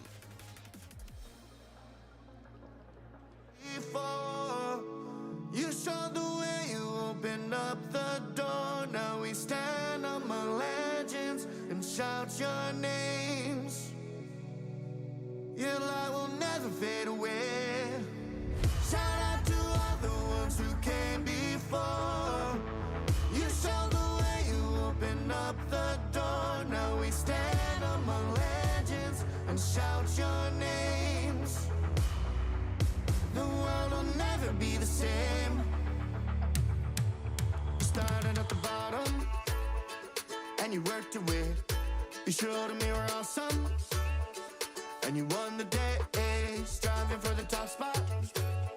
No room for mistakes, yeah. You showed us the way.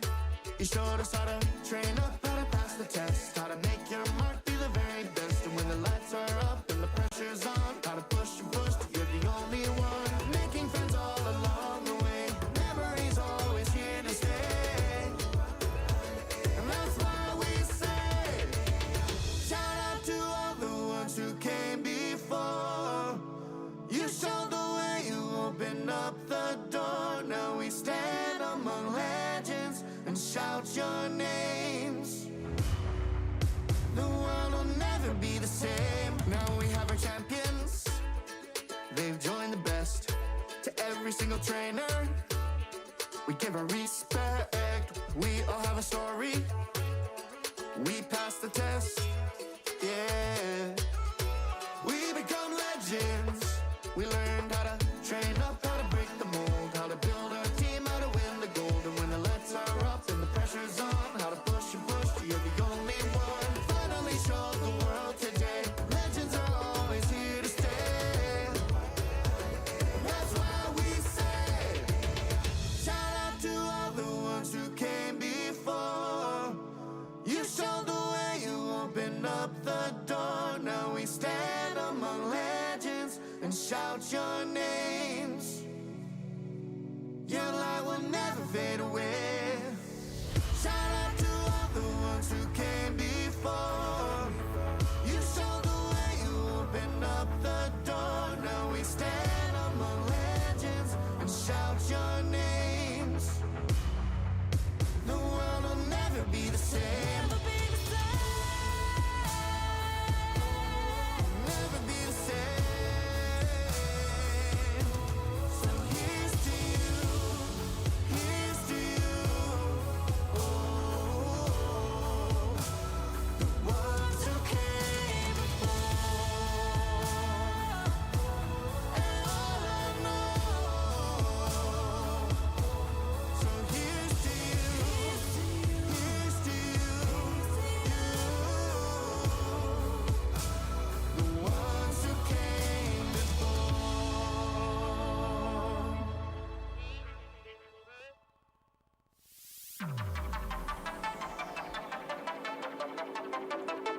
Welcome back to the Toronto Regionals, and while the Morpeko dreams of making day 2 are now over, there are still a couple trainers trying to make a last-minute effort to make it to Championship Sunday. We have 2 more losers finals remaining. Up next, we got Arrow versus Athy. I'm 2-0 Butters, joined by Caleb Pang. And I talked to Arrow briefly about this during his interview after that loser semifinals win against Lyle Jeffs, and he said he's actually really not looking forward to facing Athy's team because there's that Mud Slapper, there's that Gastrodon that we predicted to be trending down. I think a lot of people did, and I think that is the case, but there is one at Athy's side, and it makes that Typhlosion way harder for Arrow to bring. But I mean, looking at Arrow's team, it is very strong. Like, outside of that jump bluff, it has play into everything, right? Corsola, not amazing because the Bison does like very little, but you can always go for the Earth Power or unless he's wanting Water Pulse too. Either way, those are better options, and you have plenty of win conditions even against Feraligatr. So if Arrow can't get that jump bluff on that Gastrodon, it could be a problem. And you know what's trending up on the loser side of the bracket? Wigglytuff. Wigglytuff has been causing problems for a lot of these trainers. No one's really prepared for it. No one expects a Charmer in this meta. And we see Arrow with the Guzzlord and the Galarian Corsola. Feraligatr as well. Quagsire's not gonna hard counter it. He has one answer to it. He basically has Typhlosion. And like you mentioned, because there is that Mud Slapper, it's a lot harder to bring that Typhlosion just because how much that chunks into his own Typhlosion there. So it's going to be really hard for Arrow to try to make the line calls. And we know Arrow is the king of ABA. So this is a tough, challenging matchup. Let's see how he pulls it out. Yeah, let's see how safe he goes into this Wigglytuff and Gastrodon team. He did say ahead of time, he's like, yeah, I'm not looking forward to this matchup at all. I think it's going to be pretty RPS, and I got to say, I kind of agree with him. You know, the jump bluff on Arrow's side also is going to really struggle against the Talonflame and the Toxapex on the side of Athy's teams.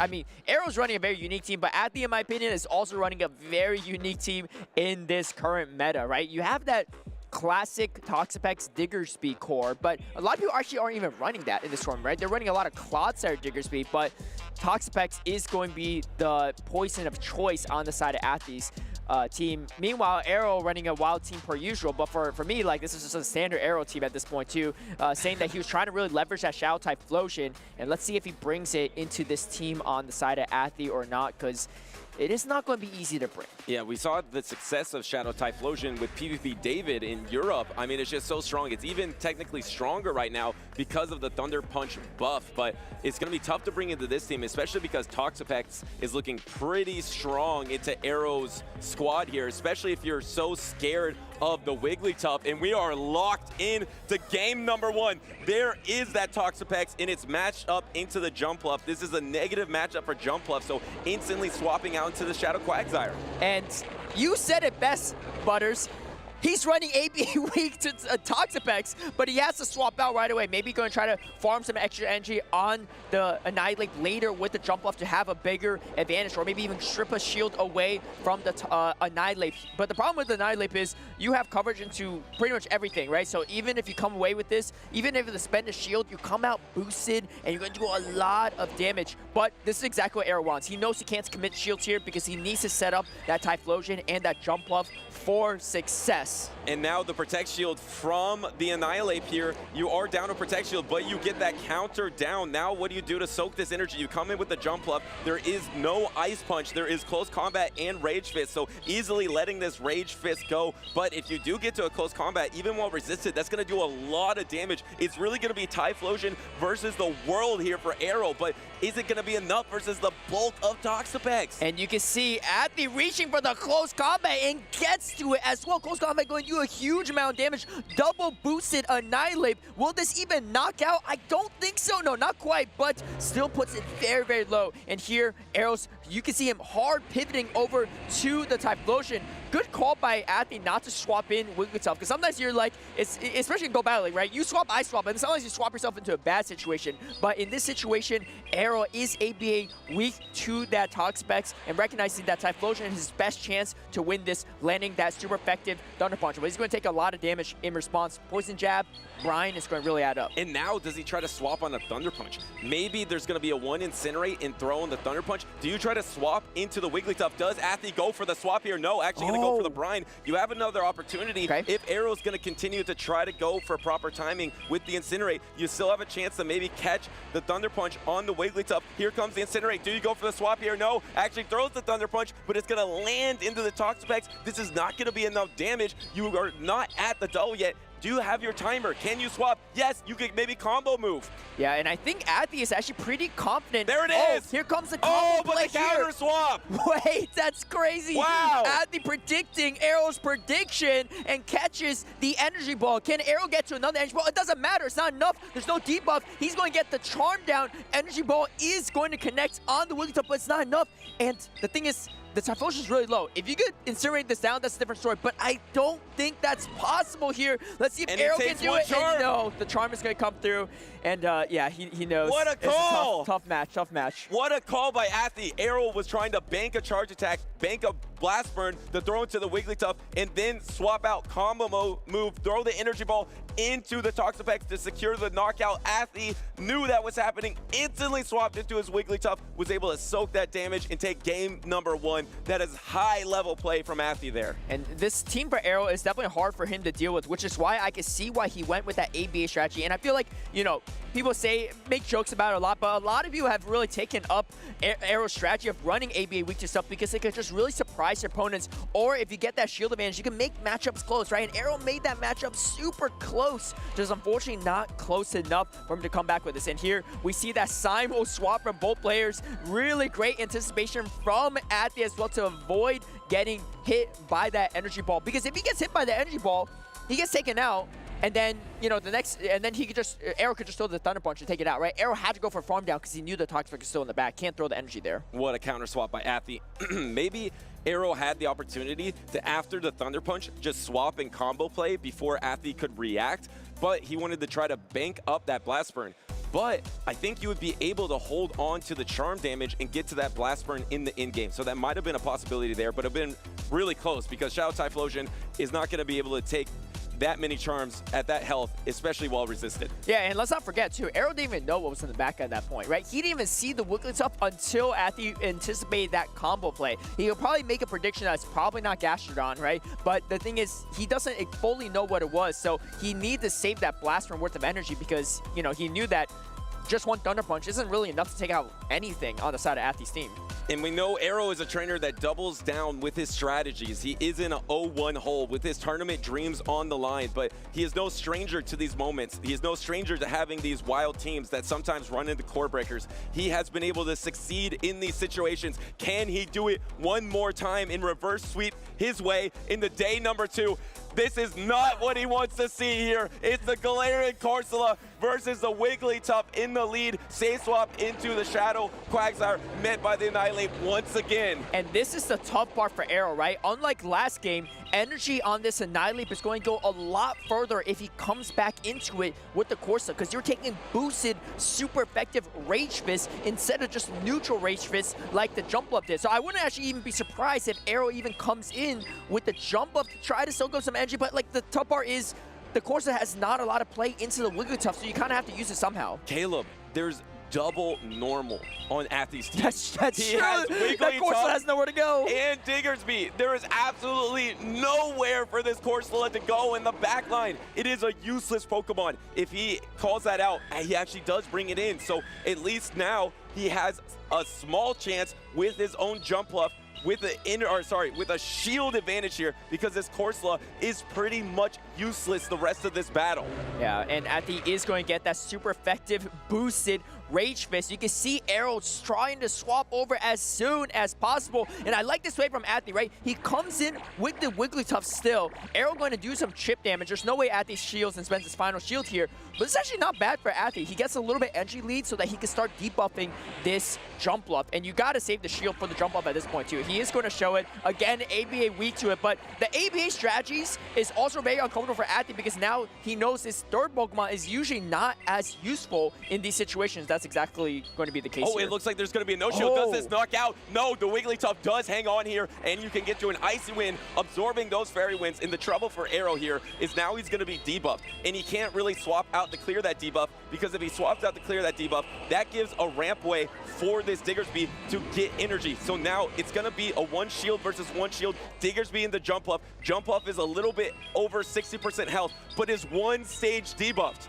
And Athy, with that dual destiny buff to Fire Punch, it is going to make this matchup way better for that Diggersby. On top of that, you're running Quick Attack, right? Old school Diggersby was running Mud Shot, but with Quick Attack being the better moveset of choice, especially in these situations, it's going to be super useful for Athy here. He is going to go for that second Fire Punch as well. Athy just comfortable letting it go. No shield here. This is super effective energy ball. It is debuffed, but it's going to chunk, and suddenly I don't actually think it's over for Arrow. Yes, everything is going to be double resisted or single resisted, but this Diggersby is energy dry, and this Corsola can come back in. Remember, you're also going to resist the quick attacks. Now, you're not out of this game yet if you're Arrow. I mean, you had to Astonish down, but this is not an easy Pokemon to Astonish down. Arrow has to call this Fire Punch. He does call the Fire Punch. He's doing everything he can to try to force the game number 3. Let's see if he can pull it off or not. At this point, Athy is going straight Fire Punch. He has to at this point, too. He gets a full Astonish there. The problem is you need to be able to knock out this Wigglytuff with an Astonish here. That's going to be really tough. Here comes the Wigglytuff. Wait. Can you do it? Wait. One more Astonish. No! He can't do it. If Athy was in range of one Astonish, I think he would have done it, but Athy is able to 2-0 Arrow and move on into Championship Sunday here in Toronto. Athy with the buffed up Fire Punch on Diggersby in Dual Destiny. He finds himself a Destiny into day number 2 here in Toronto. What a performance from him with a wild team there, but calling all of Arrow's lines in. I gotta agree with Arrow, right? Looking at that team composition, that's not a fun time for Arrow to be in. Yeah, I mean, double normal into your Galarian Corsola and almost pulling it out there. Able to get to that double Nightshade, which I believe would have knocked out that Diggersby at that range. The problem was, even with a speck of health on that Wigglytuff, it was enough to double charm the Corsola, get the knockout, Athy making the perfect reads and Arrow leaving himself a little bit vulnerable in that last matchup. Yeah, and sometimes that just happens, right? I think, you know, no matter what, there's going to be something that core breaks your team, and unfortunately, Arrow faced every core breaker in ABA fashion as well, too, which was just a little bit unfortunate. And this, again, was a debuffed energy ball that really hurt Arrow in this matchup versus Diggersby, because Athy comfortably could just no shield. He knows that's not going to be enough to KO the Diggersby, and meanwhile, he's doing full damage into this jump up as well. And, you know, it's a non-shadow jump up, but even non-shadow jump up is not going to be able to tank this much damage even from the Diggersby. Yeah, this is so tough here. And here comes the energy ball, and then the Corsola had an opportunity here. I wonder after you threw one of those Astonish, if you actually throw the Nightshade, and if you get a Protect Shield, was it at 1 health? And it could have got knocked out by the Protect Shield. Maybe that was a win con in the in-game, but that would have been so close, and it would rely on literally 1 health from the Wigglytuff. Let's see if Wigglytuff was actually at 1 health after the first one. I think that was 1 health. I think if he threw the Nightshade, if you let it go, you get knocked out. If you shield, you get knocked out. That actually might have been a win con to force a Protect Shield knockout on the opponent, but it's so tough in that scenario. I think in that situation, too, Athy just doesn't shield there, right? He just lets it go and tries to clean up with Diggersby. But, you know, I think you're right, though. That's maybe the slightest of win conditions, is hoping that Athy makes that misplay. But as Athy's been playing great the entire weekend, and he is going to find himself in that top 16. We have one more series left here for you all, and this is going to be an incredible one. It's a Shady Equation versus Ash and Ash, 2 very talented players, and the fact that both of them are in the losers finals just shows how stacked this tournament is. Well, because this is a rematch. Shady was actually the trainer to knock down Ash and Ash to the loser side of the bracket. And when I was talking to him, he said the biggest problem for his team was the Shadow Drapion, but he felt confident that he knows his matchup. That's a bad problem to have in this tournament. Yes, it is a very bad problem to have, but he feels confident that he can make the proper adjustments to move on to day number 2. Can Shady keep it up? The positive matchup. He was able to knock him down earlier. Can he do it 2 times to move on to day number 2? We saw him so much earlier in the day, so that means there's been a huge gap in when he has been battling. So maybe it's a little bit of advantage for Ash because he just got off the stage recently. Yeah, that's right. And I got a 2-part trivia question for you, Teal Butter. So I know you love these from me. This is the easy one, right? Okay. First part. There's one player on the current stage right now that has 2 international trophies under their belt in the Masters division. That's Ash and Ash at North American International Championships and the Latin American International Championships. All right, now here's the hard part. Okay. Out of everyone in the worlds, of course only Masters, right? Because, you know, we had 1 season of seniors. On the Masters side, there's only one other person in the world that has 2 trophies from internationals. Okay. Not including worlds, right? Internationals. Okay. Who's the other person? So that means that there has to be a trainer that went to another location and did really well. My first guess. Or maybe back-to-back in the same region, right? Or back-to-back we in had a the same couple seasons. Okay, or back-to-back. Is it Hard Jeff? No. It's not Hard Jeff. Is it in the European region?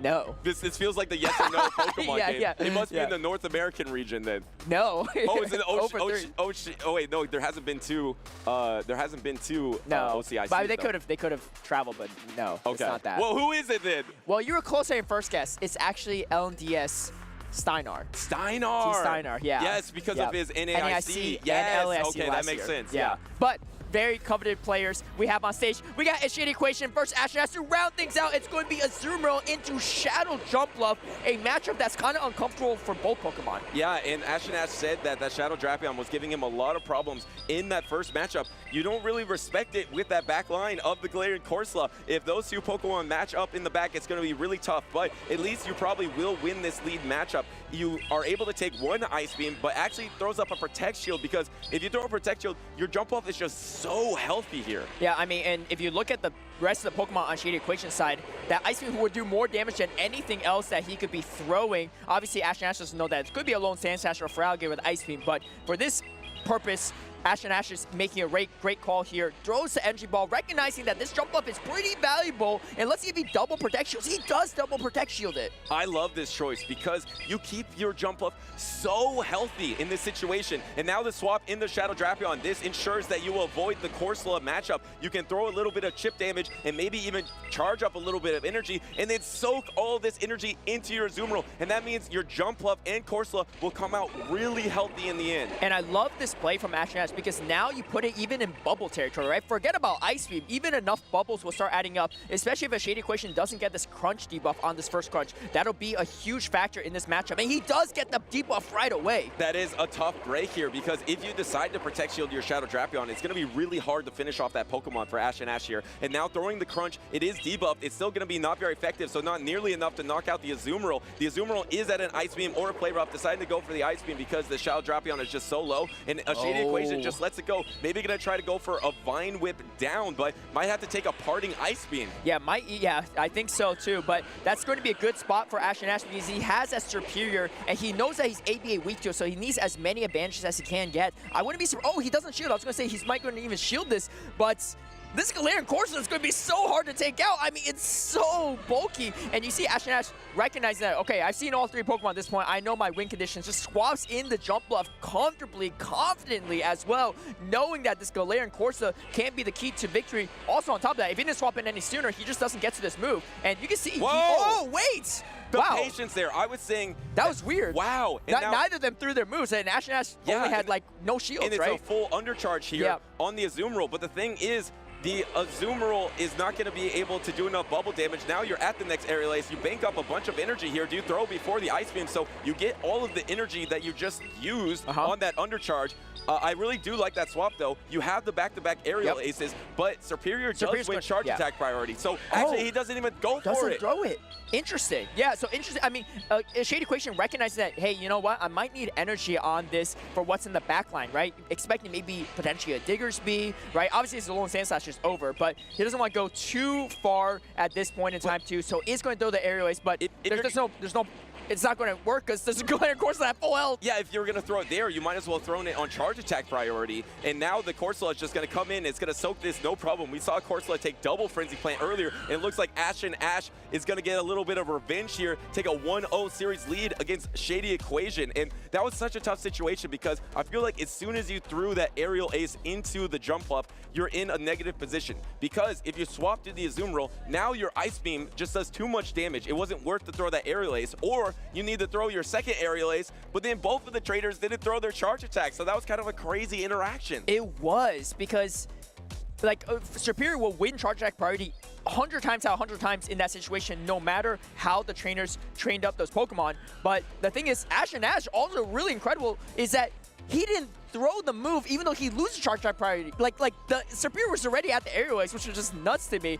But, you know, and then Shady Equation makes the incredible catch, but unfortunately just not enough health left and Pokemon left to take out that Galarian Corsola on the side of Shady Equation side. Something I love about watching Ash and Ash's game is that I don't know where he's going with his gameplay, but he finds a way to find win cons, which is just absolutely wild. Here we see the classic line of Shadow Drapion double water, and it's pretty bad for Ash and Ash because this is exactly where he doesn't want the jump up to be. Yeah, exactly. This is ABA weak to jump up, but you find that jump up in the lead, so this is fantastic for Shady here. Ash and Ash is going to stay in this matchup because you are kind of ABA weak to the Shadow Drapion, the problem Pokemon for his team composition. So taking the crunch, and the crunch just does so much, getting the debuff as well, and now throwing this Aerial Ace. At least double Aerial Ace from the Shadow jump up does pretty much threaten the knockout, where the normal jump up, it doesn't. Oh, we get an early shield from Shady Equation too. That's actually huge. And you can see trying to catch the Aqua Tail or even Crunch, not able to do it. However, Azumarill is pretty unchecked on the side of Shady Equation as well, forced to drop that Superior after that really tough matchup against Jump Buff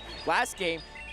Ash and Ash in a pretty commanding position, I gotta say, but there's a lot of energy on that Drapion. Yeah, that's the reason that it's so brutal for Ash and Ash here. He has to be so careful with his Protect Shields because he knows he has the Corsola in the back. If he drops his Protect Shields, he can just get double crunched at any point in the back line versus that Shadow Drapion. So he has to be extremely cautious, knowing that those crunches are lurking in the back for Shady. Yeah, and we're going to have to see how this plays out, too, because the Azumarill on Ash and Ash's side did come in with extra energy. However, it was chunked a bit from that Poison Sting from the Drapion. It's going to be close. There's a chance that Ash and Ash can actually even take out this Azumarill. Oh, and here comes the jump up. I like this play, too, because you have to force the energy from Shady Equation, right? There's no way he's going to shield here, and because of that, Shady Equation now is forced to throw this energy. Ash and Ash still has energy banked on the Azumarill. The timers are super misaligned at this point, too. Ash and Ash probably going to try to wait it out and maybe come in with the Corsola, I would say, as a potential option to try to astonish down. But No, Asher comes in Azumarill. I think this is a solid play too, because if you come in with the Corsa, you might just get combo play from the Drapion, right? You have to spend both shields. And losing charge attack priority here, this is actually crucial. Now you're going to be so much lower health. You're going to be in range of crunch from that Shadow Drapion. If you won charge attack priority, you would have been able to knock out the Azumarill and stayed pretty healthy. But I guess the Feraligatr is probably going to be the Pokemon coming in either way to try to go for a Shadow Claw down. I like this play too. Shady Equation recognizing timer's not up. He's going for the aggressive farm down. It's going to be huge. Ash and Ash trying to swap out, but not doing it. I love those plays, right? High-level players will recognize that situation, right? On standard, you know, common terms, you're like, oh, you usually want to wait out the switch time, but sometimes you don't want to wait it out on purpose to punish your opponents in that situation. And look at how far Shady Equation is ahead now against Ash and Ash. Even though Ash and Ash has a shield advantage, it don't matter. Yeah, it's like 2 crunches on the Drapion still. He just lets it go, takes the Hydro Cannon, and that Hydro Cannon is going to be knocking out Ash and Ash. Shady ties it up 1-1 in dominant fashion, able to bank that energy on Shadow Drapion. Ash and Ash was just in such a pickle all game, not being able to use any Protect Shields, knowing his backline Pokemon of Corsola was so vulnerable to the Shadow Drapion. And suddenly, we got a decisive game number 3. Winner moves on the championship Sunday. And these two trainers, man, they bring in their A game here in Toronto for sure. A Shady Equation leading on that Shadow Drapion, leaving with so much energy, right? Anyone I'm watching at home, they're like, why didn't Ash just shield? He has 2 shields, he has shield advantage. But a player that good knows when there is no win con, right? He already knew. If I shield here, I get hit by 2 crunches no matter what. There's no way I astonish down the Drapion from that health. I'm going to lose either way, right? So really good recognition. I mean, he pretty much, I think, knew it was over the moment that Azumarill got farmed down. Great recognition from Shady Equation to not wait out that timer. If he waited it out, gives Ash and Ash a slight chance to come back. And does Ash and Ash make a change here to team composition? Does he become stronger into that Shadow Drapion? That has been the Pokemon that defeated him earlier on in the tournament. When he was up 1-0 in this series, that was the Pokemon that put the most pressure on him. Does he bring a team of 3 in this decisive game number 3 that is strong against that Shadow Drapion? Because if you don't, if you're stuck in Jump Pluff matchups, if you bring the Galarian Corsola again, you might have a really hard time advancing. And I think the thing with a Shady Equations team that makes it so well built is not the fact that it has Shadow Drapion that makes it hard for Ash and Ash. Ash and Ash has answers to it, right? He has the Diggersby, he has the Alolan Sandslash, but the problem is the Alolan Sandslash and Diggersby are really hard to bring. You got Feraligatr, you got Annihilate on the side of Shady Equation, Azumarill not bad into Alolan Sandslash, and then of course the Diggersby has nowhere to go. It has like 5 losing matchups. And once again, bringing the Galarian Corsola in the back, swapping the Shadow Drapion, and this Jump Pluff is just going to stay in here, throw the Aerial Ace, and then probably dip out into your own Azumarill. This is the adjustment I think Ash and Ash was trying to go for in the series. It's exactly what he did in game number 1, and if he repeats this again, he's on good track to win game number 3. Yeah, and that's the thing, right? Ash and Ash's Corsola is really, really strong into side of Shady Equation as long as you avoid the Drapion. And Feraligatr, not great either for the Corsola, but there is no Feraligatr in this line of 3 from Shady Equation. So Corsola already setting up for success here. Let's see what Shady Equation does at this point, because Ash and Ash is pretty comfortable even without Switch Advantage. However, Switch Advantage for Shady Equation would be massive because then he gets the Alolan Sandslash on that Jump Bluff. And can you even get it? And now the Ice Beam is going to be coming in here for Shady Equation. Does he decide to use the Protect Shield, try to line up that Alolan Sandslash? He's going to try to catch that Jump Bluff. He knows Jump Bluff is in the game. If he can get the alignment here, that could just be game over for Ash and Ash. Does Ash and Ash want to Protect Shield to resist it? He does! Yeah, I like this play from Ash and Ash because he realizes that no one swaps out that quickly unless they have a Jump Bluff counter in the back, which likely in this situation is that Alolan Sandslash, or if you're Arrow, right? You might swap out even if you're ABA weak to it, but Shady Equation does not have that situation on his hand. Instead, he has that Alolan Sandslash. And honestly, even if Shady Equation takes out this Jump Bluff, it's not that bad for Ash and Ash because the main thing is you want to avoid the Alolan Sandslash Jump Bluff matchup. It doesn't matter if you end up having Galarian Corsola later on the Azumarill because at that point, the Azumarill is way too low on health. Shady Equation is going to let that first move go.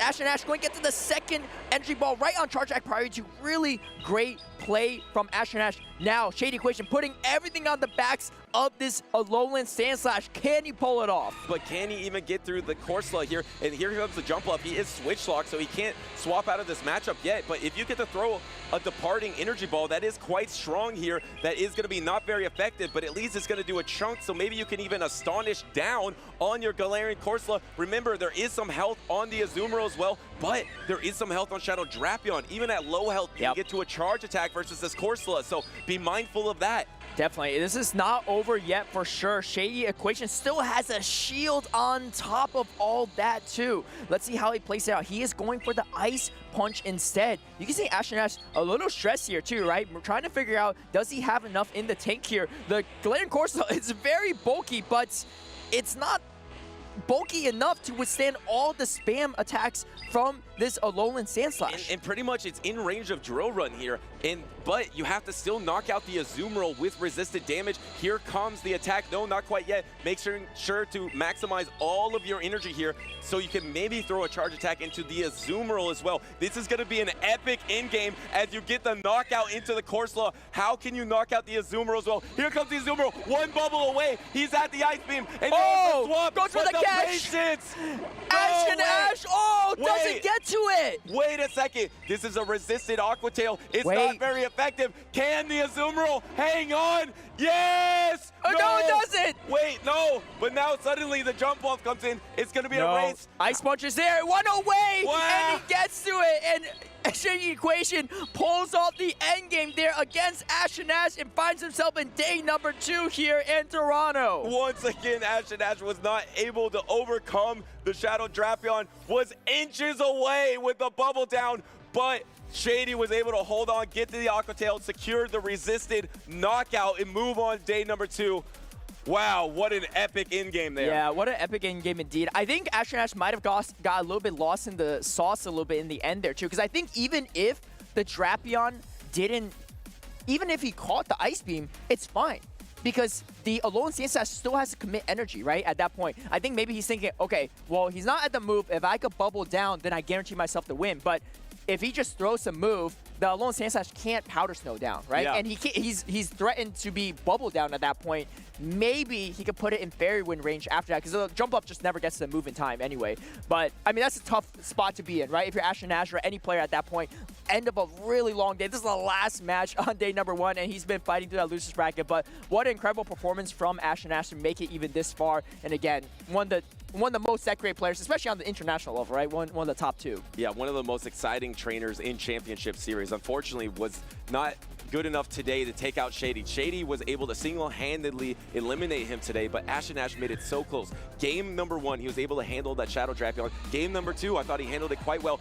Like you said, you could have even thrown the Ice Beam earlier on or throw the charge attack into this Drapion, force the energy out of the Alolan Sandslash, and then even though Jump Fluff maybe might not Fairy Wind down, I think you get to the Aerial Ace. If that Alolan Sandslash was energy dry, I think you probably would have got there. It would have been really close, but Ash and Ash had some opportunities there, but we know this trainer has taken advantage of many opportunities. Like you mentioned, has been top 4 at 2 international championships. A super talented trainer. Unfortunately, does get eliminated today, but he's had an awesome season so far. Yeah, I think looking back on that in the replay, right, I actually think that Ash and Ash tried to go for his only win condition, because if he throws that move at the Drapion, the Alolan Sandslash throws one Powder Snow, throws the Ice Punch to take out the Azumarill, and then I don't think the Jump Bluff survives long enough to get to that final Aerial Ace, right? So I think he did play to his only win condition at that point, but, you know, against an incredible battle like a Shady Equation, like that was just amazing battle and series to end on. So big congrats to Shady Equation to round out our top 16 for day number 2. We're going to take a look at some LAIC highlights before we go back and wrap everything up.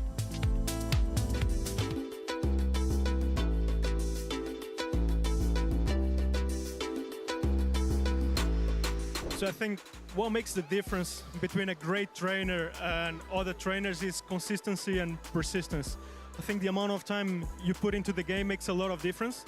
And actually today that's reflecting on my score. So I didn't put as much time as needed. So now I'm out of the day 2. So persistence throughout the years, and sometimes there are some setbacks that will happen, and we will feel pretty down. But to keep at it and to not give up, I think that's the way, and that's what makes a difference.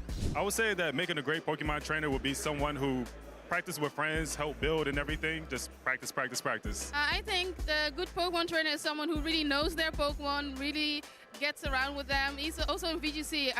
Just by practicing a lot with my Pokemon, I know them through and through, and that's how I win the games. Para ser un buen entrenador tienes que estudiar mucho, mantenerte constante en el meta y divertirte con tus amigos, que es lo principal. I think the most important thing is practice, because without practice you cannot go anywhere. And of course, I think second comes passion, because even though you're the best player, if you don't have passion for the game, if you don't train every day, you will not win. So that's what it takes for winning.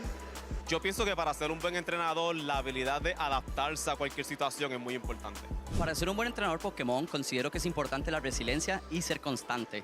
Aunque hayan días malos, días buenos, seguir intentándolo, nunca rendirse. Solamente así se consigue el éxito. I think if you just like play with the things that you like, play with the friends that you like, use like strategies that work for you and you think is the best, no matter what anyone tells you, I think that's what makes you a good Pokemon trainer.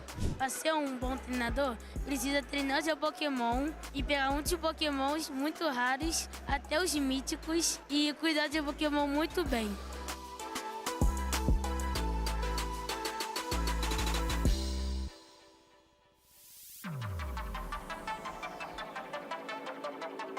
All right, thank you everyone for sticking around with us here in day one for our 2025 Toronto Regional Tournament. Wholesome underscore here on the lounge with the rest of our casters here. Very electric day number one. We saw a lot of familiar names, a couple new names as well, punch their ticket to day number two. I want to go around the horn here real quick though and get some observations as we take a look at how did things look on day number one? Let's start on the other side though. Butters, what stood out to you in day one here in the Toronto Regional? Shadow Drapion. It was just such a force all tournament. It's so safe, it's pacing, it's dynamic. In this last matchup, Ash said that was the #1 problem Pokemon for him in this series.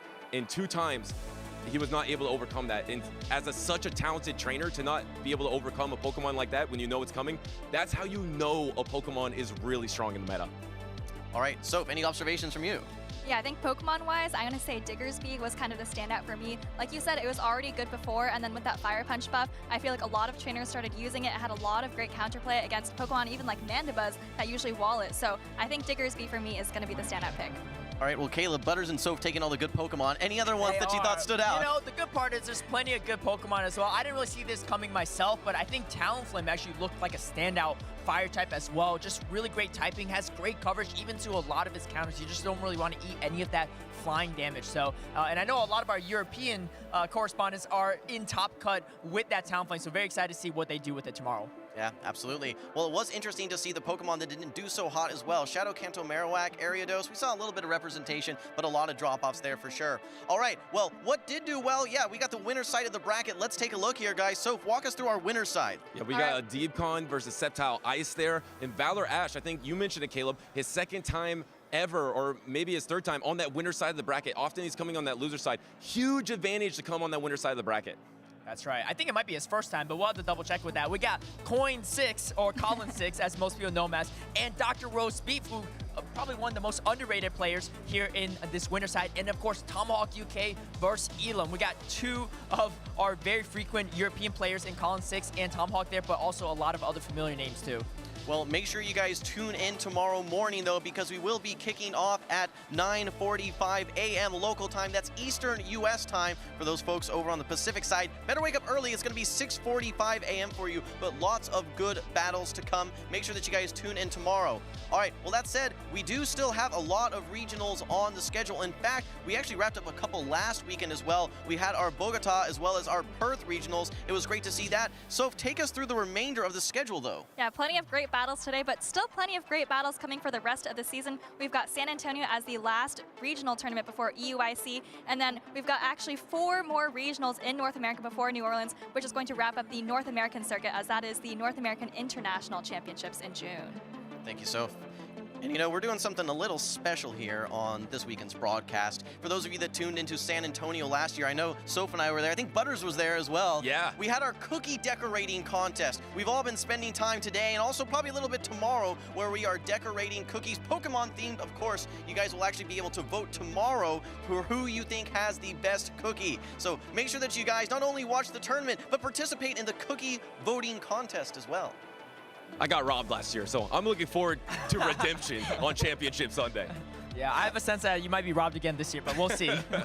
All right, well, there's still a lot of work to be done. I did get a little bit of a head start here with my cookie. I think we're going to put the final touches on it tomorrow, but make sure that you guys do participate. All right, well, that said, make sure that you guys also visit Pokemon.com/broadcast, where you guys can find all sorts of information around where you can tune in, Twitch, YouTube, etc. And make sure that you guys also do follow the channels as well. There's all sorts of ways that you guys can interact with us on X with hashtag #PlayPokemon, @PlayPokemon, YouTube /Pokemon, Facebook /Pokemon, as well as Instagram as well. Make sure that you guys are interacting with us. We can actually feature your posts on the broadcast as well. All right, well, guys, we're going to wrap up here, but any final thoughts that you guys wanted to articulate before we move into day 2 tomorrow? Caleb, we'll start with you this time. Bring your Shadow Drapion counters. Okay. It's too late. Your team's already locked in, Caleb. Be ready for Shadow Drapion. Okay, all right. So, anything from you?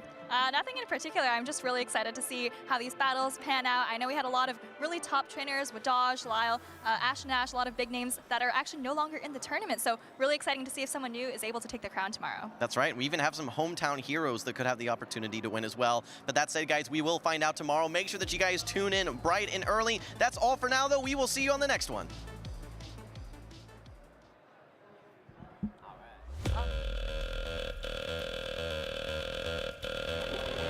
Good games. GG's. Games.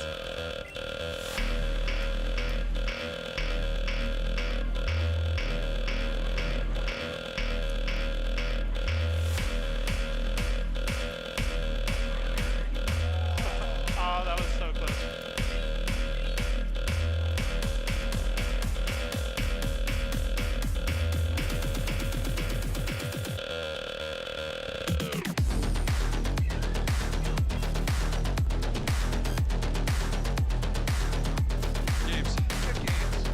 Pleasure to play you, dude. Yeah.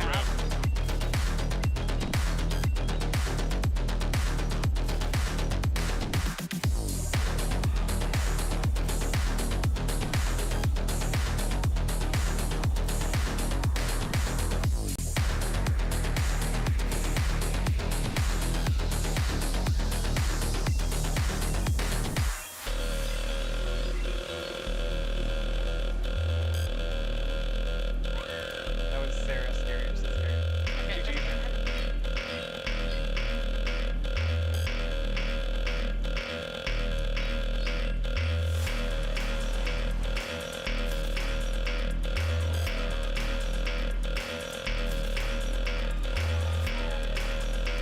Let's go.